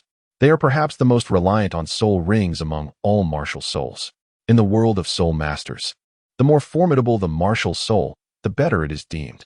Typically, most martial souls take on a definitive shape upon awakening, aligning with the direction most suited for their development. In stark contrast, gem-type martial souls exhibit the greatest degree of uncertainty among all martial souls. Naturally, such martial souls are exceedingly rare. The sudden appearance of 7 soul masters with gem martial souls on the arena was nothing short of astonishing, especially considering they hailed from the same team. Gem martial souls? Rob couldn't help but secretly commend them. This bore a striking resemblance to his own precious orb. The characteristics of the precious pearl spirit are well understood by Rob. Bibi Dong once instructed Rob that, since he possesses the 3 precious spirits of ice, lightning, and flame, he should maximize this advantage. Therefore, Bibi Dong advised Rob to initially adopt an offensive route with the lightning pearl, followed by a control route with the ice pearl, and finally, an auxiliary route with the flame pearl. However, now that Rob has departed from Bibi Dong, he feels somewhat out of touch with these teachings. In the future, he must endeavor to explore the extent of the advantages that the 3 spirits can offer. At this moment, Rob once again focused his attention on the arena. No. What is happening? Chapter 34. The sorrow of Songhui. 7 beams of colorful light surged into the sky almost simultaneously, centering around the spirit of the captain of Songhui Academy, instantly coalescing into a massive pillar of rainbow light. This pillar, soaring over 30 meters into the air, rapidly expanded, enveloping the 7 individuals who formed the formation entirely. In an instant, only the dazzling and colossal brilliance remained on the field, as the 7 members of the Songhui Academy team simultaneously vanished from sight. What is going on? In the VIP section, Emperor Xiao was taken aback, murmuring, "Could this be the fusion skill of 7 spirits in unity?" Beside him, Ning Fingji wore a solemn expression but shook his head, saying, "No, it should not be. To my knowledge, no one on the continent has been able to execute a 7-in-1 spirit fusion skill. However, although it is not that, it certainly resembles the use of a fusion skill, even if it is not a true spirit fusion technique. Its power must be far superior to the mere sum of their individual strengths. This current Continental Advanced Soul Master Academy competition has truly opened my eyes. The youth of today are indeed much stronger than we were in our time. As the continent's foremost auxiliary soul master, he possesses a profound understanding of spirits, having specifically studied gem-type spirits. In fact, the 7 treasure glaze tile is an elevation of gem-type spirits merely directed towards support. Although Ning Fengji cannot ascertain why such a formidable ability resembling the 7-in-1 spirit fusion skill has manifested, he vaguely suspects that it must be due to the 7 team members of Songhui Academy achieving a certain degree of compatibility in their spirits, which, after acquiring their soul rings, have tenuously combined through their specific soul skills to unleash a collective combat prowess. At this moment, discerning eyes could also see the cultivation paths that these 7 individuals from Songhui Academy had taken, a revelation that left many astonished. The 7 members of Songhui Academy are all control-type soul masters. Such a formation, with an entire team of 7 control specialists, is unprecedented in the history of the elite competition of advanced soul master academies across the continent. A radiant pillar of multicolored light swiftly expanded, enveloping the arena in an instant. Various dazzling lights erupted from within, their brilliance seemingly devoid of any offensive power. Yet, the audience was utterly captivated, entranced by the mesmerizing display, leaving many ordinary spectators in a daze. The 7 members of Shrek Academy remained motionless, as Tang had instructed them not to move. However, they underwent a transformation. With the exception of Tang, the other 6 closed their eyes. Their formation shifted, resembling a mimicry of their opponents, encircling Tang at the center. As the vibrant light approached, the members of Shrek Academy were about to experience something extraordinary. Fools from Shrek Academy, consider yourselves fortunate, for you are the first to encounter our 7-demon illusion. Your agonized cries will forge our legend. Farewell. The multicolored light surged, instantaneously enveloping the entire arena. The arena, being circular, complemented the shape of the light pillar, which now illuminated the entire competition venue.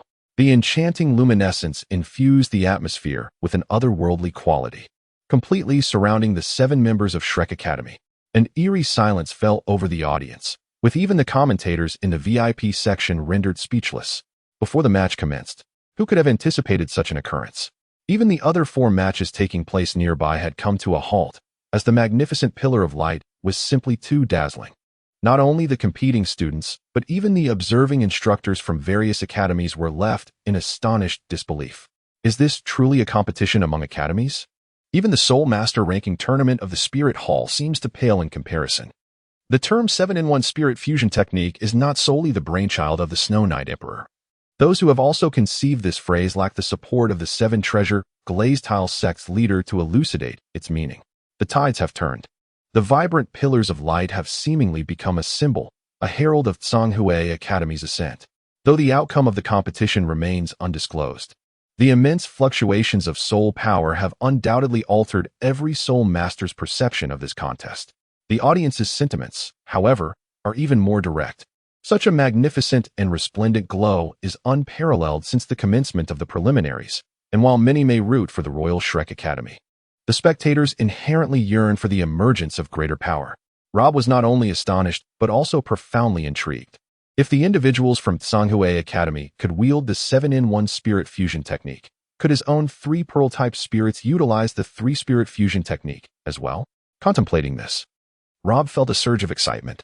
He harbored no concerns for Tang and his companions, for Tang was a formidable control-type soul master, shrouded in enigma, and he would surely navigate through peril unscathed.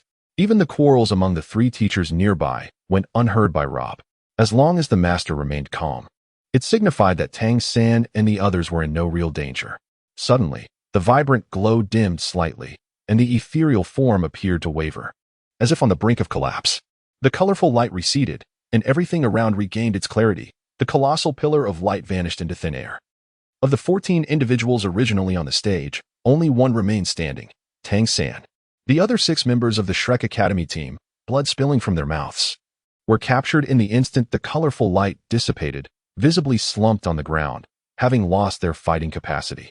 In stark contrast, their adversaries from Tsanghui Academy had long vacated their previous positions.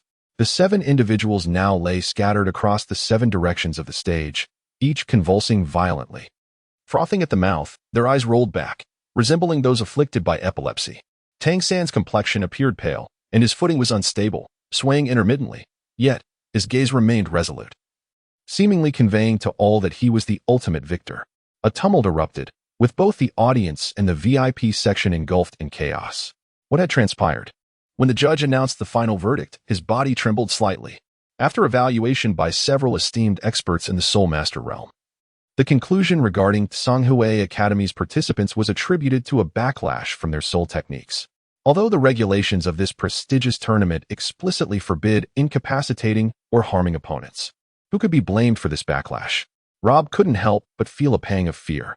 Had he rashly attempted the 3 Spirit Fusion technique, he might have lost control and suffered a similar backlash. That would certainly be a dire predicament. It appears that experiments concerning the fusion technique of the three innate martial souls must be approached with due caution. The repercussions of backlash are not something one can easily endure. Chapter 35. The true nature of the dramatic performer is unveiled. The 7 members of Shrek, burdened by their grievous injuries, struggled to return to the resting area. Rob was undoubtedly concerned for everyone. Surely, they must have sustained severe wounds. However, Lily nearly stifled a laugh, softly reminding Rob, this Tang San is quite the dramatist, and he has led everyone to become one as well. His act is remarkably convincing. Indeed, as a super Douluo of level 98, how could Lily fail to discern the underlying tricks? Beside her, Qing merely smiled in silence, as if she had already foreseen this outcome. Tang San signaled for Ma Hongjun and the others to place their gravely injured companions aside, and requested Jiang Zhu to activate the healing staff. He then turned, facing the hundreds of gazes upon him, and calmly uttered a single sentence. You need not look at me in such a manner.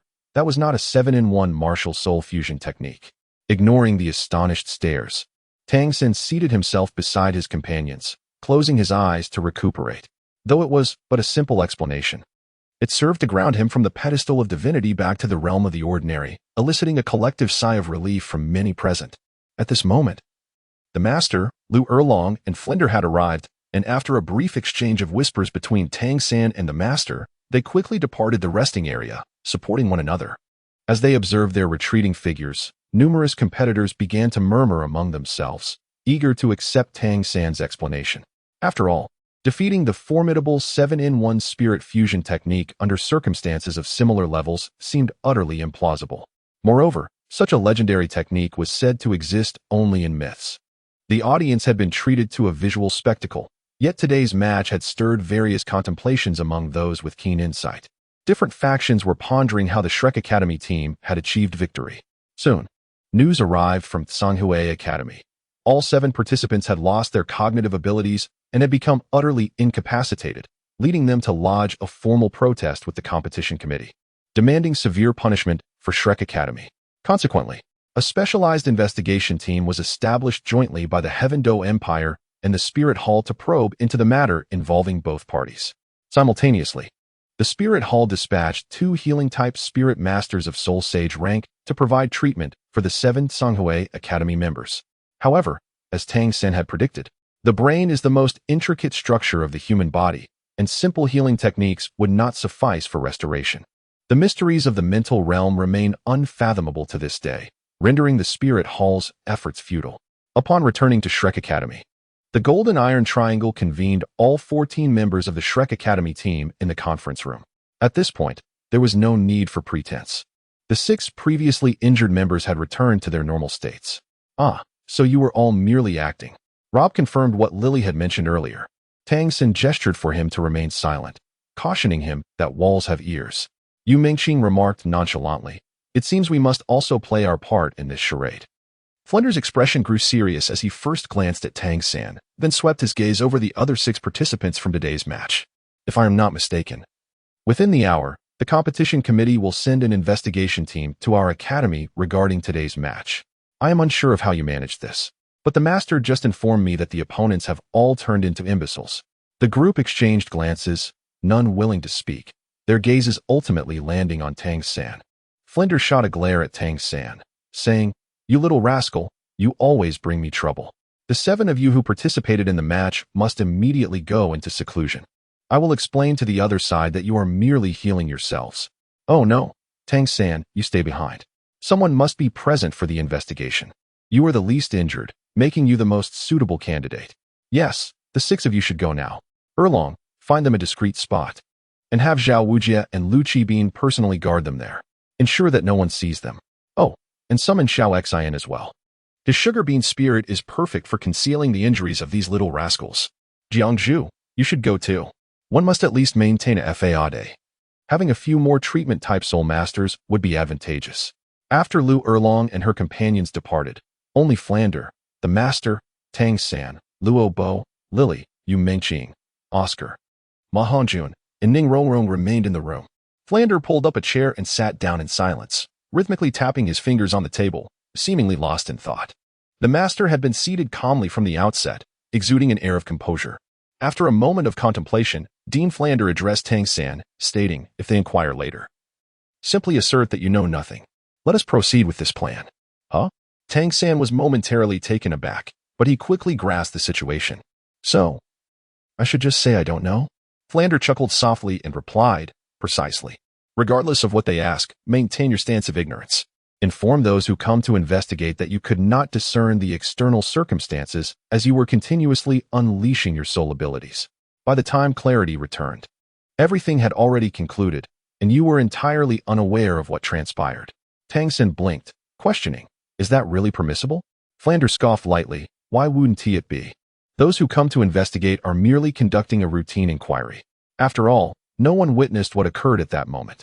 If you firmly assert your ignorance, with me by your side, they cannot resort to coercive measures. In the absence of any evidence, we shall claim that the students of Tsanghui Academy lost control of their soul abilities and suffered backlash, rendering them incapacitated. What can they do to us? Everything must be substantiated by evidence. Yu Mingqing laughed heartily. It seems the dean is the true master of theatrics. At this moment, laughter erupted among the crowd. All right, enough with the laughter. Do you wish to be discovered? Remarked the dean. Yu Mingqing, you seem quite composed. Why are you being so mischievous? With a playful sigh, she quickly squeezed out a couple of tears and implored, I was wrong, Dean, please forgive me.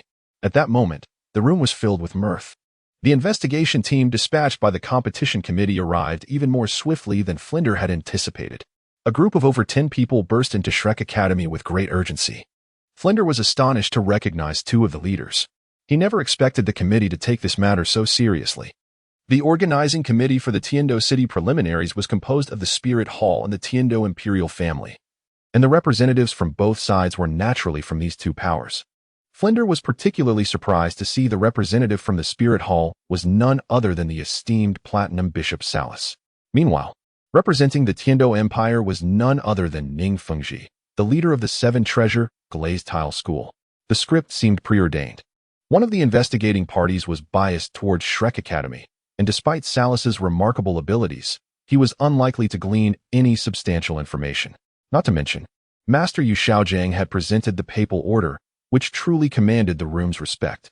As for how he obtained this papal order, he kept it to himself, revealing it only to Lu Erlong during a moment of her anger. Chapter 36, facing the Tianshui team to affirm that their students were indeed severely injured. Shrek Academy announced the following day that they would forfeit the next 2 matches, allowing their team ample time to recuperate. Even if the remaining 7 members could compete, they would refrain from participating. After all, it was certain that both Yu Mingqing and Ning Rong would not be fielded so soon.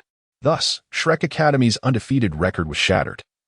And in the subsequent days, their opponents drawn were none other than the formidable Shenfeng Academy and Thunder Academy. While Thunder Academy felt somewhat fortunate, the captain of Shenfeng Academy, Feng Xiaodian, was deeply troubled.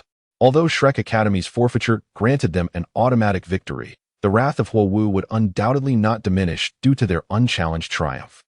Feng Xiaodian had not truly defeated Tang San, and his dreams of winning the heart of his beloved would have to be temporarily set aside.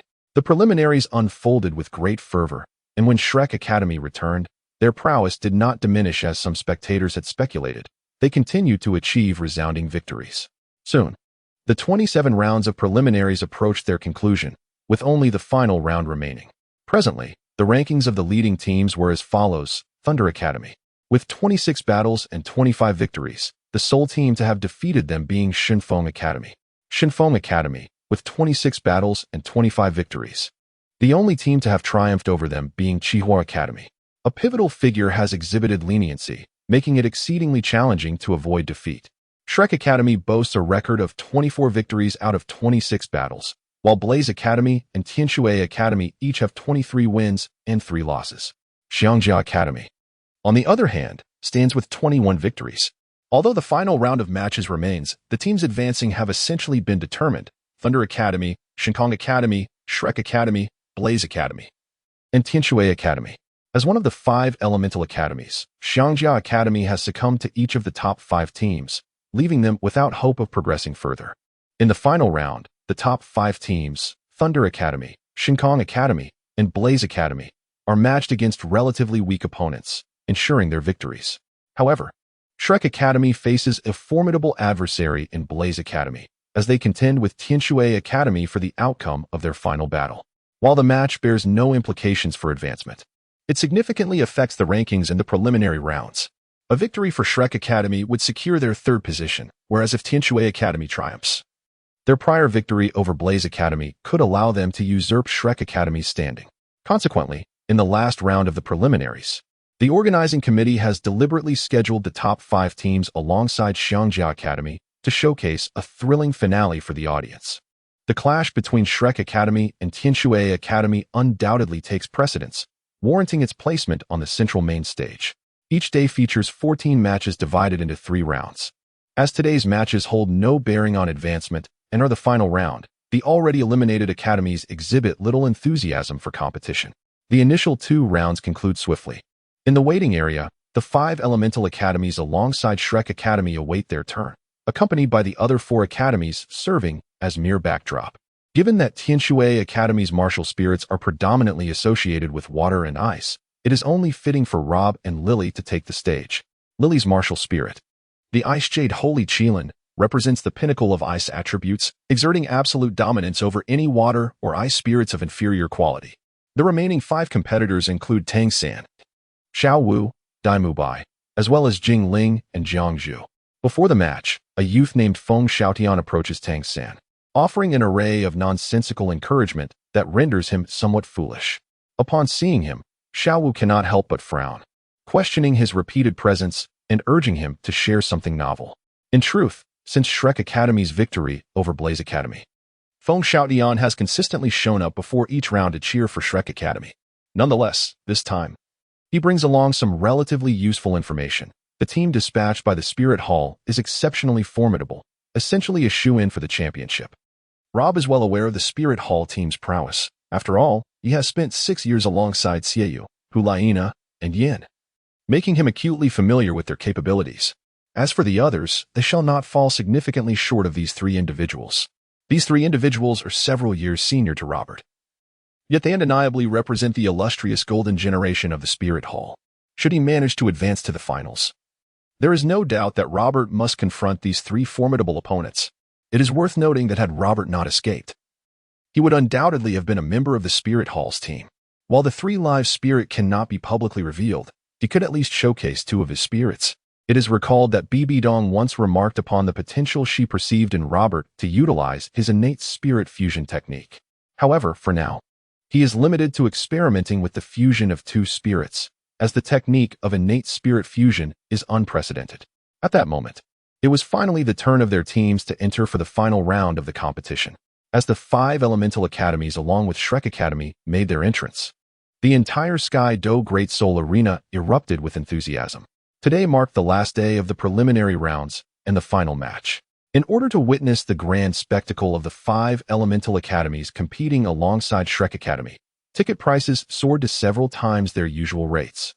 Yet they remained incredibly difficult to obtain. The referees signaled for both teams to bow to one another.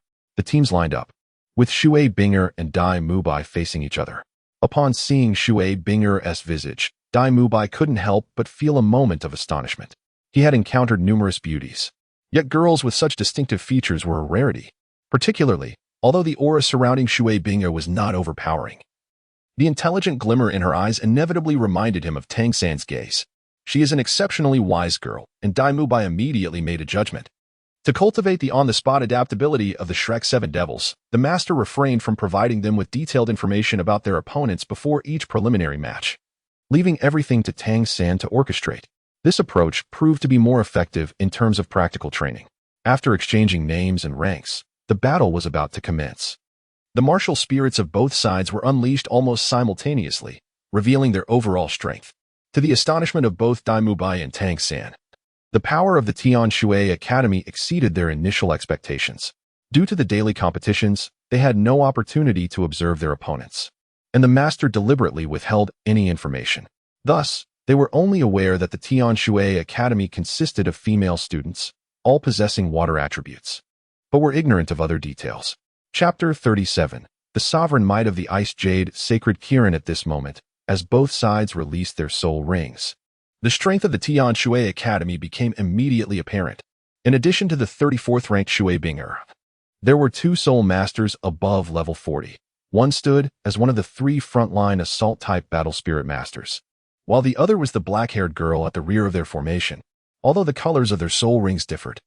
The martial spirits of the 7 members of Tiandou Academy were uniformly water blue. Shui Binger was enveloped in a misty blue light, with a dazzling halo shimmering behind her, so elusive that even Tang San could not discern the nature of her martial spirit, only sensing a formidable aura emanating from her. The 3 frontline assault-type spirit masters had peculiar martial spirits. They bore delicate scales in certain areas of their bodies that resembled those of fish rather than dragon scales. Among the 2 agile attack-type spirit masters, Shui Yuer's martial spirit granted her skin a lustrous glaze, while the other agile spirit master's skin had entirely transformed to a striking blue. The Shrek Academy team exchanged glances, as they had never encountered such opponents before, unable to ascertain the nature of their martial spirits. Though the battle had yet to commence, they already felt themselves at a disadvantage. As the match began, the referee, upon witnessing both sides' martial spirits released, immediately announced the start. Since Shrek only had Dai Mubai as their sole frontline assault force, he had to bear the pressure from the 3 opposing assault spirit masters. However, how could Lily, possessing the Ice Jade's sacred Kirin martial spirit, allow Dai Mubai to be caught in such a predicament? In her original world, what ice attribute magical beast could rival the Ice Jade's sacred Kirin? Even the ice and snow emperors of Douluo continent might find it a challenge. The overwhelming suppression of the ultimate ice martial spirit quickly became evident. The 3 girls from Tiandou Academy responsible for frontline assaults charged towards Dai Mubai simultaneously, aiming to resolve the confrontation swiftly. To their astonishment, they discovered that their attacks felt feeble, dissipating upon striking Dai Mubai, as if a drop of water had fallen into the ocean, leaving no trace. Indeed, it was none other than Lily. Typically, she remains unobtrusive, yet when confronted with a sole master of the ice attribute, her suppressive prowess is exquisitely manifested. How could Tang San fail to discern the feebleness of the opponent's 3 powerful attacks? Under his astute leadership, Xiao Wu and Jing Ling, both agile attack-type soul masters, swiftly maneuvered around the enemy formation from the flanks. 2 piercing gazes, as solid as ice, captivated Tang San. At the moment their eyes met, an unsettling premonition stirred within him. Rather than fortifying his defenses, he proactively unleashed his first skill, Entangle.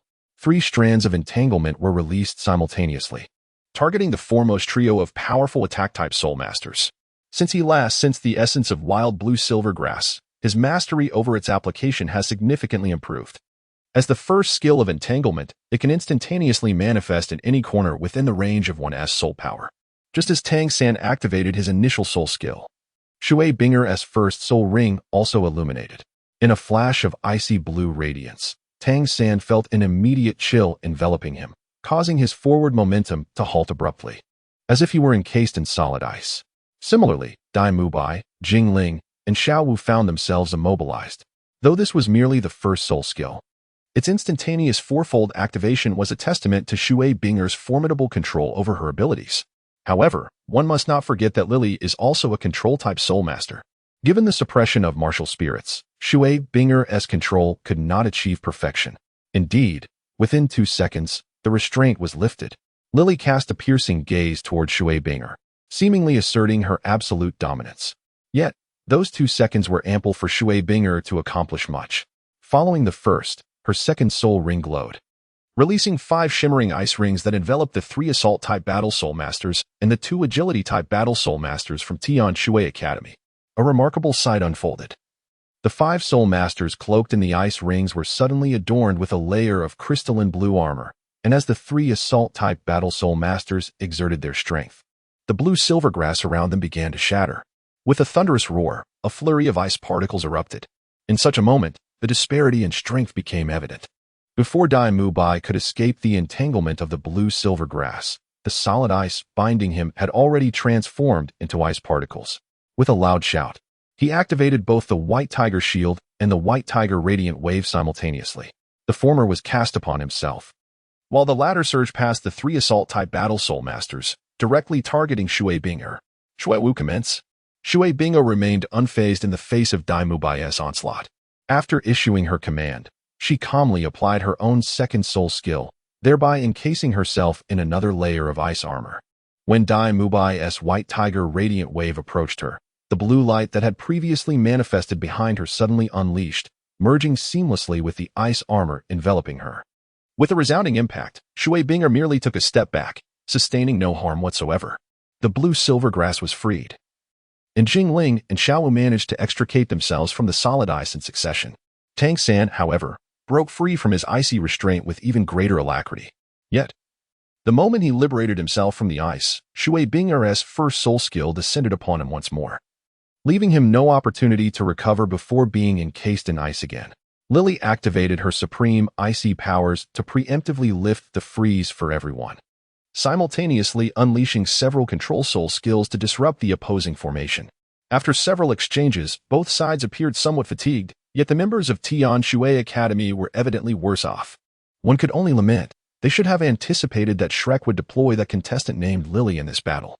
Tiandou Academy had previously witnessed Lily's Ice Jade Sacred Qilin martial spirit during their confrontation with Shrek at the Qihua Academy. The students may not have been particularly concerned, yet their teacher distinctly sensed that the quality of the Ice Jade Holy Qirin's martial soul was exceptionally high, likely possessing the ultimate ice attribute. This ultimate ice attribute not only counters the fire element, but also suppresses non-ultimate ice attributes, rendering them weaker.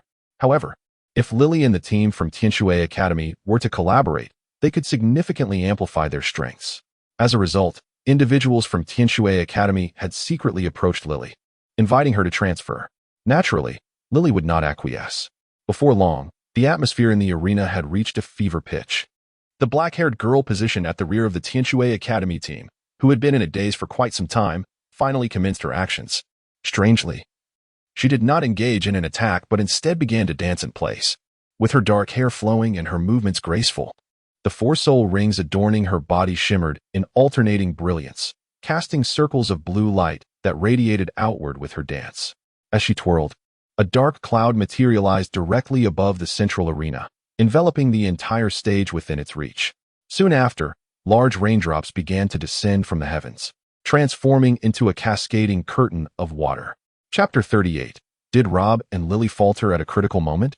The droplets of water do not descend upon the young ladies of the Heavenly Water Academy. Rather, they silently slide away as they approach their bodies. However, the same cannot be said for the members of the Shrek Academy battle team. In a mere moment, apart from the frozen Tang San, the other six have been reduced to drenched foul. With a resounding crash, the ice shatters once more. This time, Tang San does not pause. His fourth spirit ring has already illuminated. 7 clusters of blue-silver grass surge forth from the ground, swiftly forming the blue-silver prison that ensnares the 7 adversaries. He is compelled to act. Despite being encased in ice, he remains acutely aware of the unfolding situation on the battlefield. Before he breaks free, Shui Bingo has already succeeded in freezing his teammates 3 additional times, completely suppressing the entire arena, particularly after Jiangzhu was encased in ice. She lacks the strength to shatter her confinement, and it will take her considerable time to extricate herself using only her spirit power. For reasons unknown, Lily has not promptly lifted the ice seal for her comrades or restrained their opponents. Instead, she seems to be engaged in conversation with Rob. Yet, the two exhibit no intention of employing a martial soul fusion skill. Tang San cannot afford to wait idly for Rob and Lily. Thus, he expends a significant portion of his own spirit power to swiftly conjure the blue-silver prison. Shui Bingo is evidently taken aback by Tang San's rapid deployment of his martial soul. She pays no heed to the blue-silver prison encircling her and raises her hand once more, casting another ice seal upon Tang San. Though this was merely Shui Binger's first soul skill, it caused Tang San considerable distress. This ability was not only instantaneous, but also impossible to evade. Once Shui Binger had locked onto him mentally, he would undoubtedly be frozen. However, this time he was somewhat prepared. The moment he was encased in ice, Tang San promptly summoned a blue-silver prison around himself, slightly expanding the area of the ice confinement. As the freezing completed, he swiftly retracted the blue-silver prison with his own control, utilizing the power of the blue-silver grass to break free from the ice. Daimubai and Tang San had been cooperating for quite some time. Under pressure, he could no longer afford the luxury of tenderness. With the opponent finally restrained by the blue-silver prison, Daimubai immediately unleashed his third soul skill, the White Tiger's Vajra transformation. To Tang San's dismay, The blue-silver prison not only failed to halt Shui Bing'er from continuing her soul skill, but also could not compel the black-haired girl to cease her dance. Although the confinement area of the blue-silver prison was small, the black-haired girl's dance could still flourish within that limited space. The raindrops descending from the dark clouds had grown increasingly frigid. Countless strands of blue-silver grass surged forth from Tang's sand, transforming into a forest of long vines that completely enveloped his form. To avoid being restricted by Shui Bing'er's skill, he had no choice but to shield himself in this manner. Simultaneously, his voice resonated through the blue-silver grass. Mubai, meteor shower. Blue-silver prison, strike left and right. Tang Sen succinctly commanded the battle. The purple soul ring shone brightly, a dazzling light ascending from above Dai Mubai's head as his formidable fourth soul skill finally made its appearance. White tiger meteor shower. Brilliant meteors cascaded from the heavens. These meteors did not target the formidable level 40 opponent facing Dai Mubai, but rather struck at Jingling and Xiao Wu's adversaries. Upon witnessing the trajectory of the white tiger meteor shower, Shui Bing'er's expression shifted markedly. What surprised her even more followed shortly after. The meteors targeted not the two girls ensnared by the blue-silver prison, who were temporarily unable to escape, but aimed directly at the blue-silver prison itself. In a series of resounding blasts, the blue-silver prison shattered. Yet the powerful shockwave propelled the two formidable battle soul masters from the Tian Shui Academy away, directly casting them off the stage. Simultaneously, Tang San activated a binding skill, aiming for the still-dancing black-haired girl. It was too late. Shui Bing'er remained unflustered. Just as Tang San's binding skill was initiated, a circle of ice-blue light erupted from her, exhibiting a remarkable similarity to Huo Wu's rejection fire ring. Tang San felt an icy chill wash over him, forcing his binding skill to retract. With the auxiliary effect of the ice ring's instantaneous bloom. Although Tang San's blue-silver prison remained intact, the members of the Shrek Academy were compelled to retreat. The blue-silver prison that confined Shui Bing'er and Shui Wu was swiftly shattered by her fully unleashed third soul ring. Tang San couldn't help but feel a twinge of frustration. Rob, Lily, what are you doing? Must you falter at such a crucial moment? Where is your soul fusion skill? Hurry and unleash it. Shui Bing'er moved, not advancing but retreating, turning amidst the icy rain to rush towards Shui Wu behind her. The other three swiftly gathered together, shielding the two. This is not good. It is the opponent's soul fusion skill. Tang San realized Shui Bing'er's intentions immediately. However, just as Shui Bing'er had stated, it was too late. The blue and black hair merged instantaneously, transforming into a brilliant blue-white beam that surged into the clouds above. The bodies of Shui Bing'er and Shui Wu vanished simultaneously, their soul fusion skill finally erupting. From the very onset of the match, while Shui Bing'er exerted her utmost to restrain Tang San, this soul fusion skill had been in preparation. As the blue-white beam ascended into the clouds, even if they were to defeat Shui Bing'er and Shui Wu, the release of the soul fusion skills could not be halted. Gather, Tang San shouted. Since it was no longer possible to obstruct it, they could only endure. The blue-silver grass suddenly retracted, pulling Dai Mubai, Rob, Lily, Jingling, and Xiao Wu back. The unsealed Jiang Zhu swiftly joined them. At this moment, Tang San could think of nothing else. He grasped Jiang Zhu and brought her into the circle, surrounding her with the other five. Healing staff, with all your might. Quickly, Jiang Zhu understood immediately and plunged the healing staff directly before her. The rain in the sky transformed, the icy drizzle morphing into swirling snowflakes. Yet, each flake was as sharp as a blade, descending in a spiraling vortex towards the Shrek Academy group. If you cannot withstand it, concede, and we shall cease, Shui Bing'er's voice echoed from afar. Tang San disregarded her words and instead urged, Rob, Lily, spare no effort, quickly. In that moment, he could only use the blue-silver grass to protect the gathered group, tightly ensnaring them without a single gap. The fourth soul skill, blue-silver prison, was activated. 7 layers of blue-silver prison erupted from the ground, forming 7 barriers. Finally, Tang San utilized the last remnants of his soul power to impose a web binding on the outermost layer of the blue-silver prison. Among his 4 soul skills, the web binding was undoubtedly the most resilient. At last, Lily declared, from this moment onward, they are destined to lose. Rob, prepare. Chapter 39. The Extreme Cold Spirit Pearl. The Vast Sea of Ice. The soul fusion skill composed by Shui Bing'er and Shui Wu was used for the first time since the competition began, revealing the hidden prowess they had kept in reserve. They had refrained from employing it against the opponents from the Five Elements Academy, but they were determined not to succumb to Shrek Academy. The audience beheld the snowstorm twirling, while the members of Shrek's team heard the excruciating sounds of slicing and friction. Yet, the Shrek team remained calm. They had already heard Lily's words. They were aware that Rob and Lily were about to initiate their soul fusion technique. However, this was not the case, at least not at that moment. Lily unilaterally infused her soul power into Rob, who then retracted his Thunder Pearl martial soul. What was Rob attempting to accomplish? A brilliant icy blue light flashed, revealing Rob's Ice Pearl martial soul before everyone's eyes. Yet, this martial soul appeared somewhat ethereal, lacking in substance. Indeed, the current Ice Pearl martial soul was in an unusable state. Before the spectators could express their astonishment, they noticed that all the ice attribute energy in the arena was being rapidly absorbed by Lily, continuously directed towards Rob's Ice Pearl. The blue light flickered once more, and an uncanny transformation quietly commenced.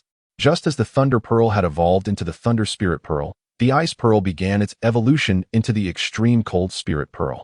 The transformation was not only limited to the appearance of the martial soul, but also extended to Rob himself. If the Thunder Spirit Pearl bestowed upon Rob a fierce and heroic aura, the Extreme Cold Spirit Pearl infused him with an indescribable air of icy arrogance. All these transformations transpired in the mere span of 2 seconds. Dual martial souls. The esteemed individuals at the VIP platform exclaimed in unison. The Dean of the Shrek observing area, Flender, was equally astonished.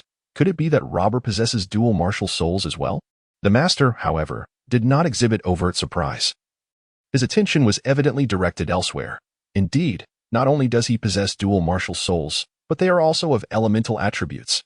The Thunder Spirit Pearl, prior to its evolution, was of mediocre quality, yet post-evolution, it has reached the pinnacle of lightning, rivaling even the blue lightning tyrant dragon. Now he has unexpectedly unveiled a similar ice attribute martial soul. I can sense that this too is an exquisite ice martial soul. This marked the first occasion during the competition where Robber showcased his dual martial souls, naturally drawing the attention of all. In contrast, Tang San's Haotian hammer, aside from the teachers, Ning Fingji, and a few from the Li family, remain largely unknown. Robber's revelation of his second martial soul serves to shield Tang San. The mere rarity of Robber's dual martial souls garners interest. However, once Tang San reveals his Haotian hammer, the attention will escalate far beyond mere curiosity. It may incite the pursuit of enemies. At this moment, the countenances of Shui Binger and Shui Wu turned pale.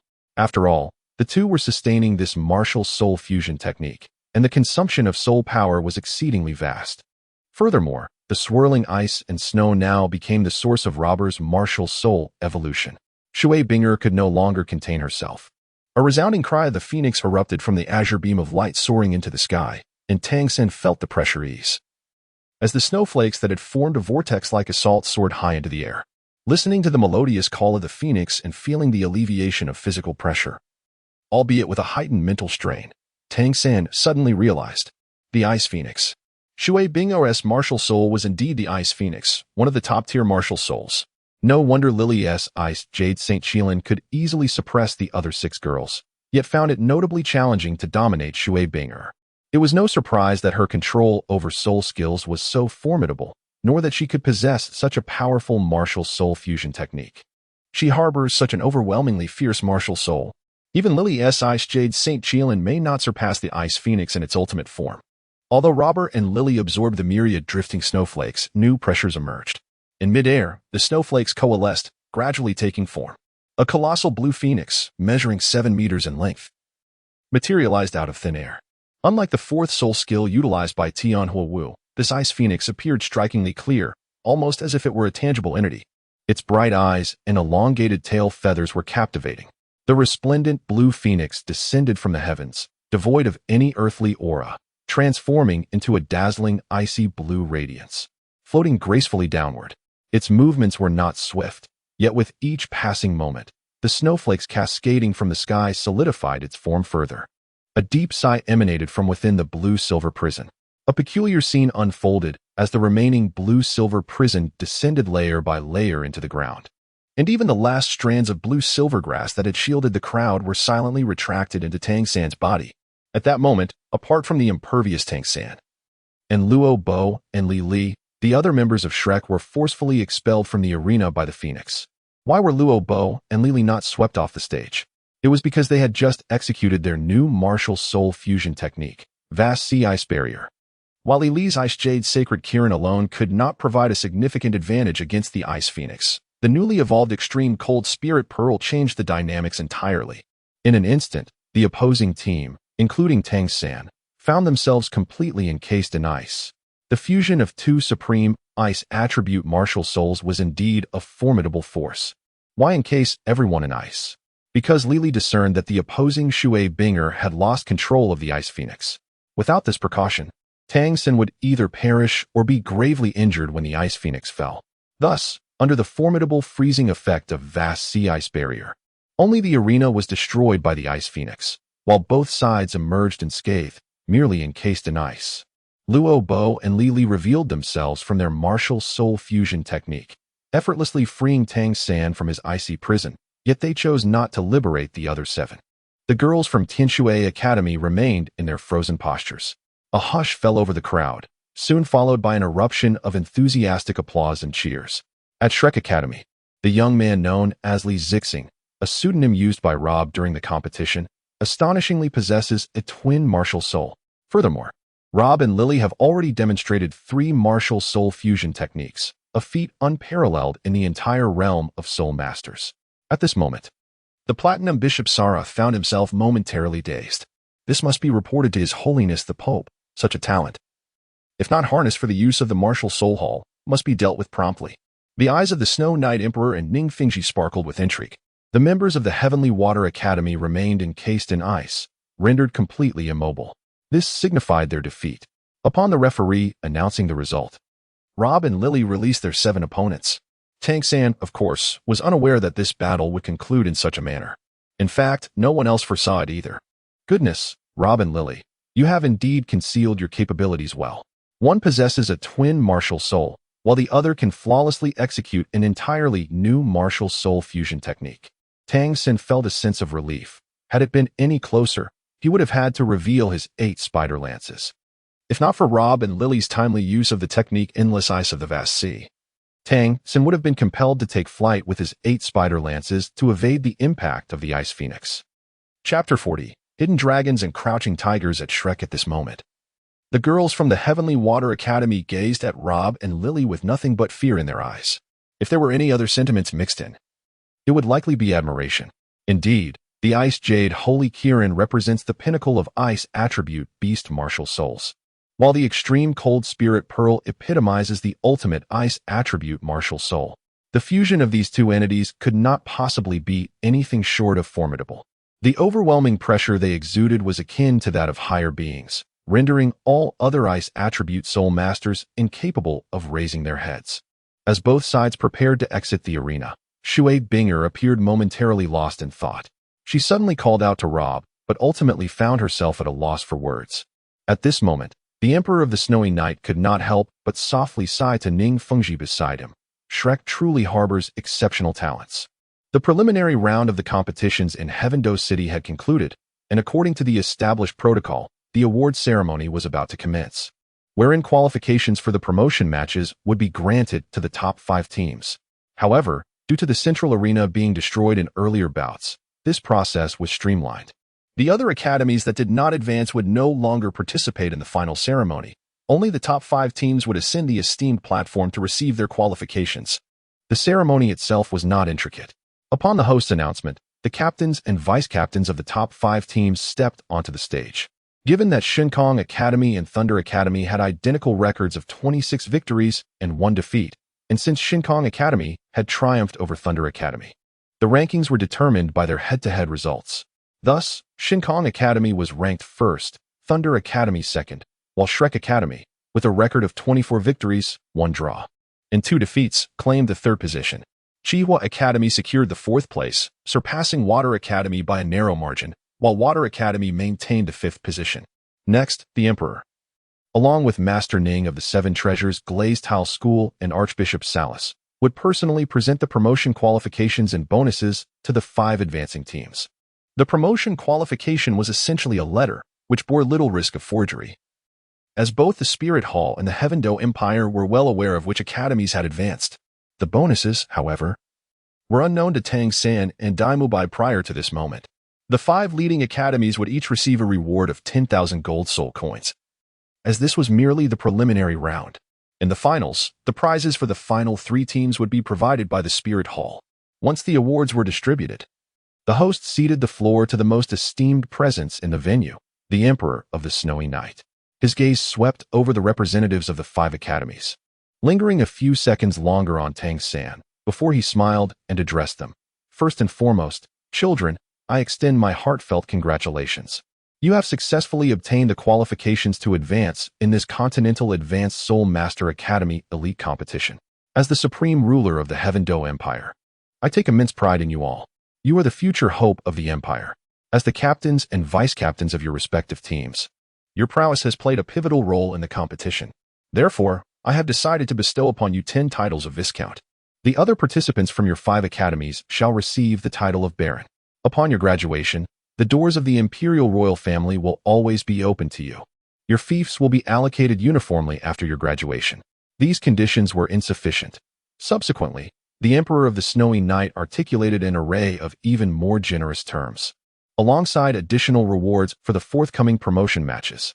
Undoubtedly, these incentives were proffered in the name of the Empire of Heavendou. Naturally, the Platinum Bishop Salus from the Spirit Hall raised objections, yet he could not alter the Emperor's decree.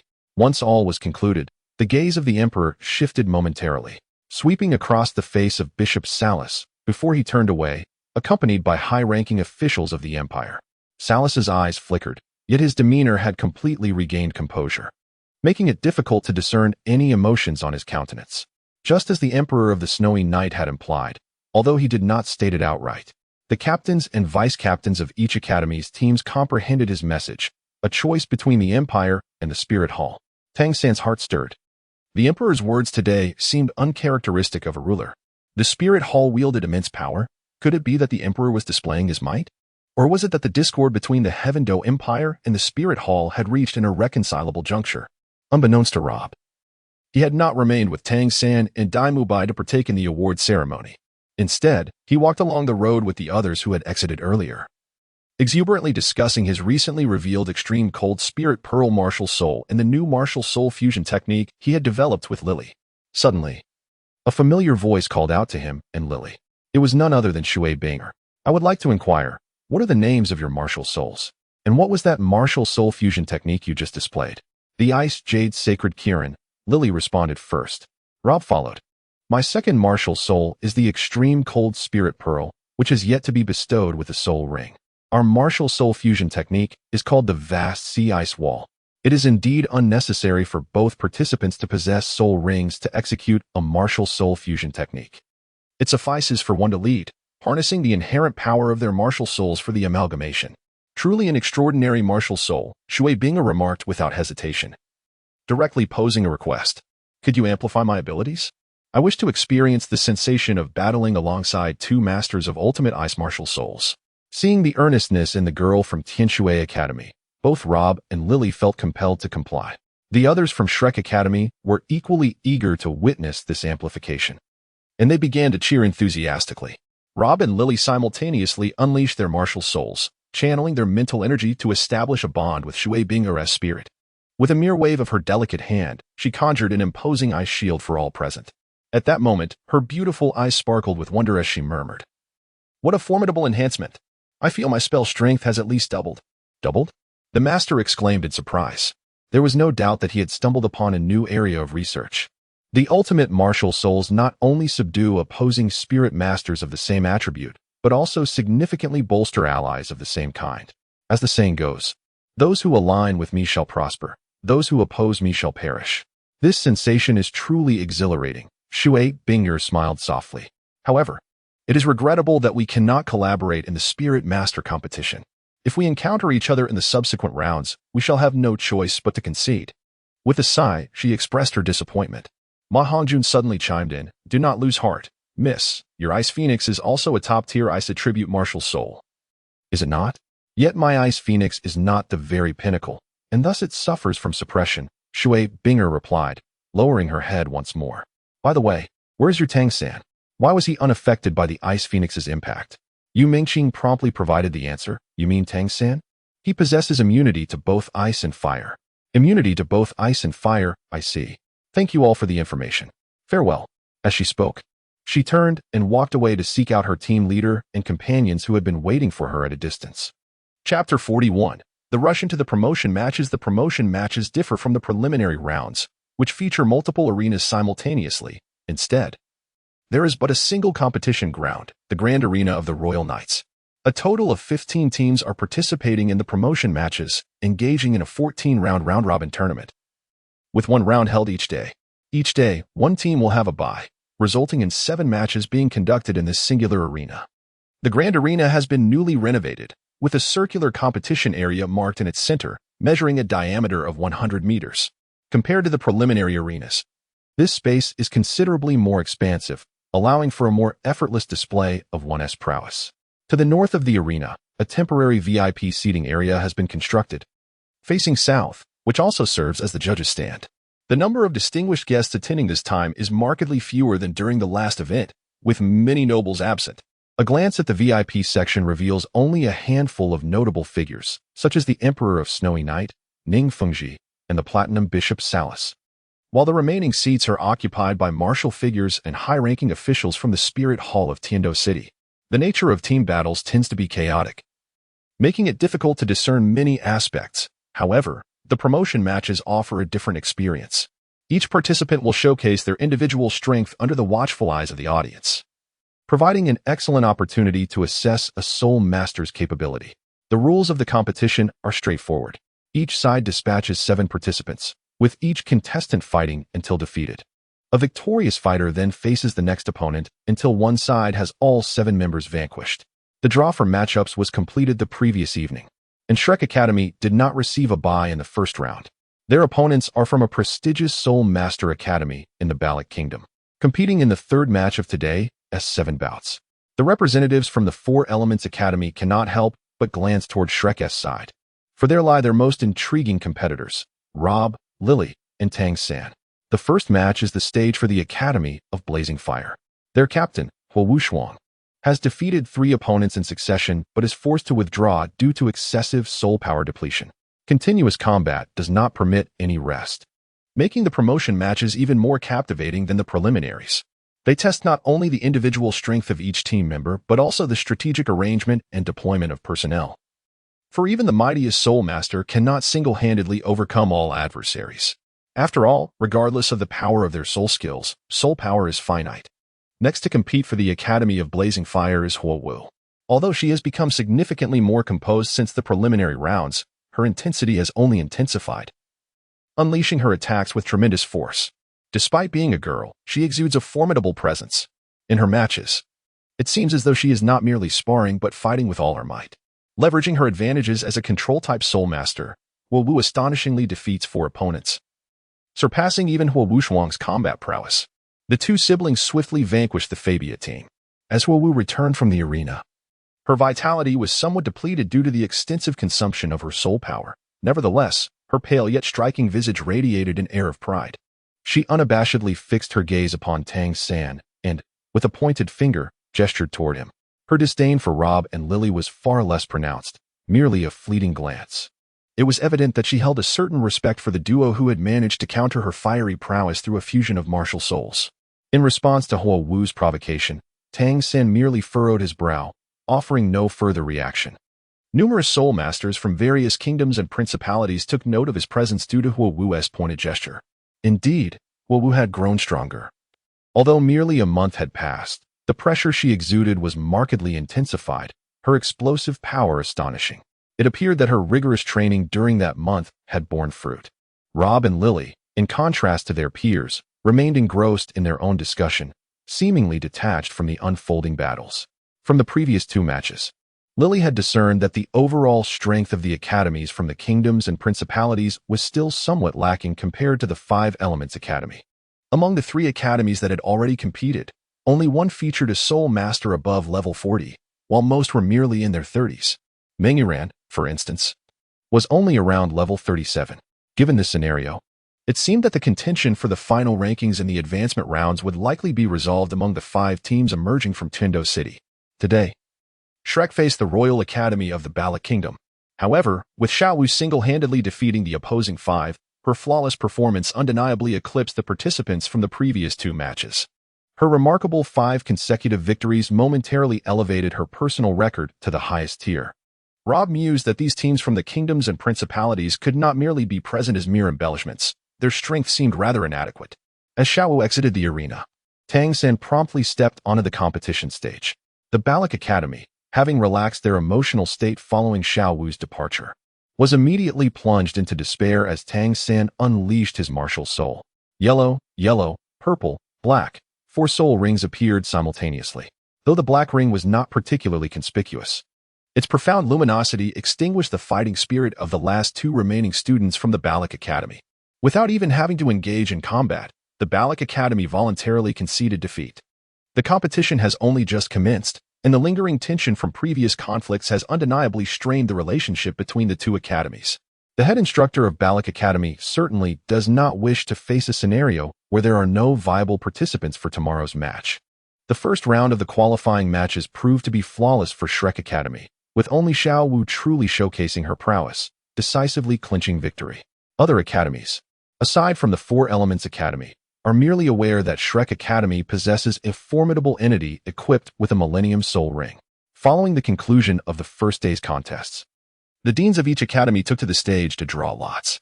Unfortunately for Shrek Academy, their luck faltered as they were paired against the illustrious Blaze Academy, which had performed spectacularly in the opening match. This time, Lily took the initiative, confident in her abilities. The Ice Jade Sacred Kirin. As an ultimate ice attribute, Beast Martial Soul possesses an absolute restraining effect against almost all fire attribute martial souls. Given this request, the master had no valid reason to decline.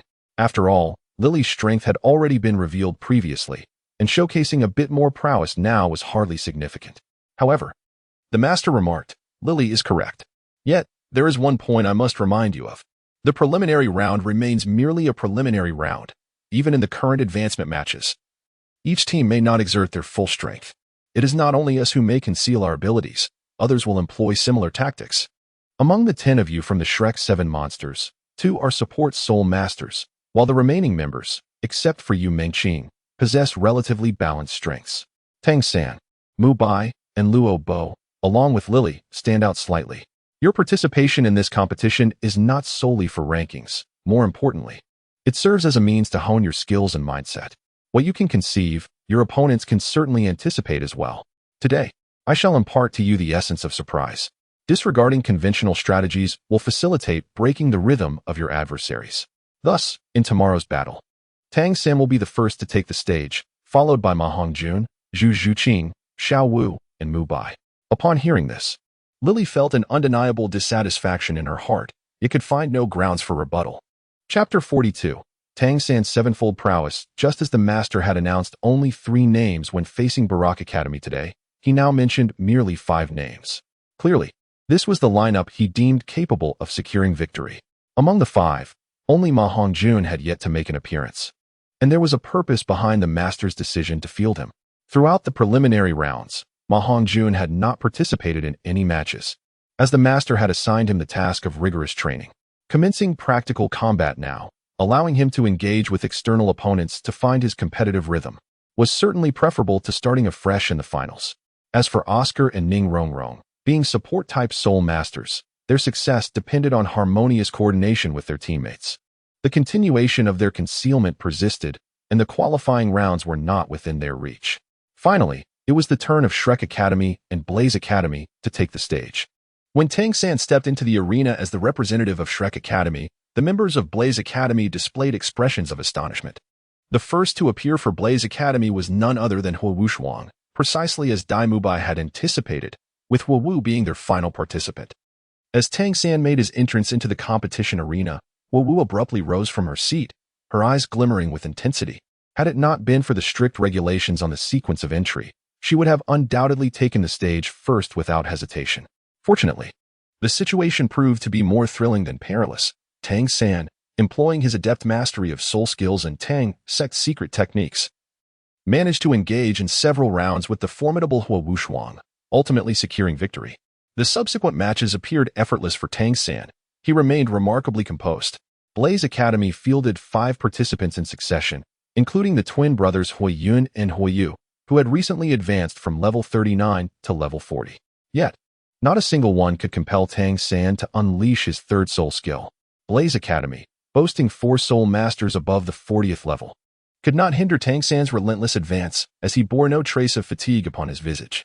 In this context, the final member of Blaze Academy, the vice captain Huo Wu, ascended the arena with a heavy heart. The score reflected an unprecedented disparity in the qualifying rounds, marking the most lopsided outcome thus far. It was inconceivable prior to the competition that a renowned team like Blaze Academy could face such a fate, yet it had transpired in stark reality.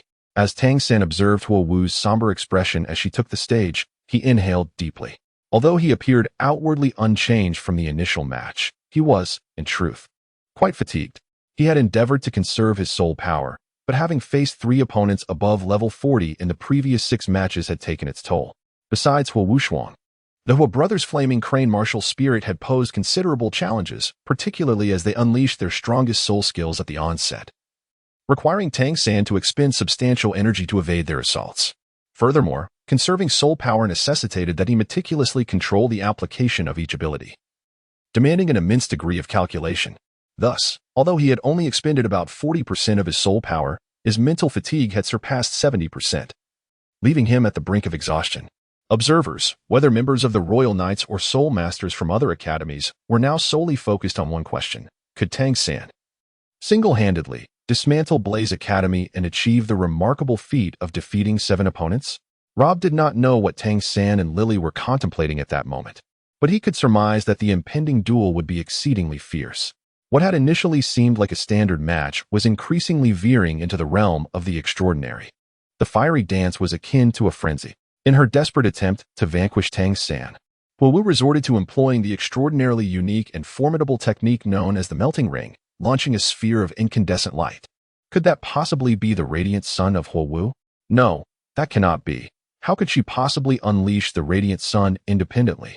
Yet, the reality lay stark before Rob, compelling him to believe and worry for Tang San.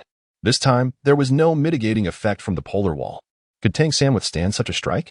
After a brief moment of preparation, including utilizing webs to dampen the impact, it appeared that such efforts were futile. 2 strands of blue-silver grass struck heavily against the ground, utilizing the reaction force to propel Tang San into the air, just as the white orb surged from below, nearly catching up to him. With a swift motion, Tang San shot forth a strand of blue-silver grass, ensnaring Huo Wu's waist. At that moment, Huo Wu had exhausted all her soul power, leaving her with no chance to resist. She merely felt a tightening around her waist, and in the next instant, Tang San's form magnified before her. Indeed, Tang San had targeted Huo Wu, altering his trajectory in midair by leveraging her weight, hurtling directly towards her. Under the force of the pull, his speed in the air increased significantly. The distance between them was minimal, and they collided almost instantaneously. Huo Wu instinctively raised her arms to push Tang San away, but he merely parted his hands, effortlessly neutralizing her attempt. At the moment of their collision, a strand of blue-silver grass had already tightly entwined their bodies. Huo Wu felt a surge of power as Tang San's body pivoted, and she instinctively shielded him, becoming a living shield. Meanwhile, the white orb, accompanied by a menacing hum, raced towards them. In that fleeting moment, Huo Wu's mind became a blank slate. Once the white orb had locked onto Tang San, it was an assault she could not alter. Yet, at this very moment, she found herself serving as a bulwark for Tang San. She could not have anticipated that this battle would culminate in such a conclusion. She knew she had lost. Yet, she felt an overwhelming sense of unwillingness, a deep-seated reluctance. Was she destined to perish? Huo Wu understood all too well the magnitude of her own offensive capabilities. She recognized that in her current state, she could not withstand such an attack, which would only result in her being shattered, much like Tang San's blue-silver grass. If death was inevitable, then let him accompany her to the depths of hell. Huo Wu fiercely opened her arms, tightly embracing Tang San, relinquishing the last vestiges of her soul power for defense. She believed that even if the white orb pierced through her form, it would still inflict severe harm upon Tang San. As she clung to him, driven by her inner rage, she bit down fiercely into the muscle of Tang San's shoulder. The bite was intense, and as her teeth clenched, She felt warm liquid flowing into her mouth. Yet at that moment, she suddenly heard Tang San's low sigh beside her. Why must it be this way? The body seemed to whirl, and the tightly clasped hands suddenly sensed something bursting forth from Tang San's back, slipping away uncontrollably. Yet, between them, the intertwining of the blue-silver grass remained steadfastly connected. Unfortunately, at that moment, Tang San had neither the time nor the inclination to appreciate the vibrant, alluring form before him. His sister, Wu Shuang, was exclaiming in shock, and every member of the Blazing Academy was in uproar. Their attempts to rush into the arena were already too late. Chapter 43. The price of heroic rescue. The Shrek Academy was equally astonished, both sides nearly rushing toward the arena in unison. At that instant, Robert found himself unable to divert his gaze from the seething sphere of fiery light. He felt an inexplicable connection to that radiant figure, Huo Wu. A sharp pain surged within him. No, the flame pearl. No, I must not reveal my third spirit. Robert struggled to suppress the flame pearl spirit, the indescribable agony intensifying. At that moment, in the sky above the arena, Tang San suddenly turned once more. Not only did he cease to use Huo Wu as his shield, but he also transformed into Huo Wu's shield. The sole purpose of intertwining himself with her was to compel Huo Wu to relinquish her attack. Little did he know that even Huo Wu herself had lost control, as he felt her fierce embrace filled with hatred and the glint of a death wish in her eyes. Tang San was astonished to realize that this girl was intent on perishing alongside him. There was no animosity between them. To him, Huo Wu was merely a competitive girl. After all, she was a girl and he a man. Could he truly bring himself to harm her? In light of the situation, this was the only choice Tang San could conceive. Thus, at the very moment the white sphere of light was about to descend, he turned tightly against Huo Wu, using his back to confront the impending impact of the energy-laden white sphere. The emergence of the 8 spider lances effectively pushed Huo Wu's arms aside, absorbing the brunt of the attack entirely onto Tang San himself. The 8 spider lances did not fully erupt but extended just half a foot, and in the next moment, the white radiance blossomed entirely, rendering it impossible for anyone to notice the instantaneous transformation behind Tang San. His mind became a blank slate, transitioning from a singular entity to a duality.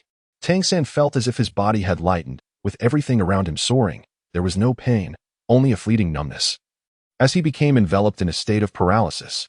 Despite having concentrated all of his Xiantian skills behind him in that fleeting moment, his body remained numb. Huo Wu also felt as though she had taken flight. The violent tremors sent her mind into a whirl, causing her to instinctively grasp Tang San's arms tightly. The numbness swiftly transformed into an overwhelming agony, and as Tang San regained a semblance of consciousness, he tilted his body just before impact, resolute in his decision to be virtuous to the very end. With a resounding crash, their bodies struck the ground, Tang San beneath and Huo Wu above. The sheer force of gravity nearly rendered Tang San unconscious from the pain. He had chosen to land on his back as a means to conceal the presence of the 8 spider lances. Acutely aware of their tremors and the faint sounds of cracking that accompanied them, while every inch of his back ached, a surge of reverse blood erupted from his mouth. And being slightly shorter than Huo Wu, the crimson spray landed squarely upon her chest. For the first time, he experienced the sensation of his insides burning, as the blood within him surged and roiled, seemingly ignited by an inner fire. The Xiantian skill proved its worth as a superior inner cultivation technique, shielding Tang San's body as much as possible in that moment of explosion, and coupled with the obstruction of the 8 spider lances, though he sustained severe injuries. They were not fatal.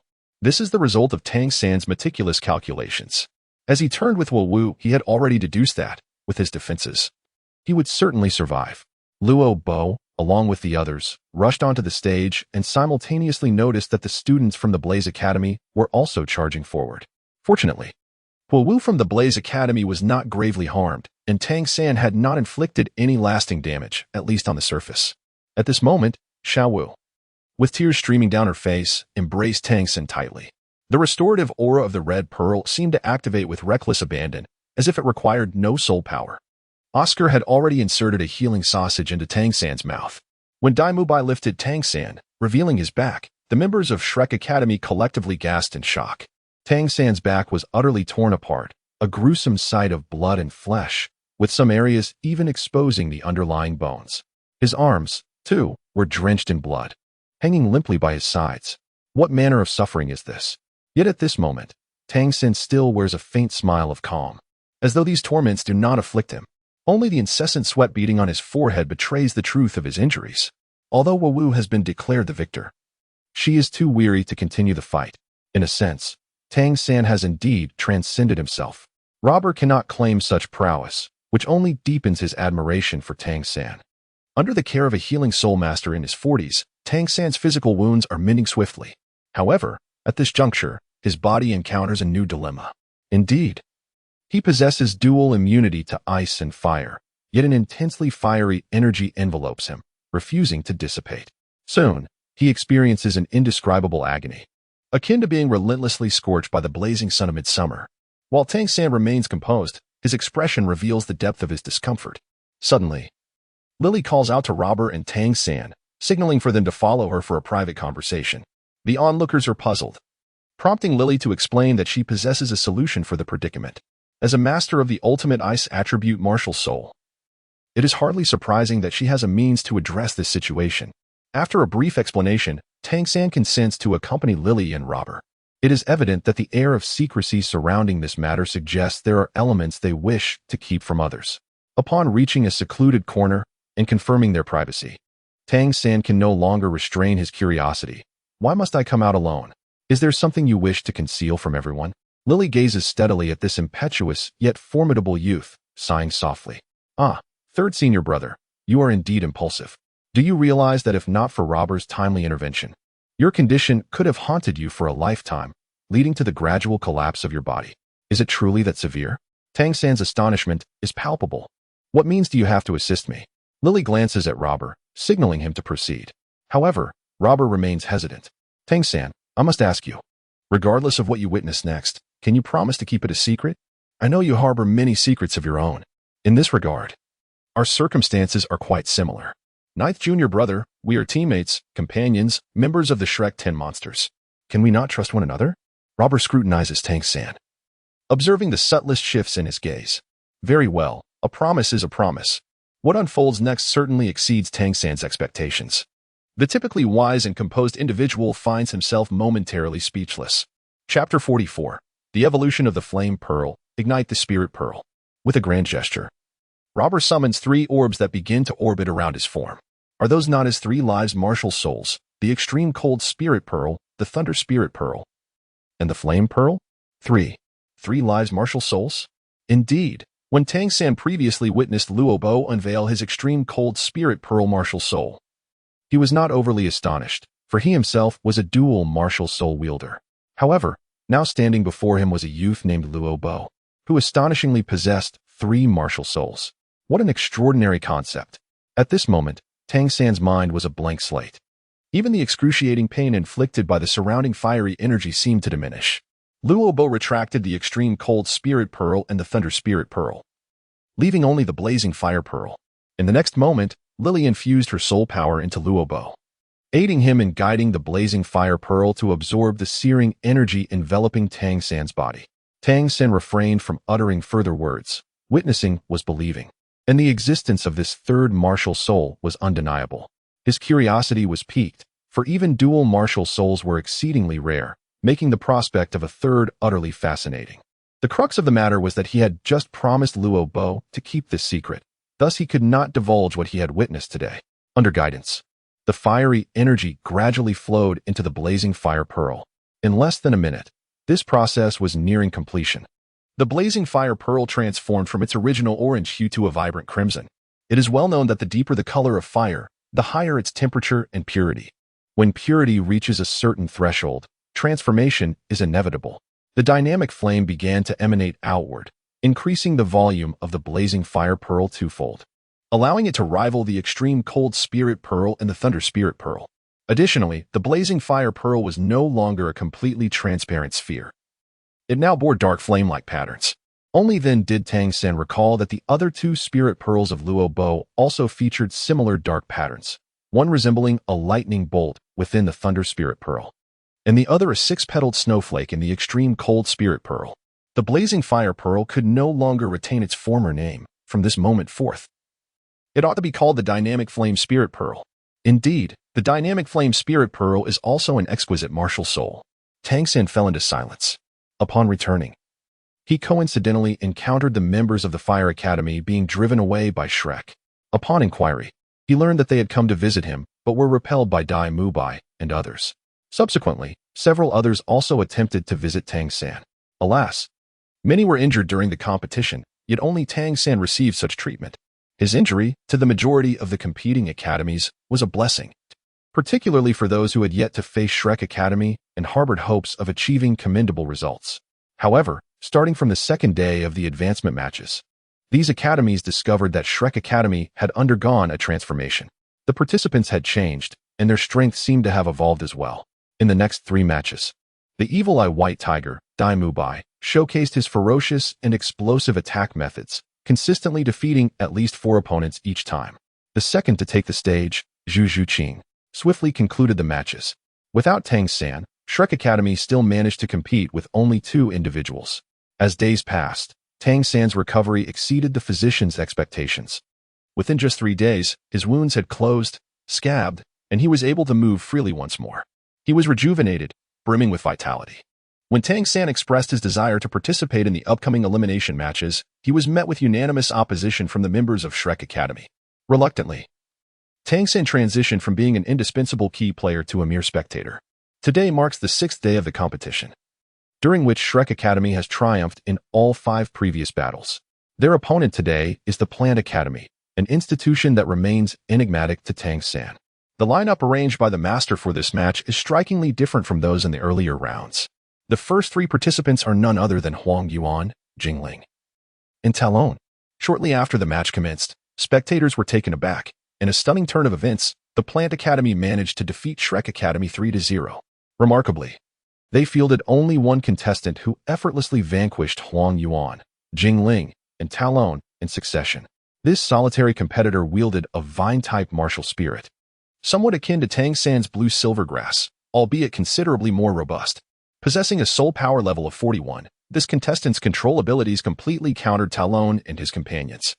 Although this competitor expended a significant amount of soul power, the consecutive victories were nonetheless impressive, marking the most significant setback Shrek Academy had faced since the commencement of the elimination rounds. After Talon, the 3rd participant, was thoroughly dominated and defeated. A remark from the Plant Academy contestant altered the atmosphere of the entire Shrek Academy team. Having bested 3 opponents, the contestant, evidently caught up in self-satisfaction, audaciously declared, "Shrek Academy isn't all that impressive." Enraged, Ma Hongjun, who was set to enter 4th, could hardly contain his fury as he glared at the soon-to-be adversary in the arena. At that moment, a broad hand rested on the plump shoulder of the enraged contender. Have you disowned their attack patterns? Your objective is to obliterate them entirely while conserving as much soul power as possible. Turning around, Ma Hongjun realized the speaker was none other than the master. Tang San, observing from the sidelines, understood that the master had initially sent forth Talon and the others to analyze the opponent's combat strategies. The choice to field Ma Hongjun 4th was singularly strategic, aimed at exploiting elemental weaknesses, much like when the Blaze Academy mistakenly believed they could counter Tang San's blue silvergrass. Clearly, Ma Hongjun's Phoenix of Flames had a distinct advantage over his adversaries, allowing him to achieve an extraordinary feat of defeating 5 opponents single-handedly.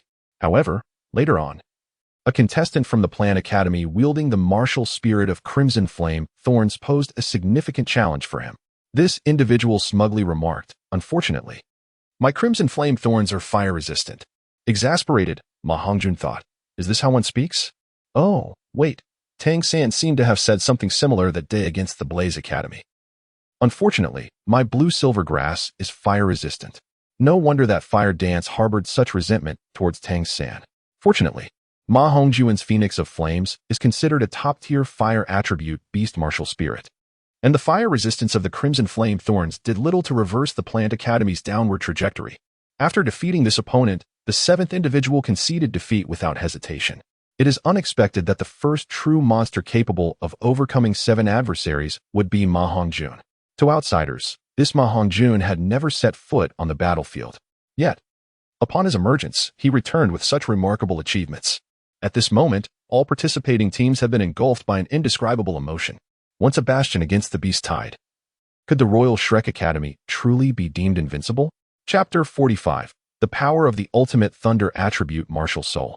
After the conclusion of the match, Fire Dance sought out Tang privately. What transpired between them may remain known only to the two, perhaps with the exception of Xiao. After all, upon his return, Tang unreservedly shared the circumstances with Xiao. Of course, Rob and Lily were indifferent to such matters, as they were solely Tang's affair. Emotional issues are best handled personally for assured success. In the following days, Shrek Academy surged forward, triumphing over 4 opponents in the qualifying rounds, including another team that had previously caught Tang's attention. With the prowess of Dai Mubai, Zhu Qing, Xiao Wu, and Oscar, Shrek Academy engaged in 5 consecutive matches, featuring at most 3 participants at a time.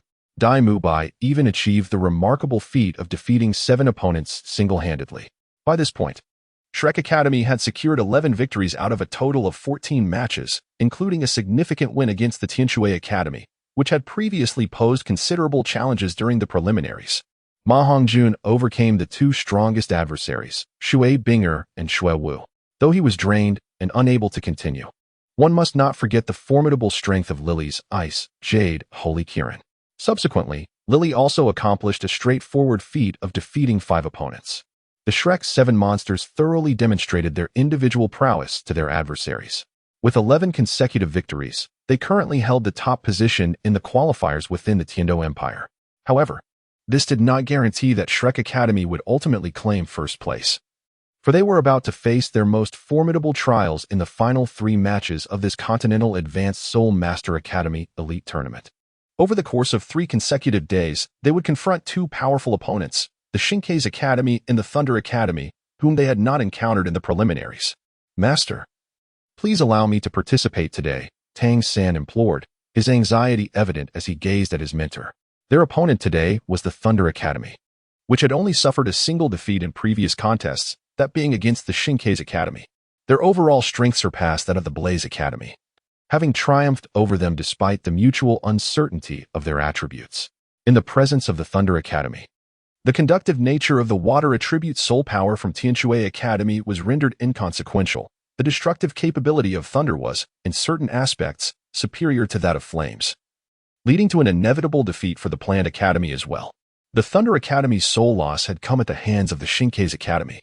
The master regarded Tang with a calm demeanor and posed a singular question. Little San, if you were to take the field first, how many opponents do you believe you could overcome? Tang paused momentarily, aware that he could not boast in front of the master. After a brief hesitation, he replied, "At least 1. I cannot claim more." The master responded with a serene tone. "That is precisely the correct mindset. While your blue-silver grass may be immune to water and fire, it cannot withstand thunder and lightning. Your control is somewhat restrained when faced with a thunder-type martial soul, as your blue-silver grass cannot entirely avoid conductivity.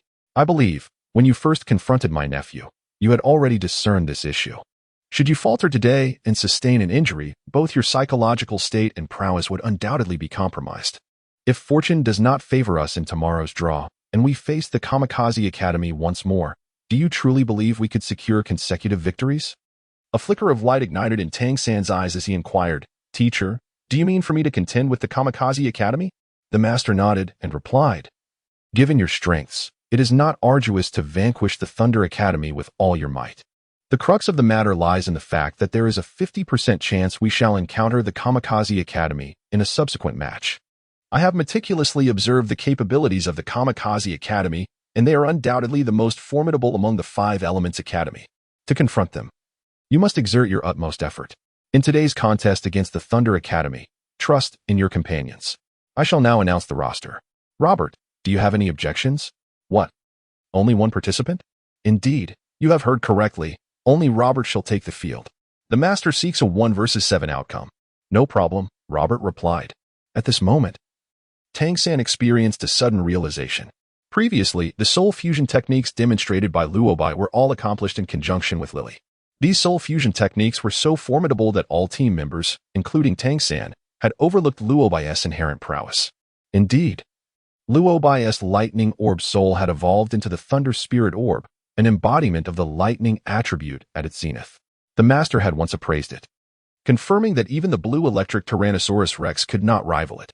Any inferior lightning-type soul opposing Luobai's Thunder Spirit Orb would find itself subjected to varying degrees of suppression.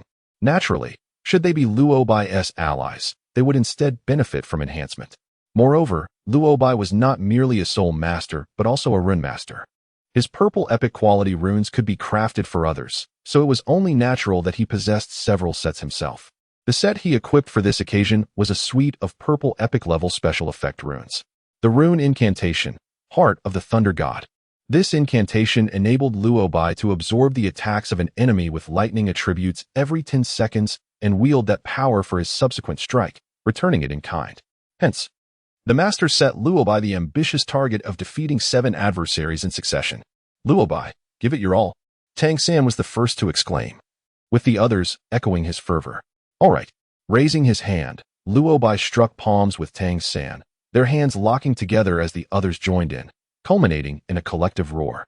In that moment, the hearts of all 14 competitors from Shrek Academy were irrevocably united. They were indeed a singular entity. The competition commenced swiftly. Tang San sat quietly at the sidelines, placing his trust in his teammates, for that was his only recourse. The forfeiture of 2 matches during the preliminaries had prevented Shrek Academy from securing the top position, which weighed heavily on Tang San's conscience.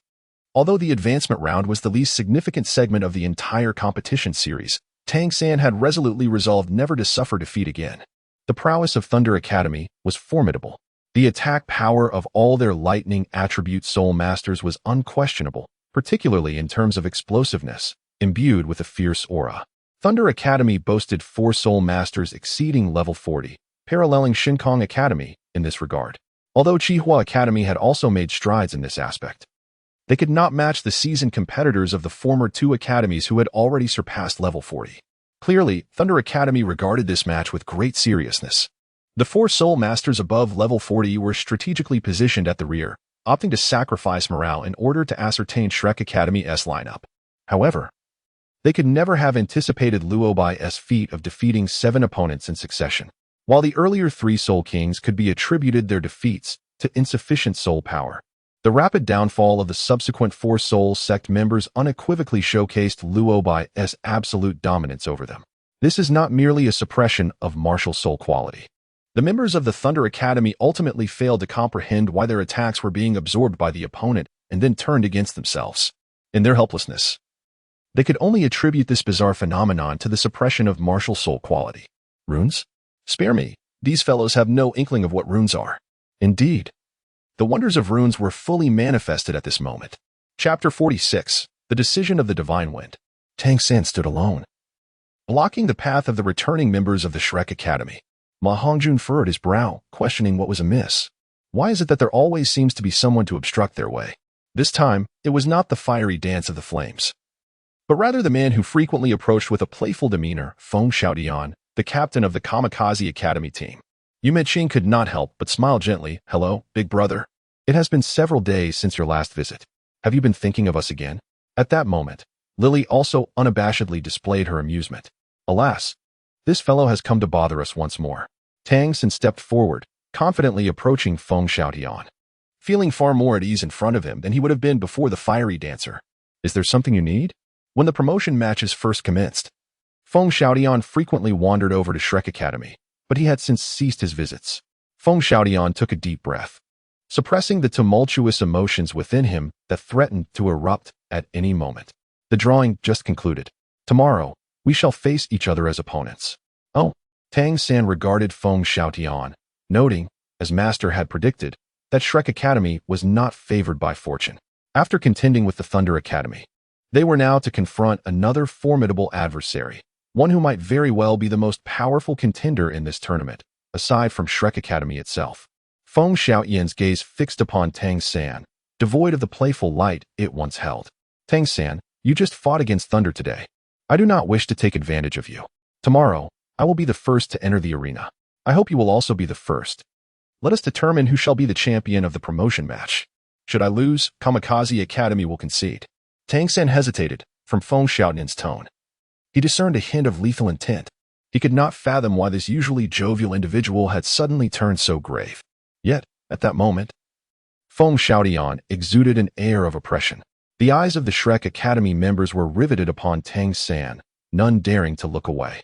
Especially Luo Bo who, despite being merely 14 years of age, shared a profound understanding, akin to Tang San, as they both had lived 2 lives. Moreover, he had been a king in his previous existence. Luo Bo comprehended the underlying motives behind Feng Xiaoyan's challenge. Tang San shook his head. I am sorry. I cannot acquiesce to your request. A single match to determine the outcome holds no detriment for Shrek Academy. Yet, he still refrained from agreeing. Are you afraid? Feng Xiaoyan's eyes flickered with a provocative glint. We are a team. I cannot decide my comrades' fates based solely on my will. I can only represent myself, not the entire Shrek Academy team. Tang San replied calmly. Feng Xiaoyan's temperament abruptly shifted to one of fury. Tang San, you are a coward. I merely wish to engage in an honorable battle with you. Observing the gradual reddening of Feng Xiaoyan's eyes, although Tang San remained oblivious to the cause of his transformation, he chose not to inquire. Agree to his challenge, Xiao San. We believe in you, came the voice of Dai Mubai. Grant him a contest befitting men. If my intuition serves me correctly, his request is likely connected to that fiery dancer. In the realm of romantic conquests, none within the Shrek Academy can rival Dai Mubai. His gaze is remarkably astute. Through his recent observations, he has discerned Feng Xiaoyan's affections for Huowu.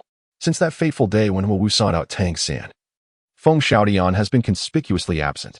When all these threads are woven together, Feng Xiaoyan's actions today become readily explicable. The master inclined his head in acknowledgement to Tang San, suggesting that a duel would determine the outcome. The battle on the morrow, the ultimate victory or defeat, lies squarely in the hands of the two of you. This assertion, however, is somewhat misleading in terms of individual combat prowess. The true strongest warrior on Shrek's side is Yu Mengqing, boasting a composition of 3 purple and 1 black spirit rings. Yet, she must remain concealed until the finals, rendering it impossible for her to reveal her strength at this juncture. As each of his companions nodded in agreement, Tang San re-evaluated Feng Xiaoyan. Very well. I accept your challenge. In that instant, Tang San's demeanor sharpened, his latent energy erupting like a volcano, forcefully colliding with Feng Xiaoyan. Feng Xiaoyan instinctively took a step back, but quickly advanced once more, the tension between them intensifying. If you lose, I do not wish to see you near Huowu again, Feng Xiaoyan said through gritted teeth. Tang San retorted coldly, she is her own person, and I am mine. We share no connection. With that declaration, he took Xiao by the hand and, without a backward glance, departed alongside his companions from Shrek Academy. The 13th round of the Continental Advanced Soul Master Academy Elite Competition was about to commence. For most participating academies, the rankings for the advancement rounds were already determined. In the final matches, they began to ease their efforts, ensuring their competitors remained unscathed in preparation for the finals. However, 2 academies remained in an atmosphere charged with tension, Shrek Academy and Shifeng Academy, both boasting 12 consecutive victories. Each academy is to partake in 14 rounds of competition. And both Shrek and Shifeng faced relatively weak opponents in their final rounds, making victory nearly assured. Thus, the outcome of today's match would ultimately decide which academy would claim the top rank in the Douluo Empire's advancement rounds, a clash of 2 undefeated teams. Since the moment Feng Xiaoyan issued his challenge to Tang San the previous day, this match had transformed into a personal duel. The preceding 6 matches of the day had concluded, and as the main event, the Shrek Academy's battle against the Shifeng Academy was scheduled last. During the interval, Rob had meticulously crafted a complete set of specialized runes to counter elemental spirit abilities for Tang San, achieving a purple epic quality. It is evident how highly Rob regarded this match. Relying solely on the outcome of Tang San and Feng Xiaoyan's duel, Rob harbored a variety of emotions. Yet, with the course of events now set, all he could do was provide unwavering support for Tang San through the runes. Feng Xiaoyan, is it? I hope you cherish the grand gift I have prepared for you. Rune of Elemental Backlash. Whenever an elemental soul skill strikes Tang San, it will incur a substantial backlash. Indeed, this elemental backlash was the very effect that caused considerable distress to Huowu during the preliminary match against the Blaze Academy. At that time, it was equipped by Luo Bo. In truth, aside from Luo Bo himself, Ning Rong, and Oscar, 2 auxiliary soul masters devoid of offensive capabilities, most of their teammates preferred attribute runes over special effect runes. However, the unique utility of special effect runes is far superior to that of attribute runes. Thus, on this occasion, Luo Bo fervently persuaded Tang San to forego his favorite set of attribute runes that enhanced the resilience of blue silvergrass in favor of the special effect rune. Elemental Backlash, specifically designed to counter elemental martial souls. In this duel, Feng Xiaotian astonishingly unleashed his self-created soul skill, the 36 consecutive slashes of the Gale Demon Wolf. Perhaps it was mere coincidence that the effect of elemental backlash correlated directly with the opponent's strength. Thus, while launching a full-scale assault on Tang San, Feng Xiaotian himself suffered greatly. For various reasons, he resembled Wu Wu in his desperation. This compelled Tang San to reluctantly summon his second martial soul, the Haotian Hammer. The chaotic wind hammer technique was specifically designed to counteract the 36 consecutive slashes of the Gale Demon Wolf. Ultimately, Shrek emerged victorious. Yet the cost of this triumph was exorbitant. Thus far, Shrek had revealed 2 twin martial soul practitioners, inevitably drawing external scrutiny. Following the conclusion of the promotion matches, Emperor Shueya, accompanied by the 7 Treasure Glaze Tile School and the Blue Lightning Tyrant Dragon School, paid a visit to Shrek Academy. Their intentions were unmistakable, to firmly tether Shrek to the chariot of the Tiandou Empire, particularly focusing on the twin martial soul practitioners, Tang San and Luo Bo. Chapter 47. The emergence of the Twilight Eye in the promotion matches, Shrek Academy achieved an unprecedented 14 consecutive victories, securing the top rank among all 15 teams and earning the title of the best team in the Tiandou Empire's division. During this endeavor, Shrek Academy triumphed over formidable opponents such as the Blaze Academy, the Plant Academy, the Heavenly Water Academy, the Thunder Academy, and the Divine Wind Academy, thereby substantiating their true strength. The reputation of Shrek Academy as the strongest team in the Tiandou Empire was no longer subject to doubt. This remarkable achievement was a testament to the collective efforts of the entire Shrek Academy team. Among the 2 twin martial soul practitioners, one boasted a 4th ring that had endured for 10 millennia, while the other possessed an extraordinary martial soul, capable of merging with another unparalleled ice martial soul to unleash at least 3 types of martial soul fusion techniques. Such prowess is not something an ordinary individual can compare with. Moreover, there remains a formidable entity with 3 purple rings and 1 black ring yet to be revealed. Is there no room left for others to thrive? The grand finals will take place at the Spirit Hall in Spirit City.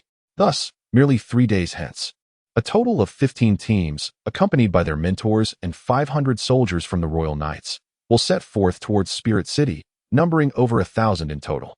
Originally, the venue for the finals was not designated to be Spirit City. However, for reasons unknown, the Spirit Hall abruptly decided to relocate the final showdown to its main city. This city is almost entirely under the dominion of the Spirit Hall, situated at the juncture of 2 great empires, neither of which claims ownership over it. Most significantly, one of the 2 grand halls that epitomize the Spirit Hall's highest ideals, the Hall of the Pope, is ensconced within Spirit City. From the day of departure, one crucial individual was notably absent from Shrek Academy, the Master. The whereabouts of the Master remained a mystery, even to Tang San. The only one who might be privy to this information, albeit in a rather perturbed state, was Lu Erlong. No, to be precise, there is another individual who is well aware, and that is Yu Mengqing. Like Rob and Lily, she is also a reincarnated soul from another world, with the distinction of having originated from Earth. During this period, the members of Shrek Academy have been enjoying a rather pleasant existence, gathering daily in their carriage to practice. Dai Mubai, having recently ascended in rank, is engaged in handling external affairs alongside Flander and the others. For them, the coordination no longer requires extensive rehearsal. The paramount focus lies in the enhancement of their soul power. After enduring numerous battles, these prodigious young men and women, already gifted, have made significant strides in both practical experience and soul power. Within just a few days, they have all managed to overcome their previously achieved bottlenecks. Except for Xiao Wu, who remains at the 39th level, the others have progressed to the next tier. Currently, the ranks of the Shrek 7 monsters are as follows: Dai Mubai at level 45, Oscar at 42, Tang San at 33, Ma Hongjun at 42, Xiao Wu at 39, Ning Rong at 42, Zhu Zhuqing at 42, Rob at 44, Lily at 33, and Yu Mengqing at 45. While their levels may not astonish at first glance, when juxtaposed with their youthful ages, they're indeed enough to leave any formidable soul master in awe. What a remarkably youthful team this is.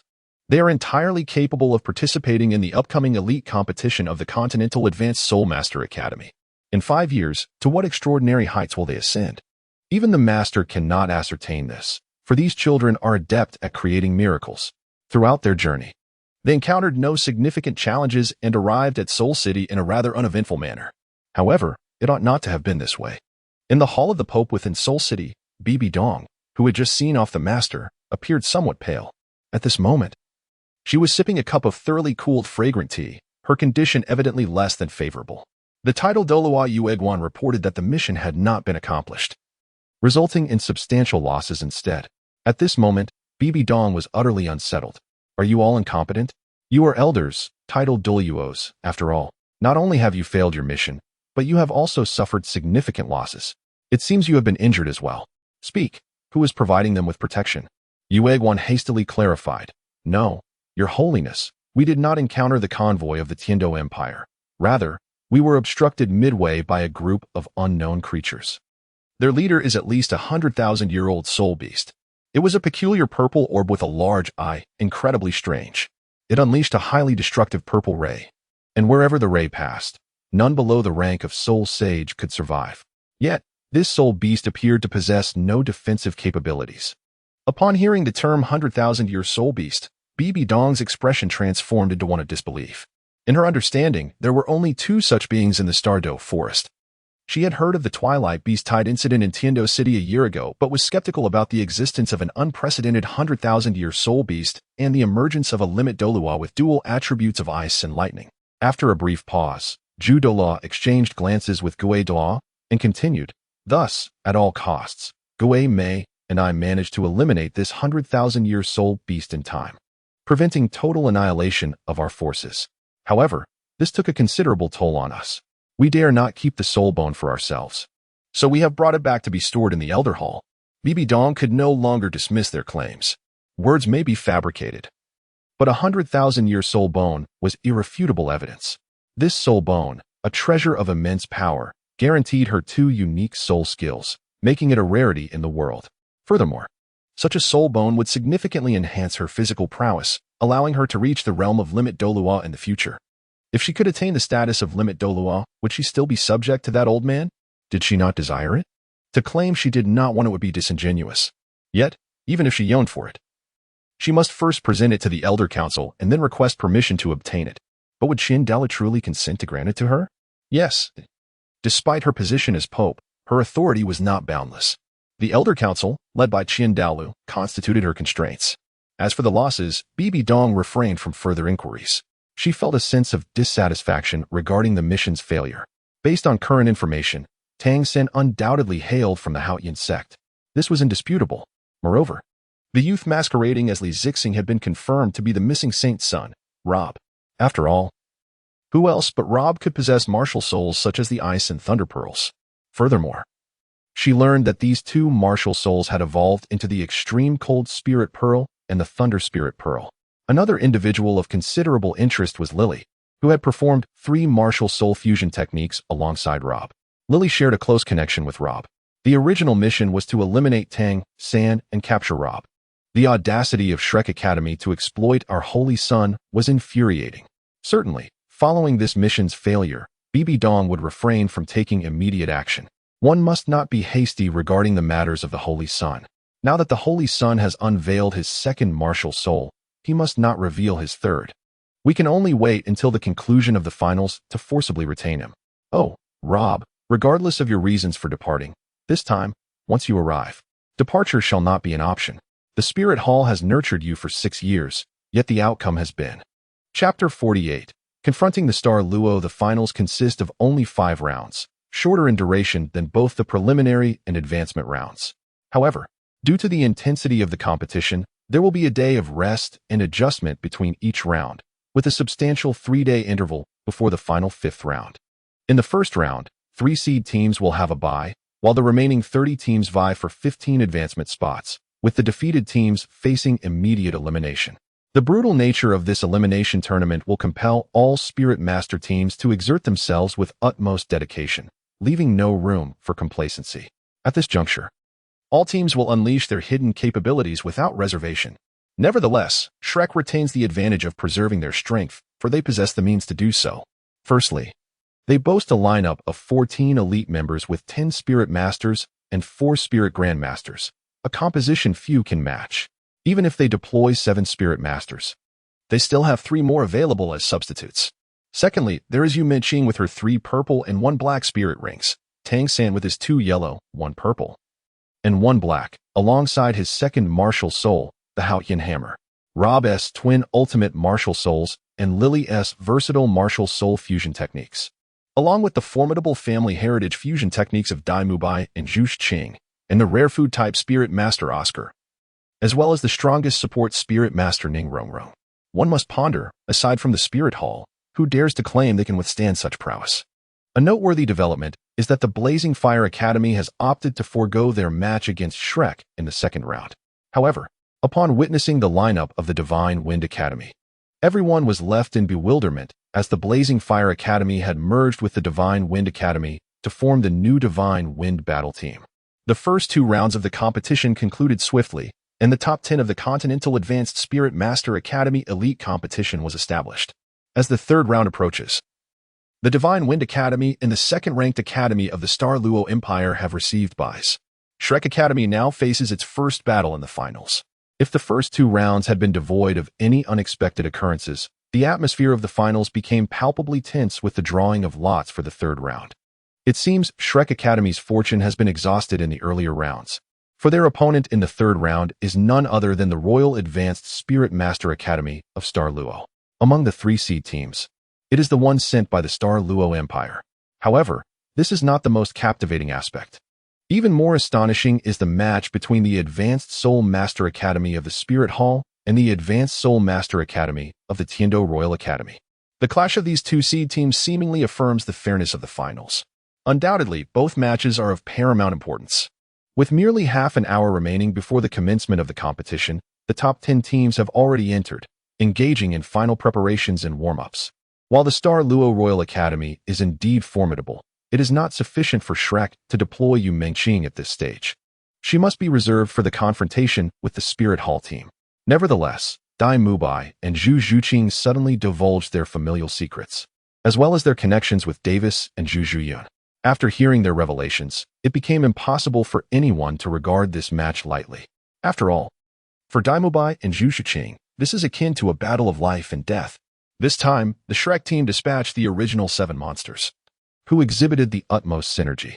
Due to Xiao Wu's recent breakthrough, this formation consisted entirely of Soul Masters. Rob, Lily, and Qing were unable to participate. Before the commencement of the match, the 2 pairs of Dai were engaged in quite a bit of idle chatter. However, the arrogance displayed by Davis and Zhu Zhuyun was rather excessive. The 7 members of the Xinglua Academy instantaneously unleashed their soul power. With Davis and Zhu Zhuyun positioned at the forefront, their soul power fluctuations being the most formidable. In the blink of an eye, 2 yellow and 2 purple soul rings manifested around them. The martial spirits of Davis and Zhu Zhuyun were the same as those of their younger siblings, the White Tiger and the Netherworld Spirit Cat. Judging by the intensity of their soul power, Davis had surpassed level 47, while Zhu Zhuyun was above level 46. They represented the most formidable opponents that Shrek Academy had encountered in this competition thus far. Even more astonishing was the fact that among the 5 individuals standing behind Davis and Zhu Zhuyun had soul power levels exceeding 40, bringing the total number of soul masters in the entire Xinglua Academy battle team to 6. The Xinglua Royal Advanced Soul Master Academy was distinctly different from the Tiandou Royal Academy. Entry there was not merely a matter of status or wealth. However, what truly astounded Davis and Zhu Zhuyun was the overwhelming impact that the original 7 monsters of Shrek had on everyone present. Dai Mubai and Zhu Qing also radiated with 2 yellow and 2 purple soul rings. Even more shocking was the seemingly unremarkable Tang, who stood quietly to the side. With 2 yellow, 1 purple, and 1 black soul ring appearing in an instant, the academies advancing from the Xinglua Empire gasped in unison. The astonishment did not cease there. The other 4 individuals surrounding these 3 exhibited identical soul ring colors, all boasting the optimal configuration of 2 yellow and 2 purple. The Shrek Academy battle team, which had not participated in the first 2 rounds of the finals, astonishingly possessed 7 soul masters, each with the best soul ring configurations, all exceeding level 40. In an instant, the pressure emanating from their soul rings significantly diminished the previously overwhelming aura of the Xinglua Empire. The expressions of Davis and Zhu Zhuyun finally shifted. Zhu Zhuyun, in a state of disbelief, gazed at Zhu Qing. This was impossible. When you left home, You were only in your 20s. How could you have possibly broken through to level 40 in just 2 years? When Shrek Academy arrived at the finals, Davis and Zhu Zhuyun had already taken note of them. Yet, in their subconscious, they had dismissed their younger siblings.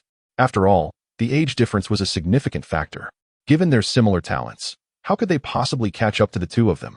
Even the knowledge that Shrek Academy was the champion of the Tiandou Empire's qualifying rounds did not alter their perceptions.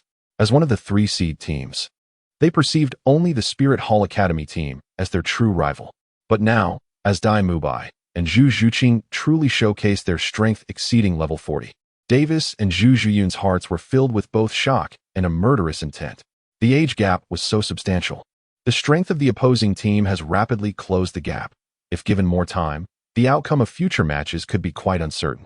Even if it means breaching the competition's rules, it is imperative to address this threat as effectively as possible during the tournament. However, is it truly feasible to achieve this merely by wishing? That seems rather naive.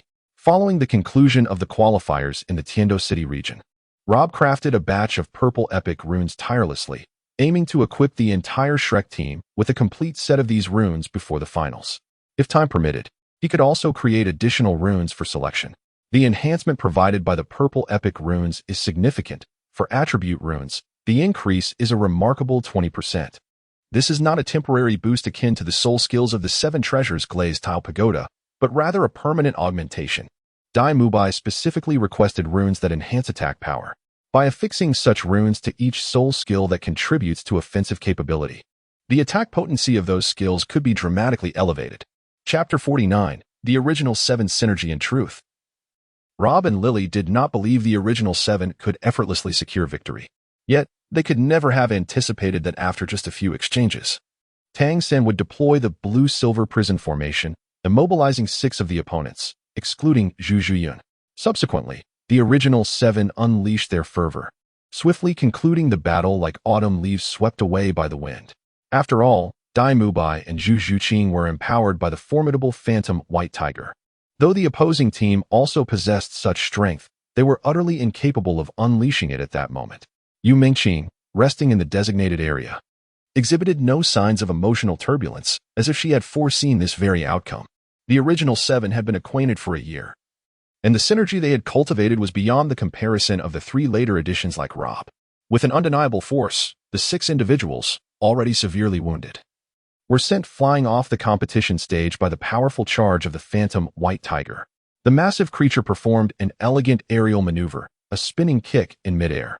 Its final claw struck Davis with tremendous force, the sound of his shoulder fracturing resonating throughout the arena. He fell into unconsciousness midair, not even letting out a cry of anguish. It was indeed a moment of mercy from Dai Mubai. Otherwise, had that claw struck his chest, it could have easily claimed his life. Regardless of the circumstances, the opponent was his elder brother. While the latter might choose to dismiss their kinship, Dai Mubai could not deny the bond of blood that connected them. The formidable phantom White Tiger transformed back into 2 individuals, and Dai Mubai, having exhausted his soul power, collapsed directly into Zhu Zhuqing's embrace.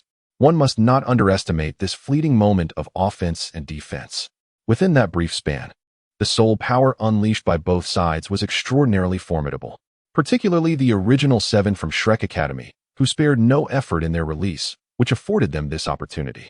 With a sharp sound, Zhu Qing finally freed herself from Tang San's web-like restraints using her keen claws. Yet, she found herself momentarily paralyzed.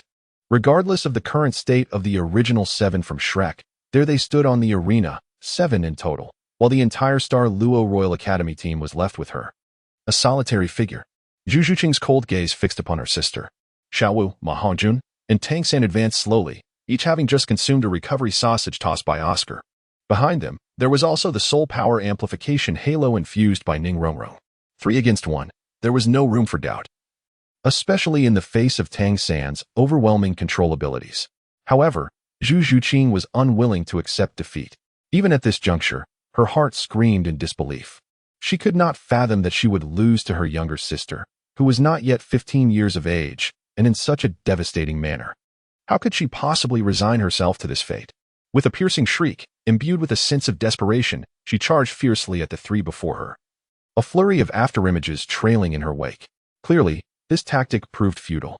Xiao Wu and Tang San coordinated seamlessly to subdue her swiftly. Tang San turned his gaze toward Zhu Zhuqing, seeking her counsel on how to deal with their adversary. At that moment, Zhu Zhuqing relinquished all resistance. Even if Zhu Zhuqing were to slay her, Tang San would not hesitate. Nothing outweighed the bond of friendship among the Shrek Seven. With a quiet sigh, Zhu Zhuqing shook her head, gently cradling the unconscious Dai Mu Bai, as tears streamed down her cheeks uncontrollably. The long-awaited victory had arrived so swiftly that she herself was at a loss whether to feel joy or sorrow. After all, she was still her elder sister.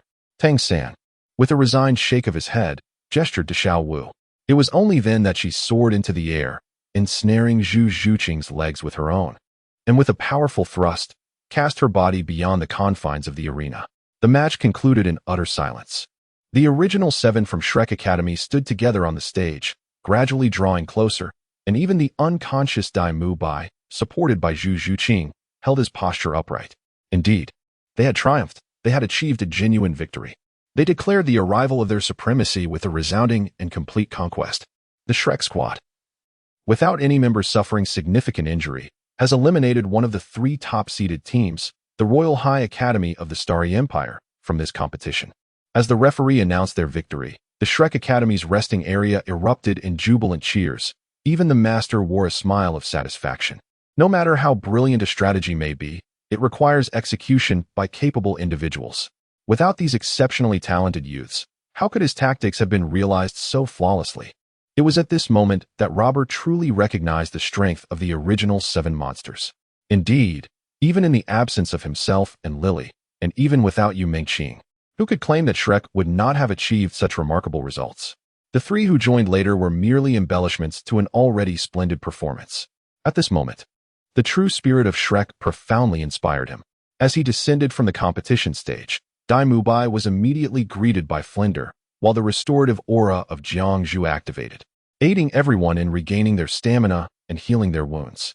Oscar, beaming with joy, was creating his restorative sausages.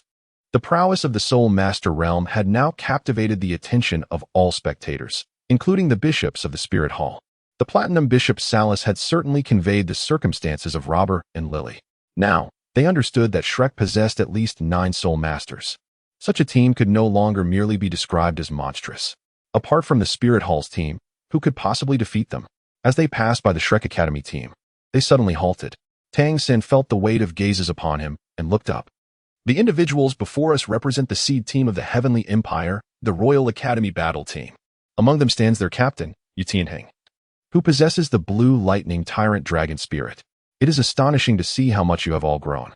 I am genuinely surprised, Ning remarked, his gaze intensely fixed on Tang San. Tang San responded with a calm smile, acknowledging their progress. You have all improved significantly. Ning sighed, expressing his initial intent to engage in a fierce competition with them in this tournament.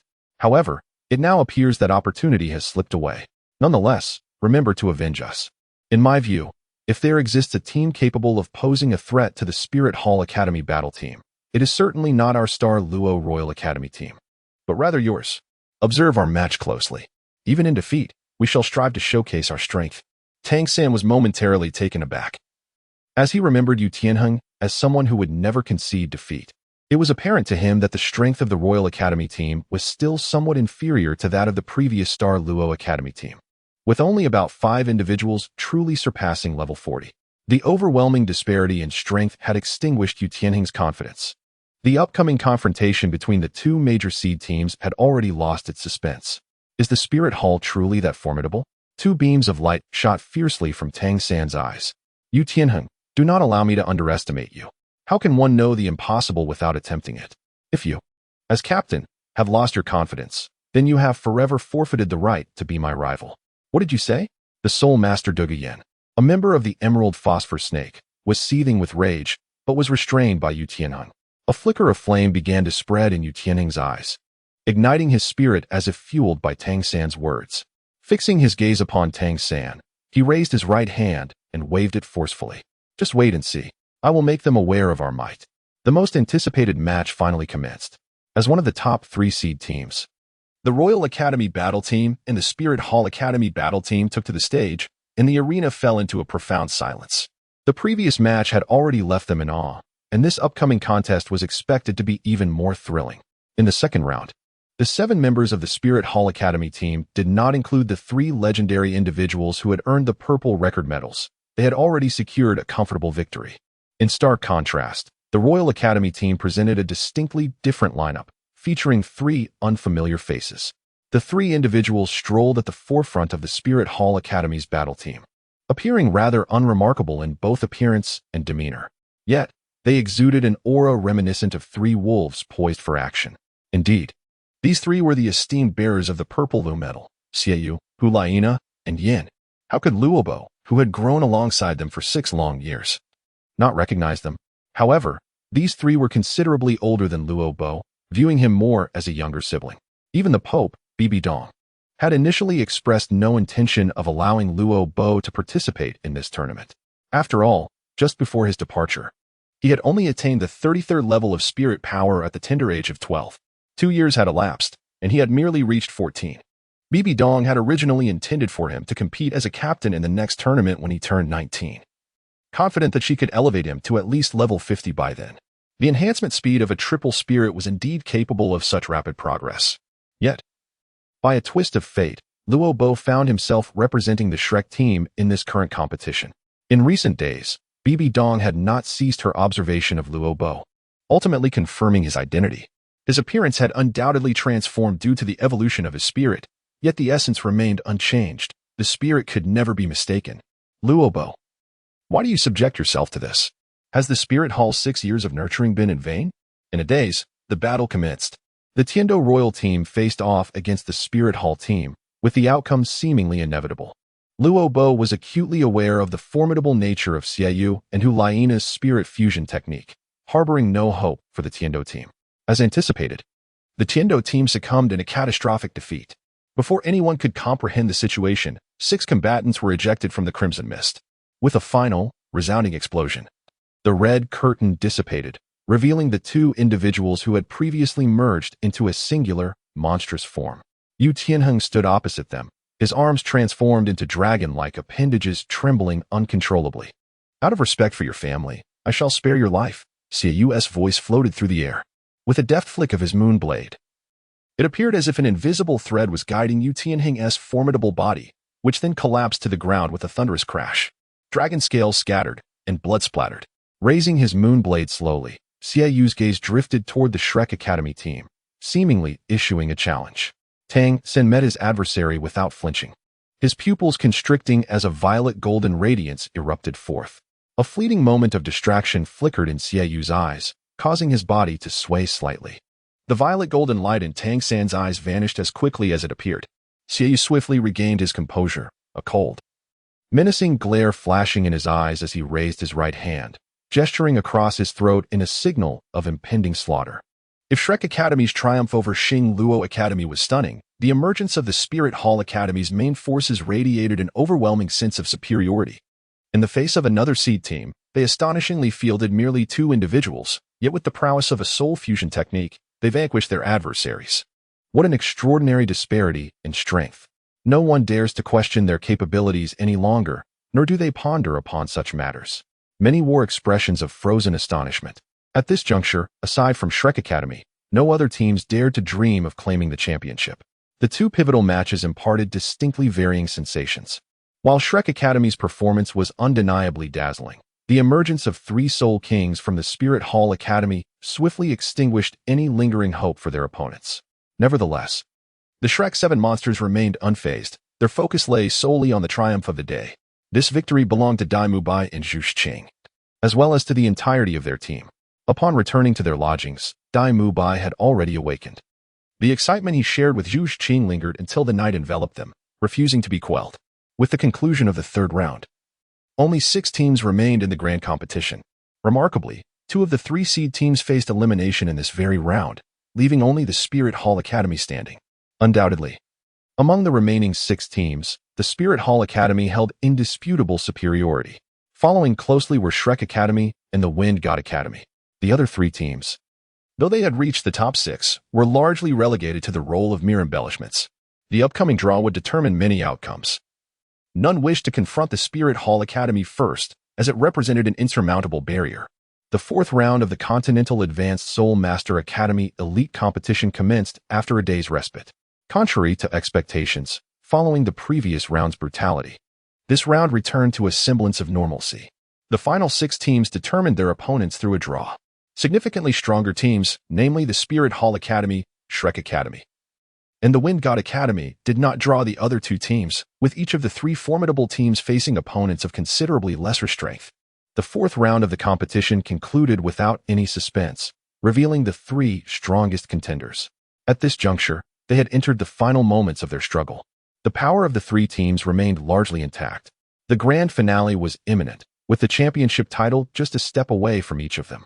Early in the morning, the 3 teams that had reached the final were already present before the Pope's Hall, awaiting in silence. The instructors from the 3 academies were not permitted to stand in the square, relegated to waiting at the periphery. A total of 21 contestants stood quietly in the square, anticipating the arrival of this climactic moment. Would they finally see their teachers? Rob's heart raced with anticipation. Would the teachers recognize him? A procession emerged from the side door of the Pope's Hall, consisting of 12 cardinals, second only to the Platinum Cardinal, who approached with measured grace. They positioned themselves on either side of the entrance, 6 on each side. The foremost among them proclaimed loudly, "His Holiness the Pope has arrived." Cheers of "Long live the Pope" echoed like a thunderous wave throughout the Spirit City. This was not merely the voice of the well-ordered guardian knights on the Pope's Mountain, but also the collective cry of all soul masters within the city who were barred from approaching the sacred site. To them, the Pope represented the pinnacle of faith. The grand doors of the hall slowly swung open, revealing the emblem upon them as it gradually shifted from its original position. All eyes instinctively turned toward the opening doors. Even the 7 members of the Spirit Hall Academy team felt their hearts quicken. Chapter 51. The prize turns out to be 3 soul bones? Even as the golden generation of the Spirit Hall, they had only seen the Pope once when they were awarded the purple record medal. Dressed in a resplendent golden gown from head to toe, crowned with a purple gold tiara and wielding a scepter, Bibi Dong emerged from the Pope's Hall. Her expression, one of solemnity. She exuded an ethereal quality, appearing infinitely grand. The teacher is as beautiful as ever, Rob thought, yet none took notice of her breathtaking visage. In this moment, she embodied the majesty of the Pope of the Spirit Hall. Her golden gown fit her impeccably, shimmering with brilliance, adorned with over 100 gemstones in red, blue, and gold. The purple gold tiara atop her head radiated with resplendence. At that moment, all light seemed to converge upon her alone. All those affiliated with the Spirit Hall knelt on one knee, paying homage to Her Holiness the Pope. The atmosphere in that fleeting moment was beyond description. Even individuals as resolute as Tang San and Dai Mubai could not help but feel a sense of reverence amidst the resounding cheers from all directions. Following a ceremonial preamble, the Pope unveiled 3 soul bones, which constituted the ultimate reward of this grand competition. Aside from those already privy to this final prize, who could have anticipated that it would be 3 soul bones? The radiance emanating from them indicated their exceptional quality. Even the members of the Spirit Hall displayed covetous glimmers in their eyes. Although the 3 soul bones presented by Pope Bibidon did not include the most coveted trunk bone, there was still a skull bone among them. The rarity of the right arm bone ranked just below that of the skull and trunk bones, while even the least valuable left leg bone was not the lowest in value among the 6 major soul bones. Clearly, these 3 soul bones originated from soul beasts over 10,000 years old, representing the pinnacle of existence for soul masters. The 3 soul bones included the wisdom skull of mental concentration, the blazing right arm of explosive fire, and the swift left leg of wind chase, all derived from 10,000-year soul beasts. Notably, the wisdom skull of mental concentration was obtained from a soul beast exceeding 50,000 years in age.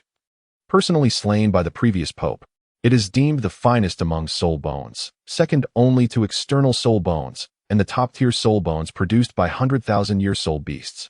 At this moment, in the distance, Dugobo could not help but feel a sense of relief. Having single-handedly subdued and killed the 50,000-year entropic devourer that had intruded into the sunset forest, thus acquiring the trunk bone. The Eternal Feast, a formidable area of effect skill, was indeed a rare find. The display of 3 soul bones by the Spirit Hall would undoubtedly intensify the competition, although on the surface the Spirit Hall appeared selfless. Any discerning observer could see that these 3 soul bones were essentially reserved for the Spirit Hall Academy's team. The Spirit Hall Academy's team possessed an overwhelming advantage in strength. Despite Tang San of the Shrek team possessing a 10,000-year soul ring, the 3 soul king-level experts of the Spirit Hall team boasted 5th soul rings of the same age. The disparity created by an additional soul ring among soul masters was immense, especially when considering the threefold difference in numbers, to both themselves and all spectators. It was evident that this tournament's championship belonged to them without question. Furthermore, the 3 soul kings above level 50 were tasked with an additional mission, to severely injure Tang San from the Shrek team during the competition, or even to eliminate him entirely. Pope Bibidon deliberated for a considerable time after the Master's departure before issuing this command. Despite the complexities of her relationship with the Master, whose visit stirred significant emotions within her, she remained the esteemed Pope of the Spirit Hall.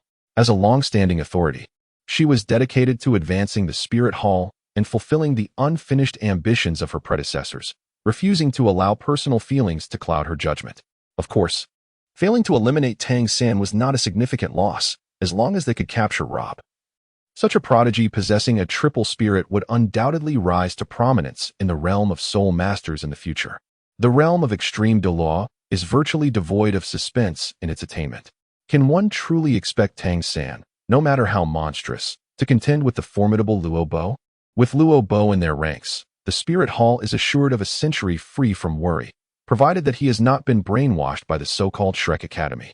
Bibi Dong cannot fathom that the 6 years of nurturing from the Spirit Hall could be so easily erased. At last, the 3 formidable teams that have advanced to the finals commenced their individual matches.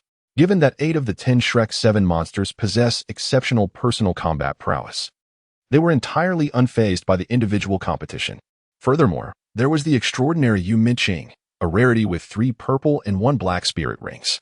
The first to draw lots was the previously unseen Qing. At this juncture, there was no longer any need for concealment. With silver hair and violet eyes, her stunning beauty commanded immediate attention even before she showcased her abilities. Prior to this moment, few were aware of her existence within Shrek Academy. Fortune smiled upon Shrek Academy, as Qing drew a bye in the first round. This fortunate circumstance allowed the Shrek team to enter the fray later, not only enabling them to conserve their strength, but also to gain insight into the capabilities of their opponents. It was undoubtedly a stroke of luck. However, an unexpected turn of events unfolded when, following the conclusion of the draw, Huo and a competitor from the Spirit Hall Academy took to the center of the arena. To everyone's astonishment, the Spirit Hall competitor suddenly turned, bowed towards the Pope, and declared, "I forfeit this match." Forfeit? Although the audience was sparse, those present were powerful figures in the Spirit Master community. The Spirit Hall Academy's decision to forfeit in the opening match was utterly unforeseen by most. After a brief moment of astonishment, the officiating cardinal promptly announced Huo as the victor of the first match. The second match would feature Huo from the Chiffon Academy against Qing representing Shrek Academy. At this moment, Master and Tang San from Shrek Academy exchanged glances, both furrowing their brows in shared indignation. When their gaze shifted towards the competitors from Chiffon Academy, including Feng Xiaodian and Huo, those individuals dared not meet their eyes. A clear sign of guilt. It was evident that the Spirit Hall Academy and Chiffon Academy had conspired against Shrek Academy. Their intent was transparent, to utilize the Chiffon team to exhaust Shrek, thereby preventing them from maintaining their full combat strength against the Spirit Hall. With the Spirit Hall already benefiting from an advantage of 3 Soul Kings, resorting to such underhanded tactics was infuriating. In truth, the Spirit Hall's tacit approval of such actions was a desperate measure. Originally, the 3 soul bones were designated for the 3 individuals from the Evil Moon. However, the elders of the Elder Hall, out of concern for their reputation and the desire to train these 3, could not simply hand them over. Now, Shrek's strength had far exceeded the Spirit Hall's expectations. Otherwise, would they truly allow the 3 soul bones to fall into Shrek's hands? Chapter 52. The true monster Qing did not falter. She had no reason to. What did it matter to face such a cunning ploy? In the presence of absolute strength, the efficacy of tricks is exceedingly limited. Her singular objective was to annihilate everyone at both the Shinkong Academy and the Wuhuan Temple. With 3 purple and 1 black soul rings, her physical prowess and attributes surpassed those of any soul master of comparable rank. Her individual combat capability was such that even the level 50 rogue, Xiao, would find it hard to contend with her. Moreover, she had yet to disclose that she possessed a 70,000-year-old soul bone. The effect of this 70,000-year-old spirit bone is to temporarily absorb the soul power and vitality of the opponent for one's own use. Indeed, she was once the twilight saintess of the Void Realm. How could the Void Sovereign deny her a spirit bone? Moreover, Rob specially crafted a set of purple, epic-quality attribute runes for her. The incantation of the runes, energy-efficient casting. With this rune equipped, Yumingqing's soul skill consumption will be reduced by 20%. Originally, her total soul power and recovery speed far exceeded that of an ordinary soul master. With the addition of this energy-efficient casting rune, one might as well abandon any hopes of wearing her down in a war of attrition. As expected, when she activated her martial spirit, it left the audience in awe. A 3 purple, 1 black soul master? Who would believe it if they hadn't witnessed it firsthand? Furthermore, the devouring insect martial spirit is not something commonly seen by ordinary people. At that moment, nearly everyone present found their minds blank. A vacuum of 5 seconds ensued, followed by an uproar. Even Dugu Bo had only encountered the high-end version of the devouring insect, the entropic devourer. To be honest, he felt grateful to the one who gifted him the 50,000-year entropic devourer spirit bone. If all goes well, the future of this silver-haired, purple-eyed soul master is boundless. Bibi Dong watched her intently. No, it's impossible. How could someone's first spirit ring be 1,000 years? Such a phenomenon only occurs with the second spirit of a twin martial spirit wielder, right? Regardless of whether she is a twin martial spirit wielder or not, this silver-haired, purple-eyed girl has undoubtedly caught the attention of the spirit hall. Shrek, oh Shrek, truly deserving of being a student trained by Little Gang. A flicker of confusion crossed Bibidong's eyes, which quickly reverted to normal. Never mind, any matters can be discussed after the competition. Regardless, they cannot escape. Tang-san must be eliminated as thoroughly as possible. If not, at least he should be incapacitated through collateral damage. Tang-san can only remain an adversary of the spirit hall. As for Rob and the girl named Yumingqing, there is ample room for maneuvering. Moreover, Rob is the holy son of the spirit hall, my closed-door disciple for 6 years. With this thought, Bibi Dong felt no remorse regarding Rob. The optimal spirit ring configuration, the most suitable spirit beasts, various storage soul tools, and the spirit hall's top-tier training. Did she not provide everything? Could it be that he truly intends to be an ingrate? At that moment, Yumingqing effortlessly evaded Huo Wushuang's probing strike. When facing such a close combat powerhouse, Yumingqing possessed the most experience. Her first soul skill, Shadow Dance. Yumingqing unleashed the tail of the devouring insect, stretching it violently before striking down in a direct line. This soul skill, upon hitting the enemy, allows Yumingqing to execute a short to medium-range dash and refunds half of the soul power consumed for that skill. Simultaneously, it can be utilized once more within a mere 2 seconds. However, the subsequent effects hinge upon successfully striking the adversary. It is evident that Huo Wushuang has been thoroughly outmaneuvered by Yumingqing's 3 consecutive shadow steps. As the 4th shadow step connects, Yumingqing unleashes her 3rd soul skill, Shadow Slither, from a distance. One can see her voracious insect open its maw, expelling a substantial mass of violet slime that hurtles towards Huo Wushuang at a moderate speed. This soul skill demands minimal energy, yet its slower velocity makes it challenging to strike. Nevertheless, upon successful impact, it will render the opponent sluggish for the next 3 seconds, incapacitating them from employing any soul skills. Just as Shadow Slither is released, Yumingqing seizes the opportunity presented by the 4th shadow step to swiftly close the distance to Huo Wushuang. Her 2nd soul skill, Shadow Ma. This soul skill necessitates close combat for activation. It is one of the rare techniques of Yumingqing that requires proximity to be effective. The stringent requirements dictate that its damage is extraordinarily substantial, thus rendering it Yumingqing's finishing move. Without absolute certainty, she would never engage in close quarters to conclude the battle. Before her, the voracious insect swelled to twice its size, its gaping maw revealing a set of large, pearly white teeth glistening with a purplish slime as it lunged forward with a powerful bite.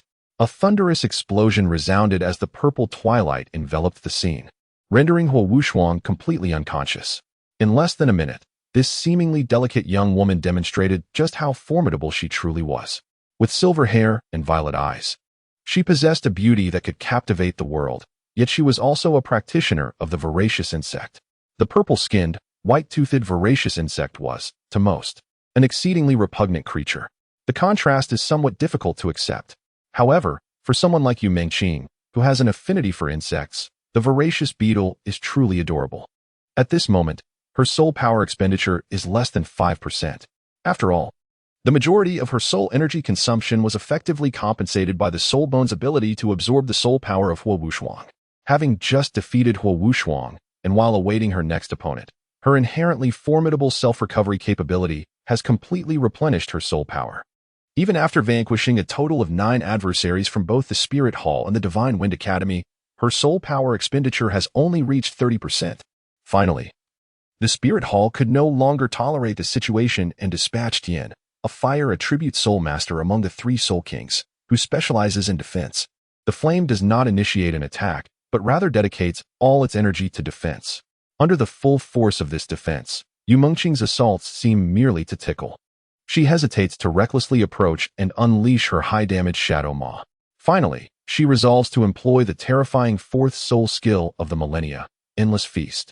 This skill inflicts substantial damage within a designated target area, and if it strikes an enemy still engaged in combat, it will trigger again after 1 second.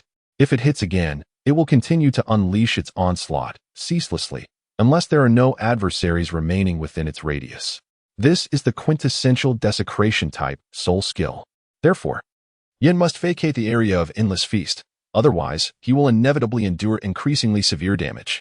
Unfortunately, this range is exceedingly vast, and thus Yin had already suffered 3 complete hits before he could escape.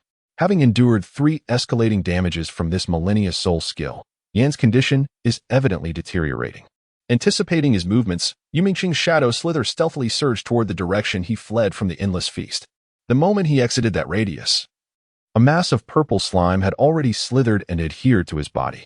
Temporarily unable to utilize soul skills, Yan's defensive capabilities would undoubtedly wane. Now is the moment.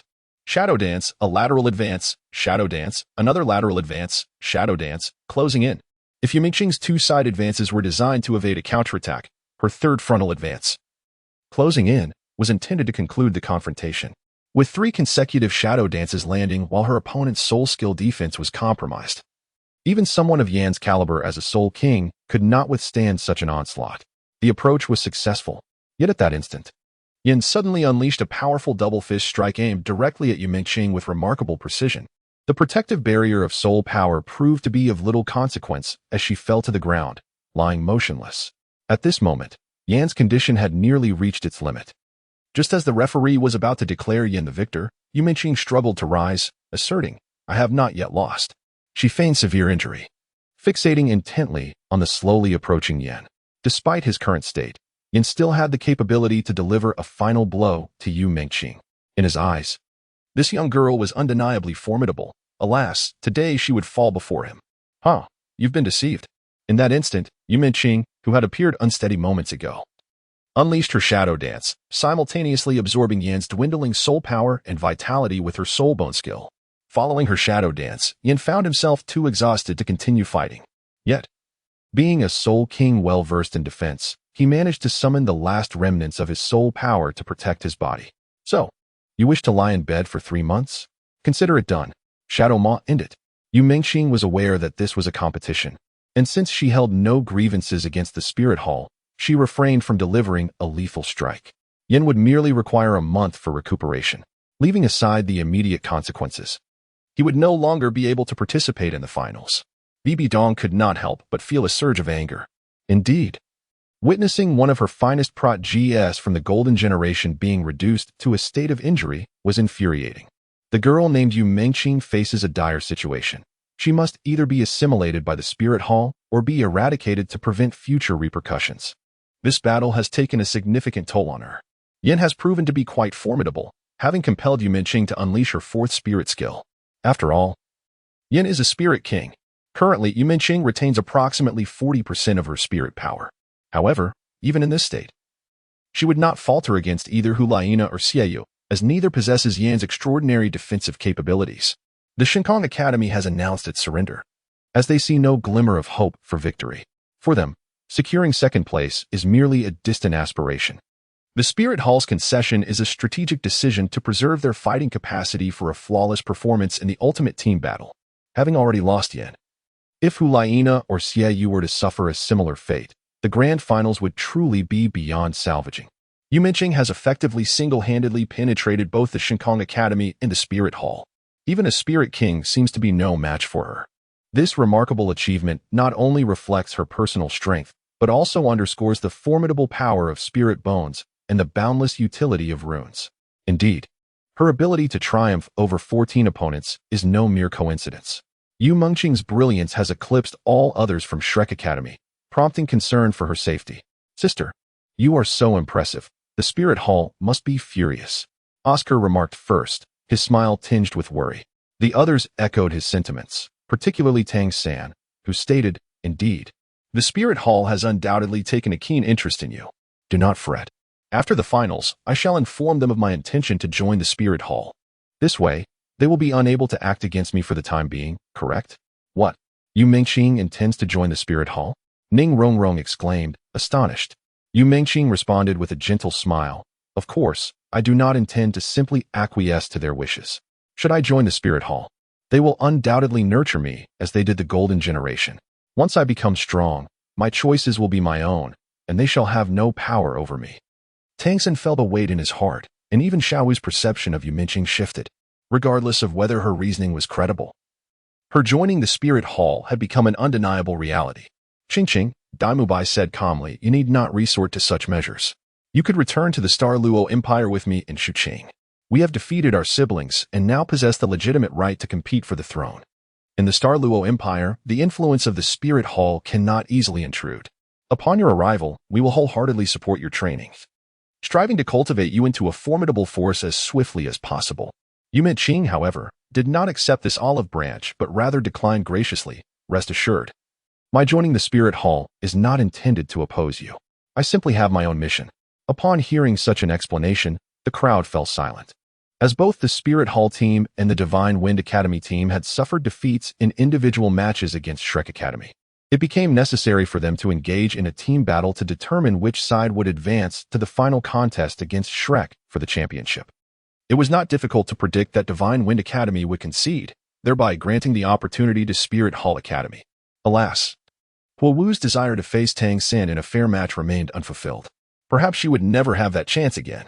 In the ultimate team battle, the representatives from Shrek included Dai Mubai, Tang San, Luo Bo, Li Li, Zhu Qing, Xiao Wu, and Ning Rong, the Pope and Ning Fengji, who had observed the previous day, along with 3 Tidal Douluo, had taken their seats.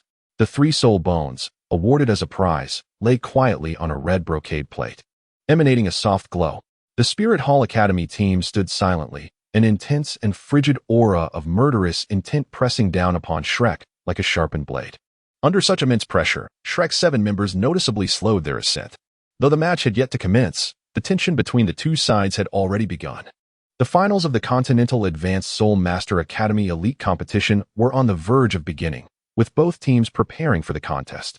A quarter of an hour later, the match was set to commence. The master raised his right hand first, and the 7 Shrek representatives followed suit, their 8 hands stacking together as they collectively shouted a resounding battle cry. Victory is ours. Meanwhile, on the Spirit Hall side, Huliena exhaled a sigh of relief upon noticing the absence of Yu Minqing from the lineup. Without that formidable 3 purple and 1 black combination, the rest posed no threat. However, neglecting Luo Bo and Li Li would come at a greater cost. A cold and sinister gaze swept over her companions as Xiao coldly remarked, the Pope is watching, and so are the elders. We must not only secure victory, but achieve a complete triumph. Without Yu Minqing in the fray, they stand no chance. As for Tang San, I shall handle him. What are we? Champions. An even more fervent roar erupted from the Spirit Hall Academy team. The unwavering confrontation between the two sides ignited a fervor among the soul masters watching from the mountainside. Who among them had not experienced youth and passion? For them, the outcome of this contest was secondary. What mattered was witnessing a spectacular team battle. As preparations commenced, both sides were permitted to unleash their martial spirits. The Cardinal, serving as the referee, promptly announced the match once both teams were in position. The 14 participants locked eyes. Not a single word exchanged, yet the palpable tension elevated the atmosphere to its zenith. At that moment, even a dignitary as esteemed as Pope Bibidon focused entirely on the unfolding battle. The 7 members of the Spirit Hall Academy team moved almost in unison, their soul power erupting from within them. Chapter 54.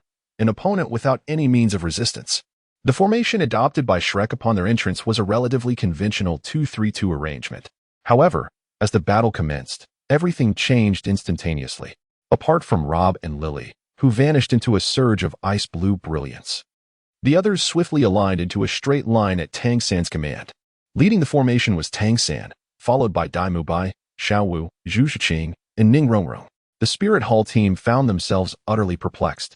Nonetheless, they believed that no formation could rival the power of sheer strength. Suddenly, just as Xiao and Huliena were about to execute their spirit fusion technique, all members of the Spirit Hall team were completely encased in ice. Rob wielded the extreme cold spirit pearl, and Lily summoned the ice jade sacred Kirin, 100 Zhang ice of the vast sea. Indeed, this was the very spirit fusion technique that had decisively defeated the Water Academy in the Tiandou Empire region, since the opponents were not water-type but ice attribute spirit masters. The overwhelming suppression of the ultimate spirit did not come into play. Nonetheless, it was already formidable. Even the two spirit kings, Huliena and Xiao, required 5 seconds to break free, let alone the other 5 spirit masters. Why was it so powerful? Because this was the perfect manifestation of Rob and Lily's abilities at their peak. After unleashing this spirit fusion technique, they immediately fell into formation alongside the others. At that moment, all spectators were left in utter astonishment. This spirit fusion technique could freeze the entire arena in an instant. What a staggering spectacle! Even more astonishing developments were yet to unfold. The shift in the formation of the 7 individuals caused their previously released and condensed spirit power to intertwine into a singular force. At that instant, Rob suddenly embraced Lily from behind, and the pale purple aura he emitted transformed into an ice-blue torrent, surging violently into Lily's body. Similarly, Lily performed the same action, channeling her spirit power into Ning Rong. The 9-treasure glazed tile rose before Ning Rong, her expression grave as she clapped her hands forward. Like Huo Wu, the 4 spirit rings on her body illuminated simultaneously. The ability to fuse rings was not exclusive to Huo Wu. It was also one of the unique capabilities of the 7-treasure glazed sect. As the only daughter of the sect leader, how could Ning Rong possibly lack this skill? However, the soul power required for the fusion was excessively immense, rendering its casual use impractical. For Radiant, multicolored halos emanated from the lower 4 tiers of the 9-treasure glazed tile pagoda, directly penetrating the body of Zhu Qing before her. Under the stimulation of this tremendous auxiliary soul power, Zhu Qing's arms instinctively lifted, resting upon the shoulders of the petite Ma Hongjun in front of her. An extraordinary scene unfolded as the multicolored brilliance intensified, flowing from Zhu Qing's hands into Ma Hongjun's form, enveloping Zhu Qing in a shimmering aura of vibrant hues. Ma Hongjun's condition mirrored that of Zhu Qing, as the rich multicolored glow grew ever more pronounced during this continuous transfer. When the radiant energy reached Dai Mubai, he struck fiercely upon Tang San's back with both palms, causing Tang San's body to tremble violently for an instant. No longer did a multicolored halo manifest around him. Instead, an overwhelming pressure emerged. The Pope, seated in the main position, brightened with excitement. This was the 7-in-1 fusion technique. Upon uttering this phrase, her gaze instinctively drifted towards the serene figure of the master standing outside the competition arena.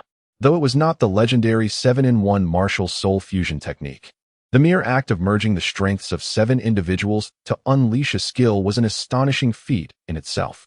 It is essential to recognize that each soul master possesses a distinct martial soul, each with its own characteristics. Generally, such fusion techniques arise only among soul masters whose martial souls and soul skills are remarkably similar, akin to the 7 members of Tsanghui Academy in the past. However, Shrek was different. Each of their martial souls was entirely unique, each leaning towards different attributes. The astonishing feat of 7 individuals, each possessing vastly different martial spirits, executing a combined technique known as the 7-in-1 fusion was nothing short of miraculous, even leaving the seasoned Pope and the Tidal Douluos in a state of disbelief. Yet, Shrek accomplished this extraordinary synergy. As the resplendent 9-colored radiance intertwined the 7, the fusion technique was consummated. The icy confinement cast by Xiao and Huliena was the first to dissipate, before they could fully comprehend the situation. The colossal dark golden Haotian hammer came crashing down upon them. With a thunderous roar, the two were sent hurtling out of the arena. Only Tang San was acutely aware of the extent of his own power. With the amplification from the 9-treasure glazed tile pagoda and the support of his comrade's soul power, Tang San's soul power had surged beyond the formidable threshold of level 70. Even when confronted by a soul sage exceeding level 70, he felt no disadvantage. With his eyes closed, Tang San raised the immense Haotian hammer with a single hand, and the vast patterns on the hammer erupted in a brilliant display.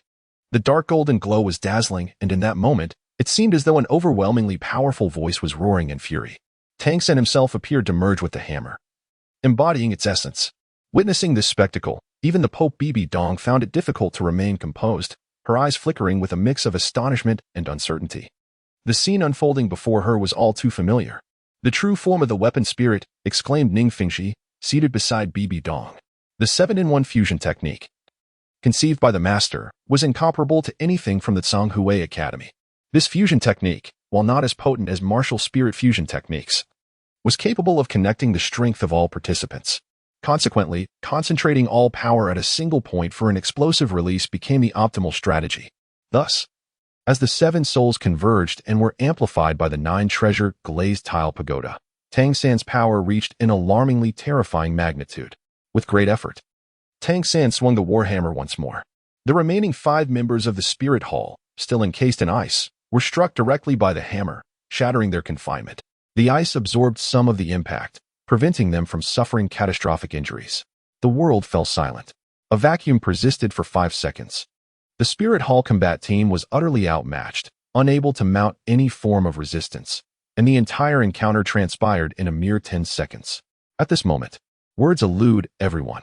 In the resting area, Yu Mengqing's face radiates joy, not due to victory, but rather the avoidance of tragedy.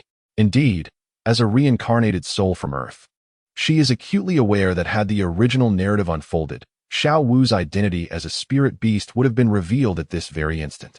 However, that did not transpire. Ning Fingxi did not come forth to restore the situation, and the blinding light that had sent Xiao Wu staggering backwards failed to materialize. Her heart-wrenching red tears did not fall. Having averted such a calamity, Yu Mengqing feels immense happiness. Tang San is the first to shatter the silence. Everyone, we have emerged victorious. Daimu Bai nods vigorously, the excitement in his wicked gaze unmistakable. Indeed, we have triumphed over the Spirit Hall Academy team. We are the champions of the elite competition among the continent's advanced Soul Master Academies. A satisfied smile graces Tang San's face. After much sacrifice, attaining this championship is more than sufficient. After a brief recovery, the 7 members of the Spirit Hall Academy team were assisted away by the Pope's attendants, leaving only the Shrek Academy on the square. Each of them beamed with pride. They were indeed the champions, the ultimate victors. The Pope and the Tidal Douluo all rose to their feet, and Bibi Dong, with a calm demeanor, announced, "The final champion of this year's elite competition among the continent's advanced Soul Master Academies is Shrek Academy. Congratulations, young talented Soul Masters." The Shrek 7 stood in a row. Behind them were Master, Flander, Lu Erlong, and the poisoned Douluo, Dugobo. All eyes were drawn to the 3 soul bones. Chapter 55, Rewriting Tragedy, the Holy Sun Rob. At this moment, the Pope displayed the composure befitting her role, accepting the prize from the hands of the Spirit Hall staff, her gaze lingering fondly on the 3 soul bones. It is truly regrettable. A miscalculation, a source of embarrassment. Bibi Dong felt quite vexed, while simultaneously suppressing a wry smile. The red-robed cardinal, acting as the referee, called out, "Please, representatives of Shrek Academy, step forward to receive your champion's reward." The Shrek 7 exchanged glances, and Tang San nudged Dai Mubai, indicating he should step up to claim the prize. However, Dai Mubai shook his head, his wicked gaze fixed on Tang San. "Little San, this honor rightfully belongs to you. Though I am the captain, it is evident to all that your contributions to this final victory have been the most significant. You have always been our soul. Go on, third brother, do not defer it." Ma Hongjun nodded in agreement. Turning to glance at the master and then at the eager eyes of his companions, Tang San took a deep breath, stepping forward with resolute determination toward Pope Bibi Dong. At that moment, Luo Ba dared not meet Bibi Dong's gaze, fearful of being recognized. When Tang San finally approached the Pope, he was struck by her astonishing beauty, noble, elegant, and serene. An array of splendid adjectives seemed to effortlessly apply to this woman, though she was no longer young. The passage of time had seemingly left no mark upon her. The Pope regarded Tang San with a peculiar glimmer in her eyes, remarking, "You are exceptional, even surpassing my expectations. Truly a worthy disciple. Would you care to join the Spirit Hall?" Looking into the Pope's eyes, Tang understood that this was not a mere test. Perhaps it was her final opportunity for him. Given the Spirit Hall's previous actions against him, it was evident that if his talents could not serve their purposes, they would not hesitate to eliminate him. But would Tang yield? With a calm smile, he shook his head, saying, "Thank you for your kind offer, Your Holiness. However, I have my own plans for my life and do not wish to be bound by any constraints." Bibi Dong's expression shifted slightly, but she quickly regained her composure, expressing a hint of regret. "In that case, I wish you greater achievements in the future and hope you may one day step into the Douluo Hall." As she spoke, she extended a brocade plate toward him. As the Pope, even with her murderous intent, she could not act in such a moment. Perhaps, she thought, a more opportune time would present itself to eliminate Tang. But now, as long as Luo Ba returned, what could Tang's growth amount to? Feeling the immense aura emanating from the 3 soul bones, Tang accepted the brocade plate, an uncontrollable tremor coursing through him. 3 soul bones, especially the one radiating a soft blue glow, the spirit-condensing wisdom skull, seemed to possess an immense allure that irresistibly drew Tang's heart. Luo Ba Lily and Yu Minqing explicitly stated their relinquishment of the competition for these soul bones. Yu Minqing even showcased her possession of a 70,000-year torso bone. Ultimately, Zhu Qing acquired the rapid pursuit left leg bone, and Ma Hongjun obtained the explosive burning right arm bone. As for the spirit-condensing wisdom skull, after Ning Rong's repeated delays, it ultimately belonged to Tang. Feeling somewhat embarrassed to take it so easily, he retrieved another soul bone from his soul guide. Instantly, the crowd erupted in astonishment. Who could have anticipated that Tang possessed yet another soul bone? What soul master, upon acquiring a soul bone, would choose not to integrate it, but rather store it away? It was truly unfathomable. Yet, Tang had done just that. Of course, Yu Minqing remained composed, wearing a gentle smile, as if all of this had no bearing on her. "Have you all made your allocations?" The Pope did not depart merely due to the conclusion of a simple award ceremony. Several Tidal Douluos remained standing there. It was only then that the crowd turned their gaze towards the Pope. "Saint Son of the Spirit Hall, Rob, why do you hide from me? Have you not yet had your fill of play?" At this moment, all eyes in the arena were drawn towards Rob and Lily. The Son of the Spirit Hall? Apart from the Pope and a few elders present, it seemed no one was aware of the existence of such a son. Even more astonishing was the fact that the Son of the Spirit Hall had aided Shrek Academy in achieving victory. Now, everyone held their breath, captivated by the unfolding scene. Rob raised his head and slowly approached Bibi Dong. "Teacher, you still recognize me. Although my appearance has changed significantly, my essence and aura remain unchanged. Why did you leave 2 years ago? Perhaps I simply wish to explore the world beyond." Bibi Dong revealed a faint smile, reminiscent of the times she taught Rob. "Now that you've had your fun, isn't it time to return home?" For the members of Shrek Academy, Rob's identity as the Son of the Spirit Hall, a disciple of the Pope, was far more surprising than his desire to join the Spirit Hall. The master could not help but ask, "Rob, is this true? The Son of the Spirit Hall, the Pope's personal disciple?" Rob nodded simply and took slow steps towards Bibi Dong, followed by Lily and Yu Minqing. The original Shrek 7 could not remain composed. "Rob." Bibi Dong cast a victorious glance at the master before her gaze swept over the original 7, finally resting on the 3 approaching figures. Rob's return did not catch her off guard. She had anticipated this outcome. He had followed her for 6 years, but had only been with Shrek for 2. She believed Rob could discern priorities. However, Lily and Yu Minqing accompanying him exceeded her expectations. "Oh, ladies, what is your intention?" "Your Holiness, we wish to join the Spirit Hall." The 2 exchanged glances and spoke in unison, then knelt down, just as Rob had. Bibi Dong could no longer conceal her joy. She was well aware of the immense potential possessed by Lily and Yu Minqing. She had recognized Yu Minqing's talent even when she was 14. Little did she expect that the girl had always intended to join the Spirit Hall, the talented students of Shrek. Bibi Dong glanced at the original 7. "If any of you wish to join the Spirit Hall, you are always welcome. The Spirit Hall will forever be the best sanctuary for all exceptional soul masters." Tang, no matter how talented you are, there are many young individuals with equal brilliance. Should you dare to oppose the Spirit Hall, you shall find no opportunity to rise. Bibi Dong foresaw that if she nurtured Rob, Lily, and Yu Minqing, they would establish the absolute supremacy of the Spirit Hall for over a century. Each of them, barring unforeseen circumstances, was almost certain to become a super Douluo, with the possibility of reaching the extreme Douluo level as well. Finally, Rong did not forget to cast a subtle mocking glance at the master. However, this time, she inadvertently met the sharp gaze of Lu Erlong. Humph. This woman is truly irksome. Chapter 56, a year later. After the departure of the 7 monsters, they gathered only once at Shrek Academy before parting ways. Bound merely by a 5-year pact, Tang San was taken away by Tang Hao, while Xiao Wu returned to the Tiandou forest. Oscar joined the 7 Treasure Glazed Tile School, accompanying Ning Rong. Dai Mubai and Zhu Zhuqing returned to the Star Luo Empire to vie for the throne.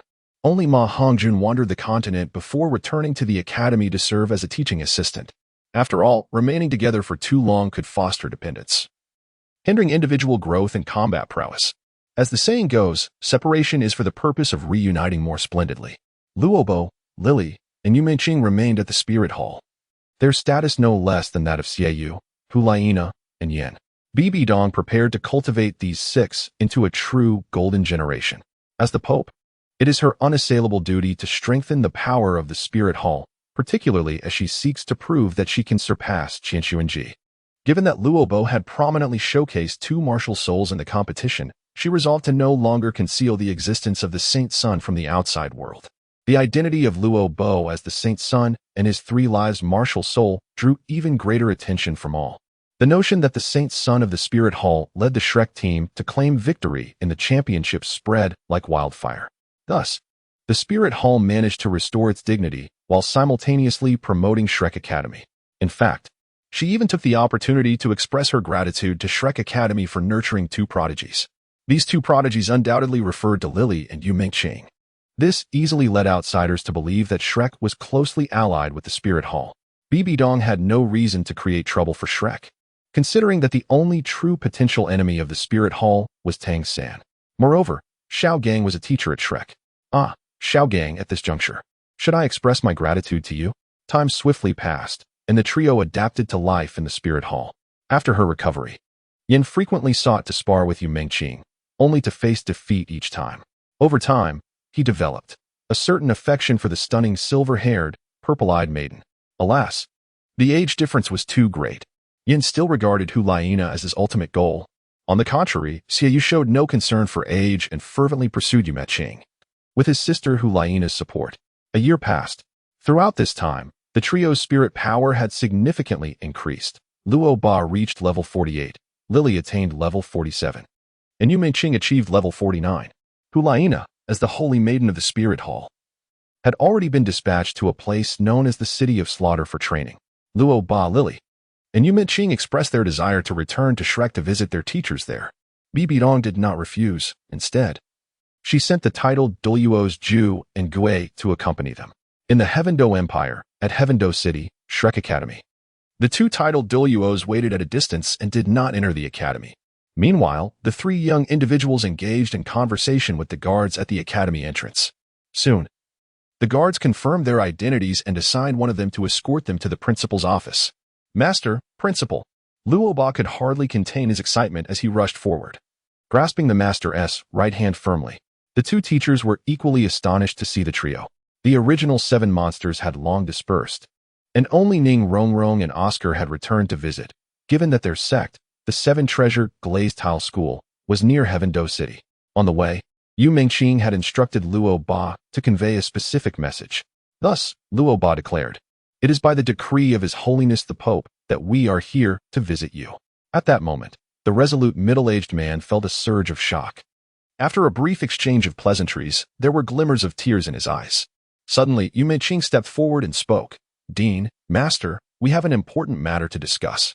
However, this matter is unrelated to the Spirit Hall." Flender immediately became intrigued. An important matter, yet unrelated to the Spirit Hall. What could it possibly be? The first matter.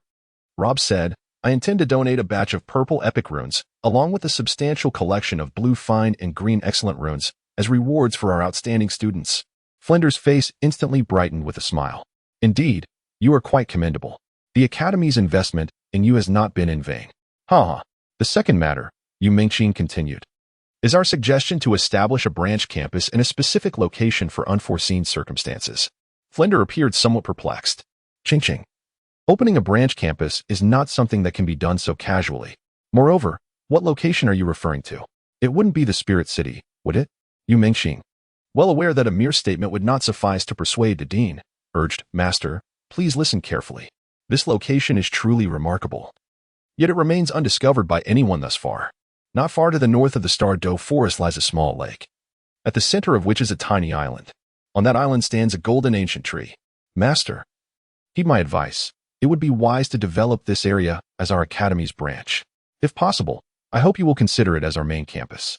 As a reincarnated individual from Earth, Yu Mingxing was fully aware of the location of Shrek Academy during the unparalleled Tang sect era a millennium later.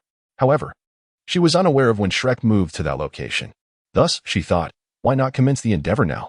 Besides, it is only that golden ancient tree that can completely withstand the impending invasion of the Void Forces.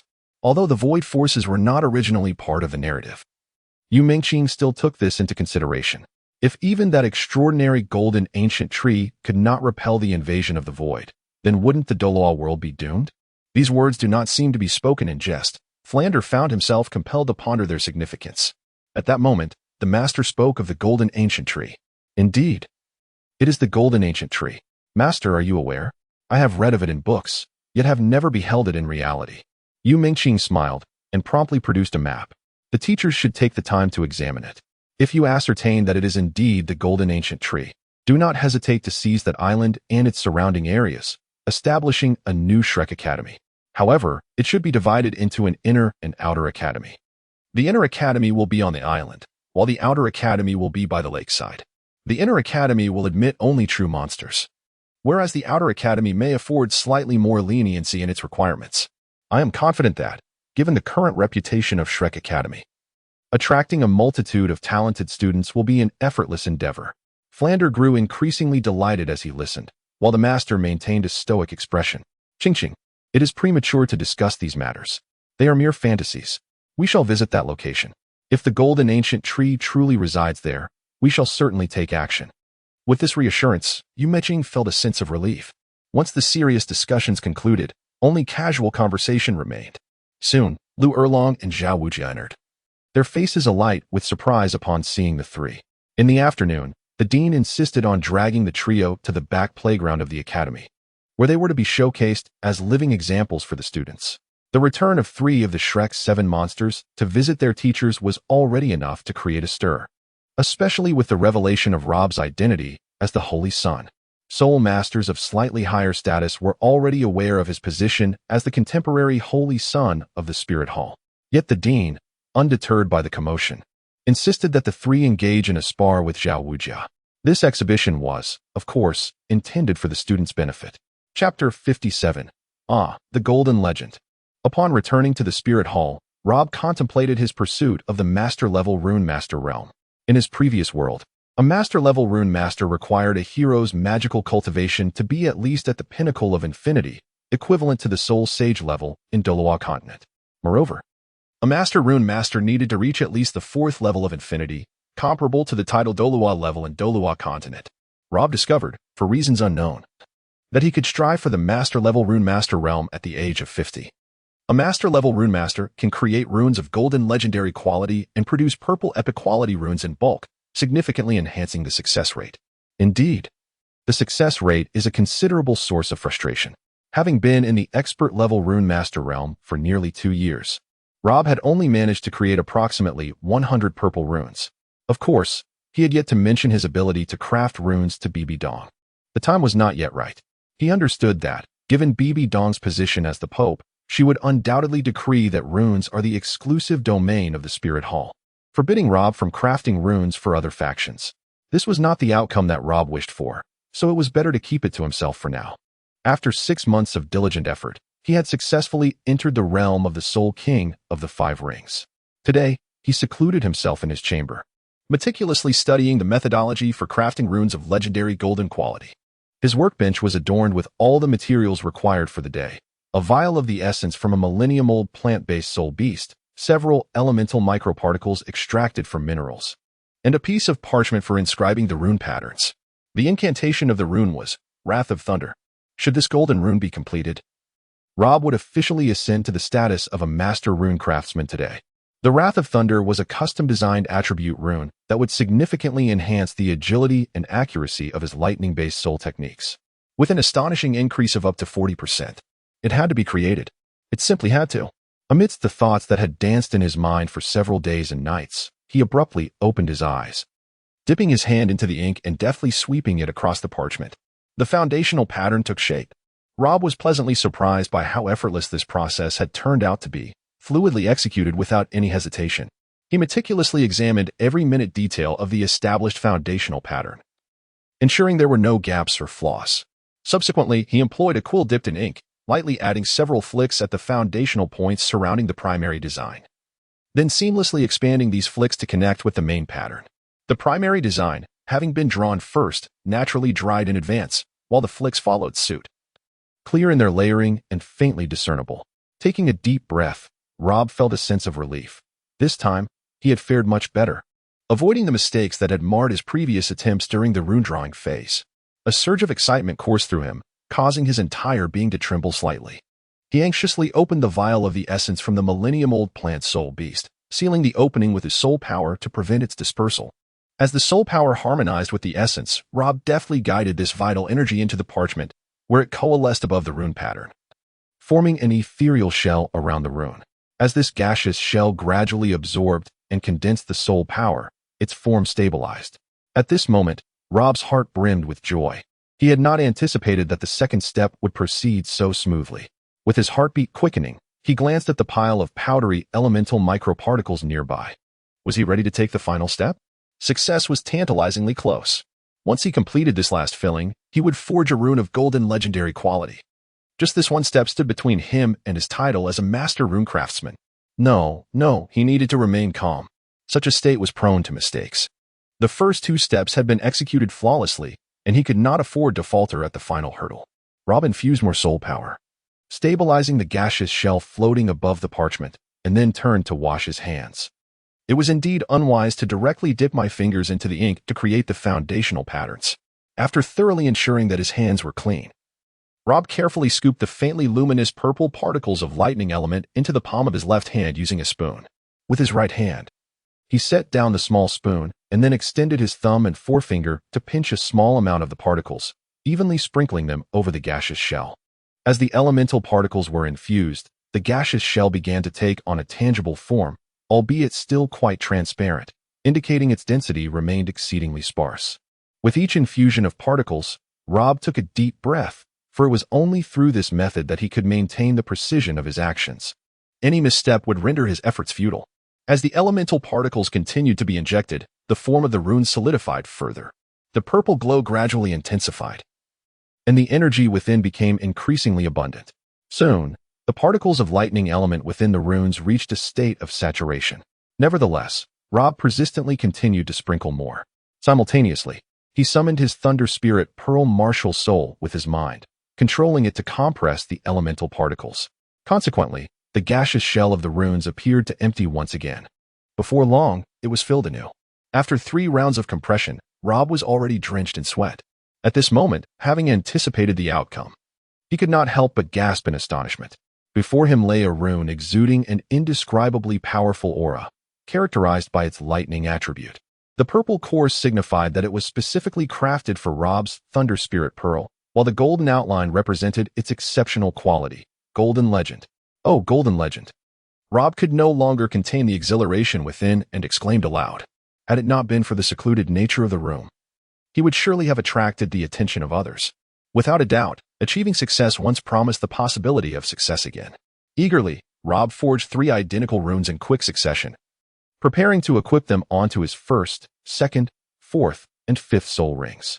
As the soul abilities of these 4 rings were aimed at designated targets to inflict damage, such runes were remarkably suitable for enhancing accuracy and agility. As for the 3rd soul ring, whose ability was Thunder Shield, while it also possessed damaging effects, it only inflicted harm upon enemies in close proximity, thus rendering the issue of accuracy irrelevant.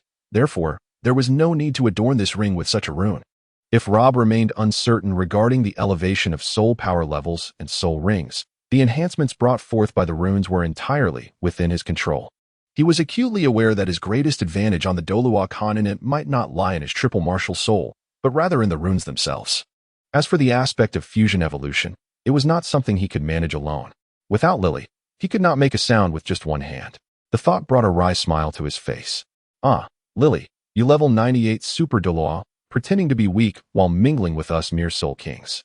Yet, aside from her combat prowess, Lily truly was an excellent companion. She was clever and astute, with a hint of cunning, mature and composed, yet brimming with youthful vitality. In terms of appearance, Lily is blossoming more beautifully with each passing day. Should Lily ultimately attain the level of Li Jun, it would be nothing short of perfection. Lily's feelings for him are profoundly sincere. The concepts of fusion evolution and martial soul integration techniques are all lessons she imparted to him. More importantly, she has assisted in the evolution of his 3 pearl-class martial souls into the realm of spiritual pearls. Such immense kindness requires no words of gratitude. With no means to repay her, Rob can offer nothing but his companionship. Lily, were you sent by the heavens to rescue me? Chapter 58. Yu Mengqing and Xiao 3 years later, outside the city of martial souls. The high hills bask under the warm embrace of the spring sun, adorned in hues of verdant gold. Pebbles lazily recline among the weeds, relishing the vivacity of nature's revival. A gentle brook meanders beneath the hills, serenading the landscape with a tranquil and harmonious melody. Occasionally, a soft breeze caresses the small trees, causing their skirts to sway gracefully in the air.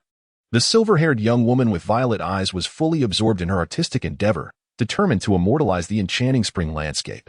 Is she not the same Yu Mengqing, the gluttonous insect spirit master, who triumphed in the Senior Soul Master competition 4.5 years ago? Now, she stands as one of the illustrious members of the new generation of the Spirit Hall, possessing an extraordinary connection with the outstanding figure of the previous generation, Xiao. At just under 19 years of age, she has already been awarded the Purple Lu Medal. Barring any unforeseen circumstances, she is set to lead the Spirit Hall team alongside Luo Bo and Li in the upcoming Senior Soul Master competition 6 months hence, where the coveted prize remains 3 soul bones. Of course, this hinges on the successful execution of the next competition. Wiping the small beads of sweat from her brow with her soul power, Yu Mengqing signified the completion of her artwork. Although Xiao could not fully appreciate the essence of such a painting, he made a concerted effort to admire it. How truly versatile she is. She often concealed her talents, yet everything she undertakes is executed with remarkable finesse. Xiao found himself increasingly enamored with Yu Mengqing. After numerous confessions, he finally received her tacit approval a year ago. The exhilaration of winning over his goddess invigorated him, even enhancing his training speed. After all, she had now achieved the rank of Soul King with 3 purple and 2 black soul rings, advancing at a pace that outstripped many a prodigy. The thought of lagging behind Yu Mengqing in her cultivation would be a source of embarrassment for him. Fortunately, Xiao had also recently ascended to the Soul Emperor level 2 years prior and now stood at level 66. To be candid, he was still under 30. And reaching such heights in cultivation was nothing short of extraordinary. He was destined to become a Tidal Douluo, and even the path to becoming a Super Douluo seemed within reach. Brother Yu, I've finished the painting. Yu Mengqing instinctively glanced at Xiao beside her. The gaze she directed towards him was irresistible. Their gentle eyes met, and they could not help but smile in unison. Yet, in that moment, Yu Mengqing harbored a quiet concern. Alas, the void forces have yet to reveal themselves today, which left her feeling disheartened. To be precise, the void forces had not shown themselves for nearly 5 years. What could this imply? It could only suggest that they were concocting an even grander scheme. Significant cities like Spirit City, Tiandou City, and Xinglua City would undoubtedly be at the forefront of their plans, having once fallen under the mental control of the Void Sovereign. How could she not comprehend the mindset of such a being? We should return quickly, lest His Holiness the Pope grow anxious, Xiao remarked calmly. Sighing, Yu Mengqing teased in reply, let us go. It's only been a morning. Once we return to the city, I can accompany you wherever you wish to go, be it taverns, battle arenas, or anywhere else. Xiao affectionately tousled her silky silver hair, guiding her towards Spirit City. This tender side of him was reserved solely for Yu Mengqing. However, suddenly, she noticed a portal shimmering with dark purple void light slowly opening at the foot of the hillside in the opposite direction. Oh no, has it come so soon? Upon closer inspection, Yu Mengqing breathed a sigh of relief. There was but a single portal, and its level was notably low. Certainly not indicative of an impending onslaught by the twilight beasts. She exchanged a serious glance with Xiao before turning her gaze towards the portal. Xiao, too, became earnest. Upon seeing the void portal, he inquired, Qing, what is that? With a succinct command, she instructed him to follow her. Summoning her devourer bug spirit, she levitated slightly above the ground and swiftly dashed down the slope. The presence of a portal implied that someone was maintaining it. However, the individual responsible for the portal was surprisingly swift. Nevertheless, a chaotic energy devourer had already emerged from the portal, its cultivation around 40,000 years. Qing was intimately familiar with this type of shadow soul beast. It was, after all, a superior version of her devourer bug spirit. Moreover, during her service to the Void Sovereign, she had summoned a chaotic energy devourer before. The portal's maintainer during the Twilight Beast incident in Heavendou City was none other than Qing herself. Had it not been for Li Jun's mental assault that rendered her deeply unconscious, she would likely still be attending to the Void Sovereign's tasks. As Xiao, who Laiana's elder brother, was equally agile, he understood that Qing must be dealing with something serious. Midway through their run, he discerned that her objective was a soul beast. Judging by its size, it was at least 10,000 years old. Wait, why did the soul beast resemble Qing's spirit so closely? Perhaps sensing abandonment. The 40,000-year chaotic energy devourer displayed a lack of confidence, having been left behind by its summoner who had vanished without a trace. If it were anyone else, a soul emperor at level 66 paired with a soul king at level 57 would not stand a chance against it. Yet, how could it be unaware that among its challengers, the soul king's spirit was merely a lower-tier version of itself?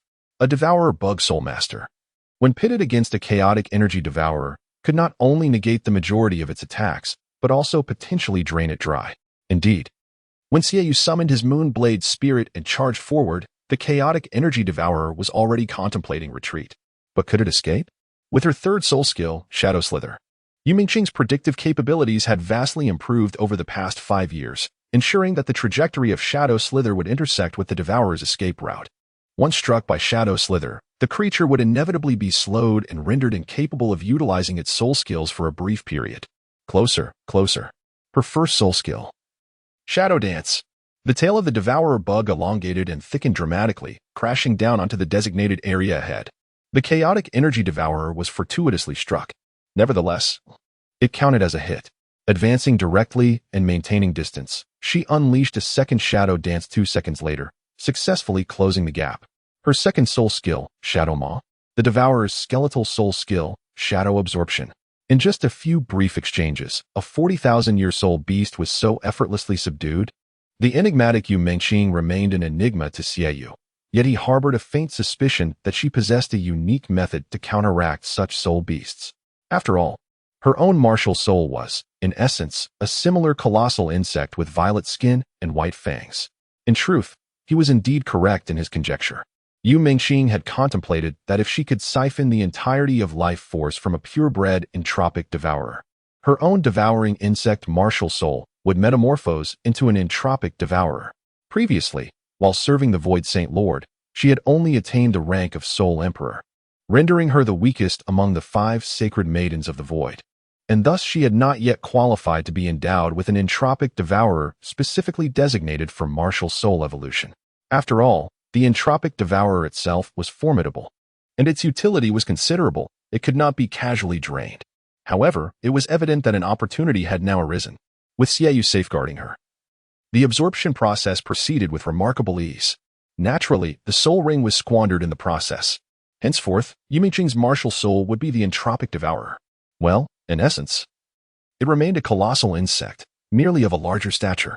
Chapter 59. The mysterious heretic in Soul Master City, although Laina returned from the City of Slaughter a year and a half ago. She appeared somewhat transformed upon her return. It was not the aura imparted by the domain of the god of slaughter, but rather a sense that she bore some unspoken burden. Consequently, Xiao was determined to coax the sister of his out for a respite. He genuinely feared for her mental well-being. Qing, Luobo, Lily, and Yin were also present, uniting the leaders of the 2 generations of the golden era of the Spirit Hall. The commercial street of Soul Master City was not as opulent as that of Tiandou City, a reflection of the unique function of Soul Master City. Although the commercial and entertainment establishments were remarkably scarce, those that did exist were of an exceptionally high caliber. At this moment, the tavern, which accommodates 6 individuals, exudes an air of sophistication.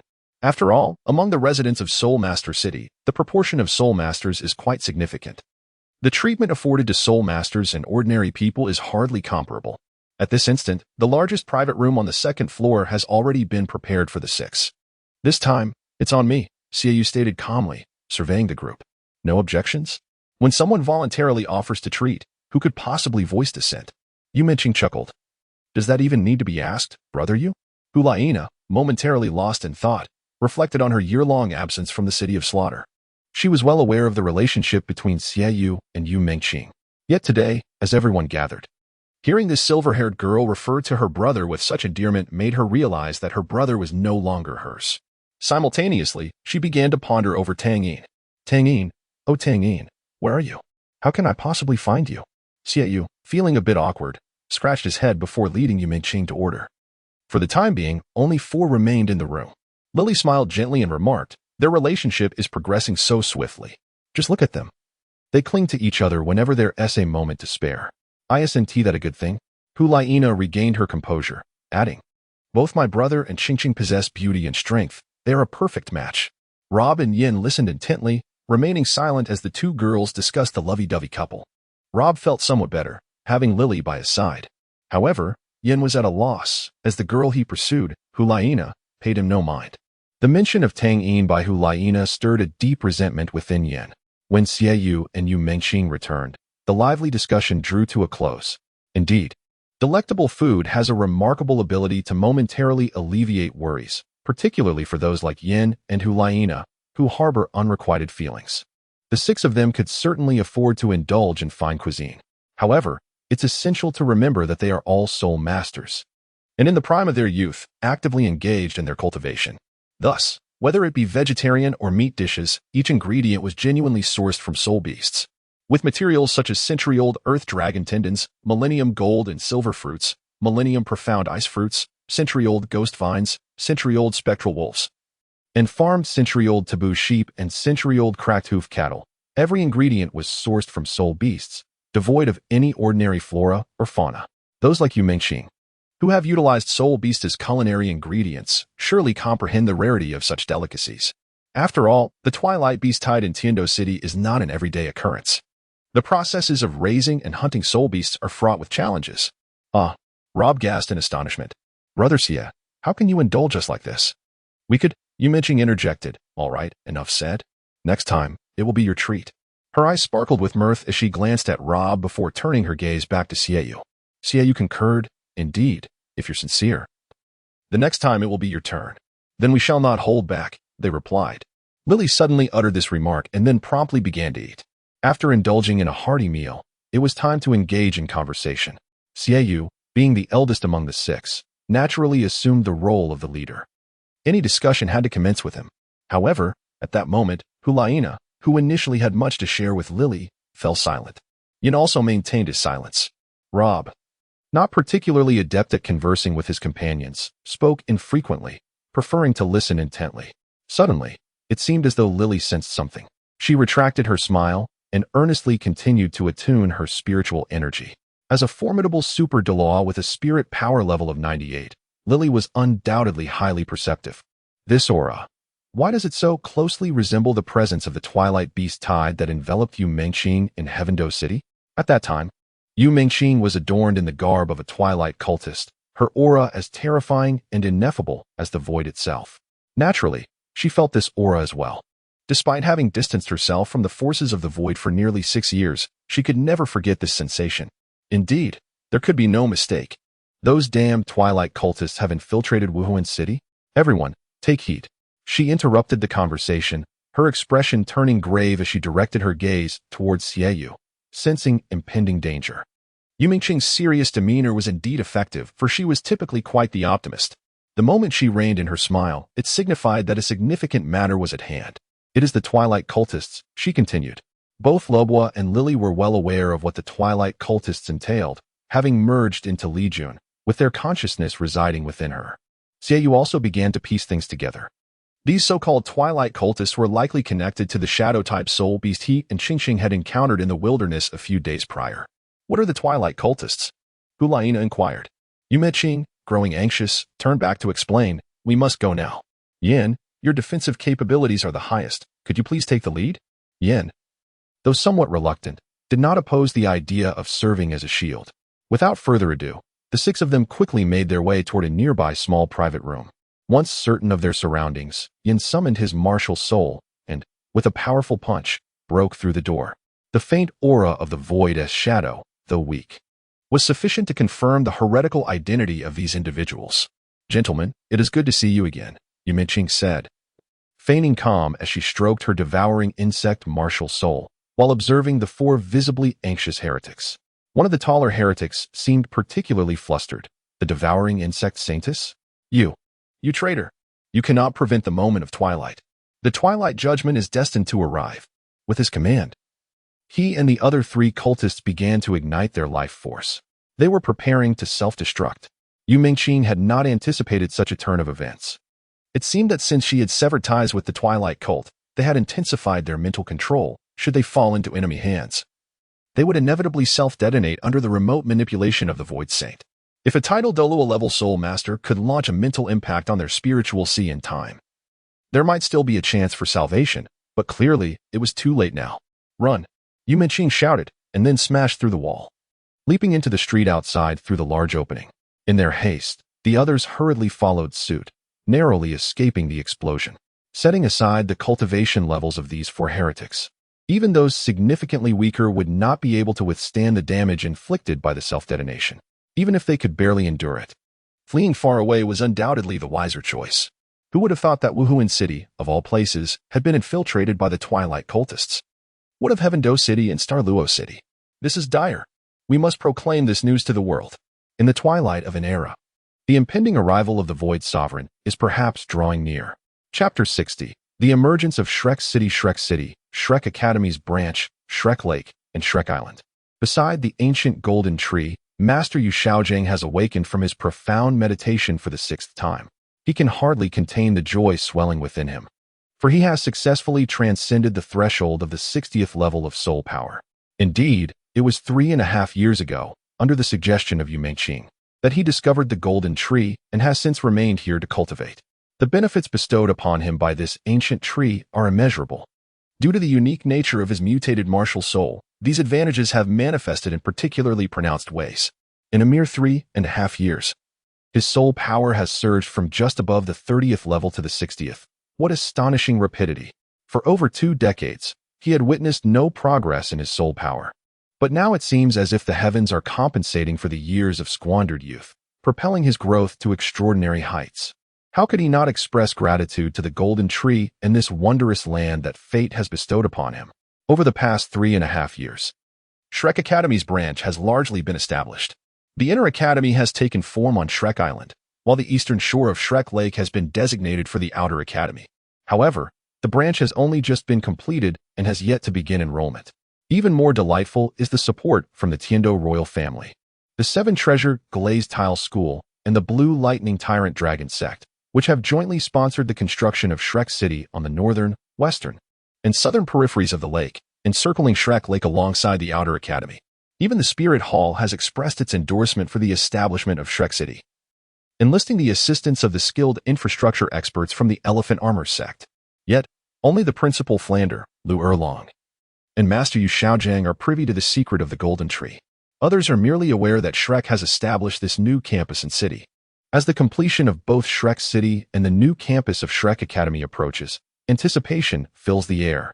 Here lies not far from the northern expanse of the Stardow Great Forest, while the Spirit Hall is situated to the east of the forest.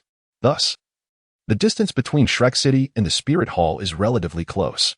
Today, Rob and Lily have come to visit Master Yu Xiaojing, only to find him in deep meditation, and thus they must await his awakening. Upon opening his eyes, the first person he sees is Rob. "Ah, Xiaobo, it has been quite some time since we last met. You have grown into a fine young man. How have you been at the Spirit Hall?" Rob replies with a hint of melancholy. "Well, it's manageable, I suppose.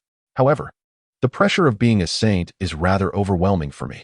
I prefer a life of wandering the world, much like Brother Hongjun." Ha ha ha. Speaking of Hongjun, he returned to the academy not long ago and is now serving as a teaching assistant at the main campus in Tiandou City. Alas, it has been almost 5 years. And I wonder how Xiao San is faring. His father left only a few simple words before taking him away. Lily gently sighs, "We shall all reunite someday. Did you not mention that they had a 5-year agreement upon returning to Tiandou City? The time is nearing." Indeed, the 5-year pact. Master Yu Xiaojiang's eyes gleam with a youthful vigor, reflecting an indomitable spirit. Once, he was engulfed in despair over his soul power level and his mutated waste martial soul. Yet now, by fortuitous circumstances, he has achieved breakthroughs, raising his soul power to level 60. Even Luo Sanpao has undergone significant changes. Then let us go together. Although we were not present at that time, we are still members of the Shrek 7 monsters. Certainly, everyone will rejoice in your accomplishments at the Spirit Hall. Master Yu Xiaojing responds, though internally he feels a sense of helplessness. Among the Shrek 7 monsters, while others have little to do with the Spirit Hall, Tang San and his father Tang Hao are a different matter. Currently, Master Yu Xiaojing's greatest concern is that Rob, Lily, and Yu Minqing may one day become adversaries of Tang San. He hopes that such a tragic turn of events will not unfold among the Shrek 7 monsters. The radiant glory of the golden ancient tree envelopes Shrek City, extending even further outward. It acts as an invisible shield, safeguarding all living beings within. The void forces may invade any city, yet they are unable to breach this sanctuary. This was precisely what Yu Minqing had considered. Should the void forces ever decide to strike, the golden ancient tree would be the only hope for the Douluo continent. Hence, she urged the teachers of Shrek to take the initiative. The unfolding events have proven to be within her control. Otherwise, she would not have entrusted Rob and Lily with the task of coming to Shrek City today. Oh, by the way, Xiaobo, Lily, I have reached level 60 and now require soul rings from spirit beasts. You both are around level 60 as well, I presume? Yes, I am at level 62. And Lily is at 59, nearing her bottleneck, Rob replies. Yu Xiaojing smiles. Well done, you two little prodigies are progressing swiftly. However, I have a humble request. Both your teacher Zhao Wujue and I now require additional soul rings. Would you be willing to accompany us in hunting spirit beasts? Rob understood perfectly well why the teacher had invited them. After all, the formidable fusion ability of the control-type martial soul, known as the Frosty CS Boundless Ice, was ideally suited for dealing with soul beasts. Once the four entered the Tiandou Forest, the new campus was overseen by Ning, who had already attained the rank of Soul Sage. During this interval, several stealthy disciples of the Twilight sect arrived to investigate. However, due to the stark contrast between their ethereal aura and the essence of the ancient golden tree, they were utterly incapable of approaching Shrek City. This marks their first encounter with such a predicament. Is it truly possible for something to resist the void's power? The mental link immediately conveyed their observations and experiences directly to the Void Sovereign. Yet, astonishingly, the Void Sovereign found himself at a loss. In truth, the 6 elemental forces of the universe are Holy Light, Shadow, Life, Necromancy, Arcane, and Fel.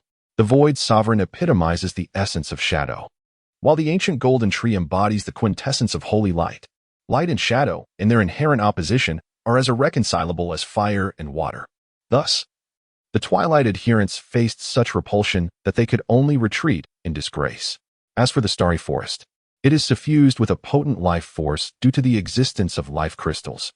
Although life force does not counteract shadow power, it remains a formidable cosmic energy in its own right, making it challenging for the void to exert significant influence over the Starry Forest. Moreover, the Sunset Forest is not a domain where the void can easily wreak havoc. This is not solely due to the presence of Dugobo, but rather the nature of the ice and fire duality I itself. The true origin of the ice and fire duality I lies in the demise of the Ice Dragon King and the Fire Dragon King among the 9 dragon gods. Should the souls of these dragon kings be provoked, the void forces may face considerable backlash. Regardless of their might, the void forces possess certain reservations. However, they are exceedingly cunning. The Void Sovereign himself is notorious for his deviousness. Perhaps the Twilight moment is indeed approaching. Should the Twilight judgment truly descend, the Douluo world may very well enter an eternal Twilight era. Chapter 61. The Old Rulers, the Great Calamity of the Spirit Hall. 3 months later, the Advanced Soul Master competition draws near. As the Holy Sun and the leader of the new Golden Generation, Rob and Lily, alongside Yu Minqing, are set to lead the Spirit Hall battle team in this competition. In addition to these 3 core members, the main team comprises Yin Shirquan, a Dragonstaff Soul Master, Xiao Mo, a 3 Lives Town Soul Cauldron Master, Su Taining, a Star Wheel Ice Staff Master, and Yi Xiaoan, a Star Godsword Master. The team consists of 4 men and 3 women, totaling 7 members, with the lowest cultivation level standing at 45. Even the substitute members boast levels above 40. Among them are Xiao, a light dragon dagger master, and Li Zian, a shadow dragon dagger master. Notably, these two can utilize a martial soul fusion technique. Furthermore, there are more peculiar martial souls present, such as Su Miao, who possesses the bloodline of a divine beast as a Xianming turtle master, and Horue, an extraordinary spirit eye master. Additionally, there is Yun Po Kuang, a remarkably formidable and rare Qing Tian spear master, and Song Yingwen, a wish angel master who complements the sacred angel. Although the soul power levels of these substitutes may not be exceptional, their martial souls are of high caliber. In the future, these martial souls are destined to shine brilliantly. Moreover, with leaders like Rob and Yumin Qing, who possess the prowess of soul emperors, it would be a challenge not to secure the championship. In this generation, it seems implausible for Shrek to produce another group of monsters akin to Tang San. The question arises, who, indeed, is the real monster? The previous generation, including the likes of Xiao, Hulaina, and Yin, have returned to the Soul Arena to aid in training the 4 main team members at the Soul Master level. As for the substitute players, they currently lack the qualifications to undergo such training. The only individuals present are these 3 mentors, who require no guidance from any teachers. Suddenly, a flash of twilight erupted, as if it threatened to engulf the entire sky. Everyone instinctively gazed upwards at this terrifying spectacle. The once pristine white clouds, suspended in the azure sky, were now tainted with an unusual hue. Yumin Qing, of course, comprehended the significance of this event. It has come, yet again. To her astonishment, the Spirit Hall City has become the primary target of the Void Sovereign. Both Rob and Lily were also aware of the implications. At least, they could sense that an event reminiscent of the Twilight Beast Tide in Heaven-Do City was about to unfold once more. However, the extent of this beast tide remained uncertain. Should the Void Forces possess even a modicum of understanding regarding the situation in Spirit Hall City, they would undoubtedly dispatch shadow soul beasts even more formidable than those encountered during the previous incident in Heaven-Do City. After all, the number of soul masters in Spirit Hall City is substantial. If the Void Forces do not send forth several 10,000-year soul beasts, they may well fail to achieve their objective, since the Spirit Hall is not lacking in formidable individuals. Through various channels of information, Rob learned that within the Elder Hall of Spirit Hall City resides a level 99 limit Douluo, known as Tiandou, with the martial spirit of the Holy Angel. Naturally, Rob and Lily, through their combined evolution, could also temporarily manifest a being of this caliber, with 2 limit Douluos stationed. As long as the number of 10,000-year soul beasts is not excessively high, Spirit Hall City could still be safeguarded. However, Yu Mingqing did not share the simplistic perspective of Rob and Lily. She pulled them aside and softly addressed them. Are you aware that within the Void Forces, alongside the godlike Void Sovereign, there also exist the 6 ancient dominators, who are infinitely close to divinity? The 2 were momentarily taken aback. How could they have known that the Void Forces harbored such formidable entities? Infinitely close to divinity? Does that not equate to a limit Douluo? Not quite. Although the ancient dominators hold a comparable soul power level to a limit Douluo, their mastery over cosmic primordial energy has already reached a divine echelon. Each of them is far beyond the capability of an ordinary limit Douluo to contend with. These words stirred deep contemplation within Lily. She gazed upward at the terrifying twilight shroud enveloping the sky, then glanced at the panicked crowd in the soul arena. Qing, what do you mean? Indeed, it is highly likely that the Void Saint has dispatched an ancient dominator. As Yu Mingqing responded, she extended her hand, earnestly sensing the atmosphere. If my detection is correct, then the ancient dominator sent forth ranks forth among them, known as the Thousand-Eyed Demon Cthulhu. As her words fell, a colossal figure overshadowed the entire sky to the north of Soul City. This enormous entity rivaled the size of a city, its purplish-white skin adorned with crimson eyes. What an immense creature it was, adorned with an unknown multitude of eyes. Indeed, this was one of the 6 ancient dominators, the Thousand-Eyed Demon Cthulhu. Its massive form resembled a conical structure, with sharp, blade-like white teeth lining the edges of its surface. At the center of this structure, a towering fleshy column emerged, crowned by a gigantic eye. As that eye ascended higher, it emitted an increasingly potent twilight, even obscuring the sun's brilliance. The crowd within the soul arena descended into utter panic, yet Yu Mingqing remained composed. Rob, Lily, I implore you to help me. We must escape from this place. In the face of such a terrifying ancient dominator, all but the ultimate Douluo were but mere insects. To remain would mean death or being at the mercy of the void forces. The enormous eye, radiating a twilight that blotted out the sky, fixated intently upon the papal palace and the Douluo hall atop Soul City. In an instant, a beam shot forth, striking the high walls of the papal palace. The surrounding purple twilight intensified as the papal palace crumbled with a thunderous roar. The powerful beings of the spirit hall erupted like disturbed bees. Yet when they truly beheld the nature of their adversary, despair washed over them. The aura, the pressure, conveyed one undeniable truth. This terrifying creation was beyond their capacity to resist. Did the spirit hall lack Tidal Douluo? Certainly not.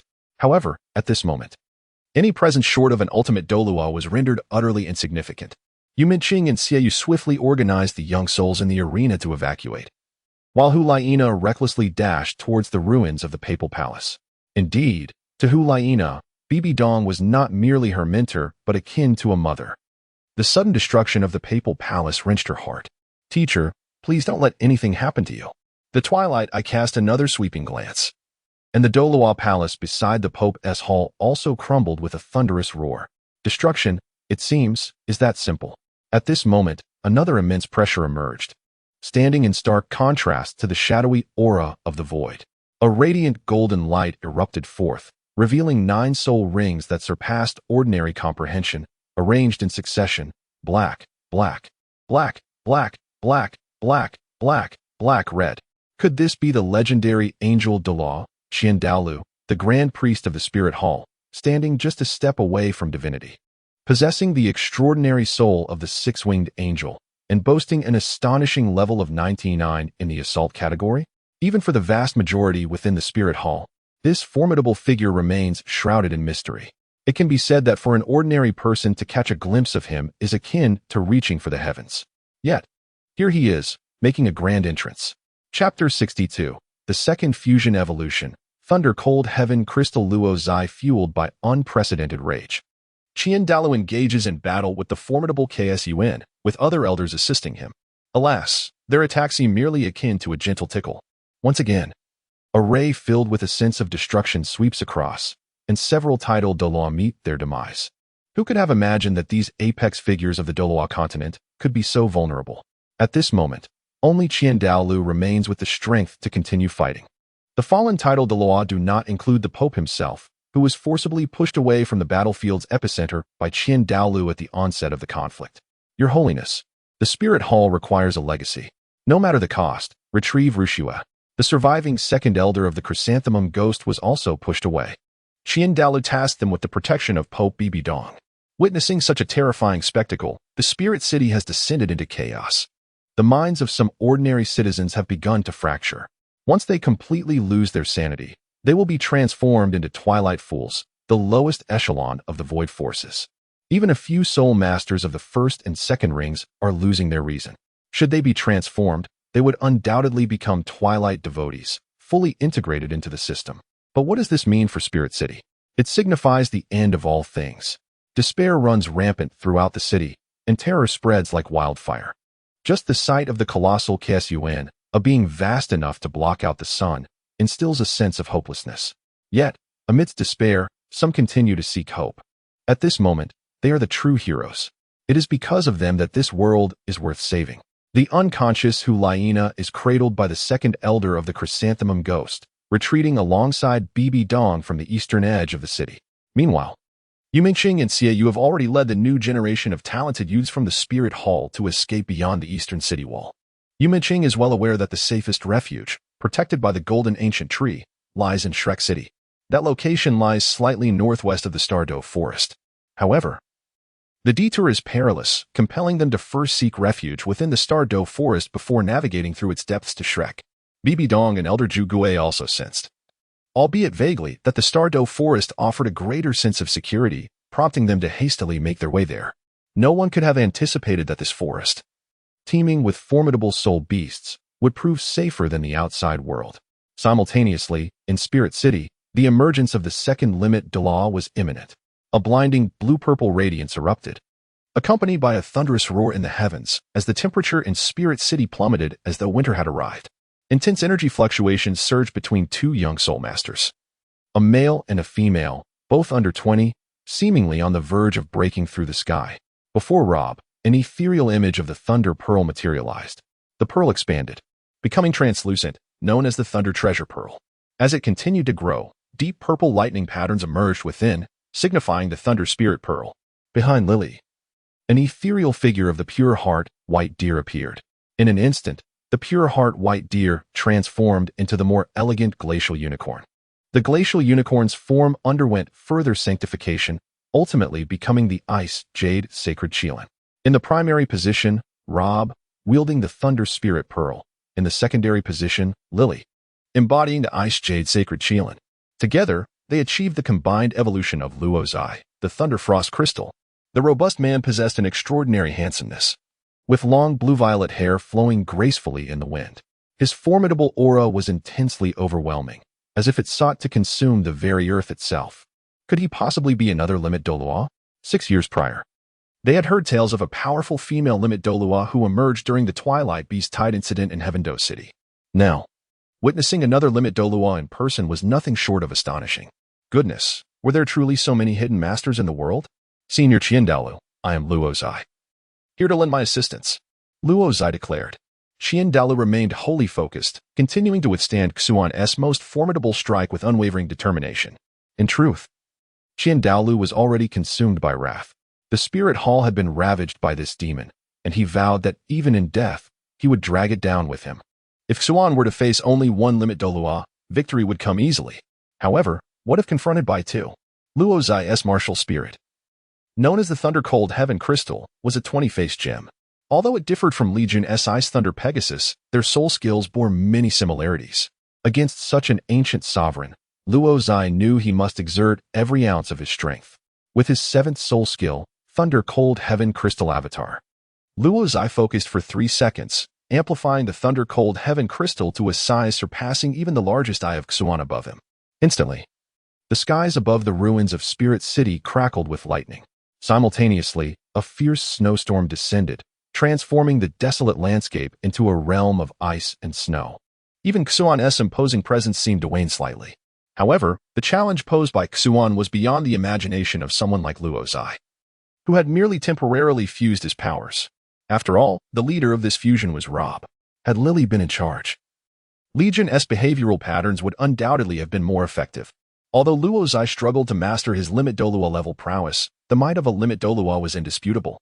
As Tiandou faced the imminent threat of a piercing gaze, Luo Zai swiftly employed his 8th soul skill, the Ice River Great Wall, to provide cover. The frigid might of the Ice River Great Wall not only served to block attacks, but also lowered the temperature to hinder the enemy's movements, significantly slowing them down. Regardless of how powerful the ancient sovereign was, he remained within the confines of the Limit Douluo tier. Xuan, ranked 4th among the ancient sovereigns, could not be excessively formidable. Thus, the Ice River Great Wall was certainly capable of impacting him. Perhaps sensing a vulnerability, Tiandou, in his angelic form, unfurled his 6 wings and swiftly approached the apex of Xuan's massive eye. Enveloped by a golden shield, he braved the pressure of the piercing gaze, unleashing a dazzling burst of golden light that struck directly at the pupil. The great eye immediately shut, forcing Tiandou to retreat. Seizing the moment, Luo Zai ceased maintaining the Ice River Great Wall and unleashed a lightning chain capable of infinite leaps, striving to strike as many of Xuan's smaller eyes as possible. It was demonstrated that even the mightiest ancient sovereigns had their blind spots. With so many eyes, it is impossible for it to remain entirely unscathed.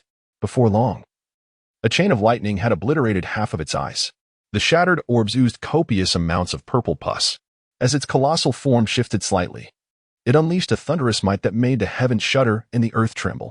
Although its power was not vastly superior to that of the ultimate Douluo, the aura it exuded was undeniably formidable. Indeed, it was at this moment that Cthulhu truly unleashed his wrath. The illustrious 4th of the ancient rulers, the thousand-eyed demon Cthulhu, was not to be trifled with. Chapter 63, The Sacrifice of the Holy Angel's Faith After Several Rounds of Combat. Tiandou was astonished to realize that he could no longer gain the slightest advantage. What manner of beast is this? Despite the absence of a divine aura, why is it that, even with my formidable cultivation at the Limit Douluo level, I find myself utterly unable to gain the upper hand. The mere thought of the spirit city and the spirit hall being laid to waste by its hand fills Tiandou Douluo with an insatiable desire to rend its flesh and extract its heart. The millennium legacy of the spirit hall, such a venerable heritage. He could not help but feel a profound shame at the thought of facing his ancestors. His gaze continued to sweep across the desolate remnants of the spirit city, further ravaging what was already in ruins. Many were fleeing the city in haste, their cries echoing endlessly. Some had succumbed to transformation into twilight fools, becoming fervent adherents of the twilight faith, and began to savagely assault their former brethren. Tiandou Douluo could scarcely bear to witness such a scene. The heavens seem intent on annihilating my martial soul hall. Yet, Luo Zai, while engaged in combat with the ancient dominator, manages to place a 0-degree marker on the ground, unleashing frigid power to assail the very essence of those twilight believers, with the aim of inflicting harm. Regardless of how these twilight adherents behaved in the past, the only recourse now is to employ this method to avert further calamity. However, the number of those who can escape alive and retain their sanity is exceedingly rare, scarcely 1 in 100. These fortunate souls manage to flee relatively early. Nevertheless, if they do not promptly seek refuge in a place unscathed by the twilight canopy, they will ultimately succumb to the fate of becoming twilight devotees. In an instant, the scene has transformed into one reminiscent of a hellish inferno. After 3 days and nights of relentless battle, Tiandou Douluo could no longer endure, and Luo Zai found himself on the brink of exhaustion. Yet, the thousand-eyed demon Qing appeared seemingly tireless. Although it bore numerous wounds, its ability to wield its inherent power remained unaffected. As long as its core was intact, the ancient dominator could sustain its full combat prowess indefinitely. Ultimate Twilight Annihilation Ray. As an enhancement of the Twilight Eye Prism, this ray not only inflicts tremendous damage, but also boasts an expansive range that is difficult to evade. Luo Zai and Tiandou Douluo had not been spared the agony of this assault over the course of their grueling 3-day battle.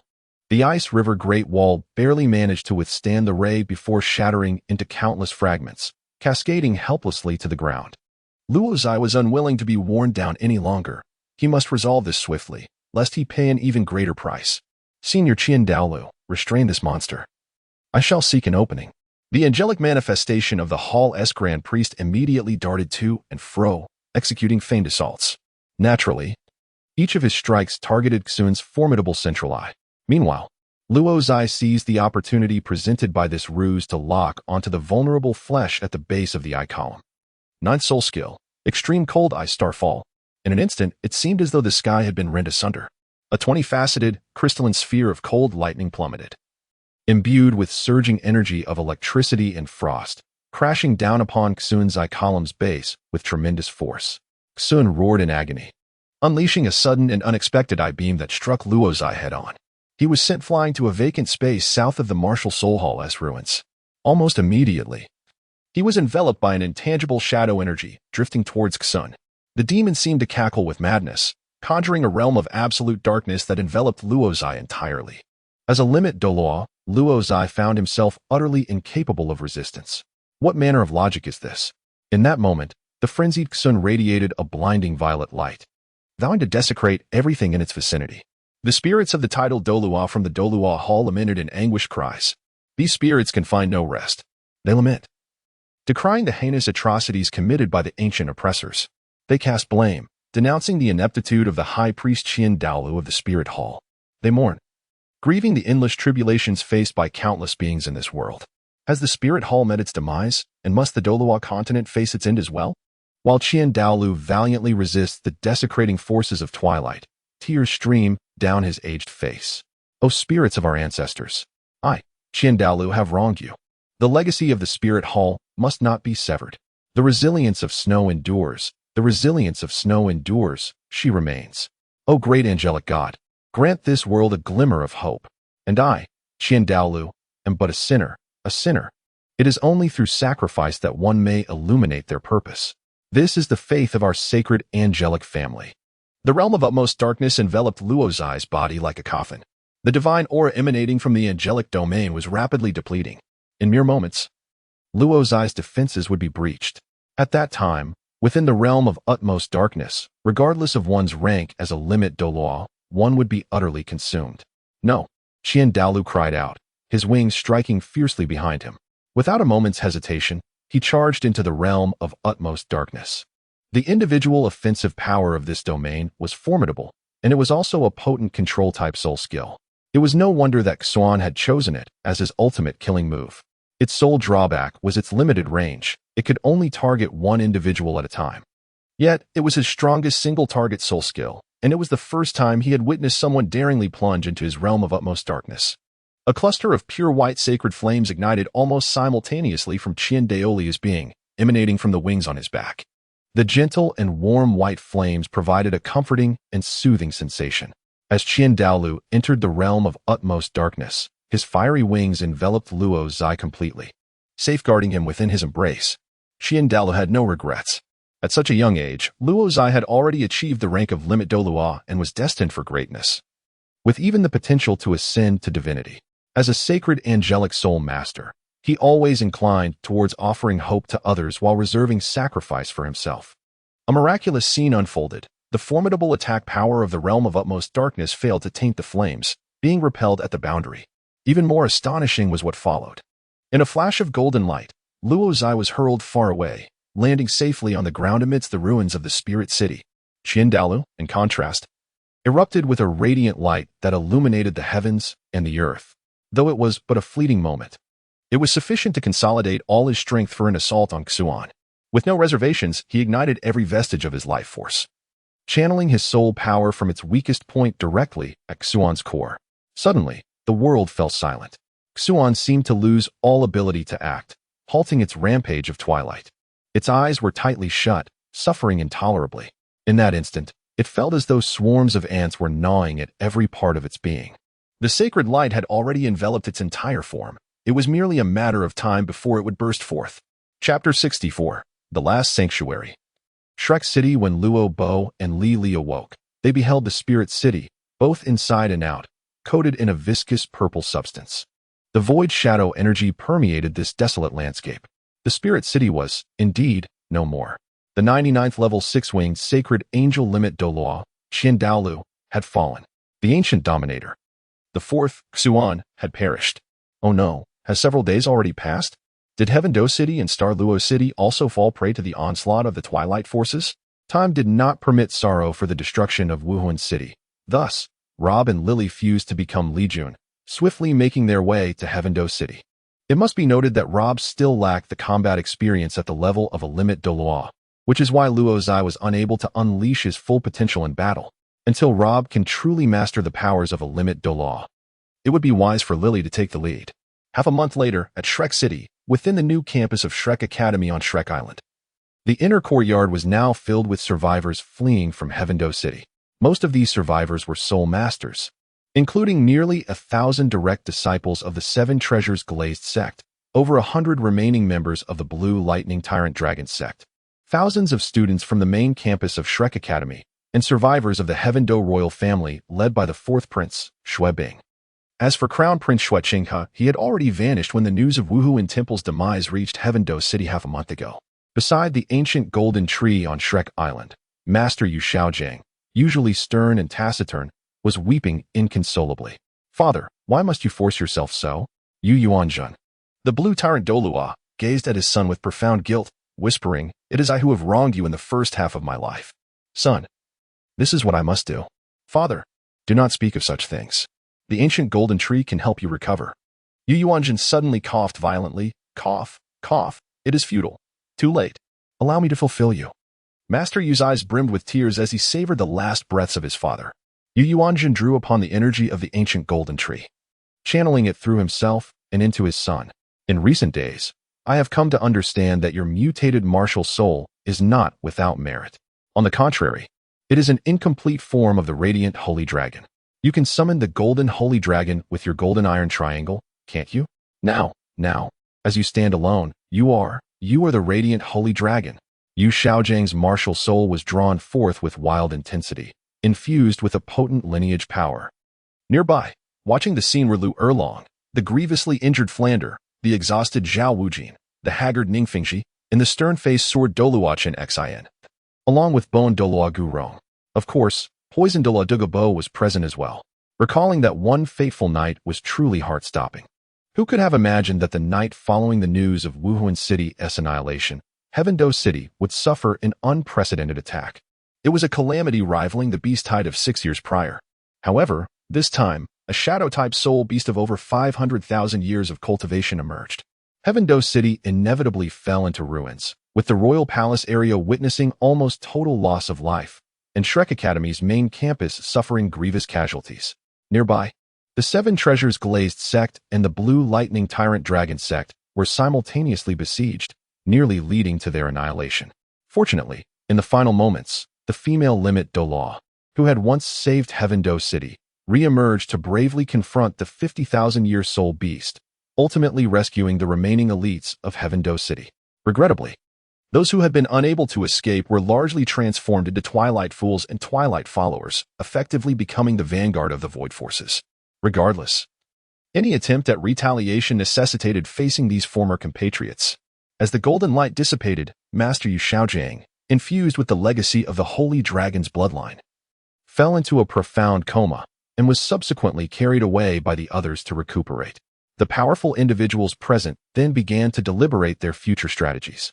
The most frequently mentioned were the two Limit Douluos, Luo Zai and Li Jun.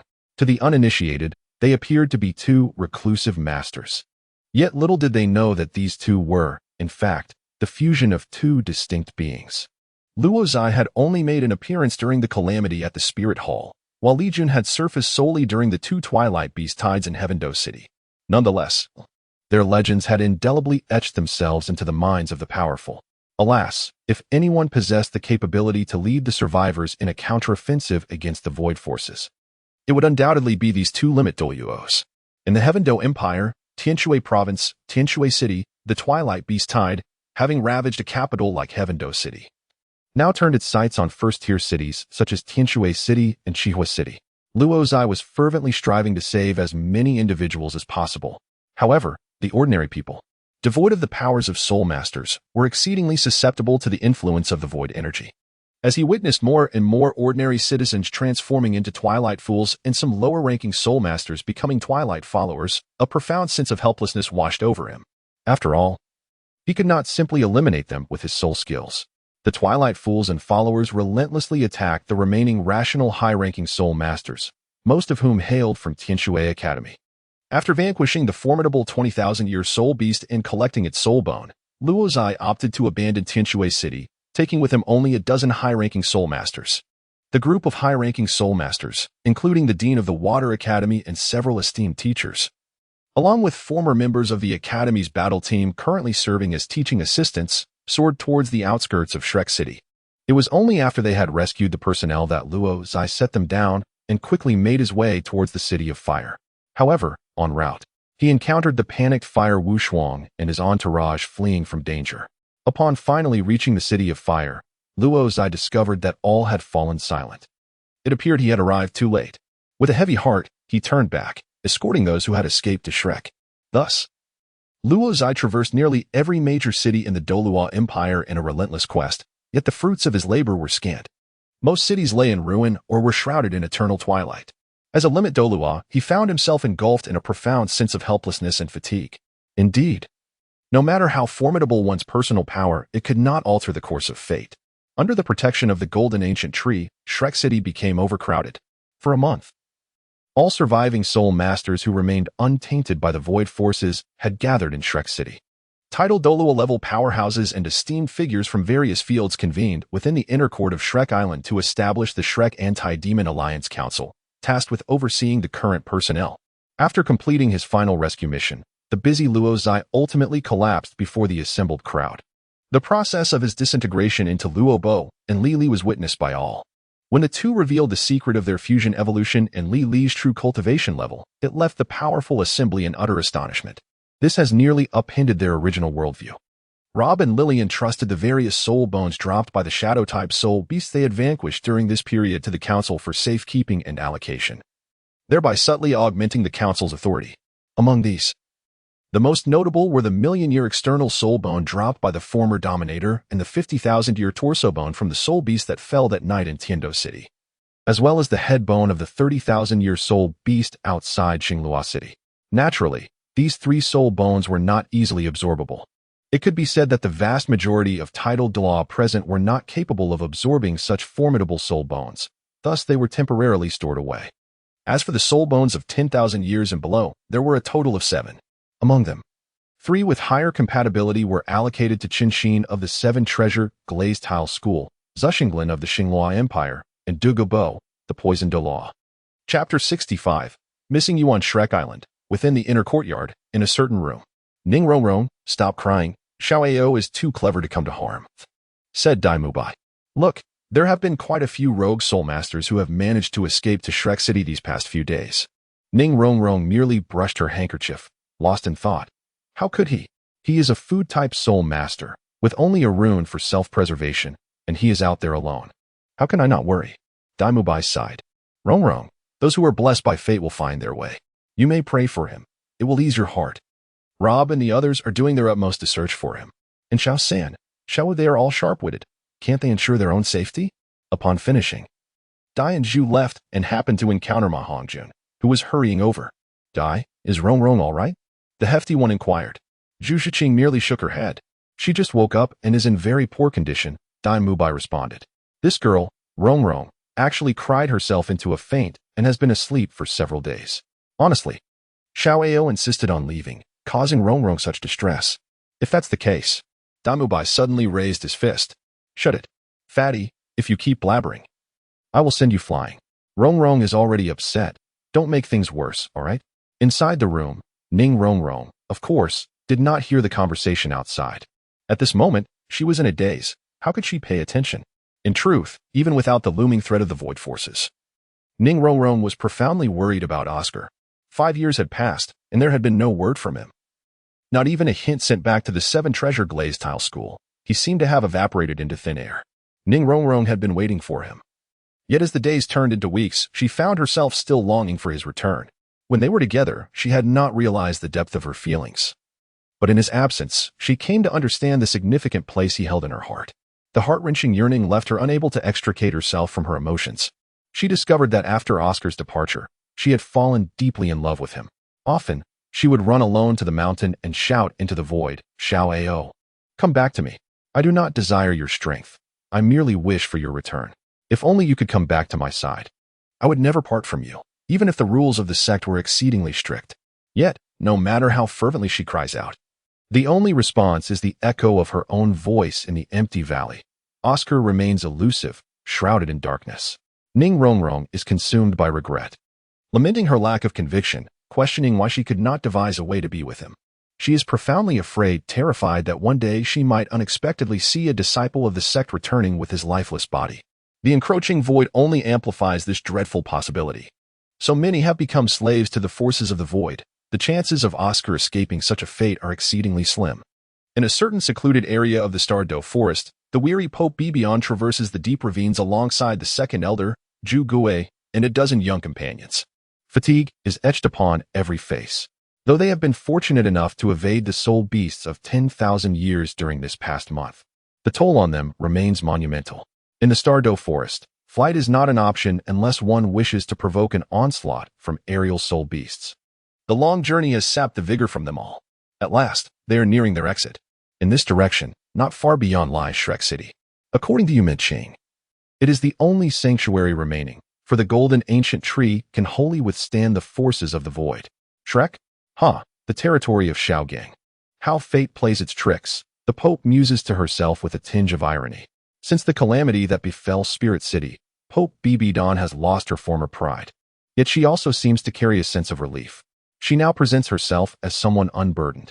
At times, she inexplicably bursts into laughter, and at others, she screams incoherent phrases in a fit of hysteria. As for Elder Zhu Gui, he, too, resembles a lost creature. The destruction of Spirit City has dealt them an immeasurable blow. The Elder Hall has nearly been entirely decimated, the Soul Master army transformed into followers of Twilight. While the common folk of the city have become mere fools of Twilight, how do these survivors come to terms with their fate? Fortunately, amidst the boundless despair, a glimmer of hope remains. This hope resides in Shrek City, near the Haotian sect. After descending the mountain, Tang promptly set his course toward Heavendou City. The deadline of their 5-year pact was fast approaching, and his presence was imperative. Most importantly, he would finally see Xiao again. 5 years ago, upon returning to Heavendou City after winning the championship in Spirit City, his father had taken him away. The sorrow reflected in Xiao's eyes at that moment was profound. Xiao, I now possess the strength to protect you. Are you well? The flight capability bestowed by the Blue-Silver Emperor's right leg bone proved immensely beneficial.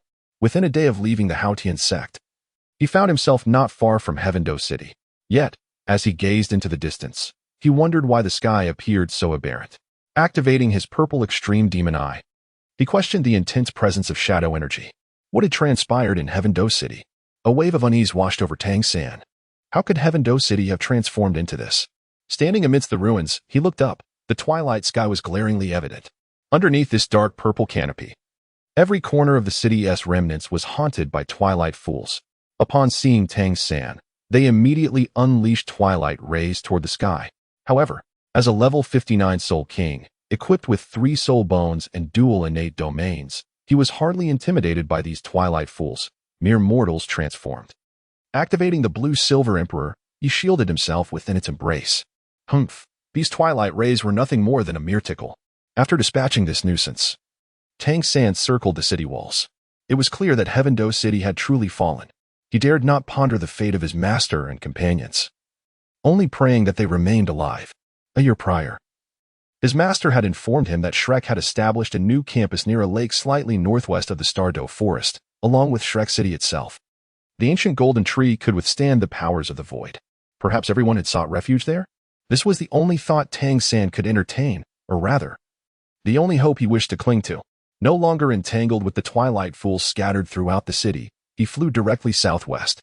Returning to the Haotian sect, he found the outside world had changed dramatically.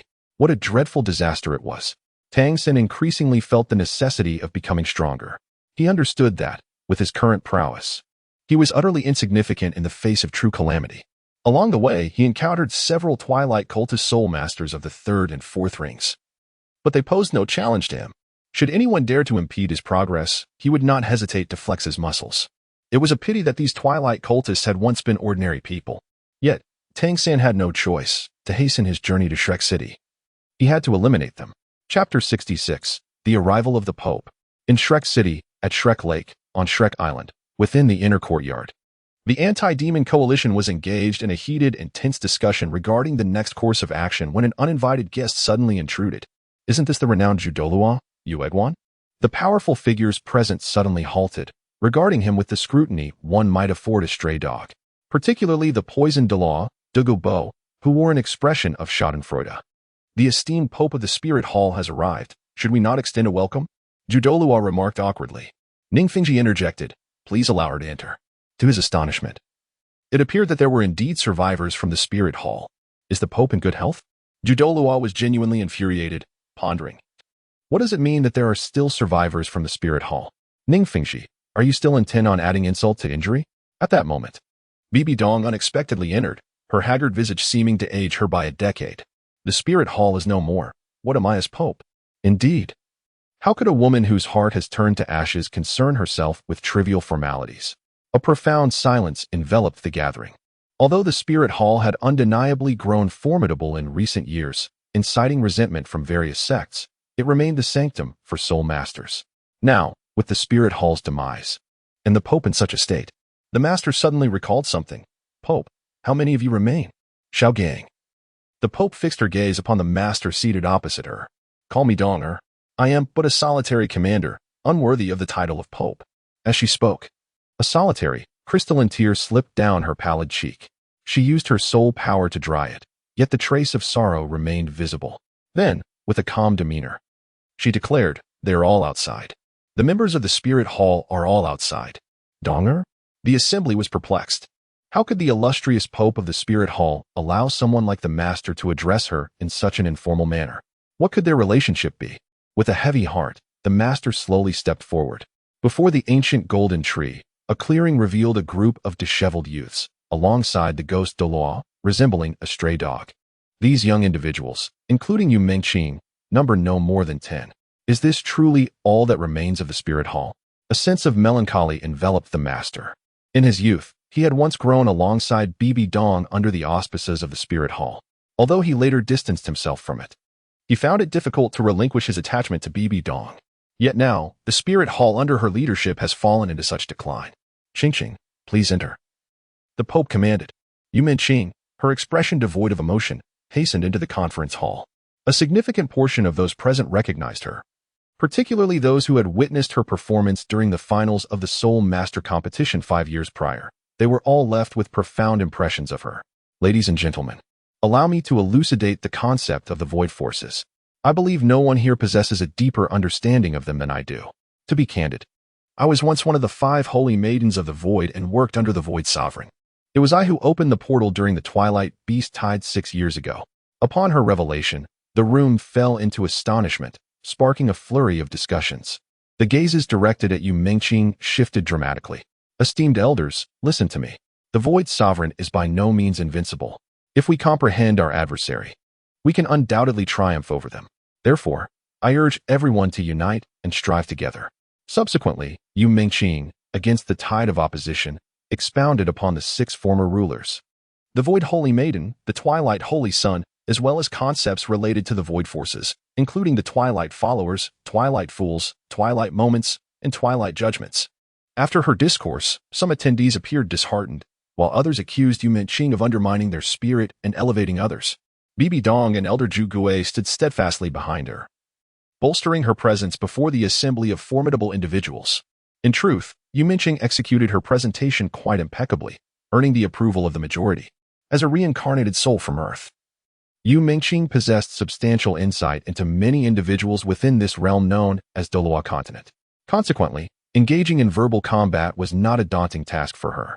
She then broached the subject of cultivating an entire generation of limit Douluo, only to be met with disdainful glances, particularly from the esteemed Tidal Douluo level experts, who found the notion laughable. Could one truly cultivate limit Douluo, let alone an entire generation?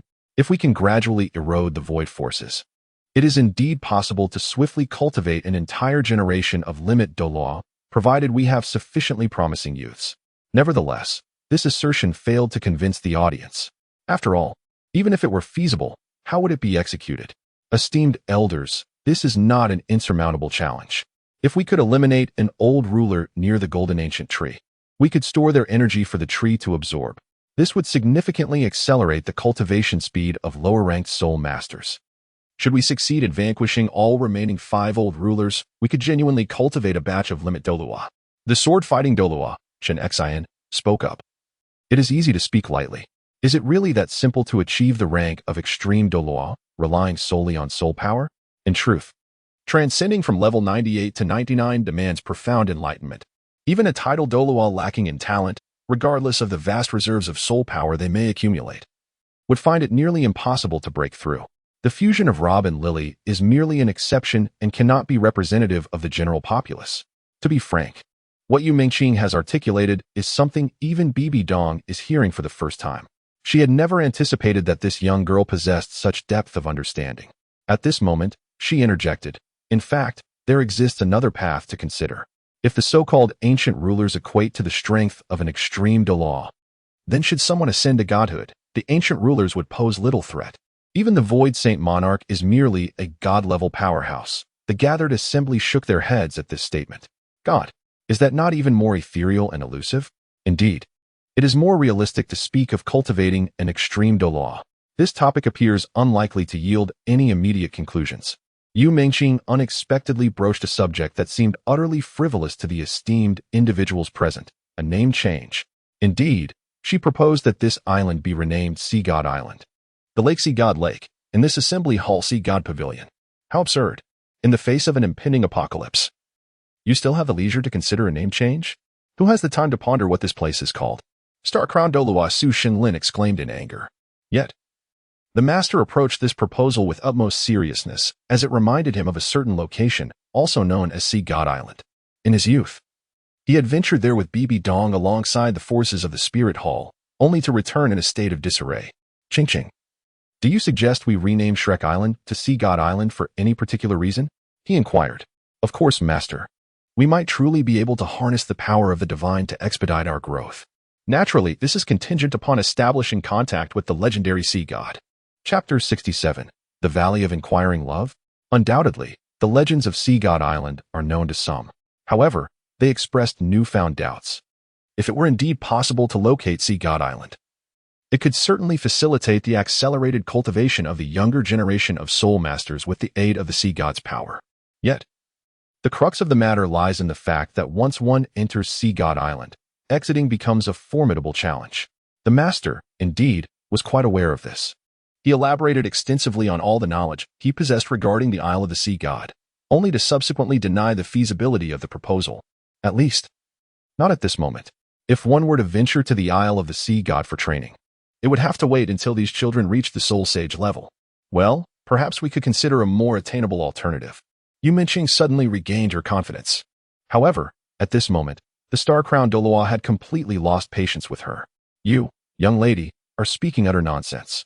What further chaos do you wish to incite? Ning Fingji and the other formidable members of the Seven Treasures Glazed Tile School also found her words exceedingly irrelevant. At this moment, Bibi Dong suddenly shot a glare at the Star-Crowned Douluo. Despite her current status as a solitary commander, the authority of the Pope was not something that could be easily diminished. Qing, please continue. Yu Minqing, feeling somewhat embarrassed, stuck out her little tongue and said, Your Holiness, this alternative approach entails seeking another form of divine power. Might the esteemed elders be aware of a place called the Valley of Qiankuan's Inquiry of Emotions? Clearly, none of the powerful figures present had any knowledge of it. Suddenly, Lily timidly remarked, The Valley of Qiankuan's Inquiry of Emotions? That sounds quite familiar. Yu Minqing was elated upon hearing this. That Lily actually knew of the Valley of Qiankuan's Inquiry of Emotions was something she had not anticipated.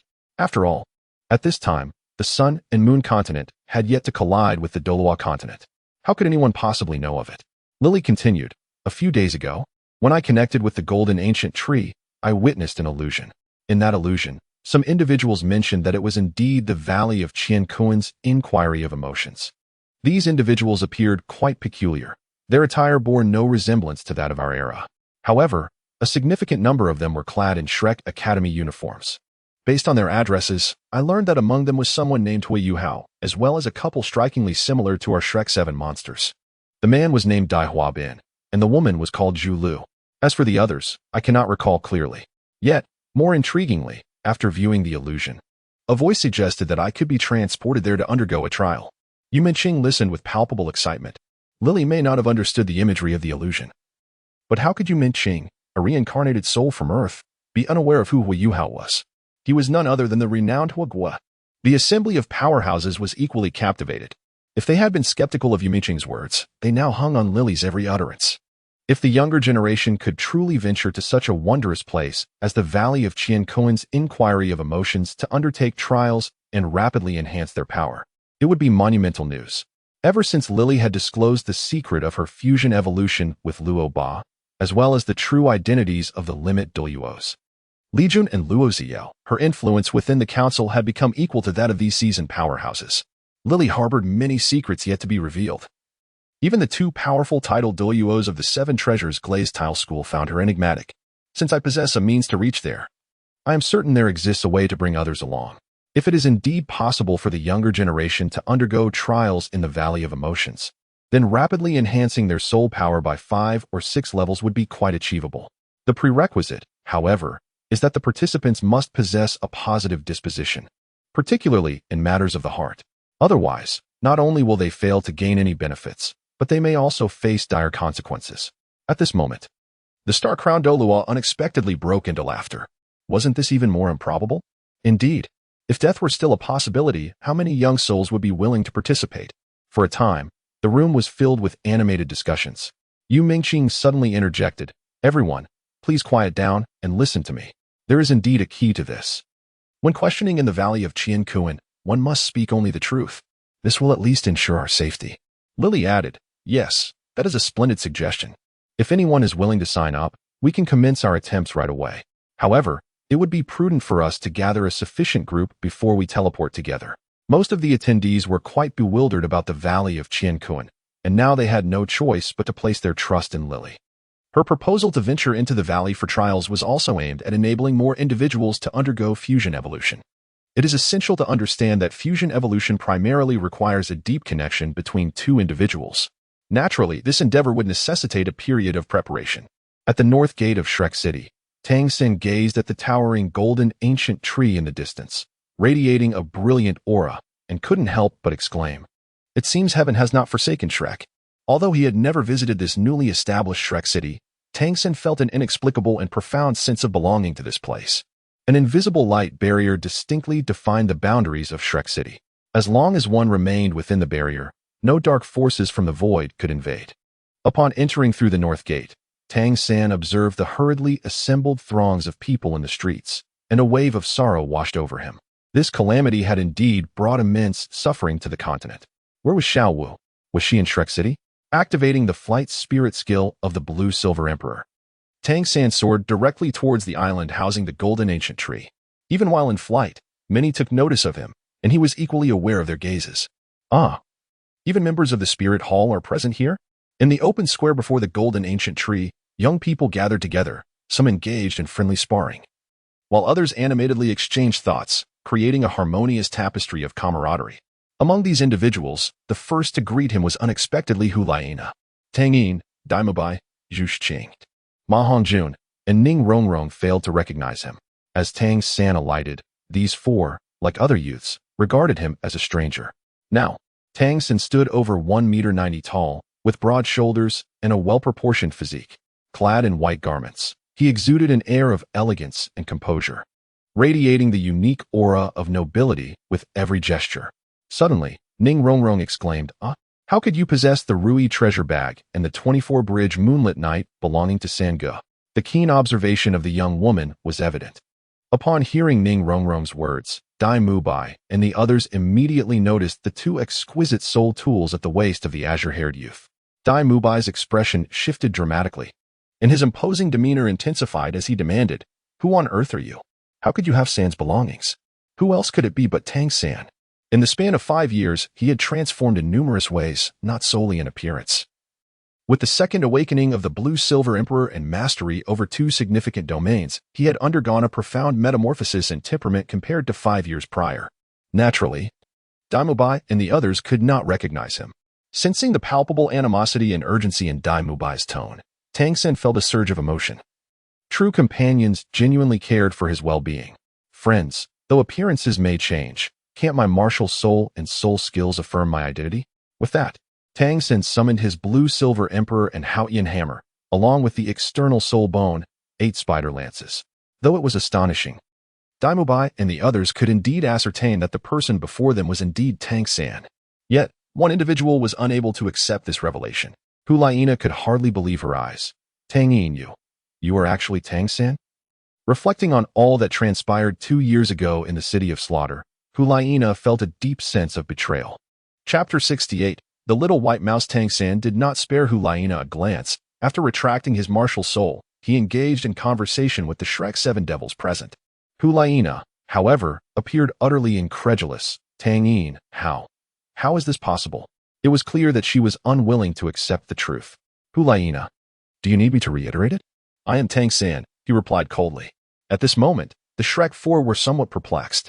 "Xiao San, what is going on?" "After 5 years, you seem like an entirely different person," one remarked, a hint of jealousy creeping into the elder brother's tone. Tang gestured for the Shrek 4 to step aside for a private conversation, where he recounted his experiences over the years. Meanwhile, only Hulaina remained in the square, lost in thought, while Yen, Xiao, and Yu Mingqing approached to comfort her. Eventually, the news of Tang San's return reached Lily, a ready-made test subject.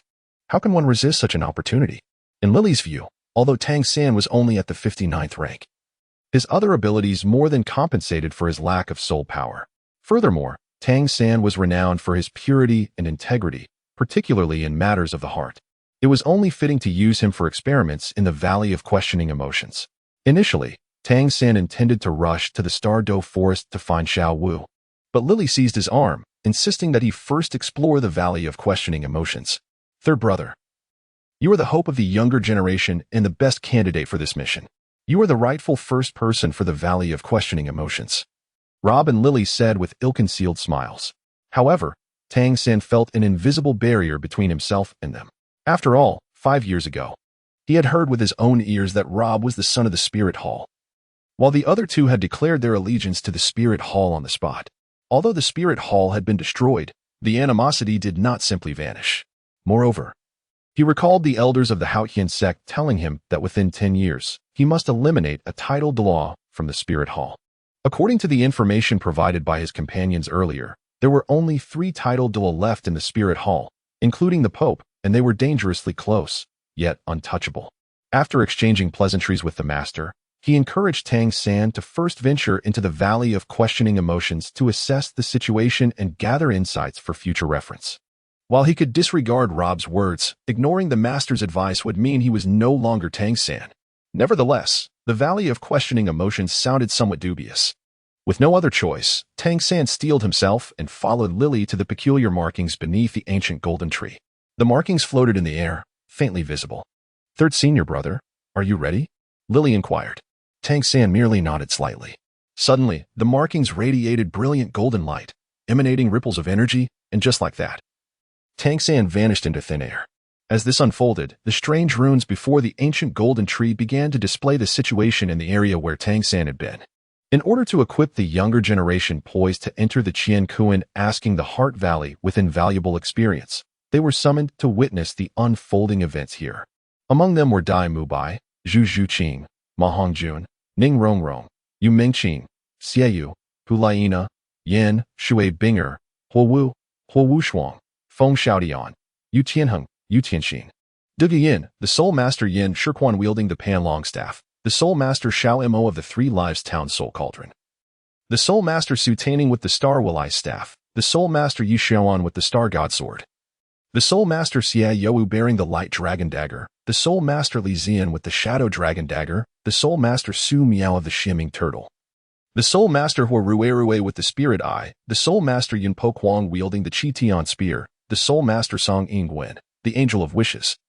The Soul Master Yin Xingxin with the Radiant Phoenix, the Soul Master Le Xingyan Long bearing the Hammer of Justice, and the Soul Master Lan Zihua with the Jade Phoenix Zither.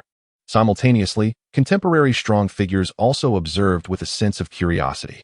In the Douluo continent, at the Qian asking the Heart Valley, under the golden sun, blue moon, and sacred altar, Tang San stood there in a daze, as if on the verge of collapsing. How could he have known that in the blink of an eye he had traversed to the other side of Douluo? Welcome to the Qian asking the Heart Valley. A voice as cold as the god of ice and snow resonated. This voice was ethereal and profound, akin to the myriad fluctuations of human emotions. Suddenly, an indescribable golden vertical pupil flashed, followed by a peculiar icy azure hue tinged with cold brilliance. Subsequently, a gray curtain imbued with golden light enveloped Tang San's spiritual sea. "Your name is Tang San, is it not?" the voice inquired. Regardless of the circumstances, one must speak the truth. Tang San recalled the teachings he had heard prior to his arrival. "Yes. Do you have a beloved? Who is she?" The notion of a beloved crossed Tang San's mind, and he thought, surely, Xiao is my beloved. "Yes. Her name is Xiao." The ethereal and profound male voice pressed further. "Oh, Tang San, are you certain? In your heart, do you regard her more as a sister or a beloved?" The onlookers before the ancient golden tree silently observed Tang San as he grappled with this question, remaining reticent. "I do not know. Since childhood, I have regarded her as a sister. Yet now, she feels more like my beloved. I hope we can both adapt to this transformation. Regardless of whether as a sister or a beloved, I will cherish and protect her for a lifetime. Anyone who wishes her harm is my enemy." The voice seemed contemplative, and after a long pause, it asked, "Do you know? Your Xiao Wu is a transformed soul beast of 100,000 years. The reason she approached you initially was to enhance her strength rapidly by being close to a human. Do you still love her?" At this revelation, the audience before the ancient golden tree was taken aback. This Xiao Wu was actually a transformed soul beast of 100,000 years. A myriad of thoughts surged within their hearts. Tang San responded solemnly, "I have known for a long time. But what if she is human? What if she is a soul beast? The emotions of beasts can be more genuine than those of humans. Her motives for approaching me are inconsequential. Do you wish to tear us apart and bring harm to Xiao Wu?" The voice let out a cold laugh, and the icy azure light flashed violently, compelling Tang San to activate his purple extreme magic eye. "Very well. Although you may not yet fully comprehend the bond between you and Xiao Wu, your genuine feelings remain undeniable. As a reward, you shall attain a soul power level of 5, once you acquire the 6th soul ring, your soul power level will naturally manifest. However, your recent disrespectful words and unfounded conjectures about my intentions warrant a penalty. You shall embark on a perilous adventure. Upon hearing the latter part of the statement, Tang San was momentarily bewildered. What on earth is a perilous adventure? The onlookers were left utterly astonished. The assessor truly distinguishes between reward and punishment. In the blink of an eye, Tang San found himself deep within a forest. Ah, is this not the Tiandou forest? Tang San, you are now in close proximity to the core area of the Tiandou forest. Do not doubt, this environment is indeed real. Everything you do here will have tangible consequences. You must rescue Xiao Wu and prevent her from falling into the clutches of the void forces. If you can extricate her from danger, it shall be deemed a success. However, no one else may intervene. Failure will be the consequence of such interference. Chapter 69. Tang San and Xiao Wu, a destined fate. Upon hearing that voice, Tang San felt a wave of anxiety wash over him. Firstly, he would soon reunite with the beloved Xiao Wu, a thought that filled him with anticipation. Secondly, however, was the grim reality that Xiao Wu was in danger, pursued by the void forces. What good could come from the void forces hunting soul beasts for 100,000 years? They would either transform Xiao Wu into a shadow-type soul beast or slay her to serve as a soul ring for a powerful soul master within the Twilight sect. He needed to locate Xiao Wu with utmost urgency. Without a moment's hesitation, Tang San darted through the forest at an astonishing speed. Utilizing the Flying God Claw, the Blue-Silver Emperor's right leg bone, and the 8 spider lances, he employed every means at his disposal to traverse the terrain swiftly. The audience before the ancient golden tree, most of whom were witnessing Tang San's remarkable speed for the first time, could not help but gasp in astonishment. Before long, Tang San sensed a powerful aura of shadowy void energy nearby, indicating the presence of at least 2 Tidal Douluo level experts and several Soul Sage level beings, all of whom were undoubtedly trained by the void forces. This is bad. They have arrived so swiftly. Emerging from a dense thicket, the view ahead opened up dramatically, causing not only Tang San but every observer present to experience a simultaneous narrowing of their pupils. Before them lay a scene of indescribable beauty. A crystal-clear lake enhanced the humidity of the air, its surface reflecting the towering trees that surrounded it, illuminated by sunlight, rendering everything in the water's reflection translucent and radiant. Beside this enchanting tableau, an extraordinarily towering figure squatted silently. It was a presence akin to a mountain. Its pitch-black fur shimmered faintly under the weak sunlight. Though it was on all fours, its shoulders soared to a height exceeding 7 meters. If it were to stand upright, its height would likely surpass 15 meters. To the observer, this being resembled a hybrid of a monkey and a gorilla, its entire form cloaked in darkness save for its lantern-sized eyes, which sparkled with a golden hue. The physique of this colossal creature is truly magnificent, to an astonishing extent. Not only is it immense, but every inch of its body is adorned with muscles more formidable than granite, bulging like small hills, embodying a perfect amalgamation of strength and beauty. If it symbolizes masculinity, perched upon its shoulder is a figure of exquisite delicacy. Clad in a flowing white gown that cascades to her feet, her ethereal visage is devoid of any blemish, while her cascading black hair unfurls down to the shoulders of the towering giant. Viewed from behind, it resembles a dark waterfall veiling her form. Indeed, this behemoth is none other than the Titan ape, and that graceful silhouette is none other than Tang San's beloved, Xiao Wu.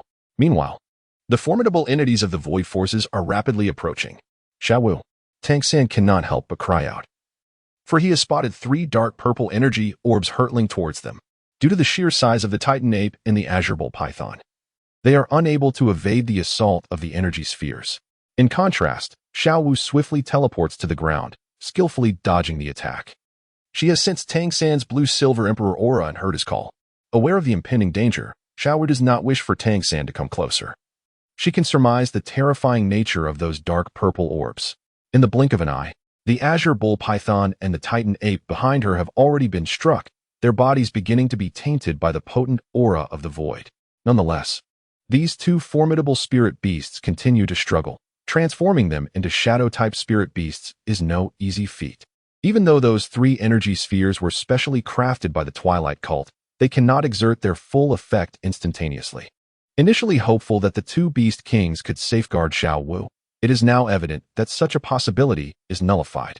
With gritted teeth, Tang San immediately channels the power of his right leg bone, the blue-silver emperor, and swiftly rushes over to embrace Xiao Wu. "Quick, let us go." Without any resistance, the blue-silver emperor entwines around her slender waist, and Xiao Wu's long legs spring into action, propelling her towards Tang San. The two hastily flee, for the multitude of powerful adversaries is beyond their capacity to contend with. The audience before the ancient golden tree can no longer maintain their composure. Many among them have narrowly escaped the twilight ambush, and they are well aware of the implications of 200,000-year spirit beasts being transformed into shadow-type spirit beasts. Simultaneously, concern for Tang San and Xiao Wu's fate looms heavily, especially among the members of Shrek Academy.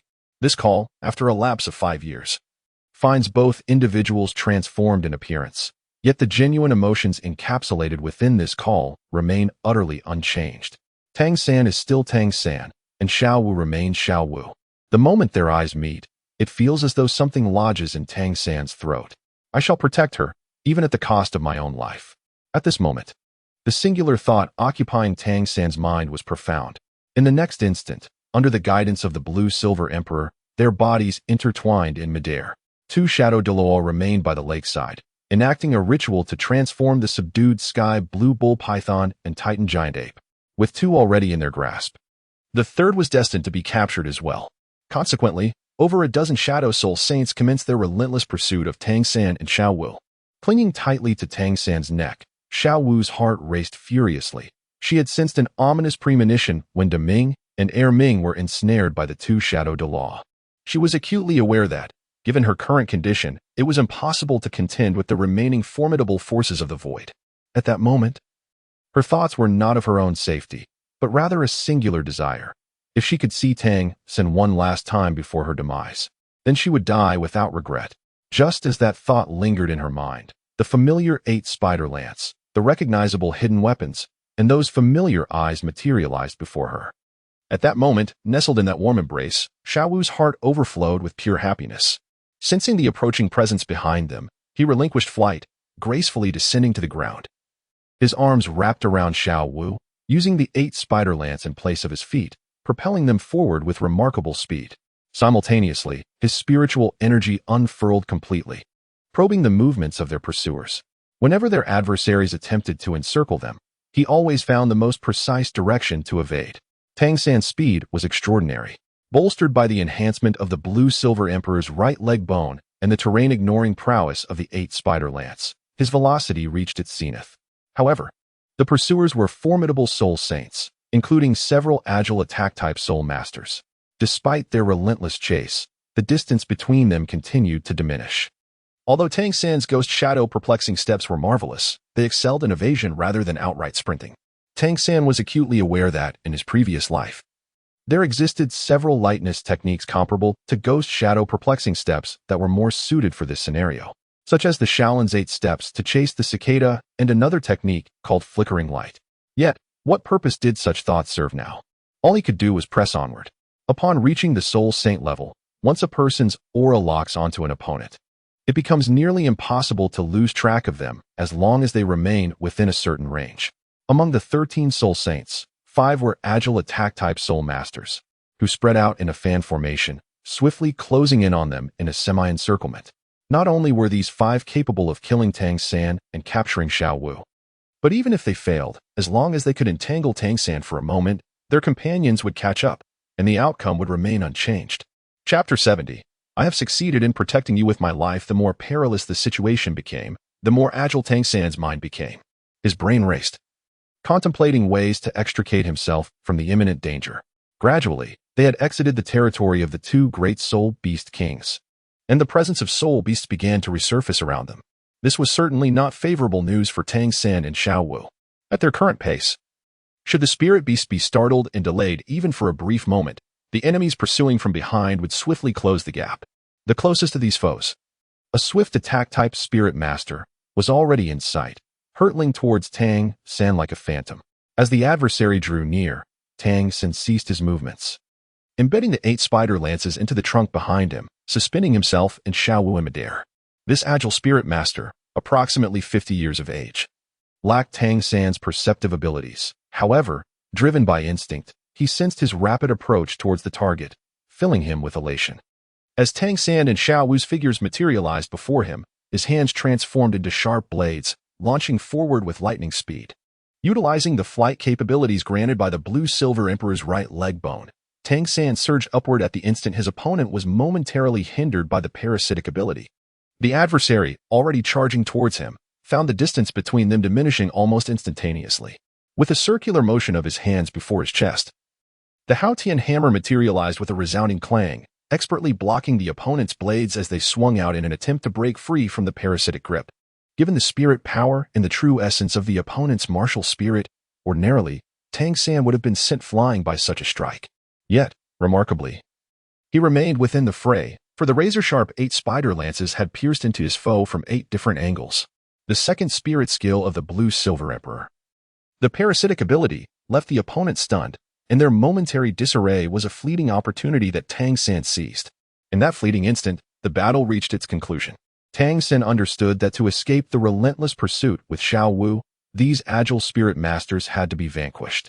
Otherwise, their chances of fleeing from the soul beast would be bleak. Thus, he boldly resolved to find a way to eliminate the pursuers, regardless of the cost. To an outsider, it appeared that the price he paid was minimal, yet a bitter pang resonated within Tang San's heart. After dispatching 3 agile spirit saints, Tang San and Xiao Wu unleashed their ultimate techniques. However, they were still faced with 4 adversaries. Witnessing the demise of his 3 companions at the hands of opponents with inferior spirit power, the last agile spirit saint felt a surge of rage intermingled with an icy dread. As Tang San's 8 spider lances devoured their target, he launched a surprise attack. Regrettably, his ambush coincided with Xiao Wu's 4th spirit skill, the invincible golden body.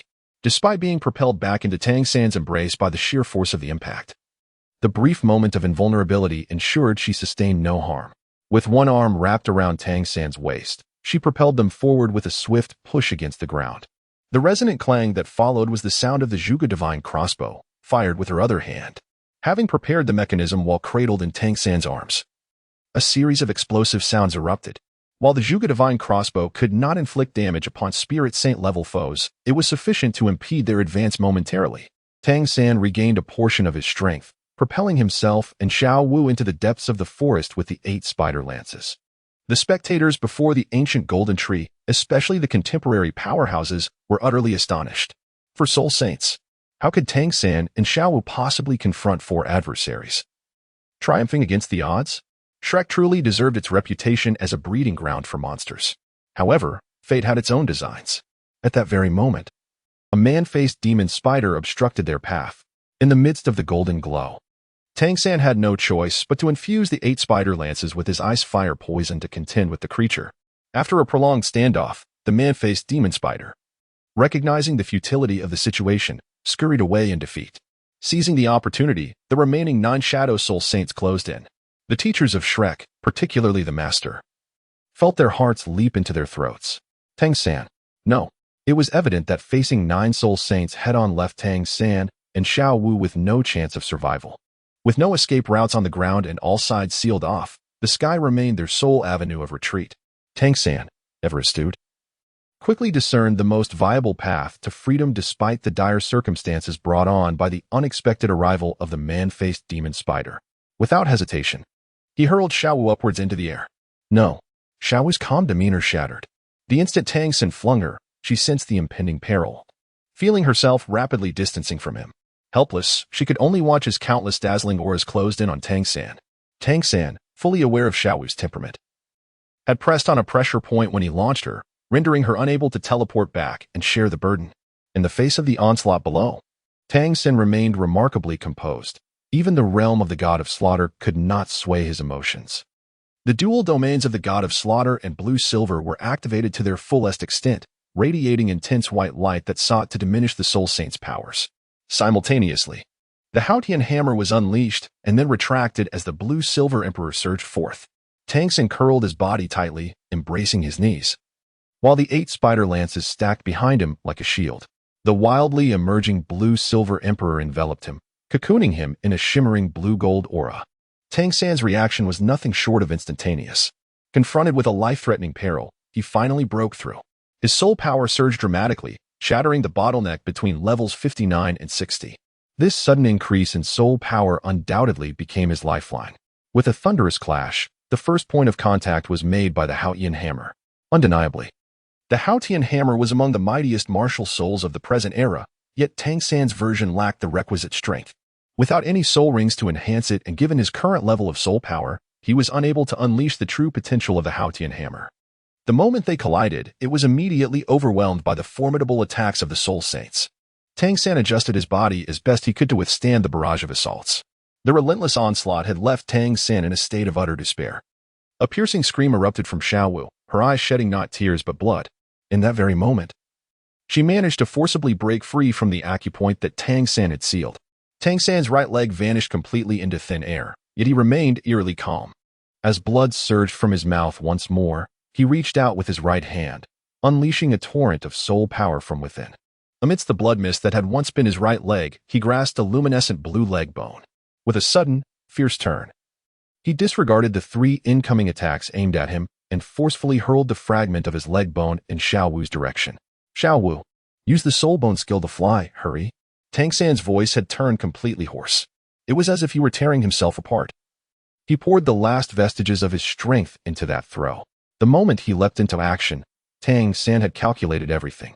He never entertained the thought of escaping alongside Xiao Wu. With his soul powers severely depleted and facing an adversary far more powerful than himself, retreating was but a foolish dream. He leapt up, using his body as a shield for Xiao Wu, casting her away while blocking the enemy's attacks at the cost of his right leg. In that moment, he forcefully severed the bond between the Blue-Silver Emperor's right leg bone and himself, employing a method once utilized by Tang Hao. Chapter 71. Sacrifice. The 100,000-year soul ring. Tang San was not a Tidal Douluo. He could not sever the soul bone from himself without consequence. At that moment, he was paying the price of his own life. As his right hand plunged into the blood mist, his left hand clutched a shard of the 8 spider lances, driving it violently into his own left chest, piercing his heart. Only through this ultimate sacrifice of life could he forcibly extract the Blue-Silver Emperor's right leg bone from within him. With his final life force, he hurled the Blue-Silver Emperor's right leg bone, and as he uttered those words, a stream of purple-black blood gushed forth from his mouth. Yet, he smiled. A smile graced his face. He refused to perish at the hands of his enemies. He had vowed to protect his Xiao Wu, and he knew he had succeeded. With the Blue-Silver Emperor's right leg bone in her grasp, Xiao Wu would surely escape to safety. As the hidden needle attack was triggered, countless fine needles shot towards the nearby agility-type Soul Master. Even in this final moment, Tang San endeavored to delay the enemies as much as possible to ensure her safety. On the ground, 2 figures rushed forward, arriving just as 7 beams of light surged towards Tang San's body. The audience before the golden ancient tree fell into a stunned silence, unable to react. However, if they continued to watch, they would be even more astonished. Huliana's eyes had already grown moist. She watched as Tang San's body shattered amidst the radiant beams of light, witnessing his self-inflicted torment and demise. As he cried out the name of his beloved, casting his hopes for life towards his lover. In Xiao Wu's eyes, the Blue-Silver Emperor's right leg bone soared towards her, while Tang San, with his right hand, grasped the fragments of the 8 spider lances and plunged them fiercely into his own heart. The remaining 3 beams of intense light were poised to consume his being. He was determined to barter his very life for a chance to endure. At this moment, she comprehended fully that everything was orchestrated by Tang San. It felt as though their hearts were intertwined. Brother, I am sorry, but this time, I cannot allow your plan to come to fruition. Xiao Wu's eyes had transformed into a blood-red hue, reminiscent of the time when Tang San could not find her. As she gazed upon Tang San's battered body, on the brink of being consumed, she abruptly lifted her head while suspended in midair. A piercing wail erupted from Xiao Wu's lips. A lament so sharp that it reverberated throughout the Tiandou forest. No, I cannot endure this. I must save them. Lu Erlong immediately activated her martial spirit and soared towards the direction of the Tiandou forest, followed closely by Flander, the master, with tears streaming down his face. Yunda joined them but was hindered by his lack of soul saint mastery, rendering him unable to fly. Even Lily, unable to bear the sight, hastened towards the Tiandou forest, determined to avert this tragedy. Among those present, only Yu Mengqing stood in a daze, motionless. Was this tragic fate truly immutable? Even in the absence of the spirit hall, would Xiao Wu's destiny inevitably culminate in sacrifice, becoming a soul ring? The others continued to observe the scene, with a considerable number doubting its authenticity. To them, it appeared merely an illusion conjured by the Valley of Emotional Inquiry. A blinding crimson light suddenly radiated from the center of Xiao Wu's brow, transforming into a halo of red that swiftly expanded. Wherever the red light traversed, all was tinted blood red. In that instant, everything came to a standstill. Even the soul power attacks released by the soul saints in the air froze mid-flight. The only entity capable of movement was the epicenter of that red light. Xiao Wu's entire being had turned crimson, a translucent dark red, as her garments disintegrated into ashes, revealing her flawless and ethereal form, akin to a resplendent ruby. No one could behold her, for in that moment, even the consciousness of those around her had ceased. This is the true power of a soul beast that has existed for 100,000 years, especially under the circumstance that she has already burned her own life energy. With a casual motion, the right leg bone of the blue-silver emperor fell into her grasp, quietly descending before Tang San. Droplets of vivid crimson tears gently falling upon his chest. Embracing Tang San tenderly, Xiao whispered in his ear, "Brother, you are truly foolish. If you were to die, how could I possibly live on? I cannot bear the thought of your death. I wish for you to live. I long to share a life with you, just as we once did. But alas, that is no longer possible. If I am gone, you must take good care of yourself, or else I will be heartbroken." A brilliant light shone forth, illuminating Xiao Wu's visage, which radiated with renewed brilliance as she gently cradled Tang San's body, gradually lowering it to the ground. The blue-silver emperor's right leg bone was reinserted at the site of his severed limb. In that moment, her blood-red gaze was filled with a tender allure, fixated solely upon the man in her arms. Leaning down, she softly kissed his lips and grasped his right hand, pulling out the severed limb of the 8 spider lances that had pierced his heart. The world around them fell silent, and no blood gushed forth. Crimson flames ignited from Xiao Wu, not ordinary fire, but a uniquely potent blood flame, ablaze with her own lifeblood, vitality, and the essence of 100,000 years of cultivation, much like Tang San's mother, Yin, who had made a similar choice for her beloved. The blood flames intensified, shifting from red to a deep crimson hue, while Xiao Wu's form gradually faded, becoming akin to a translucent red crystal. All the red expanded into a colossal ring, slowly contracting around Xiao Wu and her man. Dark purple blood continuously surged from the wound on Tang San's chest, the venom of the 8 spider lances, while other injuries on his body were mending at an astonishing rate beneath the enveloping dark crimson blood flames. Remarkably, the previously vanished right leg began to grow back around the original blue-silver emperor's right leg bone. Tang San's eyes regained their luster, and all he could see were those eyes, those beautiful orbs filled with love and sorrow. "No, please, Xiao Wu. Why won't you leave?" Tang San yearned to struggle, his gaze overwhelmed with infinite anguish. He understood perfectly what Xiao Wu was doing, and he was acutely aware of the consequences of her actions. Yet, he was powerless to stop her, utterly immobile, forced to witness everything unfold in the direction he feared most. How could this be? How could this happen? Despite Tang San's formidable analytical abilities, at this moment, everything before him had entirely surpassed the limits of his calculations. What was meant to be the final act of his life had not brought about his demise. Yet the one he yearned to protect found herself ensconced in the fiery bloodlight emanating from Xiao Wu. Tang San felt an incessant tingling sensation coursing through his entire being, as if his very soul had detached from his corporeal form. His heart brimmed with resistance, yet he was powerless to alter the unfolding reality before him. He could only watch helplessly as Xiao Wu's form gradually faded from his sight. Hulaina was entranced, suddenly realizing how insignificant she was in comparison to Xiao Wu. At that moment, Hu Tang San was held no significance for her. She witnessed what true love truly entailed. He was willing to sacrifice his very life for her, to take his own life for her sake. In turn, she would willingly incinerate her own existence, offering her soul ring as a sacrifice. What manner of love could compel them to such profound sacrifices for one another?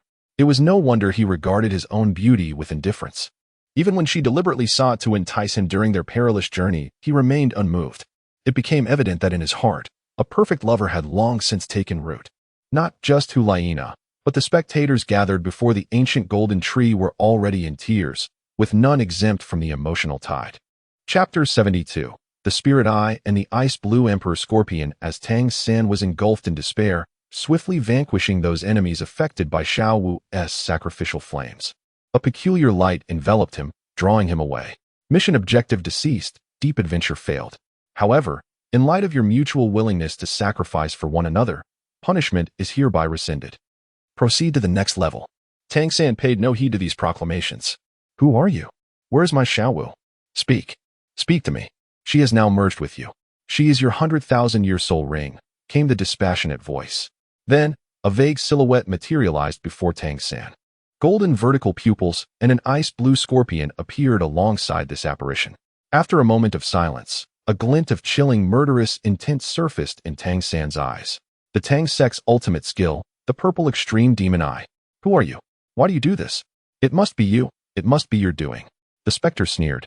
If it weren't for my intervention, your Xiao would have faced a far grimmer fate. I sent you there so that you might save her. If you lack the capability, do not blame me. I lack the capability. Indeed, it is I who am powerless. No matter how I scheme. Before true strength, I am but an ant. What am I even?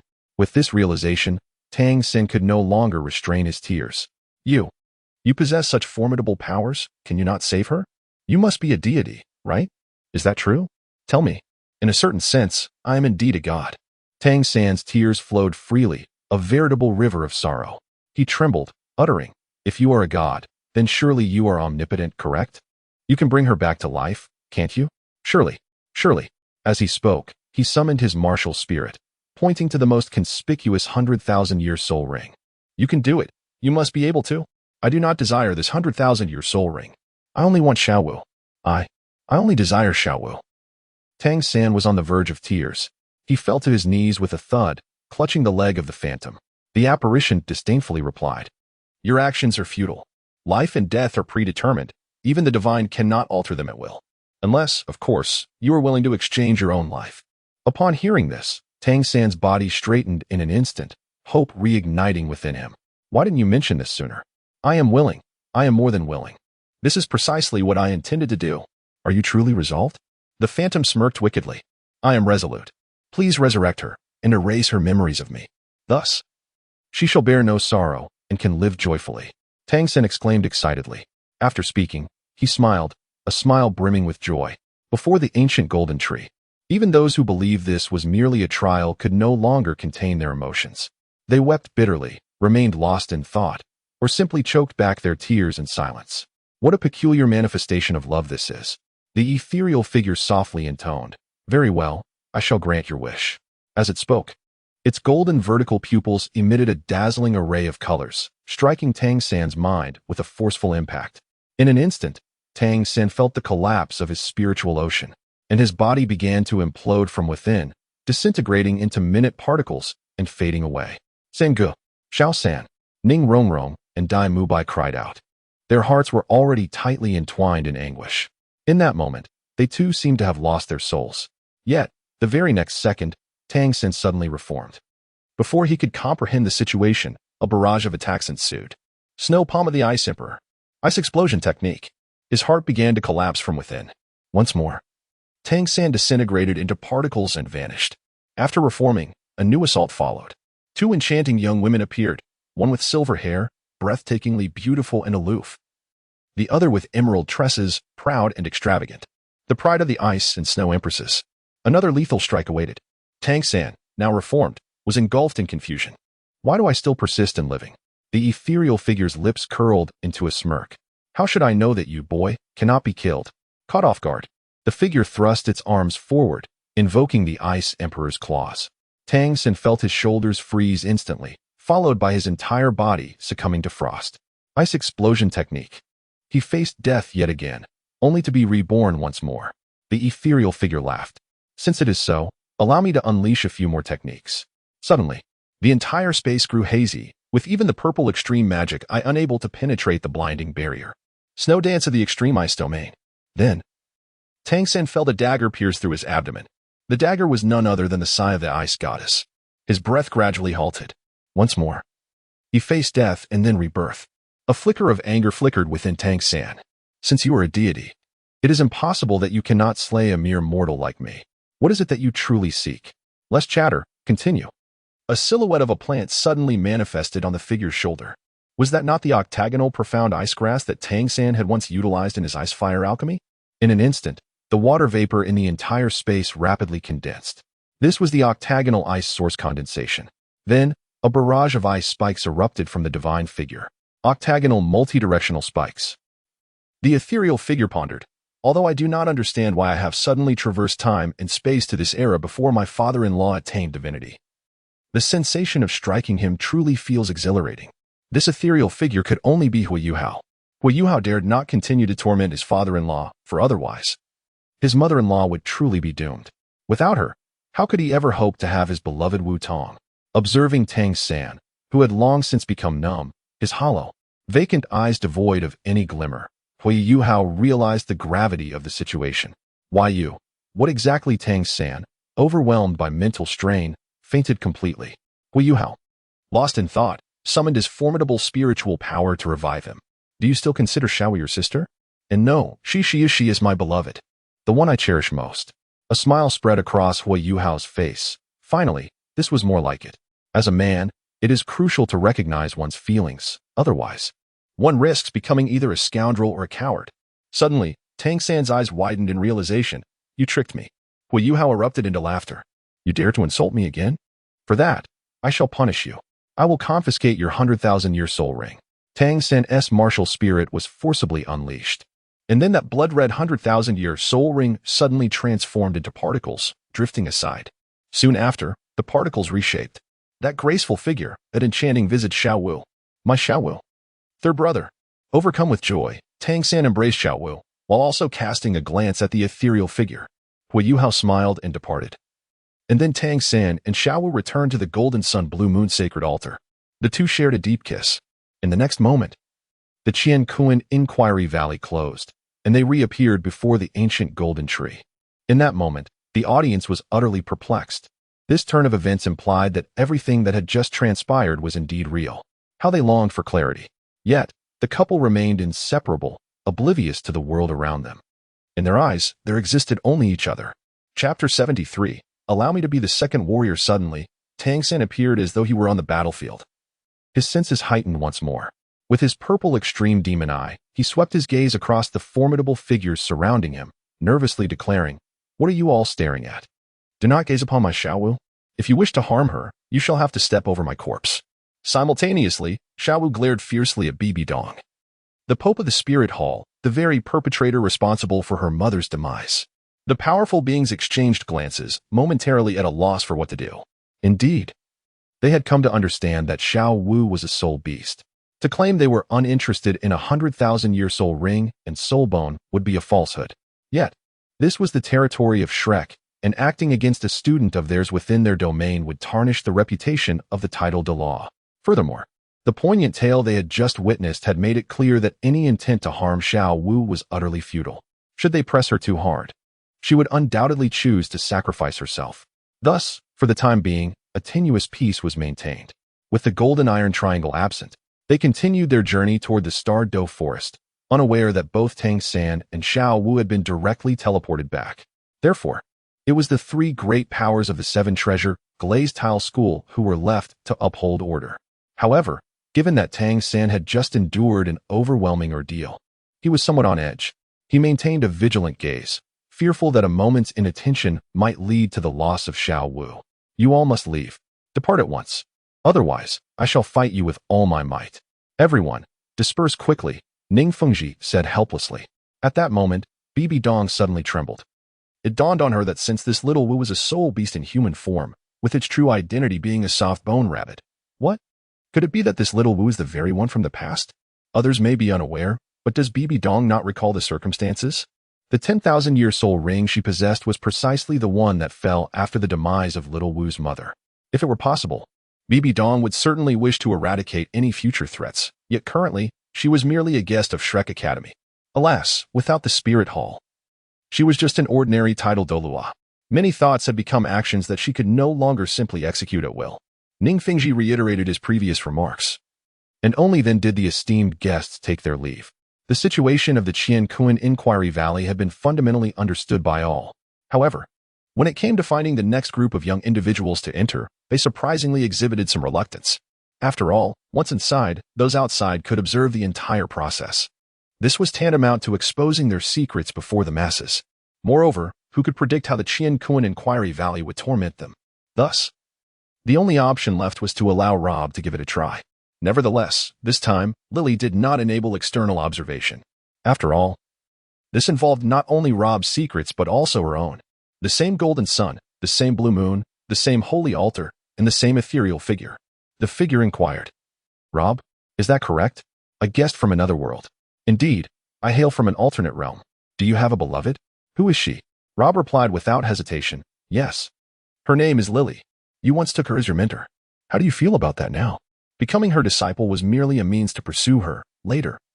I realized I did not need to chase her at all. It is as though we are destined to be together. Do you know? Lily and I can undergo a fusion evolution." The ethereal figure appeared contemplative. "Very well. It seems you possess a profound understanding of your beloved. The fusion evolution further attests to your destined connection. However, I must inform you of one thing. She is the pure-hearted white deer who took you away from the spirit hall's ranks. She absorbed your ice pearl martial soul without your consent, transforming into human form. What is your perspective on this?" In truth, Rob had long contemplated this. During their 2 fusion evolutions, the ethereal figure of the pure-hearted white deer always appeared behind Lily before she transformed into the glacier unicorn or further into the ice, jade, holy Qian. At this moment, the divine figure's revelation was not entirely shocking to him. Rob certainly disliked having things taken from him, but after experiencing so much alongside Lily, did he truly still harbor any resentment? The ethereal figure smiled. "You have grown swiftly. The first challenge passed. The reward is a soul power elevation to level 65. The next challenge shall be your final one, to rescue the divine craftsman, Lu Gao. Your partner will be Tang San." Upon reaching this point, Lily granted viewing permissions, allowing others to witness the unfolding battle before the golden ancient tree. Suddenly, a flash of golden light appeared, and Rob materialized outside a small city, accompanied by a bewildered Tang San. Poor Tang San, having reunited with Xiao Wu for scarcely a day, was once again thrust into a situation of torment. Much like the mission he undertook in the Tiandou forest, this too was a scene of reality. However, the divine craftsman's loft was not comparable to the 10,000-year soul beasts. There could be no sacrifices made here. Death was unequivocally final. For Rob, death at the divine craftsman's loft was merely an end, yet for Tang San, who aspired to forge the Buddha's Fury Tang Lotus, it represented a significant loss. This was precisely why the divine shadow had summoned Tang San to assist Rob. Gangxin City, the headquarters of the Blacksmith Association on the Douluo continent, could be considered a medium-sized city. It had just recently fallen victim to an attack. Indeed, after the Void forces had ravaged the major cities, it was only natural for them to turn their attention to the medium-sized ones. So much time has elapsed, yet there remain numerous individuals clinging to the hope of survival, reluctant to seek refuge. In truth, where else could they possibly go? Shrek City has long since reached its capacity. Moreover, the various gathering places of soul beasts pose equally perilous threats to ordinary individuals lacking soul master capabilities. Thus, upon their arrival, Rob and Tang San quickly discerned their tardiness. Gazing into the dusky purple twilight sky, they observed that the majority of common folk had transformed into irredeemable twilight fools, while a small contingent of low-tier soul masters began to lose their senses, becoming twilight followers. At present, throngs of twilight fools and twilight followers besieged the headquarters of the Blacksmith Association. Exchanging a resolute glance, Rob and Tang San made a pact. Tang San would safeguard Rob, while Rob would clear away the rabble. In an instant, the two activated their martial souls, capturing the attention of numerous adversaries. Beneath the twilight sky, the resplendent interplay of Blue Silver Emperor and Thunder Spirit Pearl was particularly enchanting. With Tang San shielding him from close quarters, Rob felt assured in casting his spells. The Black Soul Ring illuminated, and he unleashed his 5th soul skill, Magnetic Shockwave. Although the offensive power of Magnetic Shockwave was relatively modest, essentially negligible against soul masters of equivalent rank, its primary function was to diminish the lightning resistance of a wide area surrounding him. Next, he invoked his 4th soul skill, Heavenly Catastrophe Thunder Array. For dark clouds materialized in the low sky, drifting toward the area most densely populated by enemies. Upon converging, they clashed violently. Subsequently, Rob raised his hand with authority, and a thick bolt of purple-gold lightning descended, striking all adversaries within a broad radius. Among the Twilight followers, only a scant few survived, and they were predominantly soul masters of rank 4 or higher. 3 figures stood out distinctly, 2 soul kings and a 30,000-year entropic devourer. As the entropic devourer opened its maw, a dark purple mist swiftly enveloped the area. This was a domain-type soul skill. its effect rendering enemies within increasingly feeble. What to do? This domain had once proven insurmountable, even to the soul sage Xiao Wujin. Chapter 74.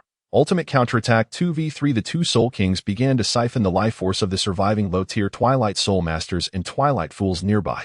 Soon, they entered an unprecedented state of exhilaration, allowing them to unleash the combat prowess of a Soul Emperor despite their rank as Soul Kings. Although only 3 adversaries remained, Rob and Tang dared not underestimate them. A 30,000-year soul beast could easily equate to a Soul Emperor in strength. Quickly, Tang-san, activate your blue-silver domain. Following suit, Tang-san unleashed the fragrant aura of blue-silver grass, which began to envelop the battlefield. The might of the entropic domain seemed somewhat subdued, yet it continued to persist, albeit its effects significantly diminished. In the heart of Gingxin City, there existed limited greenery, thereby reducing the potency of the blue-silver domain. However, the entropic devourer was far from limited to such capabilities. In an instant of inattention, the Eternal Banquet manifested beneath the two individuals. The Eternal Banquet is a high-tier version of Yu Mengqing's Endless Feast. They were acutely aware of the dire consequences of remaining within its confines. In a flash, Rob activated his 6th soul skill, Thunder Transfer, transforming into a bolt of purple lightning, and instantly appeared outside the range of the Eternal Banquet. Tang-san's agility was no less remarkable. However, instead of fleeing alongside Rob, he adeptly evaded to the opposite side. This was perilous. The two, already outmatched by 3 adversaries, were now further isolated. For an ordinary person, this scenario would spell certain doom. Yet, regrettably for their foes, neither was ordinary. Tang-san possessed 3 soul bones and 2 formidable innate domains, and although he had yet to acquire his 6th soul ring, his combat prowess was scarcely inferior to that of a soul emperor. Rob, a conventional soul emperor at the 65th level, was additionally endowed with golden legendary attributes.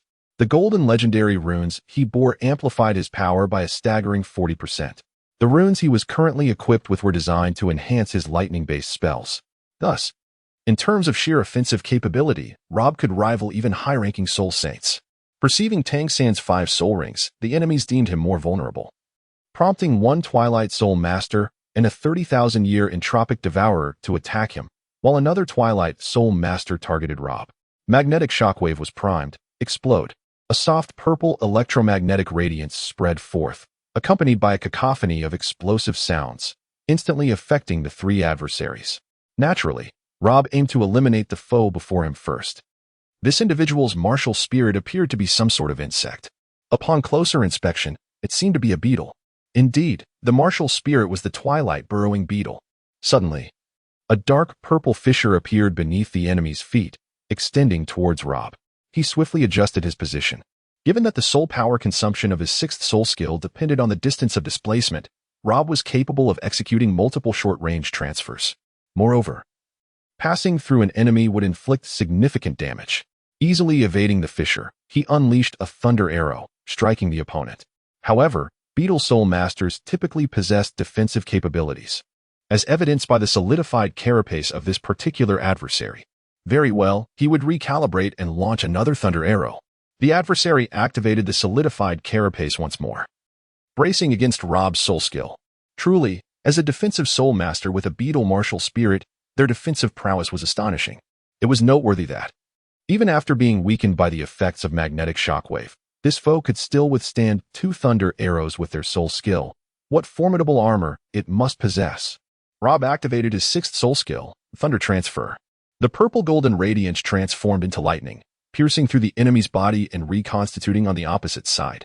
At the moment of their separation, the electric light flashed, seemingly etching itself into the very fabric of space. This marked the first instance of Rob participating in actual combat following the acquisition of his 6th soul skill, during which he unexpectedly grasped another remarkable application of it. What might occur if the penetrating damage effect of Thunder Transfer combined with the 3rd soul skill, Thunder Shield? Without hesitation, Rob activated Thunder Shield and once again executed Thunder Instantaneous Movement, passing through his opponent's body. A dazzling flash of light radiated outward, encompassing a considerable area, at least 10 meters in diameter. The Beetle Soul Master, struck by this formidable blow, fell unconscious. Fortunately, this state lasted only 2 seconds. Nevertheless, That brief interval was sufficient for Rob to unleash 2 thunder arrows. The opponent's condition was far from optimistic. Indeed, despite the astonishing defensive capabilities of beetle-type beast martial souls augmented by various soul skills, they struggled to withstand Rob's relentless onslaught. As Rob prepared to follow up with the weakening effect of Thunder Shock to conclude the battle with the Beetle Soul Master, Tang San was unexpectedly hurled towards him, crashing directly into Rob. What an incredible throw! It was utterly unforeseen that Tang San would be treated like a projectile. This was not supposed to happen. Tang San should not have been so vulnerable. The two tumbled together across the ground, just as the Soul Master of the Mountain Giant approached, accompanied by the 30,000-year Entropy Devourer. Suddenly, the ground cracked extensively, followed by a violent tremor. This technique was known as Earth Shatter, albeit a rather simplified version. Nonetheless, it could stand toe-to-toe with Tang San's blue-silver spike formation.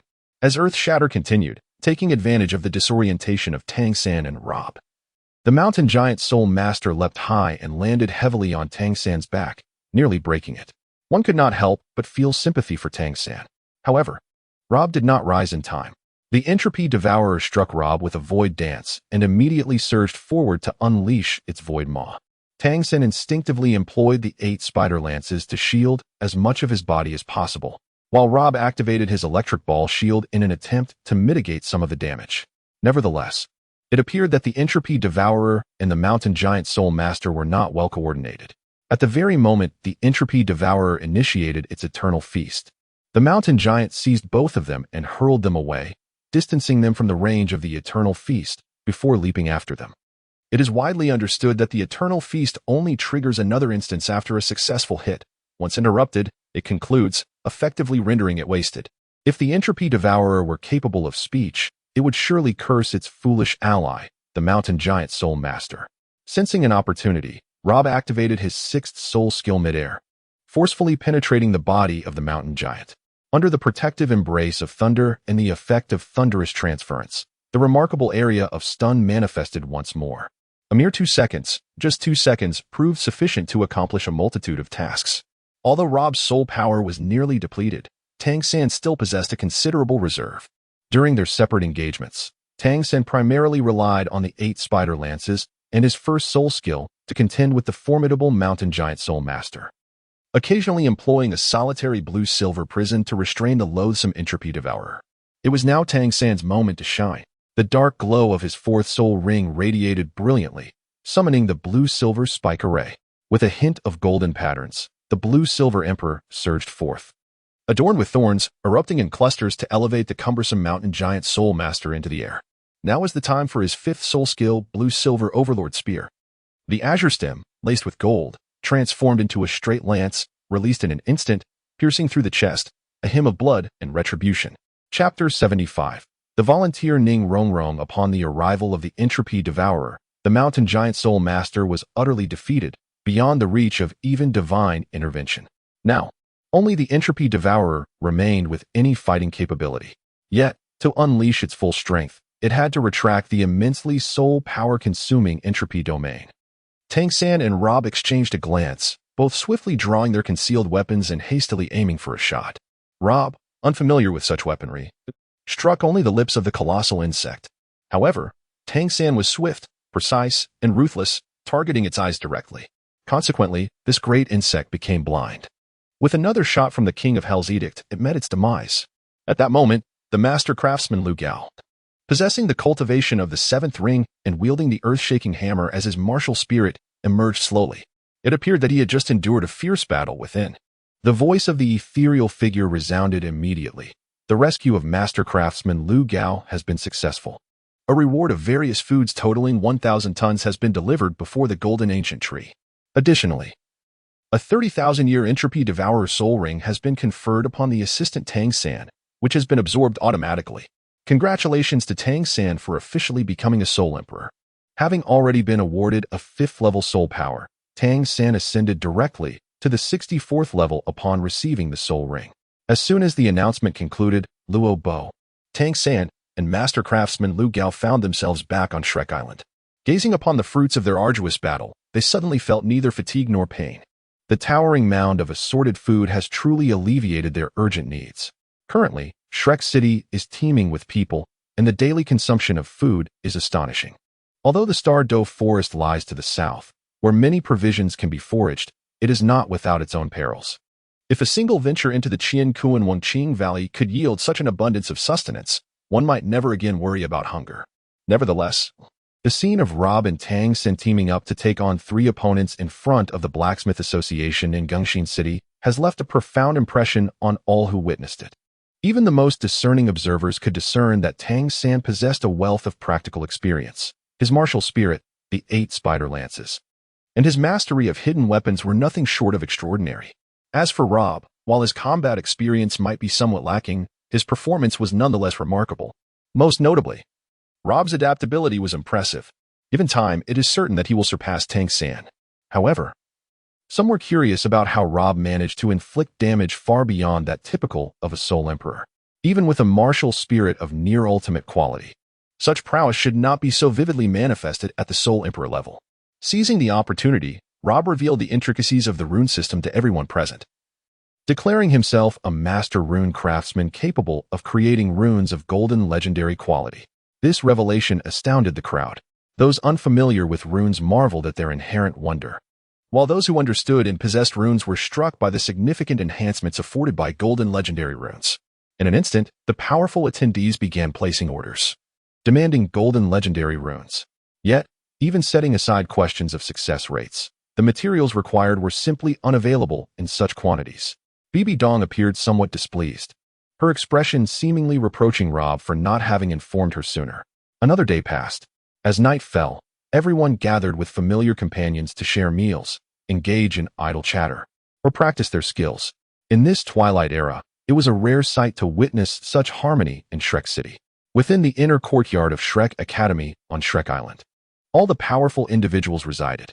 Youngsters with soul power levels above 50 were regarded as inner courtyard students, while the outer courtyard primarily consisted of adolescent students with soul power levels ranging from 20 to 50. The other areas of Shrek City were populated by various refugees, noble families, and sect members.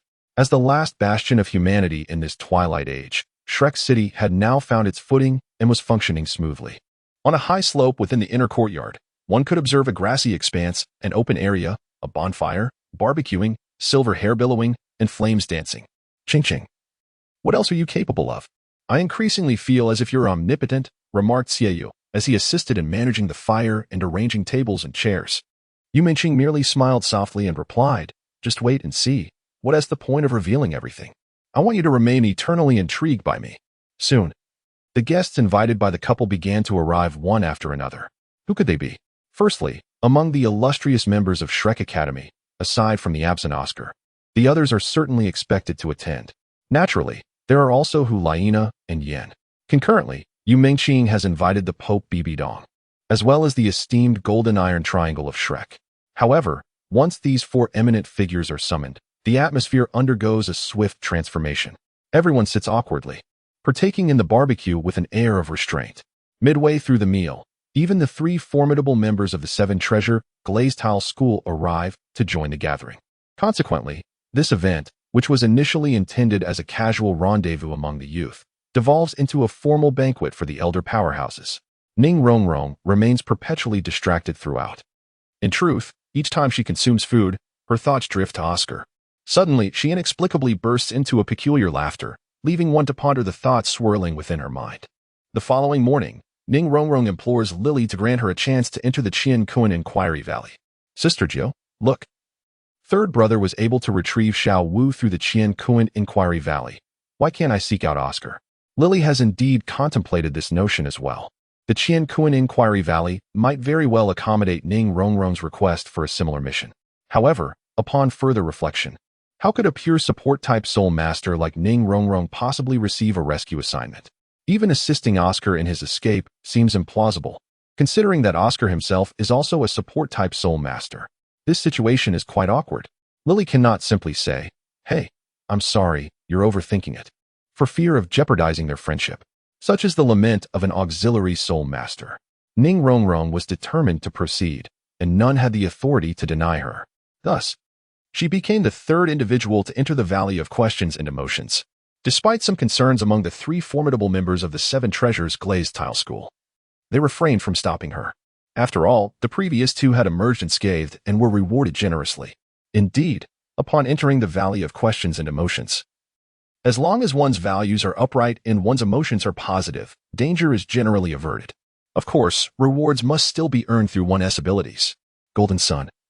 Blue Moon, the altar. Outside the ancient golden tree, a familiar throng of spectators gathered. What is your name? The ethereal figure inquired softly. Ning Rong resolutely raised her head and answered. Do you have a beloved? Who is he? Without a hint of hesitation, she spoke the name, Oscar. Why do you love him? Ning Rong was aware that her father, along with grandfather Jian and grandfather Gu, were watching this moment with bated breath. When I first met him, he was just a disheveled young boy, yet there was something mature about him. Soon, he went so far as to shave off his beard, vowing to present his most handsome self to me. Though he never voiced these sentiments, I understood them all too well. The ethereal figure smiled faintly, urging her to continue. Chapter 76. Ning Rong's personal endeavor. After that, he was almost always by my side. When I first entered Shrek Academy, everyone seemed to dislike me, save for him, who bore with my temperament and endeavored to help me integrate into the group. At that time, he had no inkling of my true identity. At this juncture, Ning Rong's eyes, which had been moistened countless times, once again glistened with unshed tears. The ethereal figure adopted a solemn demeanor, deep in thought. My father, along with grandfather Jian and grandfather Gu, dotes on me because I am the little princess of the Seven Treasures Glazed Tile School, a rare genius within the sect. Yet, at Shrek Academy, no one is obliged to indulge me. Only Oscar, regardless of my disposition, would cherish and love me. Upon learning of my identity, he devoted himself to arduous training, driven by an indomitable will, mastering his food-type martial spirit to an extraordinary degree. The pace at which he advanced in soul power was unmatched, even by my third brother. As she spoke, tears streamed down Ning Rong's cheeks uncontrollably. Eventually, I revealed to him the rules of my family, that direct descendants must unite with battle soul masters. It was because of this very statement. He left. After he departed, I realized I had become utterly dependent on him. I was so foolish. Why couldn't I have deceived him just a little to keep him by my side? I was so cowardly, unable to defy even a single rule. Now he is out there, in the void, in the twilight, everywhere. Is he still alive? Or has he become a follower of twilight? If this is truly the case, I shall never forgive myself for the rest of my life. It is I who have brought him to this fate. Her voice grew increasingly faint, clearly indicating that she could speak no further. The phantom, having remained silent for some time, coldly interjected, Have you finished your lament? Very well, we shall proceed to the second challenge. You will be transported to the basement of the Seven Treasure Glazed Tile School, now under the dominion of the Void Forces. There, you will discover a treasure that belongs to you. However, be warned, for 2 Tidal Douluo of Twilight are stationed nearby in Heavendou City, and you must complete your task within 30 minutes. As a support-type Soul Master, the Twilight followers you eliminate will drop various scrolls. Each scroll grants you a single-use soul skill from the Twilight followers, becoming void once employed. I hope you can make optimal use of these one-time soul skill scrolls. Upon hearing this, Ning Rong seemed to muster a spark of courage. After all, the Seven Treasure Glazed Tile School is her home. How could she be unfamiliar with her own abode? Yet, she pondered what this so-called treasure might be. In the blink of an eye, Ning Rong found herself at the entrance of the basement. The passage was brilliantly illuminated, yet it pulsated with a sinister, dark purple aura. It was evident that this place was rife with Twilight followers and foolish adherents. Advancing approximately 50 meters, she encountered the first corner. Judging by the fluctuations in soul power nearby, it was likely she was about to confront a soul master, at least of the soul sovereign rank. The Zhuge divine crossbow was quietly drawn, and other hidden weapons were poised for action. As she turned the corner, she came face to face with a Twilight soul master. And with precision, she struck him directly in the neck. Ning Rong had no time to reflect on her decisive act of slaughter. She needed to press on. A scroll floated above the lifeless body, awaiting her collection. Soul Skill Scroll, Inspiring Roar. This could temporarily amplify her strength. Indeed, it was perfectly suited for launching high-damage projectiles. Suddenly, she heard sounds from behind. What was that? Had the outside world discovered her? Indeed, a group of foolish adherents of Twilight approached. Although these individuals were mere mortals transformed, they could still wield Twilight rays that possessed a modicum of offensive capability. Ning Rong dared not hesitate. She loosed 3 crossbow bolts in quick succession and, with a swift motion of her foot, sent 2 daggers flying from her boots. The unfortunate Twilight adherents never stood a chance to engage her up close, and even if they had, their fate was already sealed. Without soul power, ordinary people, even when transformed into Twilight adherents, could hardly hope to contend with a Soul Emperor.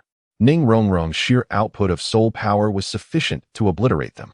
She continued to advance with agility and swiftness deeper into the basement, and soon arrived at another corner. Here, she dared not recklessly turn, for she could sense that the lengthy corridor ahead was teeming with enemies. Nervously peering around, she confirmed her suspicions. Within 10 meters, there was indeed a wandering soul master, and others were not far behind. After a moment's contemplation, Ning Rong tossed a golden soul coin, deliberately creating a sound that was neither loud nor soft. As anticipated, the Twilight Soul Master was drawn toward the noise.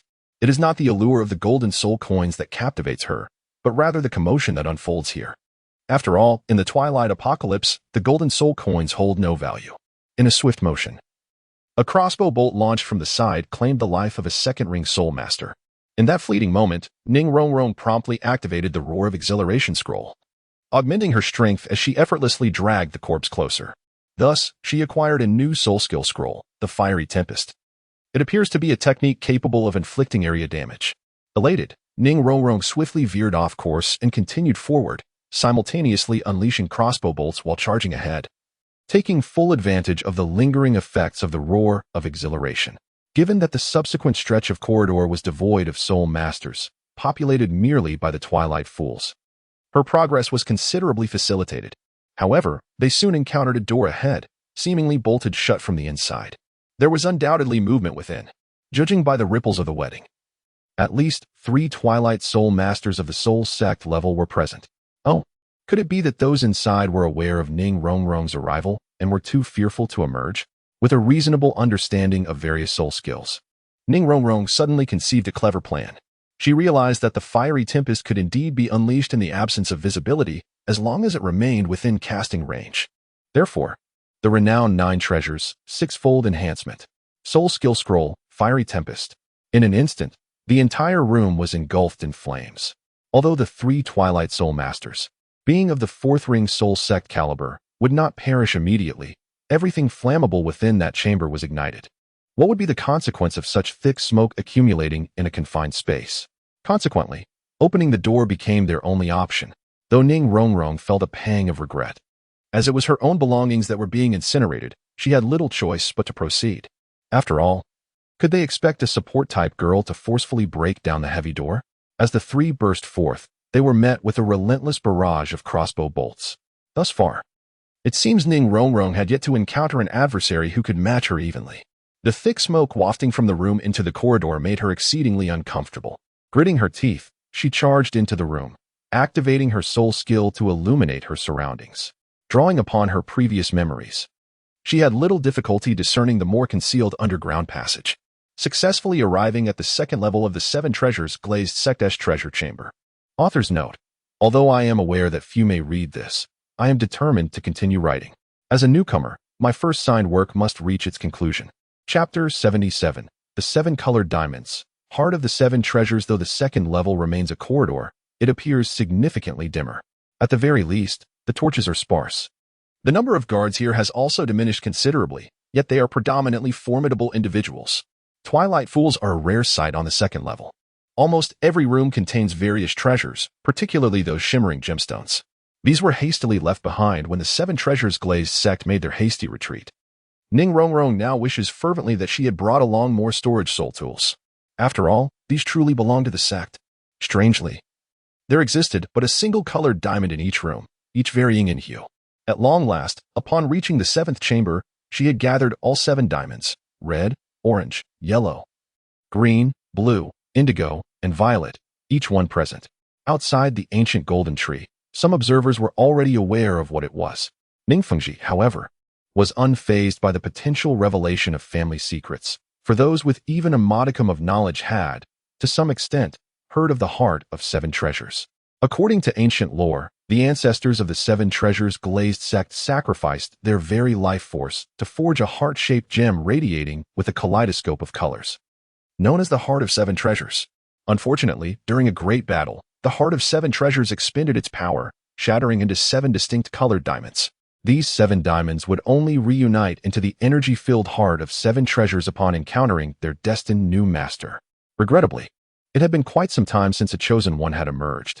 Yet now, as Ning Rong grasped the final violet diamond, her storage soul guide began to pulsate violently.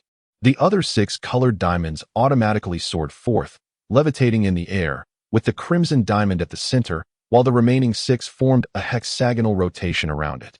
A dazzling array of 7-colored light erupted, and before her, there remained but one entity, the Heart of 7 Treasures. Indeed, Ning Rong had become the chosen one of this generation of the 7 Treasures glazed sect. The power of her ancestors fully acknowledged her. Overcome with joy, Ning Rong refrained from hastily probing into the secrets of this treasure, instead choosing to securely stow it within her storage soul guide. Could this be the task assigned by the ethereal shadow of the divine? Yet, why had she not received a notification of task completion even after acquiring it? A minute passed, still no sign of activity. With no other option, Ning Rong ventured into the final corridor. At the terminus of the passage lay the last chamber. A fact she was keenly aware of. What could possibly await her in that final room? One by one, the 2 soul masters guarding the corridor fell beneath the onslaught of her various soul techniques. Truly, this single-use soul technique scroll proved to be remarkably effective. Ning Rong earnestly wished to retain these techniques indefinitely. Each support possesses a heart that longs to be a primary attacker. Each support is a volatile powder keg. Especially after having been suppressed for so long, it was exhilarating to have someone proclaim, "Hey, it's your time to shine." At this moment, she bestows upon herself various offensive capabilities. Do you still perceive her as the gentle support she once was? Humph. Support? I have vanquished the adversaries, alleviating the burden on my teammates. Is this not also a form of support? My heart aches for those 2 Twilight Soul Masters. Finally, Ning Rong pushed open the last door, pondering that this must be the location of the treasures belonging to the Divine Shadow. However, the room was shrouded in darkness, devoid of any hint of treasure. She hurriedly illuminated the space with her soul power, fearful of enemies lurking in the shadows. At the end of the narrow room lay a black ebony bed, upon which rested a Twilight Soul Master. Normally, upon encountering a Twilight Soul Master, Ning Rong would instinctively attack. Yet in this instance, her intuition warned her against such an action. She must not attack. The Twilight Soul Master's cultivation was at least that of a soul sage. Oh dear. Even with hidden weapons, victory was not guaranteed. Ning Rong swiftly readied the Zhuge Divine Crossbow and retrieved 4 soul skill scrolls. To her surprise, the Twilight Soul Master merely rose slowly, devoid of any fighting spirit. Ning Rong, however, stood frozen like a statue. That handsome visage, those melancholic eyes, those long, powerful legs, and that muscular physique. It was Oscar. Yet the Oscar before her now emanated a disconcerting, even maddening aura of chaotic void. Oscar, my Oscar, it truly is you. Instinctively, Ning Rong rushed towards him, embracing him tightly. Yet, she could never have anticipated that Oscar would strike her away with a single punch, with her soul power sustaining her. Ning Rong barely managed to regain her footing at the door, gazing at Oscar, who sat emotionlessly on the bed at the far end of the room. Myriad emotions swirled within her. She was at a loss, unsure whether to weep or to laugh. It turned out that the most significant treasure of her life, hidden within the Divine Shadow, was not the 7 Treasures' heart, but rather him. To hell with the 7 Treasures' heart, to the devil with it. I only desire Oscar. Is the present Oscar still the same as the one from before? If anyone were to attack Ning Rong, Oscar would not retaliate against her. Oscar's gaze was vacant, a filthy sausage floating in his hand. Who are you? Want a sausage? I have a large sausage. Do you recall the moment you first entered the Shrek Academy, encountering that jovial sausage uncle? Remember how he accompanied you in punishment, running countless laps while you indulged in feasting in Soto City? Recall his diligent cultivation within the Academy's dining hall, and his resolute determination when he made a 10-year pact? Now, astonishingly, he has become a Twilight Soul Master. No, it must not be. The voice of the Divine Spectre spoke, urging you to awaken him. Consider whether you possess an ability to help him recall the past. It was then that Ning Rong remembered the main illusion soul bone that Tang-san had gifted her 5 years ago after the competition at the Spirit Hall. With her keen intellect, she surely knew what to do. Oscar remained dazed until he suddenly noticed Ning Rong unleashing the skill of the soul bone, causing a flicker of panic within him. For reasons unbeknownst to them, the powerful Twilight Soul Masters outside had detected the commotion and began to enter the underground passage. Time was running short for Ning Rong. The ethereal purple light of the illusion enveloped the two, revealing scenes from their past. Oscar, how far is this lap? This sausage of mine, the first soul ring skill, is restoration. It not only promotes healing but also rejuvenates stamina. Have a bite. With my sausage's support. Whether it's 20 laps or 200, we need not worry about sustenance. I still have 2 thick slices of bread. You know, I never expected you to be so clever. Did you not know I was once called the Wise Prince? What is this? Oscar's gaze began to clear, and the murky aura surrounding him seemed to dissipate. Yet, this was still far from sufficient. Chapter 78, 9 Treasure Glazed Tile. A lifetime with you. As Ning Rong employed illusions to awaken Oscar, the audience gathered before the ancient golden tree could not help but sigh in admiration. Ning Rong understood that to fully rouse Oscar, she needed to amplify her efforts. Unbeknownst to her, tears had already begun to streak down her cheeks. The illusion pressed on. Come on, you're a grown man. Stop being so sentimental. Rong, can you give me an answer? The scene shifted back to the academy dining hall. When Ning Rong entered, she found Oscar diligently practicing in a corner, his face radiating an unprecedented focus. Even though her emotional maturity was lacking, she comprehended that Oscar's concentration stemmed from her presence. Ultimately, the scene froze at the moment Oscar chose to leave alone. Oscar, I implore you. Come home with me. No matter what, I shall never allow you to depart again. What if you are merely a support soul master? Even if you are rendered powerless, I shall protect you for eternity. What is the 9 treasure glazed tile compared to you? You are my one and only treasure. The murkiness in Oscar's gaze dissipated, and his countenance became once again clear. Rong, it truly is you. I thought I would never see you again in this lifetime. The two embraced once more, weeping bitterly together. Even the ethereal presence of the divine hesitated to intrude upon their moment. Yet, there was no choice. The formidable forces of the Twilight faction were soon to arrive. Second trial completed. The reward, a 20,000-year soul bone each for Ning Rong and Oscar. The skill of the soul bone is of a singular offensive nature.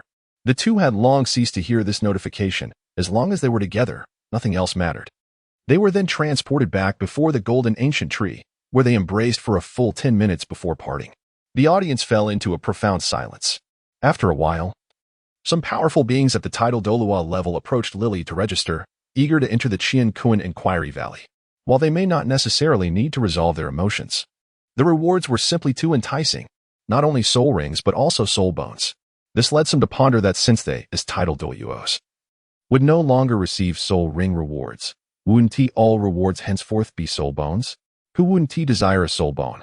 Especially those Tidal Douluos at levels 91 to 95. The acquisition of an additional 10,000-year soul bone would enhance their chances of ascending to Super Douluo or even striving for Limit Douluo. Moreover, the soul skills that accompany 10,000-year soul bones are invariably formidable. Indeed, the Tidal Douluo calculating the benefits most eagerly was Su Xinglin, the star-crowned Douluo from the Star Luo Empire. Who is Su Xinglin, you ask? He is the foremost control-type Tidal Douluo of the Star Luo Empire.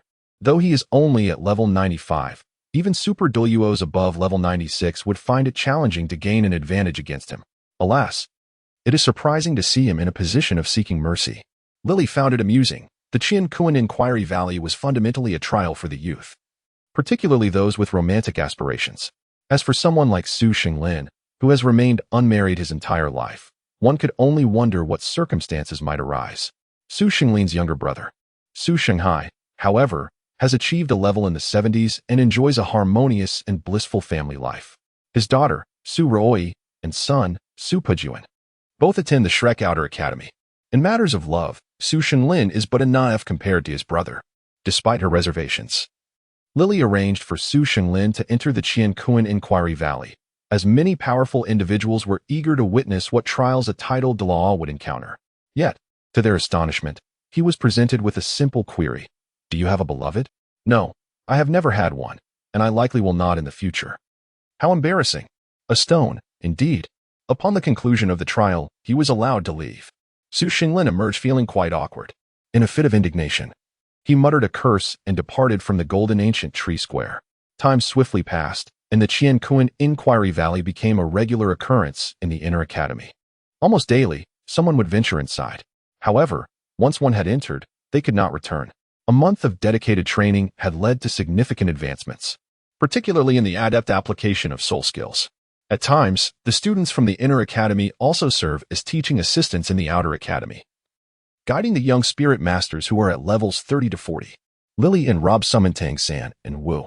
Tang-san, I have something to present to you, Lily announced, revealing the fusion evolution disc. The dazzling radiance instantly captivated the attention of Tang-san and Wu. Fusion evolution? Is it akin to the fusion you have with Rob? Indeed, it is fusion evolution, Lily affirmed. The disc features 2 bonding slots, corresponding to both of you. Since you are currently the pair with the highest compatibility, I shall allow you to attempt fusion evolution first. Should this trial prove successful, you will be able to fuse at any time in the future. Considering your soul power is around level 65, the fusion will elevate you to over level 80. Now, let us begin. Tang-san, you shall take the lead. Under Lily's guidance, Tang-san and Wu infused their soul power into the fusion evolution disc and then unleashed their martial spirits. Tang-san's blue-silver grass emerged, rapidly transforming into the blue-silver emperor, adorned in hues of blue with golden accents. Simultaneously, Wu's pure white female rabbit appeared, evolving into a larger, pink-hued soft bone rabbit. Lead position, Tang-san, blue-silver emperor. Support position, Wu, soft bone rabbit. Fusion evolution, soft bone with spirit. Suddenly, a tall, strikingly handsome figure manifested. Standing proudly with azure hair and crimson eyes, exuding a blend of gentleness and fierce intensity. Behind him was the martial spirit, soft bone with spirit. A humanoid vine-type soul beast shimmering with a soft pink glow. The handsome young man, named Tang Yuan, bore a striking resemblance to Tang-san, with an additional hint of elegance akin to that of a dancer, clad in a form-fitting azure leather suit adorned with pink patterns. He was evidently a melee-sensitive attack soul master. His soul rings radiated forth, yellow, yellow, purple, black, black, black, black, black. Indeed, he was an 8-ringed soul Douluo. Tang Yuan. It has come to fruition, Lily exclaimed joyfully. Rob also exhaled a sigh of relief. I anticipated this.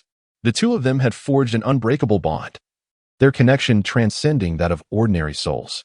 If they were incapable of merging and evolving, it would be a foregone conclusion for the others. Regardless, we have gained yet another formidable force.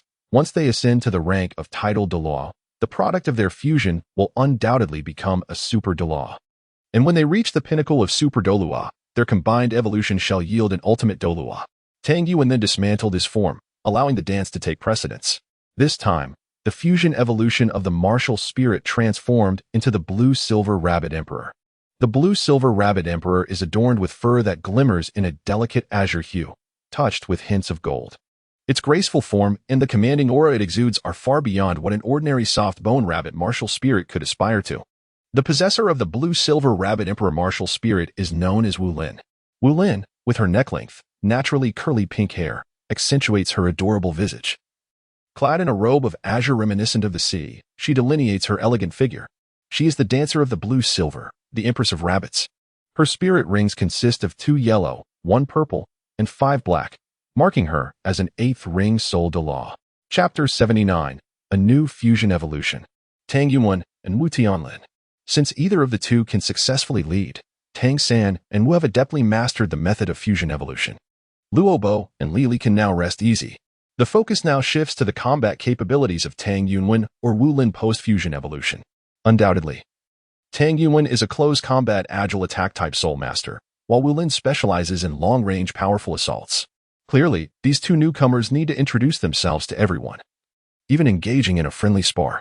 Thus, Tang Yuan boldly appeared in the dueling arena of the inner courtyard, challenging all the young soul masters present.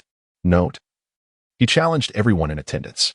One individual facing a dozen mid-tier soul kings and soul emperors. Indeed, one cannot help but acknowledge Tang Yuan's bravery.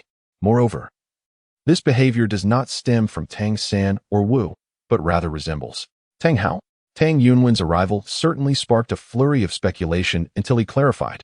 All right, let me tell you, Tang-san and Wu constitute me. I am their fusion. Can we commence the battle now? Although it was difficult for them to accept, the prospect of one person challenging many was an opportunity they could not refuse. In such a lopsided situation, who would dare decline? Oh, except for cowards. No one wishes to be deemed a coward. The 2 yellow, 1 purple, and 5 black spirit rings emerged in succession, and a figure of a sentient plant-type spirit beast, composed of blue-golden vines, quietly materialized behind Tang Yunwen, radiating a soft pink glow. Tang Yunwen, an 83rd level agile attack soul Douluo, with the martial spirit of soft bone with spirit, proclaimed, "Please, enlighten me." With a commanding smile, he immediately cast the blue-silver protection barrier upon himself. The soft bone protection barrier, as Tang Yunwen's first soul skill, holds significant utility. It allows him to disregard his physical defenses for a considerable duration during combat, offering a 20% reduction in damage. How formidable is that? His second soul skill, Blue-Silver Flash, provides Tang Yunwen with a flexible control tactic. When applied to multiple foes within its range, it may temporarily blind them for a brief moment or two. However, if it is only effective against a single target, it can at least render them blind for 6 seconds. It is evident that this soul skill is specifically designed to counter those soul masters with weaker mental fortitude, particularly the powerful assault-type soul masters. Thus, the 4 formidable assault-type soul masters who rushed forth in the arena were all ensnared by its effects. Although it may seem that the first 2 soul skills do not typically belong to agile attack-type soul masters, their existence is indeed necessary. One must ponder, if one possesses certain defensive capabilities alongside some control measures, then Tang Yunwen's reliance on control-type and assault-type soul masters would significantly diminish. This is particularly crucial for the enhancement of personal combat prowess. Consequently, the third soul skill is, once again, not an agile attack-type skill. Its name is Gentle Bone Revival. Upon activation, Tang Yunwen can swiftly restore a substantial amount of vitality for a brief duration, with its sole drawback being that it can only be utilized once per soul master. The fourth soul skill finally commences as an agile attack-type skill. Interestingly, beginning from the 4th ring, all of Tang Yunwen's soul rings are of the 10,000-year variety, within the realm of soul masters. Anyone with sense should comprehend the implications of this. Merely 2 seconds had elapsed when the 4 assault-type soul masters charged forward once more. This time, they approached with caution. Clearly aware that the blinding light was an unpleasant experience, just ask them if you doubt it. Simultaneously, 3 agile attack-type soul masters also surged forward, including the formidable Zhu Qing, who possesses 2 formidable soul bones. In an instant, 7 tendrils of blue-gold gentle bone vines, imbued with a pink luminescence, lashed out like whips, perfectly ensnaring all 7 oncoming adversaries. Generally speaking, soul masters who leap into the air, provided they lack the ability to fly, possess limited kinetic energy. Yet now, they appeared as though they were frozen mid-air. This is Tang Yunwen's 4th soul skill, the Binding of Soft Bones. It bears a resemblance to Tang San's 4th soul skill, the Blue-Silver Prison, yet it possesses a distinct quality. The Blue-Silver Prison could never manifest with the same abruptness and precision as the Binding of Soft Bones. The 5th soul skill, Instantaneous Transfer, is a direct inheritance of the teleportation skill from the dance. After the transfer, Tang Yunwen had severed his connection with the 7 tendrils of soft bones. The 7 individuals bound by the Binding of Soft Bones fell helplessly, lacking even the opportunity to adjust their positions. Thus, with merely the first 5 soul skills, Tang Yunwen had already incapacitated both the assault-type and agile-type soul masters, rendering any further efforts against control-type and support-type soul masters unnecessary. However, one individual remained unsatisfied.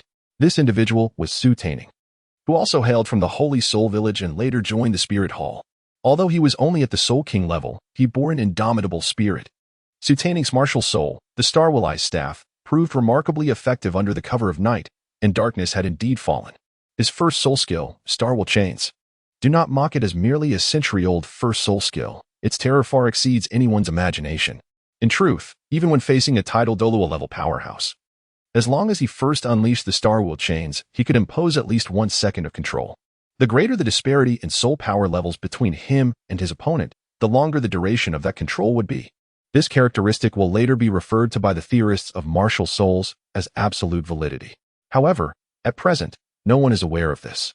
Tang Yunxian smiled with a commanding yet not disdainful demeanor, suggesting their defeat. Surrender, for you have exhausted all your chances. Control-type battle soul masters hold little sway over foes who are at least 2 rings above you. At this moment, Ning refrained from idle chatter, swiftly wielding his star staff, which instantaneously ensnared Tang Yunwen. The binding lasted a full 2 seconds. Faced with the relentless barrage of attacks, Tang Yunwen activated his 6th soul skill, instantly doubling his speed as he surged forward. He deftly evaded the onslaught, while simultaneously closing in on his adversaries. With a graceful somersault, he found himself behind them, employing his fourth soul skill, the binding of soft bones. In the blink of an eye, the control-type spirit masters were ensnared, mirroring the previous misfortunes of their companions. Once he had bound these individuals, Tang Yuan ascended as high as possible and executed a horizontal teleportation, severing the soft bone vines, and then cast down his unfortunate opponents. Now, only a solitary support spirit master remained on the battlefield. The outcome was evident, devoid of any suspense. Indeed, a spirit Douluo should triumph over a group of spirit kings and spirit emperors. However, it was improbable that an ordinary spirit Douluo could achieve victory with such ease as Tang Yuan had. After savoring the thrill of domination, Tang Yuan merely smiled before disassembling into Tang San and Wu. Subsequently, the duo joined forces with Ticheng and Wu Lin to wreak havoc. As a ranged assault spirit master, she was bound to find victory even more effortless. Wu Lin's cognitive and behavioral patterns were predominantly inherited from Wu, with a portion drawn from Tang San, unlike Tang Yuan, who inexplicably bore the rebellious aura characteristic of Tang Hao. Consequently, Wu Lin was evidently more favored by the crowd. Were it not for the widespread knowledge that Wu Lin was the product of the fusion evolution of Tang San and Wu, a throng of admirers would have undoubtedly pursued her. Chapter 80. The Six Ancient Dominators. A formidable siege. On that morning, the sun seemed to have withheld its anger. The earth and sky were enveloped in a dark, purplish hue, a shimmering glow that spoke of twilight. Twilight, this was indeed twilight, an endless expanse of twilight.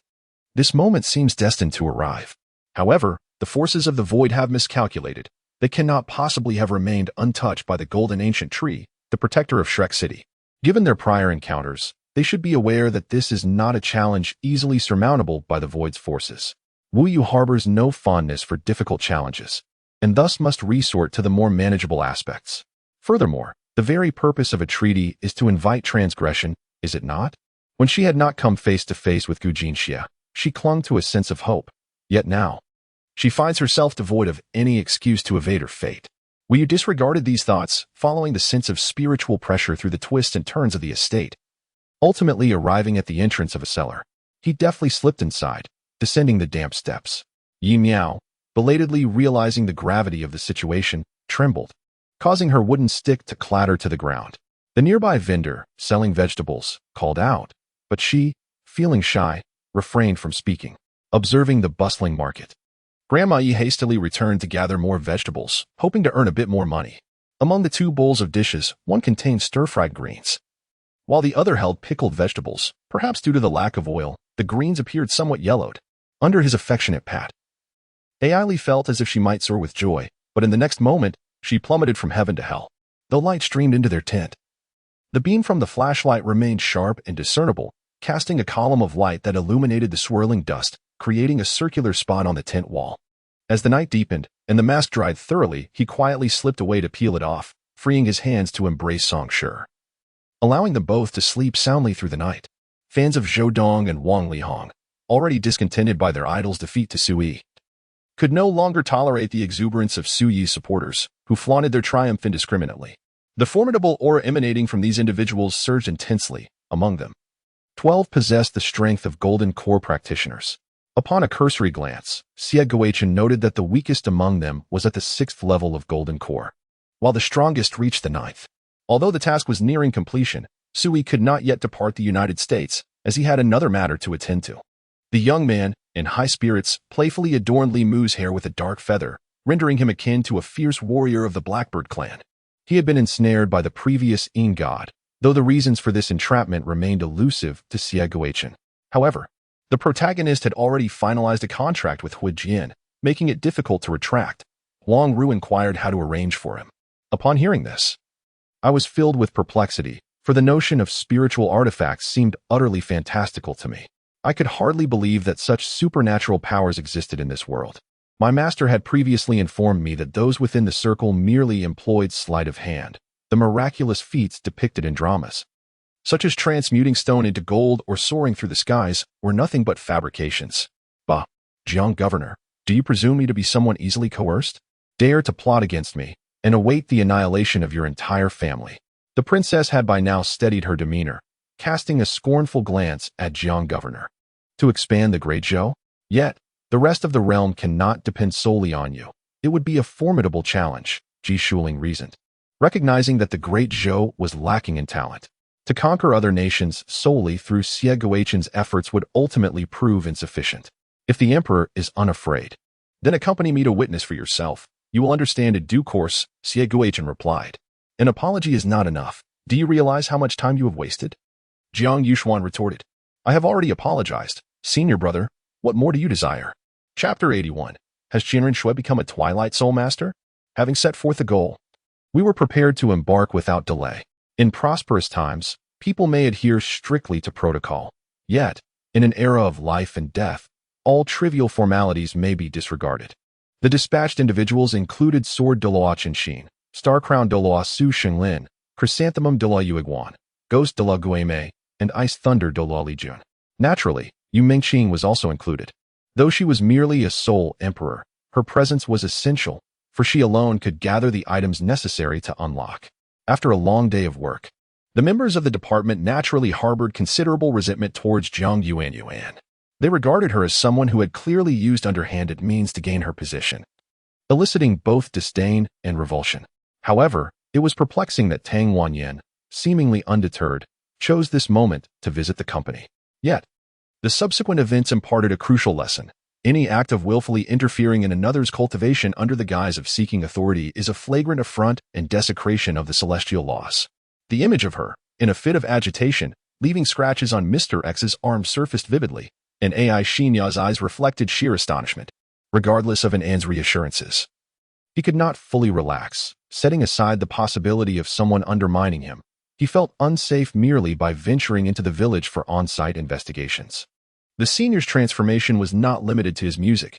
His character had also evolved, becoming noticeably more vibrant and approachable. It was permissible to move aside, but first, she must offer an apology. As Shi Hanfei spoke, she plopped down onto Jiang Mo's desk.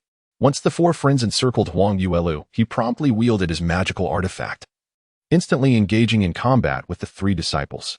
After delivering her remarks, Ai Ishue's face was etched with defiance, though unwilling to concede. She found herself at a loss for words. Finally, the morning court session concluded, and throughout it all, Qianren had not uttered a single word, silently observing the ministers in attendance. When the sword initially assessed his aptitude, it had seemed inconsequential. In retrospect, the notion of suppressive intentions might indeed hold some truth. Without the Qianji order, even if one were to seize Qiming, it would merely serve as a garment for another. The three from Dongjun patiently awaited for the duration of 2 tea brews, enveloped in the night, yet no one emerged to greet them. At that moment, 8 golden spirit generals swung their colossal hammers. The inner circle's general struck Xiao, while the outer circle's golden spirit general shattered the inner general's skull with a mighty blow. Lin Yi felt a tremor in his heart. Indeed, he remained the sole disciple. Exchanging a glance with Taoist Chen Feng, both individuals felt a sense of relief. Time afforded no opportunity for hesitation. The 9 nether deity made a decisive move as the insect-like remnants of a soul transformed into a wisp of ethereal mist, seeping into the 7 orifices of Yi Shangshan's spirit. To his astonishment, there existed someone capable of deriving insights into artifact refinement from a mere manipulation incantation. His disdain for heretical cultists stemmed from his lingering conscience. Though the term blood sacrifice may seem succinct, it conceals the gruesome reality of severed limbs and seas of blood. Faint echoes of discord emerged in his mind, yet before he could discern their meaning, they vanished as swiftly as they had appeared. As for Yixian, while many recognized him as a dragonkin with a pure bloodline and inherent draconic might, the specific lineage he belonged to remained an enigma. Throughout his battles in the beast arena, he had never revealed his monstrous form, rendering any classification impossible. Admittedly, this approach, though slow, prioritized safety. Dorothea forged ahead while Lu Jia and Ricardo safeguarded the marksman, who resolutely fended off the remaining remnants of darkness back to back. An icy frown graced his brow. Judging by his demeanor, he undoubtedly wielded an exceptionally potent water-based ninjutsu. Water counters fire, and the stronger force can subdue the other. Unexpectedly, Yi Huan remarked that if he did not leave the country, she would never develop affection for a second-rate graduate from a mediocre university. A surge of distaste washed over him at the thought of artifacts. However, Feng Ren found himself at a loss, as he had no alternative at present. Chapter 82. an uninvited guest from Houghton's sect. It appears that the Void Forces cannot afford to lose a Tidal Douluo when faced with inevitable defeat. They opted for a retreat. After reuniting with Qing in the northern suburbs, the group promptly recounted the earlier events. It was Seratus, the only one possessing such capabilities. She alone could traverse dimensions to summon individuals instantaneously. Qing had previously heard of Seratus's formidable reputation, but it was not until witnessing the cooked duck fly away that she truly grasped the immense power of the fifth Old One. Nonetheless, our objectives have been achieved. Let us return. As for the Twilight Six-Winged Soul Master, we must devise a plan to capture her in the future. The journey was marked by silence. Currently, the true backbone of the anti-demon coalition comprised, apart from Rob, Lily, and Qing. The former two could merge to evolve into two distinct ultimate Douluo, while the latter had once been one of the holy maidens of the Void, possessing profound knowledge of the Void forces. As these three gained increasing influence, many former powerhouses receded to the periphery, no longer remaining at the core of authority, such as the former Pope Dong. Among the older generation of the Spirit Hall, only she and the Chrysanthemum Douluo remained, a significant blow to a pope. Furthermore, her assessment for the god of Rakshasa inheritance had been abruptly interrupted. This was yet another heavy blow. The successive hardships had left this once enchanting pope in a state of disarray. Now atop her head, one can faintly discern a few strands of silver hair. Meanwhile, the three formidable individuals from the Seven Treasures Glazed Tile School and several Tidal Douluo from the Star Luo Empire are still actively assisting the young trio of Rob and his companions, diligently correcting their strategic missteps. As time progresses, every corner of the continent, from bustling cities to serene villages, has become the domain of the Twilight Forces. Should Shrek City fall once more, the Douluo continent would face utter devastation. Of course, there remain certain clandestine locations still under human control, such as the Ice and Fire Yang in the Sunset Forest and the secluded abode of the Hao clan. Recently, nearly 7 envoys from the Hao clan arrived, including their leader Tang, Xiao, and 2 elders. Astonishingly, these 2 elders and the leader are all Tidal Douluo of the 3 Douluo lineage. In fact, several elders remain stationed at the Hao clan, many of whom are also Tidal Douluo. Upon their arrival at Shrek City to discuss matters of the Hao clan's involvement, they stumbled upon the Q Douluo, who was paying tribute to the Ghost Douluo. Thus, a confrontation ensued. The 3 Hao hammers appeared poised to utterly ravage the delicate flower. The students in the inner courtyard, paralyzed with fear, could only seek refuge. What choice did they have? The warning from the Hao hammers was clear. Only Rob and Lily regarded the 3 Tang individuals with bemusement, as if they were simpletons. It was time for a unified evolution, a moment for them to recognize their own standing. Rob grasped the main bond, while Lily touched the secondary bond, and soon, Luo Ziyue made his entrance. The overwhelming pressure of a limit Douluo instantly captivated the entire assembly. What madness is this, esteemed seniors? Luo Ziyue inquired. This seemingly polite reprimand was a first for him. He acknowledged their seniority while succinctly exposing the folly of their actions. As a limit Douluo, he had no reason to fear the trio. If a fight were to break out, he could undoubtedly overpower them. Moreover, with the Q Douluo's assistance, it was likely that Dong would soon intervene as well. Limit Douluo? The 2 elders looked on in disbelief, while the younger leader, Tang Xiao, displayed less astonishment. Your Highness, may I inquire your title and name? The 2 white-haired elders addressed this young man as Your Highness, which felt quite peculiar. Remember, I am Luo Ziyue, titled Thunder Cold. Luo Ziyue refrained from elaborating further, instead feigning a haughty scoff before turning to leave. Suddenly, he halted and declared, Do not let me witness any further mischief in Shrek City. Otherwise, I shall not be courteous.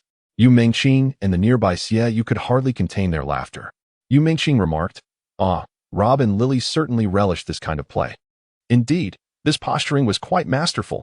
Now, regardless of any grievances between the Hao clan and the Spirit Hall, no conflict could erupt within the confines of Shrek City. Otherwise, akin to Luo Zai's actions, one would surely be expelled. The members of the Anti-Demon Alliance's council witnessed the recent incident, which undoubtedly embarrassed the Hao clan during negotiations, compelling them to yield regarding their settlement in Shrek City. Following the formalities, the 3 representatives of the Hao clan sought out Tang San again, presumably to conspire on matters unbeknownst to others. We remained despondent, managing only a faint smile when in the company of Tang San. Indeed, the fate of the Qing Neo Python and the Titan Giant Ape, since their capture by the Void Forces, remains uncertain. If they had merely been transformed into shadow soul beasts, there would still be hope. However, should they have fallen victim to the Twilight Soul Masters, resulting in the loss of their soul rings and bones, it would spell disaster. Yu Mingqing had previously been acquainted with Luo Bo, while we shared a sibling-like bond with the Ming and Heir Ming, which explained her sorrowful demeanor. If circumstances allowed, both Luo Bo and Lily would undoubtedly extend their assistance. For any being that cherishes life and nature deserves salvation. Before long, the three prominent figures of the Hao clan passed through the courtyard's golden ancient tree plaza, visibly displeased, as they soared towards the lakeside district of Shrek City. Subsequently, Tang San returned to the plaza, his vexation palpable, evidently having encountered a breakdown in their discussions. Luo Bo was at a loss, but Yu Mingqing approached, eager to share the latest gossip. I must say, this matter is rather intricate, she began. Glancing at Lily beside her with a smile, you both should listen and see how this issue can be resolved. Here's the situation. Tang San's father, Tang Hao, hails from the Hao clan and is the younger brother of the current clan leader, Tang Xiao. Both Tang Hao and Tang Xiao ascended to the title of Douluo at a young age, earning the reputation of the Hao clan's dual Douluo. However, Tang Hao fell in love with a woman transformed from a 100,000-year-old soul beast, Ain, and in his effort to protect her, he incapacitated a soul Douluo sent by the Spirit Hall. The then Pope, who happens to be the spouse of our current Pope, Chen Xuanji, was enraged and led 2 Tidal Douluo and a host of powerful soul saints to besiege Tang Hao and his wife. Ultimately, Ain sacrificed herself, bestowing her soul ring upon her husband, enabling Tang Hao to break through to the 90th level and acquire a reversed 100,000-year soul ring. He gravely wounded the Pope and another Tidal Douluo, resulting in numerous casualties among the other powerful beings. Shortly after, the Pope succumbed to her injuries. Luo Bo exclaimed in astonishment. So, the husband of the teacher is the murderer of Tang San's mother? And Tang San's father is effectively the one who killed the previous Pope, who is also the teacher's husband. Indeed, that is quite accurate, came the affirmation. Rob was utterly unsettled. What are we to do now? Such animosity cannot simply be cast aside. Chapter 83, A Lannister Always Pays His Debts. At this moment, Yu Mingqing suddenly displayed an unusual smile. Indeed, you are absolutely correct. Some animosities are fated to remain unresolved, unless the parties involved have departed from this world. In my former realm, there existed a saying, a Lannister always pays his debts.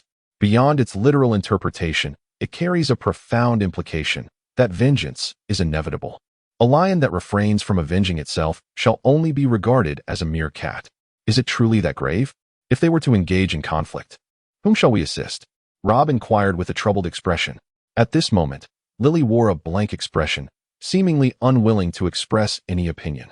Clearly, she would mirror whatever actions Rob took. Yu Mingqing sighed and remarked, we are members of the Spirit Hall. Naturally, we shall assist our own.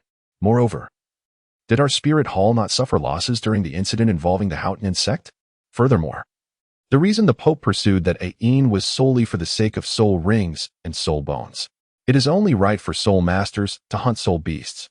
If blame must be assigned, it can only be directed at the peculiar tradition of beast-human relationships upheld by the Tang family. She gestured towards Tang San in the distance. Indeed, I find it perplexing why both father and son from the Tang family have such an affinity for soul beasts, Rob commented. However, he soon realized that Lily might also be a transformed soul beast. Yu Mingqing cast a smile at Lily and continued, it must be attributed to familial genetic inheritance. Having chosen a beast-human relationship, one must be prepared to bear all potential dangers. After all, soul masters have no right to condemn others of their kind. Who among us does not rely on hunting soul beasts for soul rings? The former Pope simply crossed paths with a soul beast that formed a family with humans. Thus, he must naturally bear the risk of retaliation. Alas, Qing, you seem to know so much. I feel as though I hardly recognize you, Rob lamented. Xiao, Hu Laina, and Yin approached, agreeing with the previous remarks. That Tang Hao and the Houghton sect, they brought this upon themselves. Yet, Rob wore a troubled expression. Could it truly be that in this world, soul masters and soul beasts had no possibility of coexisting in peace? It is difficult, Yu Mingqing replied. From what I understand, during ancient times on the Douluo continent, soul beasts reigned supreme, with humans merely serving as their food. It was only when someone awakened their martial soul and became a soul master that humanity gradually ascended to glory. Without soul masters, humans would forever remain as they were in ancient times, prey for the soul beasts. You are indeed correct, but I still wish to ponder. Rob paused. May we speak privately? Yu Mingqing glanced at Xiao and then at Rob, before smiling at Xiao. Brother Yu, I shall accompany them for a moment. Thus, the three of them ventured into the secluded woods behind the mountain. Is this secluded enough? Indeed. Yu Mingqing fixed her teasing gaze upon Rob.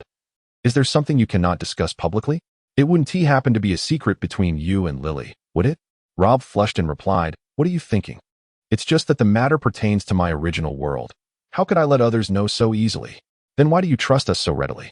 Yu Mingqing countered. Because you two hail from another world, he replied. Do you believe everything we say? Rob gaped, as if taken aback by a revelation, observing his bewildered expression. Yu Mingqing burst into laughter. I'm merely teasing you.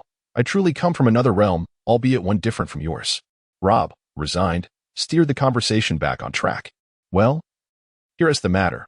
In my original world, humanity is the product of the tumultuous clash among the four divine realms, inherently possessing the potential for extraordinary divinity. While the gods exhibit varying strengths, humans have never been diminished in their essence. Once, there existed a human who stood unparalleled among the four divine realms, only to be slain at great cost by the collective might of the deities. Subsequently, a new breed of godlike human warriors emerged, toppling the supreme divine realm among the four divine realms. Thus, all sentient non-human beings yearn to become human, striving in every conceivable manner to regain their human form, merely to experience the vibrant tapestry of human life. Naturally, humanity does not begrudge their endeavors, for non-human entities transformed into humans typically possess remarkable magical traits and striking beauty. Their union with native humans can undoubtedly yield advantages for humanity. Furthermore, in our world, the exceptional beings cultivate their abilities without the need to hunt soul beasts for soul rings. Instead, they naturally comprehend new powers when the moment is ripe. This fundamental aspect allows for harmonious coexistence between humans and non-human entities. Yu Mingqing fell into deep contemplation. It sounded promising. Yet such a notion could not materialize in the Douluo continent, at least not at present. We can only strive to ameliorate the current situation, but the core conflict remains beyond our power to resolve. Nevertheless, at this stage, our primary adversary is the void forces, which may temporarily diminish this conflict. Future solutions may arise. At the edge of the square, Tang San was brooding in silence, with Wu Zhe accompanying him wordlessly. He never anticipated that the elders within the sect would resort to such drastic measures against him. Indeed, he had painstakingly united the survivors of the single attribute four clans who had once departed from the Haotian clan, aiming to establish a Tang sect that bore no direct ties to the Haotian clan, thereby nurturing and expanding his Tang sect's hidden weaponry. However, the presence of the Haotian clan rendered this endeavor exceedingly arduous. After all, the Haotian clan had once been the backbone of the single attribute four clans. An outright rejection of the Haotian clan would inevitably lead to humiliation and potential retaliation from them. Moreover, this predicament placed Tang San in an untenable position. The elders mistakenly believed his actions were aimed against the Haotian clan. Although the sect leader, Tang Xiao, did not subscribe to such a notion, could he single-handedly determine the situation? Tang San found himself in a dilemma. The usually astute and cunning individual was now engulfed in frustration. Without the backing of the single attribute four clans, it would be utterly impossible to elevate the Tang sect's hidden weaponry solely on the foundation of the divine craftsman Pavilion. What Tang San desperately needed were allies. Therefore, he resolved not to compromise with the Haotian clan. He could not bear to relinquish so many individuals. Bibi Dong had long ceased to make public appearances. Her once lustrous hair had turned to a wintry gray, and her mental state was far from stable. The place where she spent the most time was beneath a hill at the westernmost edge of Shrek Academy, gazing at the lake and the distant city of Shrek. The beastly Qian had vanished, and his daughter, Chen Rinxue, had become a twilight soul master. Her father sacrificed himself in the spirit city, which too had fallen. The ghost Douluo was personally slain by Chen Rinxue. Now, within the Spirit Hall faction, aside from the Chrysanthemum Douluo, only those 10 young individuals remain. The crux of the matter is that these 10 youths possess no true allegiance to the Spirit Hall. As for the Pope, I am merely a commander without an army. Bibidon wiped away the salty residue from her face using her soul power and cast a glance at the colossal golden ancient tree not far behind her before rising to return to her chamber. Just now, if I were to reveal to you the truth of those bygone days, would you still harbor resentment for my heartless abandonment? Throughout the night, Bibidon pondered deeply, often engaging in soliloquy, yet only the moonlight and cicadas bore witness. She spent another sleepless night, as was her custom. Chapter 84. Entering the Ankyla Empire. Ever since acquiring a fragment of the Cthulhu relic amidst the ruins of Spirit City, Yu Mengqing dedicated the majority of her time to studying this artifact. In her days as the Void Saintess, Cthulhu often teased her, leaving her utterly powerless to retaliate. For Cthulhu existed beyond the reach of mere mortals. Moreover, how could a mortal fathom the thoughts of the Old Ones? Now, Cthulhu's remains were scattered into countless fragments, with a portion resting in Yu Mengqing's possession. Should she decipher the mysteries of this relic, she would be able to transport individuals to the now leaderless realm of the Ankyla Empire. Cthulhu's kin resided there, and the current Ankyla insectoids were ruled by the Twin Emperors. However, without Cthulhu's dominion, they scarcely amounted to anything of significance. Even the Twin Emperors possessed only the cultivation level of a typical Tidal Douluo, let alone the other leaders. This presents an extraordinary opportunity for the younger generation of soul masters within the anti-demon coalition of Douluo continent, regardless of the origins of the Void forces. As they have established a connection between the Void plane and Douluo continent, the creatures from the Void plane must adhere to the rules of Douluo continent. The mere thought of this excites Yu Mengqing immensely. The insect people of the Ankyla Empire can be regarded as soul beasts in a certain sense. Being soul beasts, they naturally yield soul rings and soul bones. Firstly, the Twin Emperors are undoubtedly of the 100,000-year caliber. The mystery holeworm Oro, Princess Hoholin, and the seer Scram also belong to the 100,000-year tier. The frost slime worm Vicious is classified as 80,000 years. The formidable Vancris is also at 80,000 years. The war guardian Chartura stands at 60,000 years.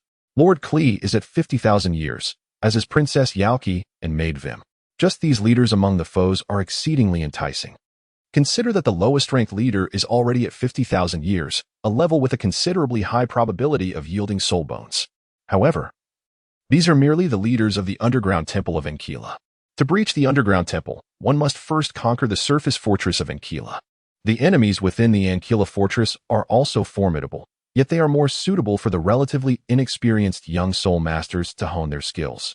Firstly, the commanders stationed at Ankyla fortress include the Scarless Adrian at 100,000 years, the Hunter Ayamis, also at 100,000 years, the Devourer Brew at 80,000 years, the Obsidian Destroyer Mome at 60,000 years, General Rajax at 50,000 years, and Kulinary at 30,000 years.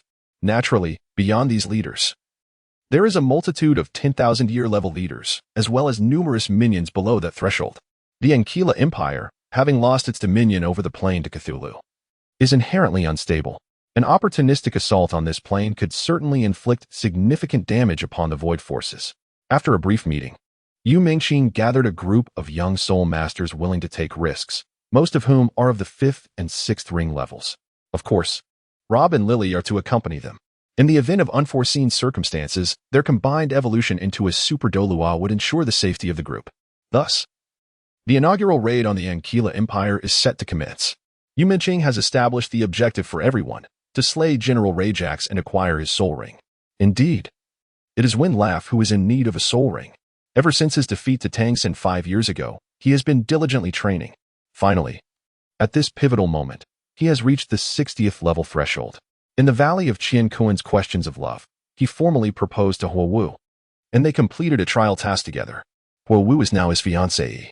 However, the reward he received was not a soul ring, but a soul bone. Thus, obtaining a soul ring is now his own responsibility.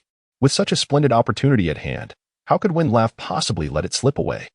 The participants in this endeavor include Rob, Lily, Yu Mengqing, Xiao, Winlaff, Huo Wu, Yin, and Hulaina. Lily's role was merely to provide protection. She did not directly engage in combat. If 7 soul masters of the 5th and 6th rings were incapable of handling a general with 50,000 years of cultivation, Rujux, then they ought not to linger within the Shrek Academy. If they were to depart, so be it. Before leaving, Yu Mengqing instructed Lily to activate a viewing scene through the ancient golden tree, allowing those not participating in the mission to gain insight into the Ankyla Empire. The Eye of Cthulhu radiated a brilliant light as a dark, mysterious portal to another dimension gradually opened. The 8 resolute young individuals stepped into the portal, becoming the vanguards. The Ankyla fortress was a colossal city amidst the desert. Every building and segment of the wall was constructed from massive, solid stone blocks. The ground was covered in soft, sandy soil inhabited by crawling insects. Along the walls, peculiar insect nests could be seen clustered at the base. Naturally, various bizarre eyes were not absent. However, without Cthulhu, these eyes held little significance. Upon their arrival, a squad of insect soldiers, aptly termed the Keela infantry, surged towards them from a distant intersection. These creatures, at most, possessed the strength of a millennium-old soul beast. With a piercing howl, the dual-headed wolf martial spirit of Feng Xiao activated, and he charged forward. The Keela infantry attempted to surround them in a cross formation, but to their surprise, a single burst of the rejection fire ring from Huowu sent them flying. Disrupting their formation was a cardinal error for the infantry. Seizing the opportunity, Feng Xiao pursued one of them, while Rob began to launch thunder arrows. Shortly after, Xiao and Yin also pressed forward. Within a mere minute, the outcome was decided. The rejection fire ring was undeniably a divine technique. At the end of the path, a right turn led to a narrow corridor that soon veered to the right front. This sloped passage was infested with various repugnant poison-bursting insects. Although these poison-bursting insects were, in terms of cultivation, equivalent to century-old soul beasts, getting splashed by their explosive venom would be discomforting even for a soul sage. To some, the greenish poison-bursting insects appeared somewhat endearing.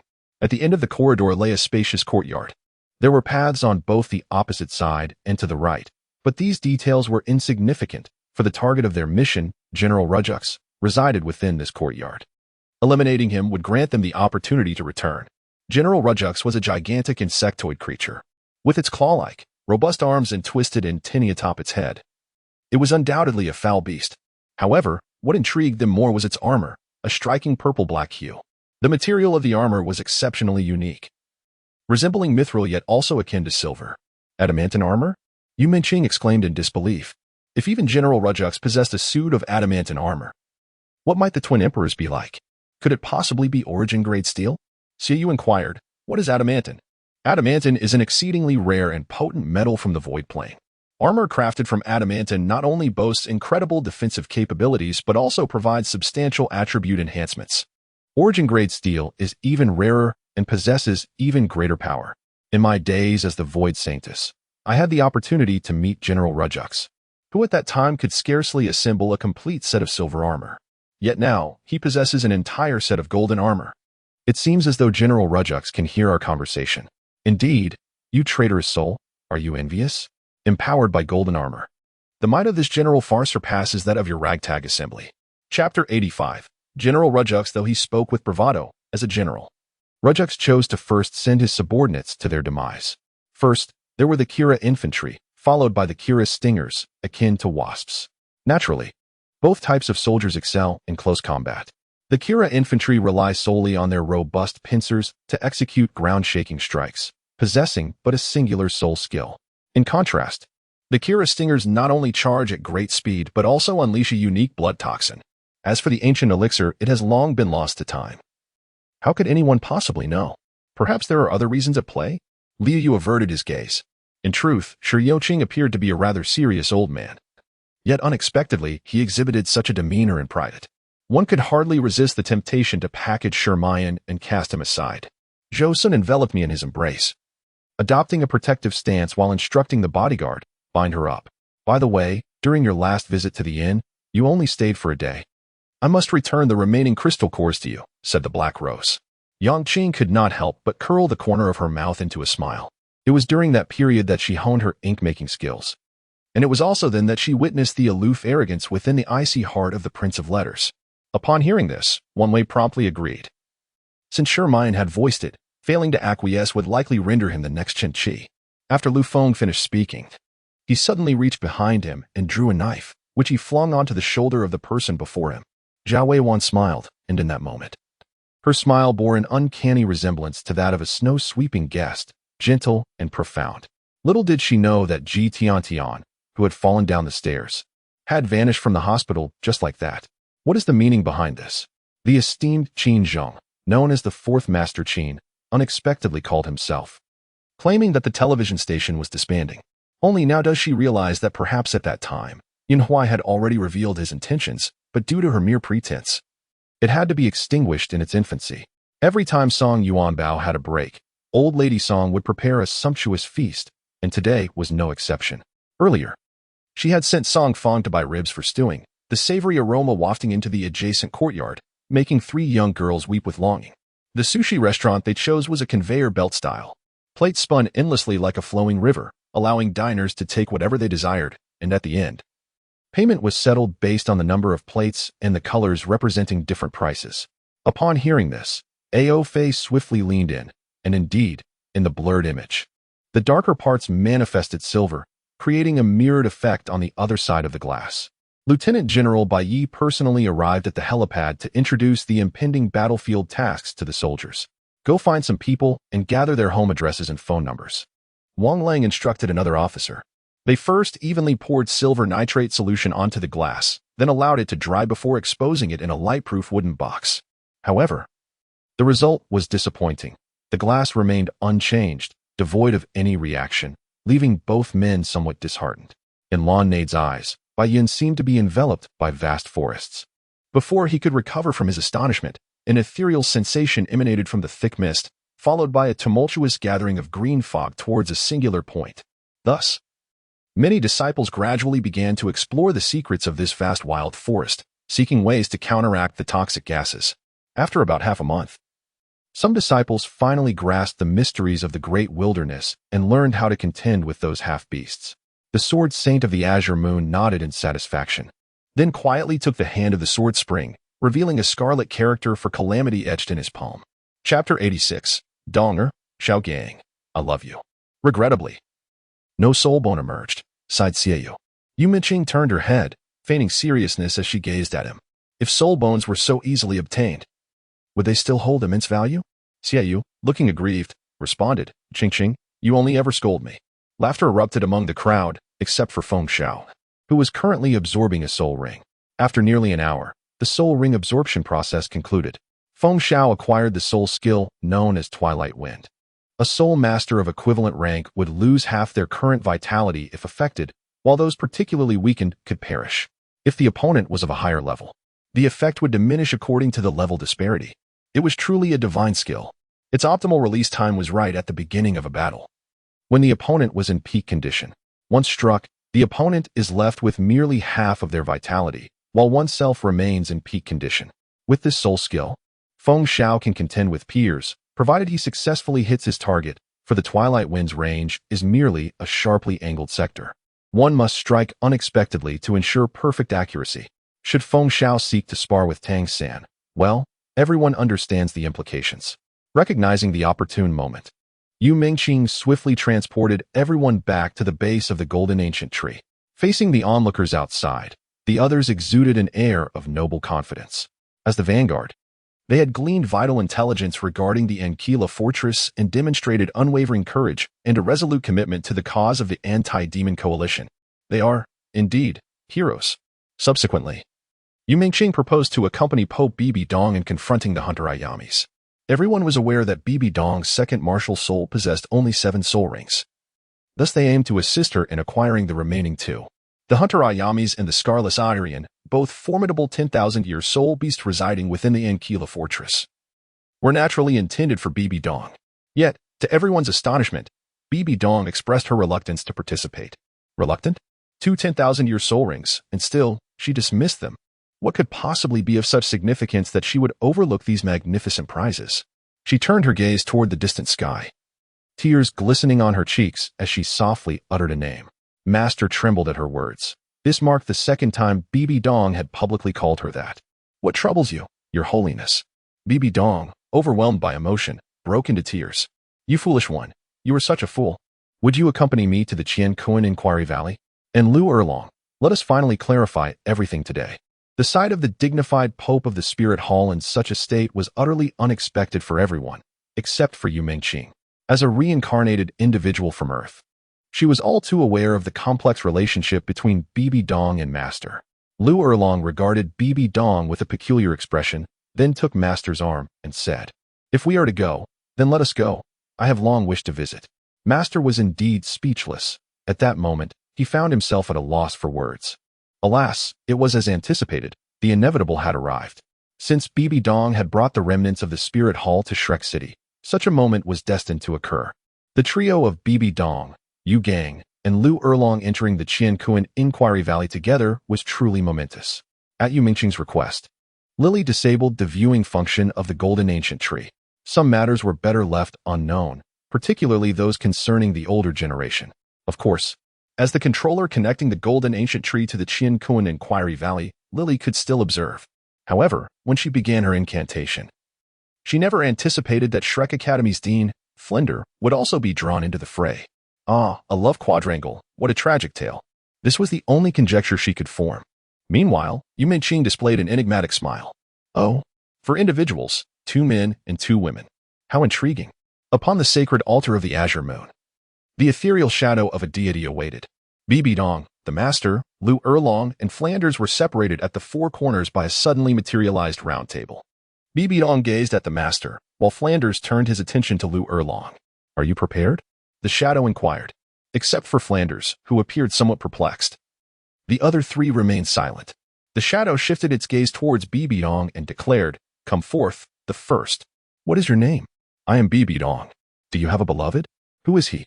With tear-stained eyes and a melancholic expression, Bibi Dong responded without hesitation, "I love Gang. I love you, Gang." At that moment, her gaze no longer wavered. It was the master who found himself at a loss. Dong? Donger? What is happening? He stammered, finally uttering that name after many years. The incredulity in Lu Erlong's eyes revealed the extent of her astonishment, while Flanders remained oblivious to the unfolding drama. "Donger, he calls me Donger." Bibi Dong's thoughts seemed to transport her back 30 years. She had cast him away, insisting he never return. As the saintess of the spirit hall, she could not possibly love a man deemed worthless. He had believed her, leaving only the name Donger behind as he never looked back. That night, she lay awake, her pillow soaked with tears. The divine shadow appeared to be affected by their emotions. Hui Yuhao observed the ancestors of Shrek from a millennium ago. His heart a tumult of feelings. Despite achieving the status of the god of emotion, he remained susceptible to a myriad of sentiments. A true deity, he mused, must first be human. He felt compelled to do something for his forebears. There must be a reason for his presence in this ancient time. And he aimed to rewrite the tragedy without altering the course of history too drastically. Indeed, Hui Yuhao reflected, did I not also have a dear Donger of my own? In a moment of clarity, the god of emotion devised a plan for his next steps. Manifesting his thoughts, he decided to reveal the sordid events of the past, allowing Yu Gang to witness firsthand why his Donger had once callously cast him aside. "Stop, I implore you," Bibi Dong cried. Watching as the manifestation of thoughts approached the scene of Qian Sin's vile act against her, her anxiety mounting. "No matter who you are, I beg you, halt this. Do not let Gang continue watching." As Bibi Dong's gaze fell upon the dreadful scene, she was transported back to that terrifying morning, lying bare upon the Pope's bed, only to discover that she had been defiled. Hui Yuhao immediately halted the vision, feeling a pang of guilt for his inappropriate arrangement. The master, already in tears, trembled uncontrollably, unable to maintain any semblance of rationality. Donger, why did you not come sooner? If only you had come earlier. I would have found a way to vanquish that beast." Bibi Dong wept uncontrollably, exclaiming, "Gang, it is futile. Nothing matters anymore. He has already sullied me. I am a tarnished woman, unworthy of you."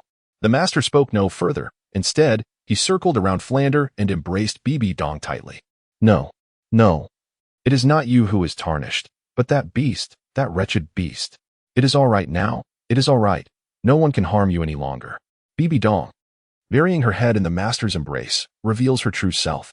Indeed, our lives resemble sunflowers, perpetually turning towards the sun, only bowing our heads during the night. This is who we truly are. The night for Bibi Dong has finally arrived. Beneath the resplendent starlight, her once ashen hair was restored to a deep, ebony hue. Even her weary visage seemed rejuvenated by tears, glowing with a rosy brilliance. Simultaneously, she transformed from a wilting petal into a budding blossom, reclaiming her purity. This is the blessing of the god of emotions, as well as the rebirth of Bibi Dong. Everything feels as if time has reversed. At this moment, the once valiant, proud, and impeccably radiant woman, the chosen one, has truly returned. I had initially intended to describe the master confronting Qian Chuanju within the illusions crafted by Hui Yuhao, facing death repeatedly and resurrecting each time, ultimately vanquishing Qian Chuanju. However, some readers deemed this plotline excessive, so I reluctantly decided to condense it, merely hinting at it. Consequently, the narrative shifts to Bibi Dong reclaiming her maidenhood while the master's luminous holy dragon bloodline fully merges. Chapter 87. Re-entering the Ankila Empire, Lu Erlong and Flander were utterly astonished. It turned out that the connection between the master and Bibi Dong ran so deep. Shortly thereafter, certain memories, akin to blemishes on a pristine white wall, were gently erased. Immaculate. Bibi Dong and the master were the first to be transported out of the Qing Qing Valley. Beneath the ancient golden tree, the two embraced, tears still glistening. Yet laughter danced upon their lips. This smile encompassed sweetness and bitterness alike. Healing from wounds requires time. However, the Bibi Dong of now is no longer despondent. Ever since she was tainted by Qian Xuanju and feigned a severance of ties with the master, her sole motivation over the past 3 decades has been to become an unprecedented, epic-making pope, ultimately achieving the status of the Rakshasa deity. Not long ago, the destruction of Wuhuan City and the cessation of the Rakshasa god assessment stripped her life of color. Yet today, the boundless darkness of night has once again been illuminated by stars. He is my star, Bibi Dong mused. How immense must be the power that surges forth from one who has been reborn from despair. No one could fathom. The onlookers were taken aback, questioning why the Pope of the Wuhuan Temple and Master Yugong would embrace one another. Many had heard tales of their youth and had formed their own conclusions. In any case, no one dared to inquire further. Subsequently, Lu Erlong and Flander emerged in a similar fashion, though the attention they garnered paled in comparison to that of the previous pair. It is noteworthy that certain memories of Lu Erlong were altered. In truth, the master initially fell in love with her due to her resemblance to Bibi Dong. At that time, Flander and the master had both pursued Lu Erlong. However, seeing his own lack of prospects, Flander chose to step aside to support the master. Thus, after much contemplation, Hui Yuhao resolved to handle it in this manner. For a love quadrangle, this was the best possible conclusion. The following morning, upon waking, Bibi Dong greeted everyone with a radiant smile akin to the warmth of sunshine. She now glowed with vitality, as if she had regained 30 years overnight, returning to her most vibrant youthful days. With the issues resolved, matters became far more manageable. Yu Mingqing, witnessing this transformation, felt her previously anxious heart settle. The state of teacher Bibi Dong was evidently transformed for the better. Thus, the 200,000-year soul rings found their rightful place. She promptly called for a meeting of the anti-demon allied forces to discuss the second assault on the Ankila fortress. As a crucial stronghold on land, the Ankila fortress should not be delayed for too long. Swift resolution was preferable. Last time, our young generation successfully eliminated General Rujux, undoubtedly drawing the keen attention of Lyrao. It is highly likely they are now fully prepared. Thus, our objective this time is to sweep through the entire Ankara fortress. As Yu Mingqing stated, no one voiced any dissent, for besides Yu Mingqing, none possessed the understanding required. They simply followed her lead. This explains how a young soul master of the 6th ring could expound at length before numerous Tidal Douluo powerhouses and still be taken seriously. Very well. Let me outline the plan, she said, directing her gaze towards the spirited Bibi Dong. First, since we aim to annihilate the Ankara fortress, it is imperative to eliminate the 2 leaders of the 100,000-year soul beasts. Currently, only Her Holiness the Pope can withstand the 100,000-year soul rings. At that moment, Yu Mingqing was unexpectedly interrupted by Bibi Dong. With a gentle smile, she gazed at Yu Mingqing. Call me Teacher Dong, please. There is no Pope here anymore. At these words, the powerful figures present were taken aback, especially Ju Douluo. If the spirit hall was previously on the verge of dissolution, it now seemed to have lost its very name. To ensure we can swiftly eliminate these 2 leaders and successfully acquire their soul rings and bones, we must mobilize all our strong fighters. Simultaneously, the younger generation of soul masters should commence sweeping the other regions of the Ankara fortress. We must achieve results within half a day.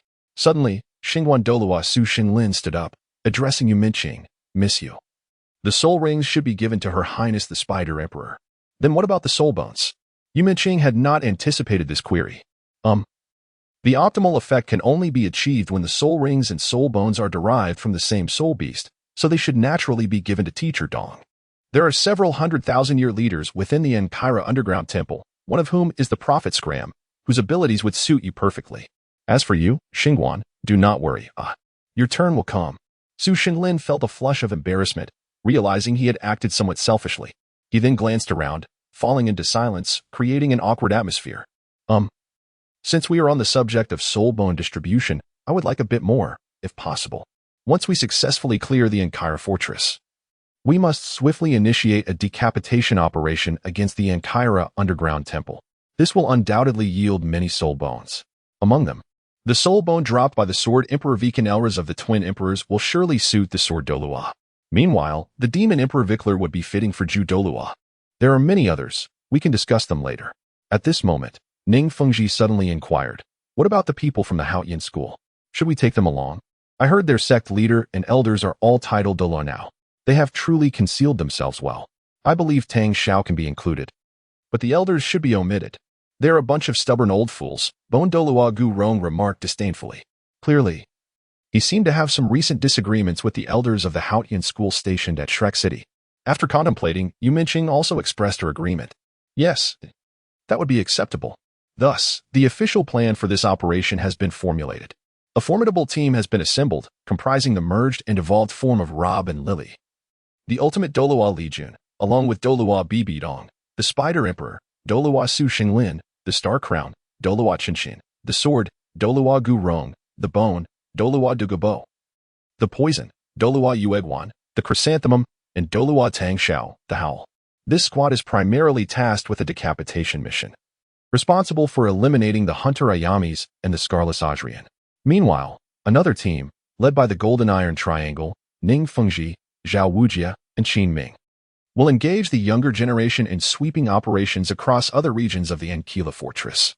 Should everything proceed smoothly, a bountiful harvest is anticipated. Given that Yu Minqing herself is merely a soul emperor, she has opted to join the sweeping team, as she would be of little use in the decapitation squad. The combined evolution of Rob and Lily alone is sufficiently formidable, rendering additional personnel unnecessary. The inclusion of so many Tidal Douluo serves solely to ensure swift eliminations and to prevent potential self-detonations from the adversary. A purplish-black eye emanated twilight, unveiling a dark, shadowy portal to another dimension. The valiant warriors of the Anti-Demon Alliance surged forth, while the impending doom loomed over the Ankila fortress. Chapter 88, Culinary and Mom the elite team soared towards the distant fortress hall, guided solely by a map, while the sweeping team commenced their operations immediately. Zhao Wujia, Lu Erlong, and Flanders led the charge at the forefront, with the Master and Ning Fengji in the second rank, followed by the younger members. They advanced with overwhelming force, leaving a trail of devastation in their wake. Any insectoid foe that crossed their path found no opportunity to flee and sound the alarm. Yet, even an attempt to alert others would prove futile, as the outcome would remain unchanged. Before long, they encountered a foe capable of retaliation, Culinary, a 3,000-year-old beast. This Culinary manifested as a large orange roundworm, possessing 10 pairs of appendages and a grotesque visage. It was, of course, already surrounded. A throng watched it with the eyes of those anticipating a slaughter. Is there anyone in need of a soul ring from this 3,000-year-old soul beast? Yu Minqing called out. At this moment, a soul master named Yin Shirquan, wielding the dragon staff, stepped forward. "Allow me," he proclaimed, exuding confidence in his physical prowess. This Yin Shirquan had recently reached the formidable threshold of level 50 and claimed he could endure a 30,000-year spirit ring.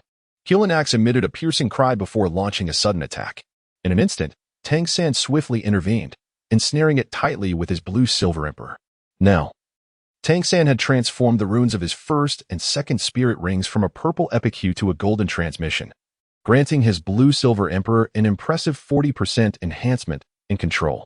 Culinax attempted to break free, but it would require at least 10 seconds, a duration it could scarcely endure. Feng Zile immediately unleashed his newly acquired sixth spirit ability, Twilight Wind. A fan-shaped stream of purplish-black energy swept through, and Culinax, having lost half of its vitality, collapsed like a deflated balloon. Next came Yu Minqing, who executed the shadow dance with stealth, advancing and closing in. The shadowy mug gaped wide, revealing a set of large, white teeth, and explosively devoured its prey, leaving a trail of resonating purple energy.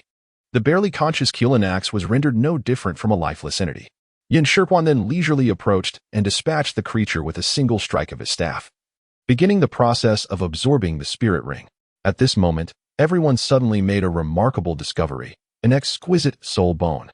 The ethereal black silhouette enveloped a finely crafted insectoid skull. Could this not be the soul bone? A 30,000-year soul bone, though not as precious as a 100,000-year one, is still extraordinarily valuable. 5 years ago, When Shrek Academy secured those 10,000-year soul bones, it truly caused the Spirit Hall considerable distress. Now, a 30,000-year soul bone lay before them. Who could resist such temptation? Even Ning Fengji's gaze shifted, and the famed golden iron triangle was equally captivated. This soul bone should be reserved for brother Yin Shirquan. Ning Fengji broke the silence. After all, absorbing both the soul ring and soul bone from the same soul beast would yield greater effects. The words of the 7 Treasure Glazed Tile School's leader carried significant weight, even commanding respect from the director of Shrek Academy. Moreover, his reasoning was sound. As the saying goes, one should carry a good deed to its completion. It was likely that Yin Shirquan's admiration for Ning Fengji soared to its zenith in that instant. Thus, Xiao Wujie remained behind to protect Yin Shirquan while the others continued their sweep of the Ankila fortress. They journeyed to a grand pool square in the northwest of the fortress, where, on the opposite side of the pool, stood a colossal obsidian statue of a bird beneath towering city walls. This was the obsidian destroyer, Mom, of the 6,000-year caliber. Meanwhile, the group emerging from the passage faced a formidable wave of medium-sized obsidian birds. The obsidian birds are limited in their abilities, relying solely on a shadow explosion and shadow rays, lacking any further variety. At that moment, Ning Fengji's 7 treasure glazed tile emitted 3 radiant lights, which enveloped Lu Erlong. As the killing edge of the golden iron triangle, Lu Erlong instantly grasped the situation. A resounding dragon's roar erupted, accompanied by crackling thunder and flames, overwhelming the adversary with sheer force. The bloodthirsty blaze was unleashed, paving a path of death. Simultaneously, the third soul skill, Fury Thunder, was launched with astonishing swiftness. Exploding in the midst of the obsidian birds, the cacophony of sounds heralded the romance of slaughter. Truly, she was the killing edge of the golden iron triangle. The once vibrant flock of birds was now reduced to cold, lifeless shards of obsidian, silently strewn across the ground. The younger generation of soul masters stood in stunned silence, unable to fathom how such an extraordinarily graceful woman could engage in such wild combat. Only the original Shrek 7 monsters understood somewhat, having witnessed it before. Naturally, Imoamu was also taken aback. Proclaimed as the Obsidian Destroyer, it was compelled to regard the opponent with newfound seriousness. It flapped its enormous obsidian wings, soaring over the narrow pool to confront the gathered crowd. It declared, Imoamu's mane brims with energy. Imoamu shall annihilate the foes. Evidently, its thoughts were rather simplistic. Just as it seemed that Yu Mengqing was about to continue, she was abruptly interrupted. The group was struck by a sudden twilight explosion, propelling them backward. They quickly utilized their soul power for protection, preventing disarray. Imoamu let out a series of eerie, bird-like laughs that sent chills down their spines. It flapped its wings, conjuring gusts of ominous wind that pinned everyone down. Fortunately, the golden iron triangle reacted promptly, deploying their martial soul fusion skill to summon the golden sacred dragon. The colossal golden dragon shielded them from all subsequent damage. Imoamu, having rapidly exhausted its soul power, suddenly unleashed several pale purple rays. However, these were not harmful twilight rays, but rather binding energy rays designed to siphon soul power. Everyone present lost at least 5% of their soul power, and even the golden iron triangle in their martial soul fusion state could not escape unscathed. It appeared that Imoamu possessed many tricks. A soul beast of 60,000 years was indeed more troublesome than one of 80,000. With the absorbed soul power, Imoamu constructed a large soul power shield for itself. It exclaimed, "Wow." The soul power shield absorbed the full force of the golden sacred dragon's strike before shattering. It then remarked, "Apologies." That was quite impressive. Soon after, it siphoned off 5% of the soul power from each individual present. "Wow, yours truly belongs to Imoamu." "Indeed it is Imoamu," it taunted. "What a pest. This fellow is no bird, but rather a dog, isn't he? Shepherd dog." Once more, it provoked the crowd. At this moment, Xiao and Hulaina unleashed their martial soul fusion technique. Amidst the ethereal crimson mist, a figure of alluring beauty approached gracefully. The adversary showed no fear. After all, what was there to dread in mere red fog? Chapter 89. The demise of the Obsidian Destroyer. As the crescent blade sliced through the air, a sudden scar marred Imoamu's face. Pain, only pain, enveloped Imoamu, rendering him incapable of discerning the enemy's whereabouts. Witnessing Imoamu falter within the crimson haze, Xiao, Hulaina, hurriedly shared the vision granted by the mist with the golden sacred dragon, hoping it would bring the battle to a swift conclusion. Yet, Mo Aomu was not so easily vanquished. He resorted to his ultimate technique, forcibly dispelling the mist. The soul power energy field he unleashed obliterated both martial soul fusion techniques, reverting Xiao, Hulaina, and the golden iron triangle to their original forms. What an extraordinary ability! Xiao exclaimed, astonished that such a feat was even possible. The golden iron triangle wore expressions of grave seriousness, understanding that from this moment forth, they must engage with utmost diligence. The reason Mo Aomu could unleash such a formidable energy field was that he had employed a trump card usable only once a year, petrification. Upon utilizing this technique, he transformed into a true obsidian statue. In this state, he could inflict considerable damage to all surrounding individuals every second while rapidly recovering his soul power. Furthermore, his defensive capabilities soared to astonishing heights. Even more alarmingly, only energy-based attacks were effective against him in this form. Physical assaults proved futile. If he regained his full soul power before being forced out of the statue form, the entire battlefield would suffer an overwhelming surge of shadow damage. For soul masters below the fifth ring, enduring such an explosion was akin to facing certain death. Yu Mengqing was acutely aware of these implications. Alarmed, she cried out, "It's this technique. Everyone, attack. Use energy-based assaults. Strike with all your might." In moments like these, failing to exert oneself fully would indeed spell disaster. The dance of fire and sun was initiated, followed by the wind of twilight, the meteor shower of the white tiger, the soaring wings of the phoenix's howl, and the wrath of thunder. Within a mere span of 10 seconds, the statue was shattered. Momo woke in a somewhat disheveled state and hastily called forth 3 elemental beings of twilight energy. The 3 twilight elemental energy creatures can solely employ the twilight explosion, albeit in a diminished form, lacking the ability to launch foes into the air. Seizing the opportunity, Mo Aomu distanced himself, fluttering his wings in preparation for escape. In midair, the parasitic seed activated, ensnaring the blue-silver emperor completely, rendering it immobile from within. To ensure utmost security, the first soul skill, entanglement, and the third soul skill, spider web binding, were promptly unleashed. Indeed, Tang-san has an uncanny ability to thwart enemies from fleeing at such critical moments. "You treacherous and despicable foes, I curse you," Mo Aomu lamented. With Mo Aomu now entirely subdued, further discourse was unnecessary. Under Ning Rong's full amplification, Dai Mubai executed his 6th soul skill, White Tiger Destruction. Delivering the final blow, with his claws crossed, he carved a sharp cross, which then morphed into the character for kill. In a flash of golden light, the Obsidian Destroyer, Mo Aomu fell. The 60,000-year soul ring was destined to be wasted, for at this moment, no one required it. However, to everyone's astonishment, the Obsidian Destroyer also yielded a soul bone, and it was a torso bone. How surprising and unexpected. The ownership of this soul bone would need to be deliberated. Yu Mengqing remarked, "This is the torso bone of the stone statue's defensive nature. Who shall it be bestowed upon?" Yin stepped forward silently, with Dai Mubai also expressing his interest. Naturally, another contender emerged, Hu Yinli, from the elephant-armored sect. Who wouldn't desire a soul bone? When the opportunity arises, one must strive for it. Then let us roll the dice, the one with the highest number shall claim it. This indeed proved to be a fair method. Ultimately, Yin secured the soul bone with an overwhelming 6-point advantage. Typically serious and reserved, he erupted into joyous laughter, resembling a child in his delight. The soul bone accompanied by its soul skill indeed justifies his elation. The petrified skin grants him the ability to momentarily transform into a statue, rendering him immune to physical damage and reducing damage from energy-based attacks by 80%. The sole drawback is that he remains immobile in this statuary state. Of course, Yin possesses the ability to voluntarily cancel the statue form at any time. The group has decided to rest momentarily, also awaiting the arrival of Zhao Wuzhe and Yin Shirquan. Yin Shirquan has acquired a 5th soul skill, namely the Fatal Wound, a skill that Culinary was unable to utilize before his demise. The effect of Fatal Wound is to diminish any healing effects received by the enemy from his subsequent attacks by 10%, stacking up to a maximum of 10 layers, thereby rendering the opponent completely incapable of receiving healing.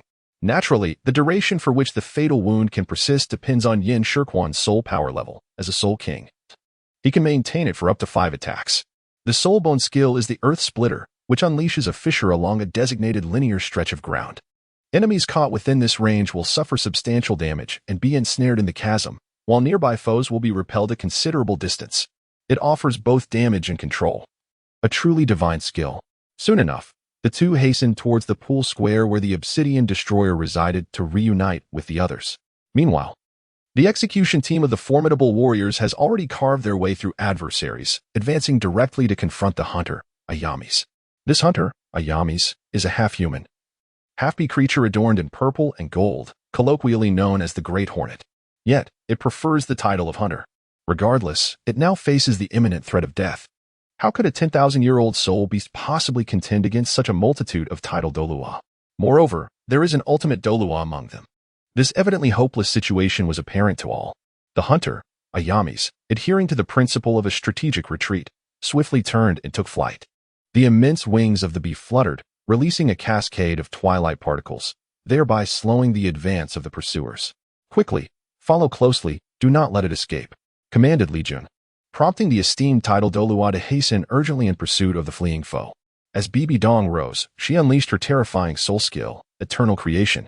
Two emerald-hued scythes ascended simultaneously, slashing through the air to create a massive green cross-shaped ripple, one of Bibi Dong's most formidable single-target offensive capabilities.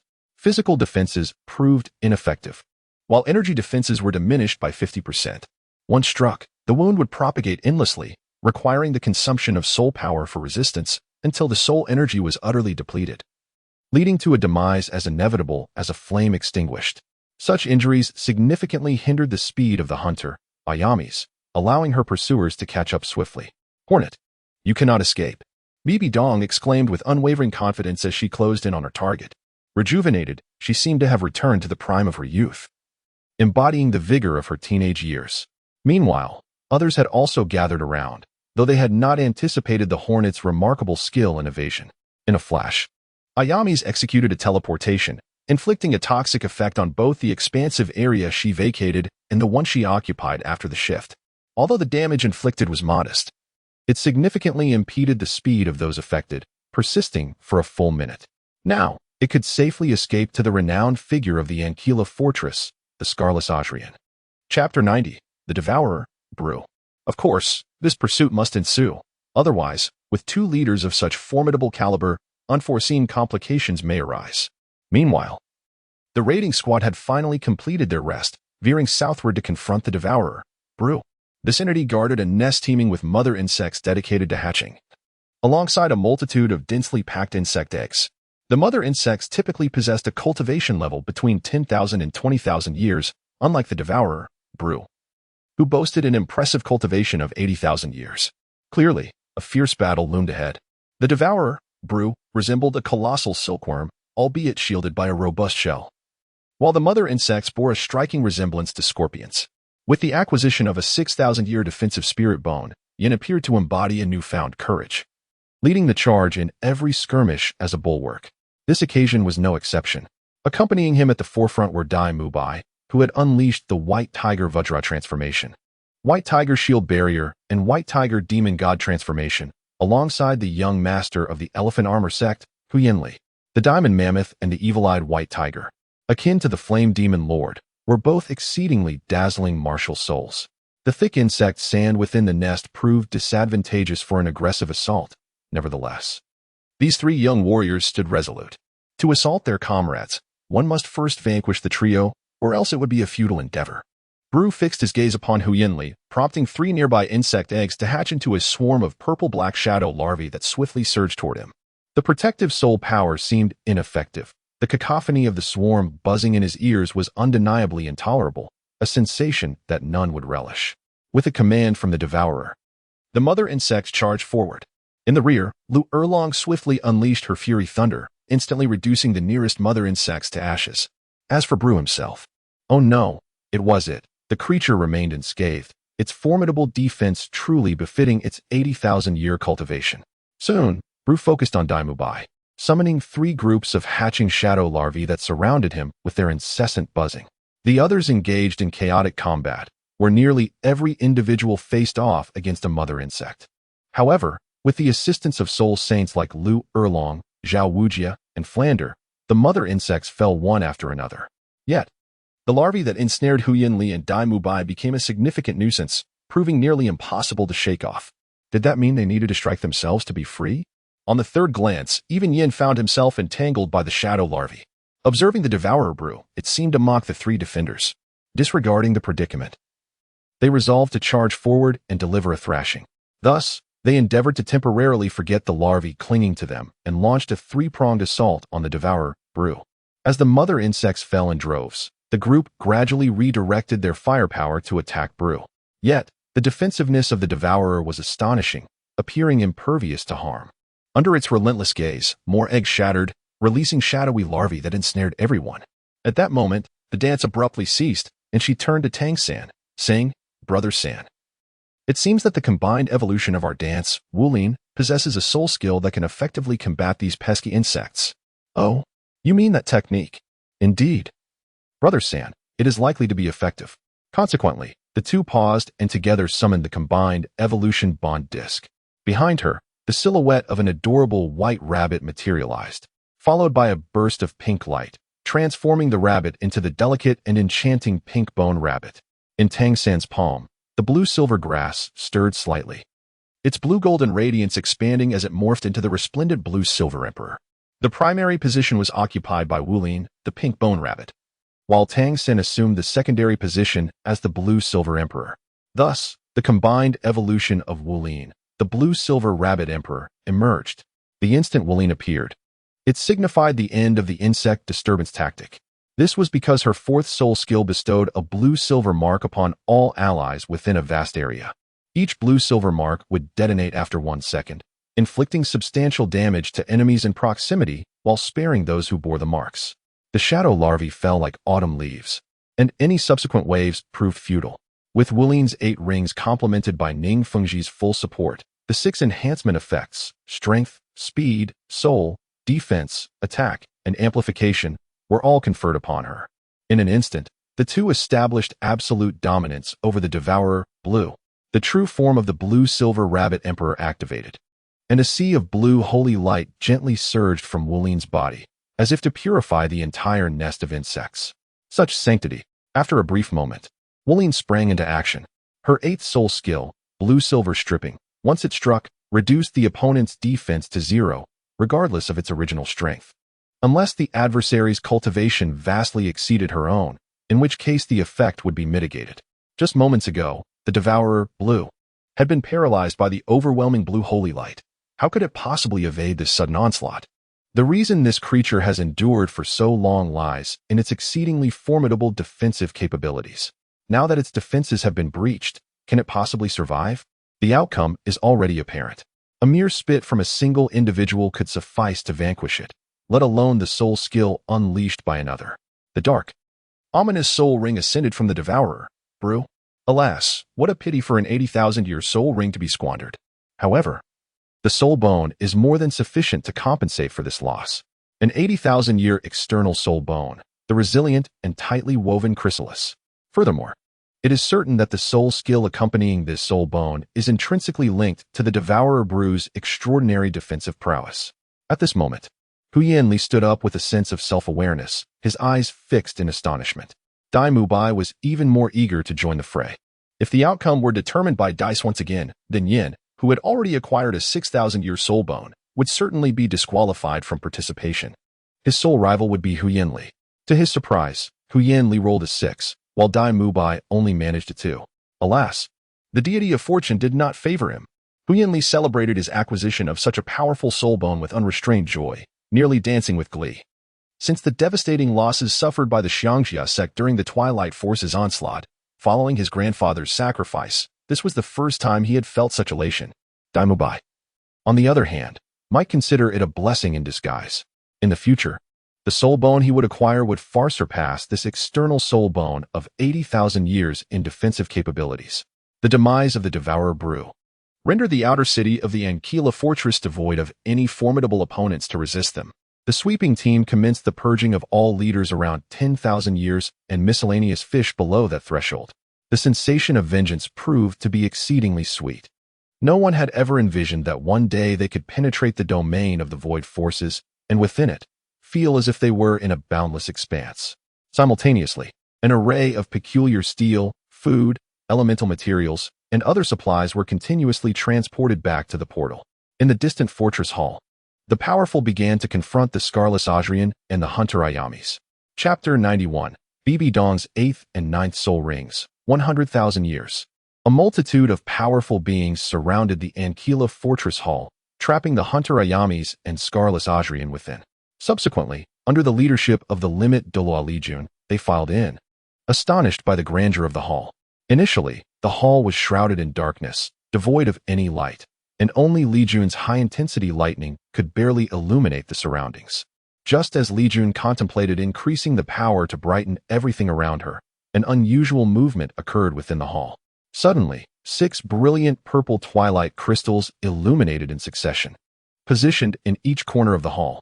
At the center, a flawless column of void light began to emerge, channeling the energy of the 6 twilight crystals. Above it, a towering creature with a human body and a canine head slowly opened its crimson eyes, floating above the column of void light. Thus stands the Scarless One, Adrian. The epithet Scarless signifies one who has endured countless battles without ever sustaining injury. While there may have been many such warriors in the past, now he stands as the sole survivor. Adrian is not a creature of insects, but rather a statue crafted by them, now transformed into flesh and blood. He is undoubtedly the mightiest among the denizens of the Inkarach fortress. Meanwhile, in a distant corner, the eternal hunter, Ayamis, is tending to his wounds. Quick, everyone. No need for idle chatter. Let the final blow be delivered by Teacher Dong, Li Jun declared, her gaze fixed warily upon Adrian. The Scarless One exhibited an unsettling calmness, entirely unbefitting one facing a formidable adversary. BB Dong was the first to unleash her martial soul's true form, preparing to reap the harvest of battle. Suddenly, Adrian let out a piercing howl, and 6 shards of twilight crystal erupted with a surge of purple light. A colossal wave of energy reverberated through the walls of the Grand Hall. In less than a second, the walls crumbled to ruin, and the dome above succumbed, all reduced to fine dust scattered by the wind. Then, a column of radiant void light surged upward from the center, unleashing a tumultuous stream of unstable purple energy that soared toward the heavens. Desert, raise your sands to obscure the sun's brilliance, Adrian proclaimed. As his words fell, the entire Inkarach fortress was shrouded in darkness. The golden-red sun transformed into an eerie shade of dark purple. Such a display was indeed awe-inspiring. Yet, against absolute power, nothing holds sway. What shall we do? Ice Thunder Douluo. Tang Xiao inquired. No need to worry. It's merely a display of flamboyant technique. Watch me. Li Jun scoffed. She had anticipated that this Scarless One would summon an ancient dominator from another void realm, only to realize it was merely a field-type soul skill. Upon witnessing this, the Hunter Ayamis felt a surge of resolve, disregarding his own injuries as he soared to join Adrian in battle. Humph! Li Jun exclaimed, her form trembling slightly as she unleashed the radiant magnetic field, absorbing the void of light entirely. The sun returned to its normal state. Though the Grand Hall could not be restored, Ayamis's expression shifted from shock to despair. Bibidong's killing domain quietly activated, locking onto both opponents to prevent their escape. In an instant, soul skills filled the air, with the most spectacular display being the sword Daw Qinshin's myriad swords returning to their origin. Yet, the primary assailant remained Li Jun, the first soul skill of her 9th soul ring, Absolute Zero Beacon. Of course, her allies would not feel the effects of this Absolute Zero. Such frigidness was reserved solely for her foes. Only a Innate Douluo could perfectly control their soul skills. The function of the Absolute Zero Beacon was to diminish the enemy's frost resistance, thereby enhancing Li Jun's subsequent frost-infused attacks. Indeed, the moment had arrived. 2 robust arcs of ice-blue lightning descended, striking both the Scarless One, Adrian, and the Hunter, Ayamis. This is truly the ultimate technique of Li Jun, the extreme frost thunder. The two, barely clinging to life, can no longer resist and are left at the mercy of their foe. A slight smile graces BB Dong's lips as she swiftly darts towards Ayamis, her arms transforming into colossal sides that slice through the air. The crimson soul rings gradually ascend, revealing the soul bones outlined in red, a finely crafted trunk bone. Once the soul rings are absorbed, BB Dong's second martial spirit boasts 8 soul rings. The first soul skill of the 8th soul ring, the Bee Venom Stinger, inflicts frequent minor damage. When stacked to 50 layers, it unleashes a toxic explosion, paralyzing the enemy's nervous system from within. The second soul skill of the 8th soul ring, Summon Swarm, instantly conjures 3 millennium-level venomous bees to aid in battle. Each attack from the venomous bees adds a layer of the Bee Venom Stinger effect to the enemy. Of course, the soul bone is indispensable. The formidable abilities attached to this exquisite trunk bone are equally impressive. The trunk bone of the venomous bee hunter has the first soul skill, Counteract Toxin. When attacked by the enemy, it adds 3 layers of the bee venom stinger effect. Its second soul skill, Queen Bee Devourer, allows the user to consume 1 summoned venomous bee, restoring a modicum of soul power and mental strength, usable up to 3 times consecutively. Subsequently, BB Dong approaches the Scarless Ajrian effortlessly, delivering the finishing blow and commencing the absorption of the soul ring. This time, the soul bone manifests as an external soul bone, resembling a silver circlet adorned with sapphires. The first soul skill of the 9th soul ring, Stupefying Curse, doubles the casting time of the enemy's next soul skill.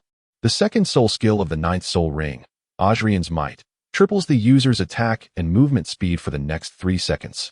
The external soul bone. The Circlet of Scarless Glory possesses the first soul skill, summon 2 Scarless minions with combat prowess equivalent to a Millennium Soul Beast. Both minions also wield the Stupefying Curse and Ajrian's Might.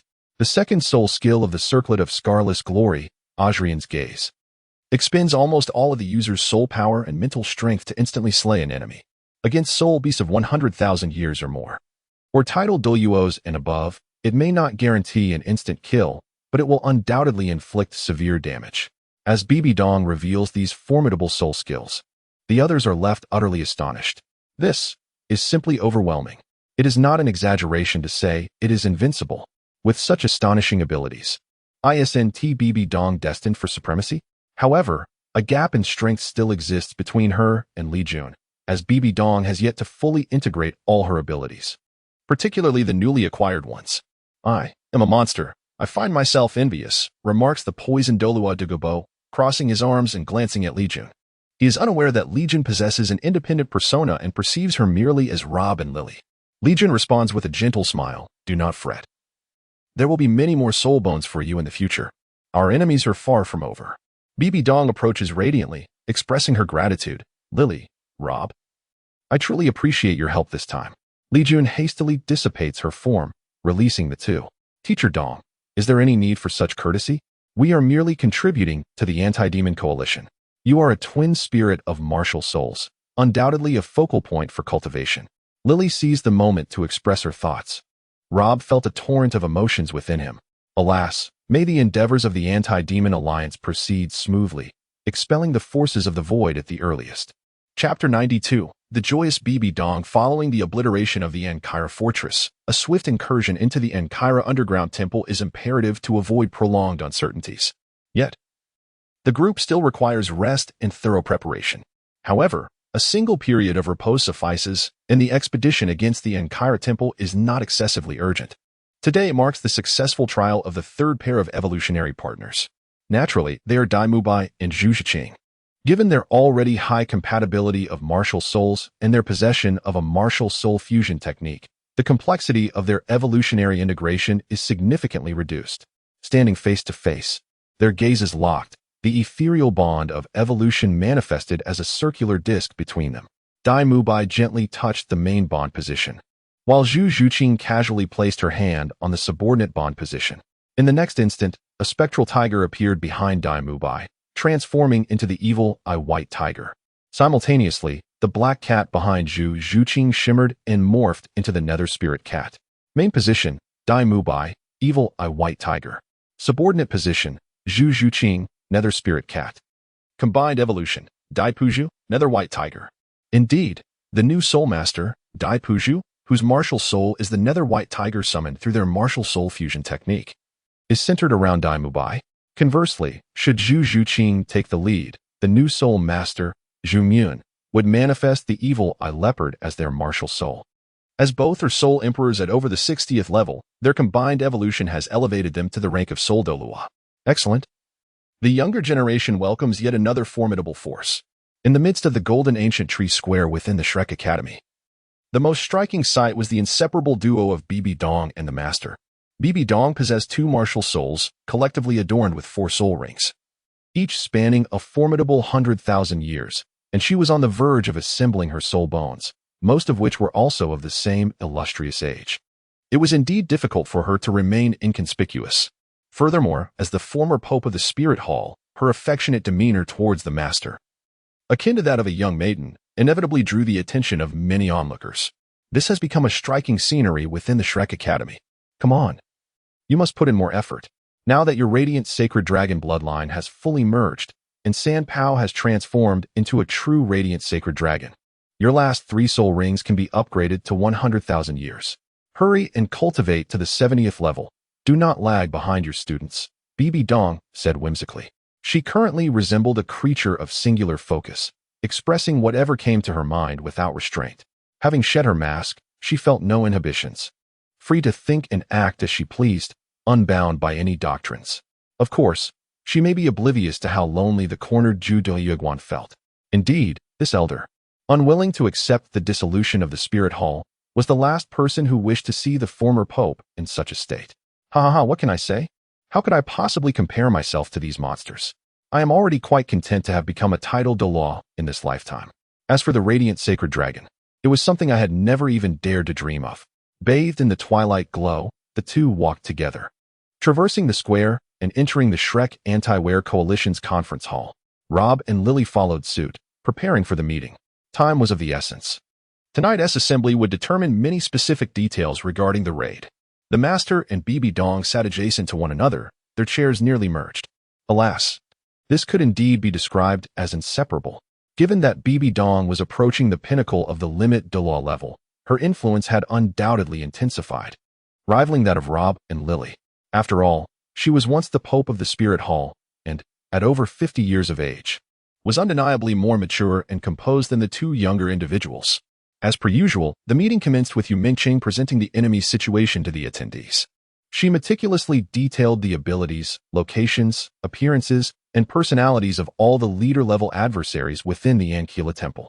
The depth and thoroughness of her account were commendable. After all, knowing oneself and one's enemy ensures victory in 100 battles, making this information invaluable.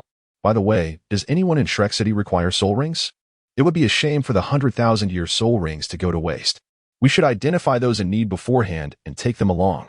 Director Flender seized the moment to inquire. Tang Xiao seemed to have anticipated this query, promptly responding. The clan leader of the Strength Clan, Titan, has recently reached the bottleneck at the 90th level. He only requires 1 more soul ring to become a true Tidal Douluo. Would it be possible to take him along? Rob, for some reason, thought of Tang San upon hearing this. Alas, if Tang San were present at this meeting and heard such words, he would surely be displeased. The Haotian sect was striving to regain the support of the Strength Clan. Indeed, during the Twilight invasion, various factions across the Douluo continent suffered tremendous losses, with some entirely erased from existence.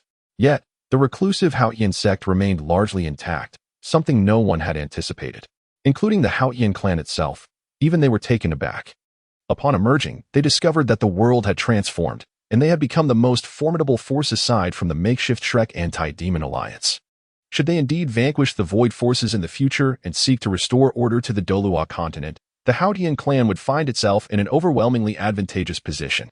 It was imperative for the younger generation, who sought soul rings, to be prepared, for the Anquila Temple, aside from its leaders, was populated with many formidable beings of millennial and even 10,000-year caliber.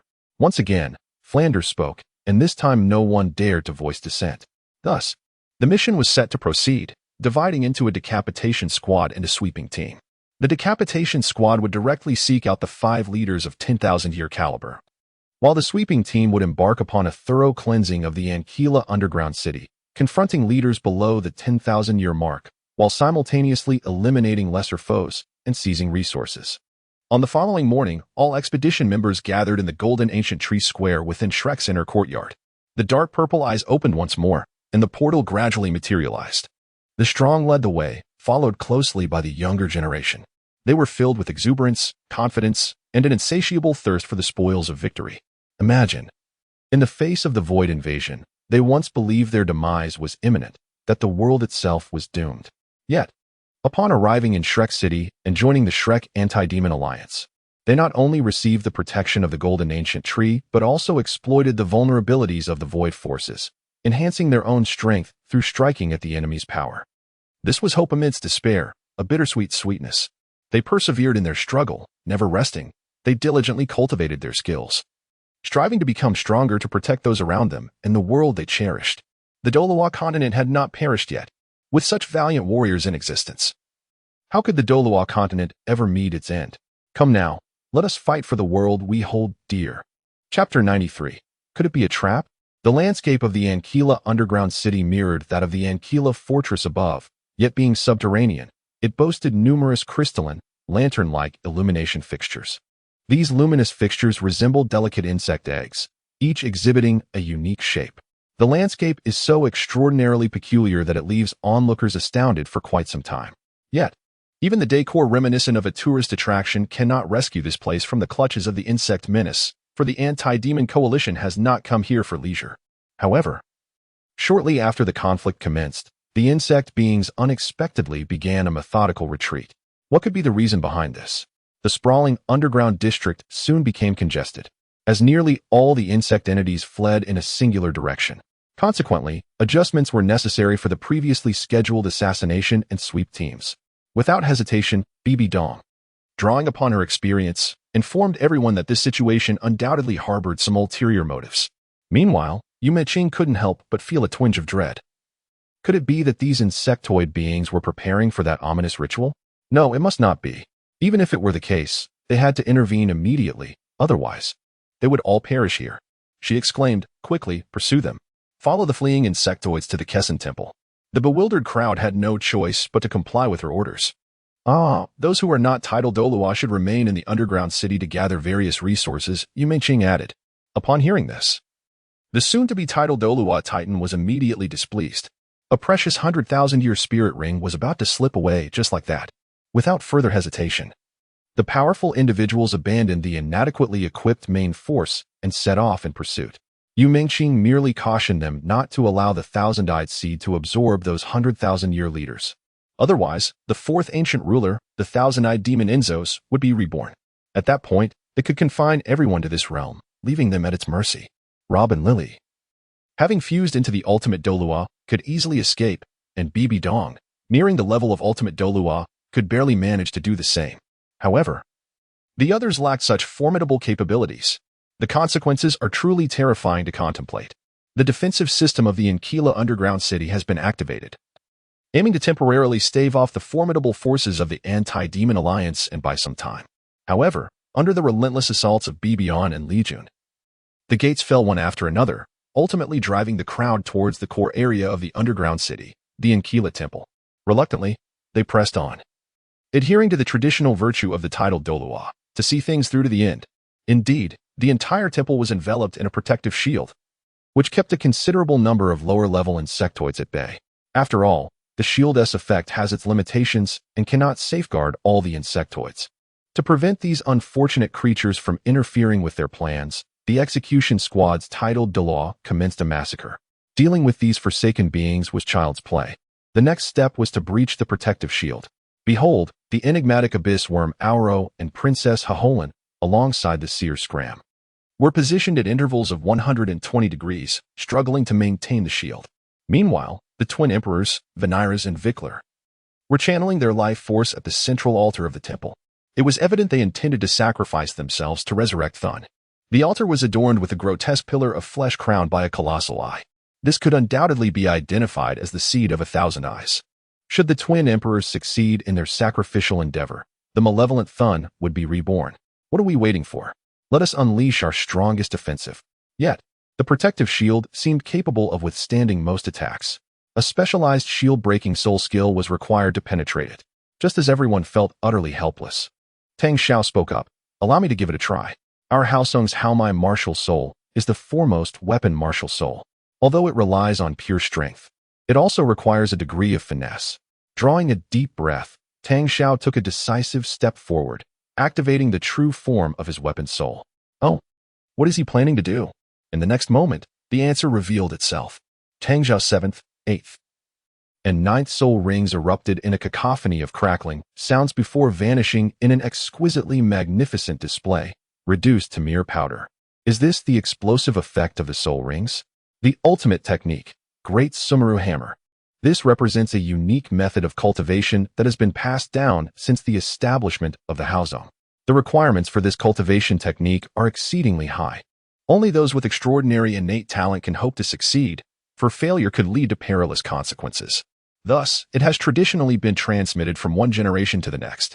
However, the emergence of the golden ancient tree led Tang Xiao to profound enlightenment, breaking this long-standing convention and allowing him to comprehend the ultimate essence of the Hao hammer, known as the Great Sumeru Hammer.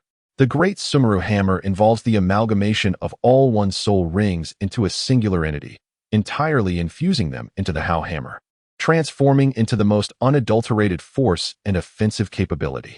This process exponentially enhances one's strength, forcibly shattering all constraints and unleashing a formidable power that surpasses one's inherent soul energy. It follows a philosophy of overpowering adversaries through sheer might, rendering any opponent's soul skills or techniques ineffective against the pure strength and striking power of the Hao hammer. Theoretically, the power of the Great Sumeru Hammer is boundless. The essence of the Great Sumeru Hammer includes the explosive release of each soul ring. Each soul ring can trigger an explosive release, wherein the power of the ring is entirely unleashed, instantaneously transforming into one's own strength and integrating into the attack, resulting in a force far exceeding one's original capabilities. When detonating the ring, the higher the quality of the soul ring, the more significant the resultant effect. This is the Great Sumeru Hammer's ultimate skill. Each soul ring, upon executing an attack, triggers a chain reaction known as the explosion of the ring. Once all soul rings have undergone this explosive transformation, the user themselves will enter a state of weakness. This detonation is perilous, if not controlled properly. The user may be unable to suppress the overwhelming force generated by the explosion, risking being consumed by its energy. This is precisely why only the successive Tidal Douluo of the Haotian sect have been authorized to practice the Great Sumeru Hammer, without formidable innate talent and profound foundational strength. Wielding this ultimate technique is tantamount to self-destruction. The cost of the ring explosion is also immense. After employing the Great Sumeru Hammer's detonation, all soul rings will vanish within a span of 3 breaths, leaving only soul power in existence. It requires a full 3 breaths for the soul rings to gradually regenerate. And following the use of one explosion, a minimum interval of 36 breaths is necessary before it can be utilized again. Failing to adhere to this precaution risks the permanent destruction of the soul rings. Currently, Tang Xiao can detonate a maximum of 3 rings, executing 3 attacks in total. Yet, this suffices. Observably, the protective shield exhibited severe cracks after the second strike, and by the third, it was fracturing in multiple places.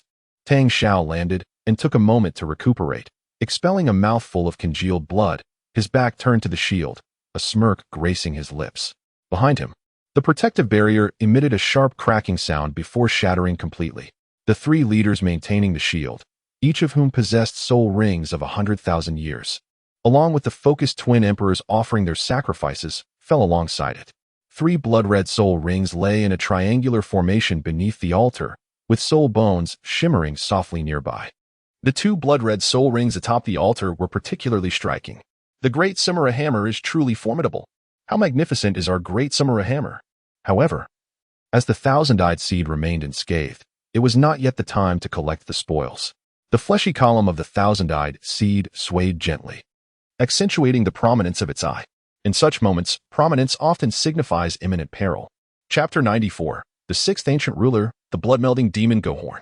Yet, Li Jun gazed at the thousand-eyed seed, feeling an unsettling discrepancy. If this truly was the object capable of resurrecting Cthulhu, then their journey to this point had been astonishingly effortless, hadn't it? Could this be? Everyone, let us first stow away the soul bones. The 500,000-year soul bones, Li Jun casually remarked, while remaining ever vigilant. She glanced around, then gracefully ascended the altar, collecting the twin emperor's soul bones into her storage soul guide, before commencing to manipulate the thousand-eyed seed with her soul power. Before long, other formidable beings gathered around. Observing the desolate scene of the Enkila temple, one could not help but feel a profound sense of reflection. In the days when the void forces swept across the Douluo continent, the landscape bore a striking resemblance. However, this time, it was the void beings that lay slain. Under the intense scrutiny of so many Tidal Douluo, the thousand-eyed seed withered almost instantly. It seems there is no other option but to obliterate it, Bibi Dong suggested. Li Jun shook her head, indicating they should wait a moment longer. A minute passed, yet nothing transpired. Bibi Dong raised a scythe-like arm, asking, "Can we proceed now?" "Very well." She acquiesced. With a sweep of her scythe, the thousand-eyed seed was indeed annihilated. However, in the next instant, the entire space trembled violently. It felt as though the very air was being torn asunder. Simultaneously, everything around began to take on a crimson hue.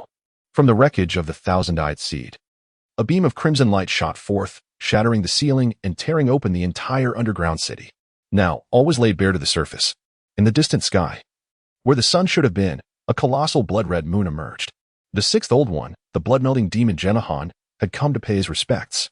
Though Jenahan's overall power did not reach the pinnacle of Tidal Douluo, its unique mechanisms rendered its combat style exceedingly repulsive. Observing from the entrance of the underground city, Yu Mengqing was immediately struck with terror, rendered immobile by fear. What is the situation? This is entirely beyond her realm of knowledge. Why is Gohorn able to penetrate the territory of Cthulhu? Are not the domains of the Great Old Ones mutually exclusive?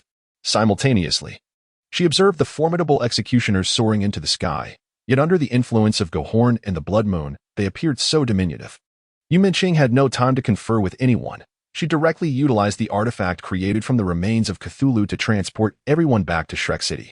Indeed, anyone who is conveyed into the Ankh-Morpork dimension via the artifact of Cthulhu's remains, regardless of their current location, can be instantly transported away. As she beheld the familiar golden ancient tree, she finally felt a sense of safety return. Yet, no one anticipated that Gohorn had also been transported here.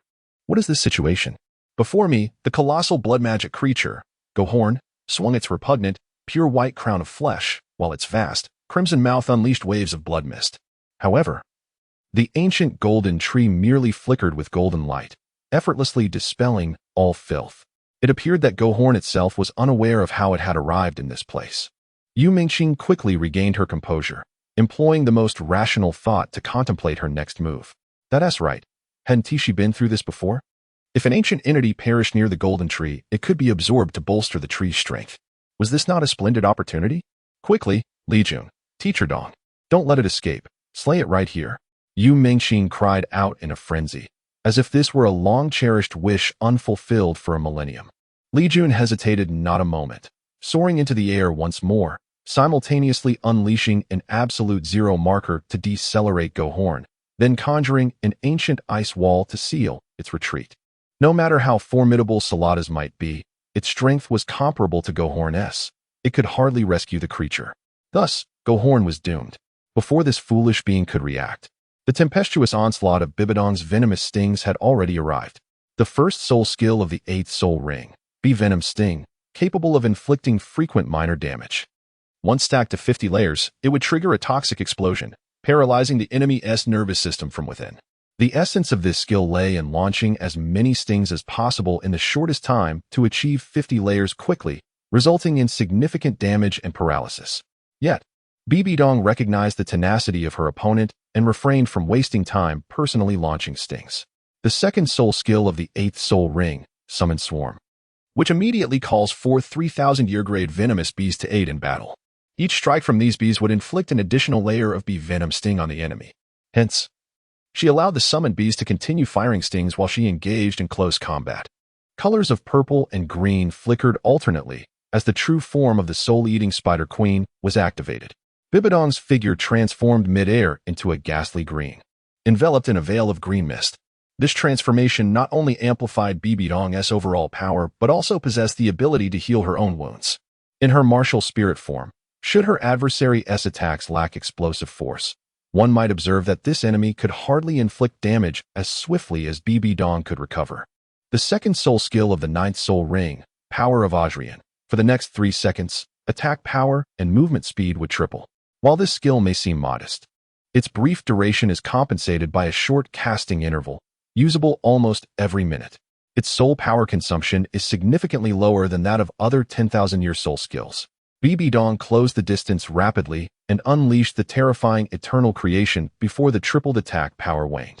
2 emerald-like scythes rose simultaneously, slashing through the air to create a massive green cross-shaped ripple, showcasing one of Bibidong's most formidable single-target attacks.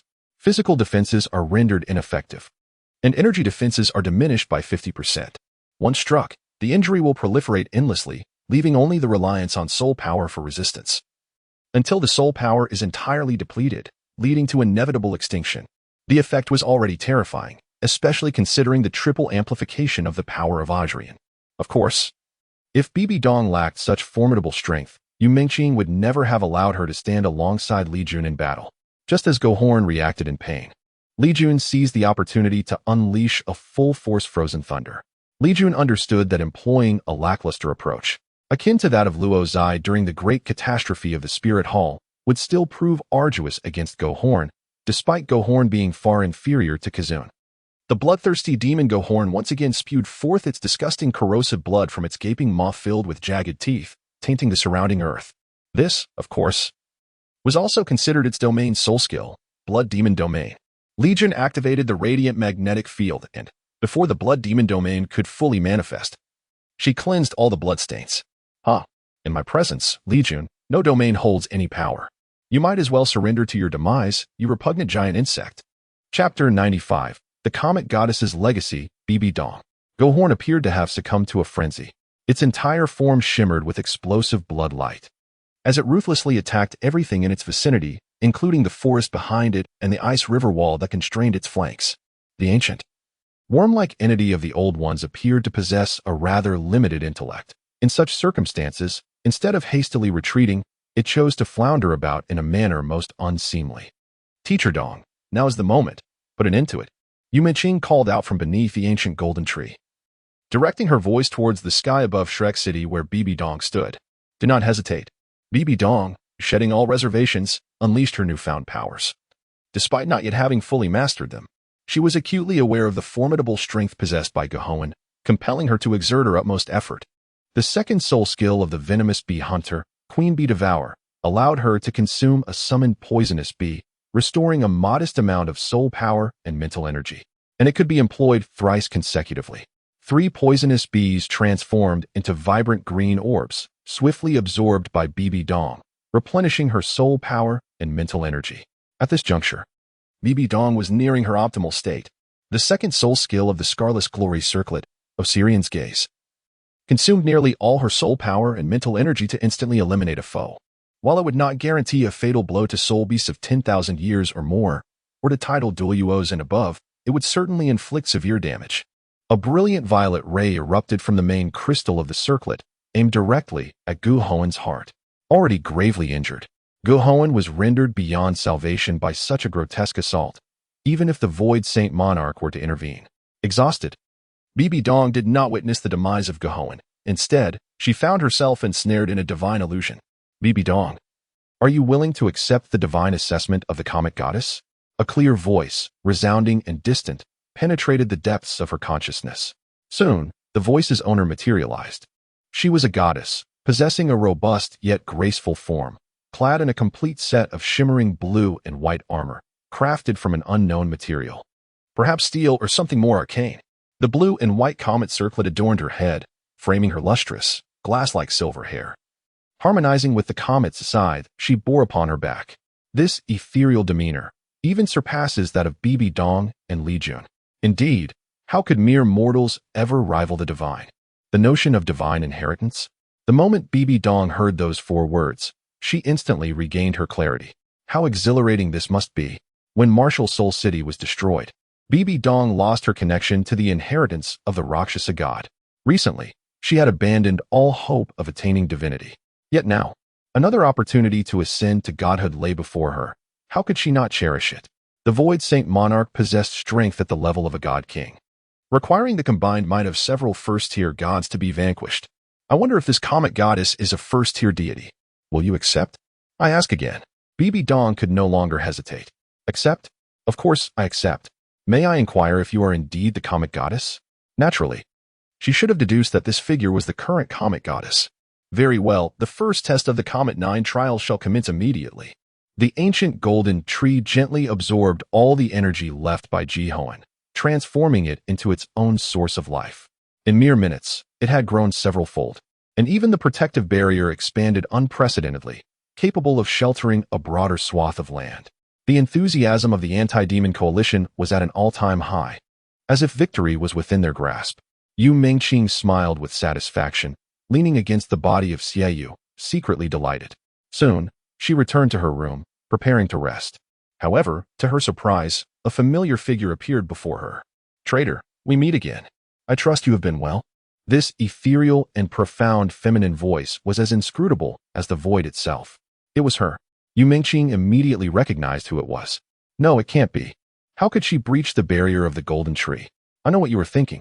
Traitor, it seems you are faring quite well here. Sarada's continued.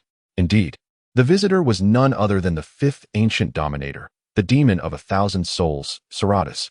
Yu Mingqing immediately lost her composure. You. Have you come to take me back? Ha ha ha. Sarada's laughed lightly. Take you back? What purpose would that serve? Quite the opposite. I have come to pledge my allegiance. Pledge. Allegiance? Impossible. What trickery is this? Oh, do I still need to engage in trickery with you? You overestimate yourself. I am not deceiving you. I have indeed come to pledge my allegiance. I even destroyed the core of the Dominator myself, and my connection to the void has dissipated. Otherwise, how do you think I managed to evade this bothersome tree? Sarada spoke nonchalantly, as if sharing casual conversation. Yu Mingqing could hardly believe her ears. So, you are no longer an ancient dominator, nor even a being of the void? Why would you do this? Why? Because I wish to stand alongside the victors. And you shall be the victors. To be frank, ever since the demise of Cthulhu, I have harbored doubts regarding the Void Saint Monarch. Consequently, now that Jihoan has also perished, this is the extent of your current combat strength. From my observations of you, it is evident that in 5 years, you will possess the capability to eradicate all of the ancient dominators, myself included. By that time, you may even accelerate the emergence of several deities to rival the Void Sovereign. Should I continue to align myself with the inevitably doomed faction, risking my immortal existence? Or should I pledge allegiance to the destined victors and become a creator of the new order? While this reasoning holds merit, Yu Mingqing remains skeptical of this so-called demon of 1,000 souls. Thus, I sought you out. Saladas continued, expressing that she believed her surrender through you would be more palatable. How ironic. I never imagined I would become a traitor, much like yourself. Do refrain from labeling me as a traitor, for I was never truly one of you. It was you who manipulated my mind, recklessly exhausting my gifts. That is all in the past, so why bring it up?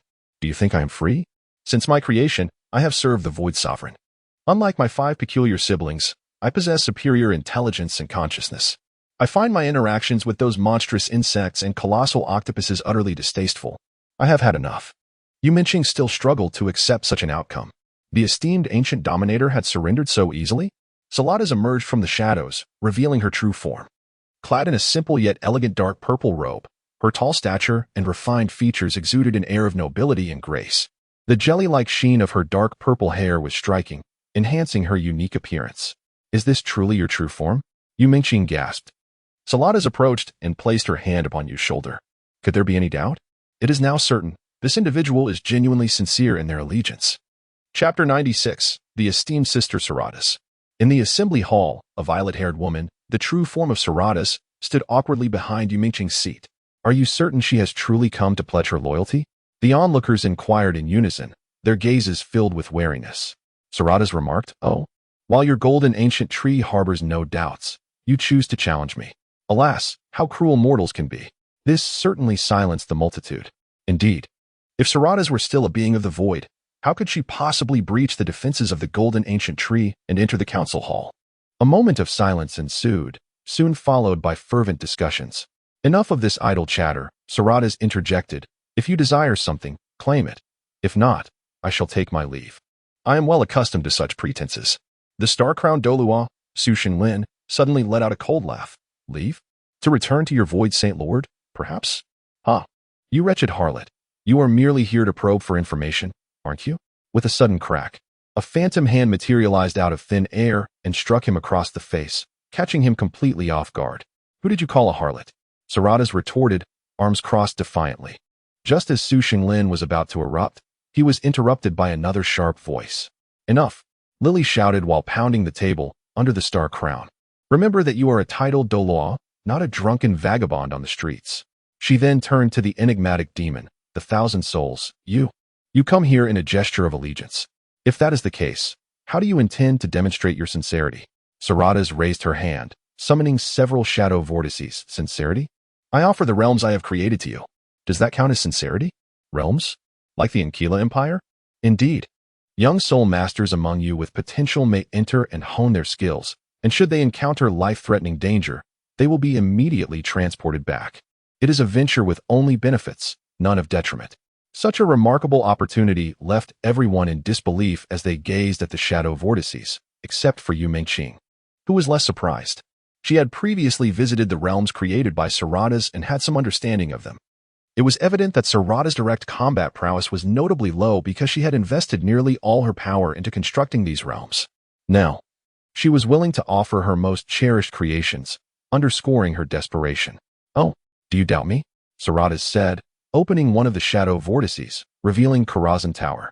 All present could clearly perceive the wonders of this realm, including a tall knight clad in red armor, a casually dressed skeleton butler wielding a dagger accompanied by 4 followers, a colossal stone giant in sacred robes, a bustling opera house, and mechanical guardians radiating blue electricity.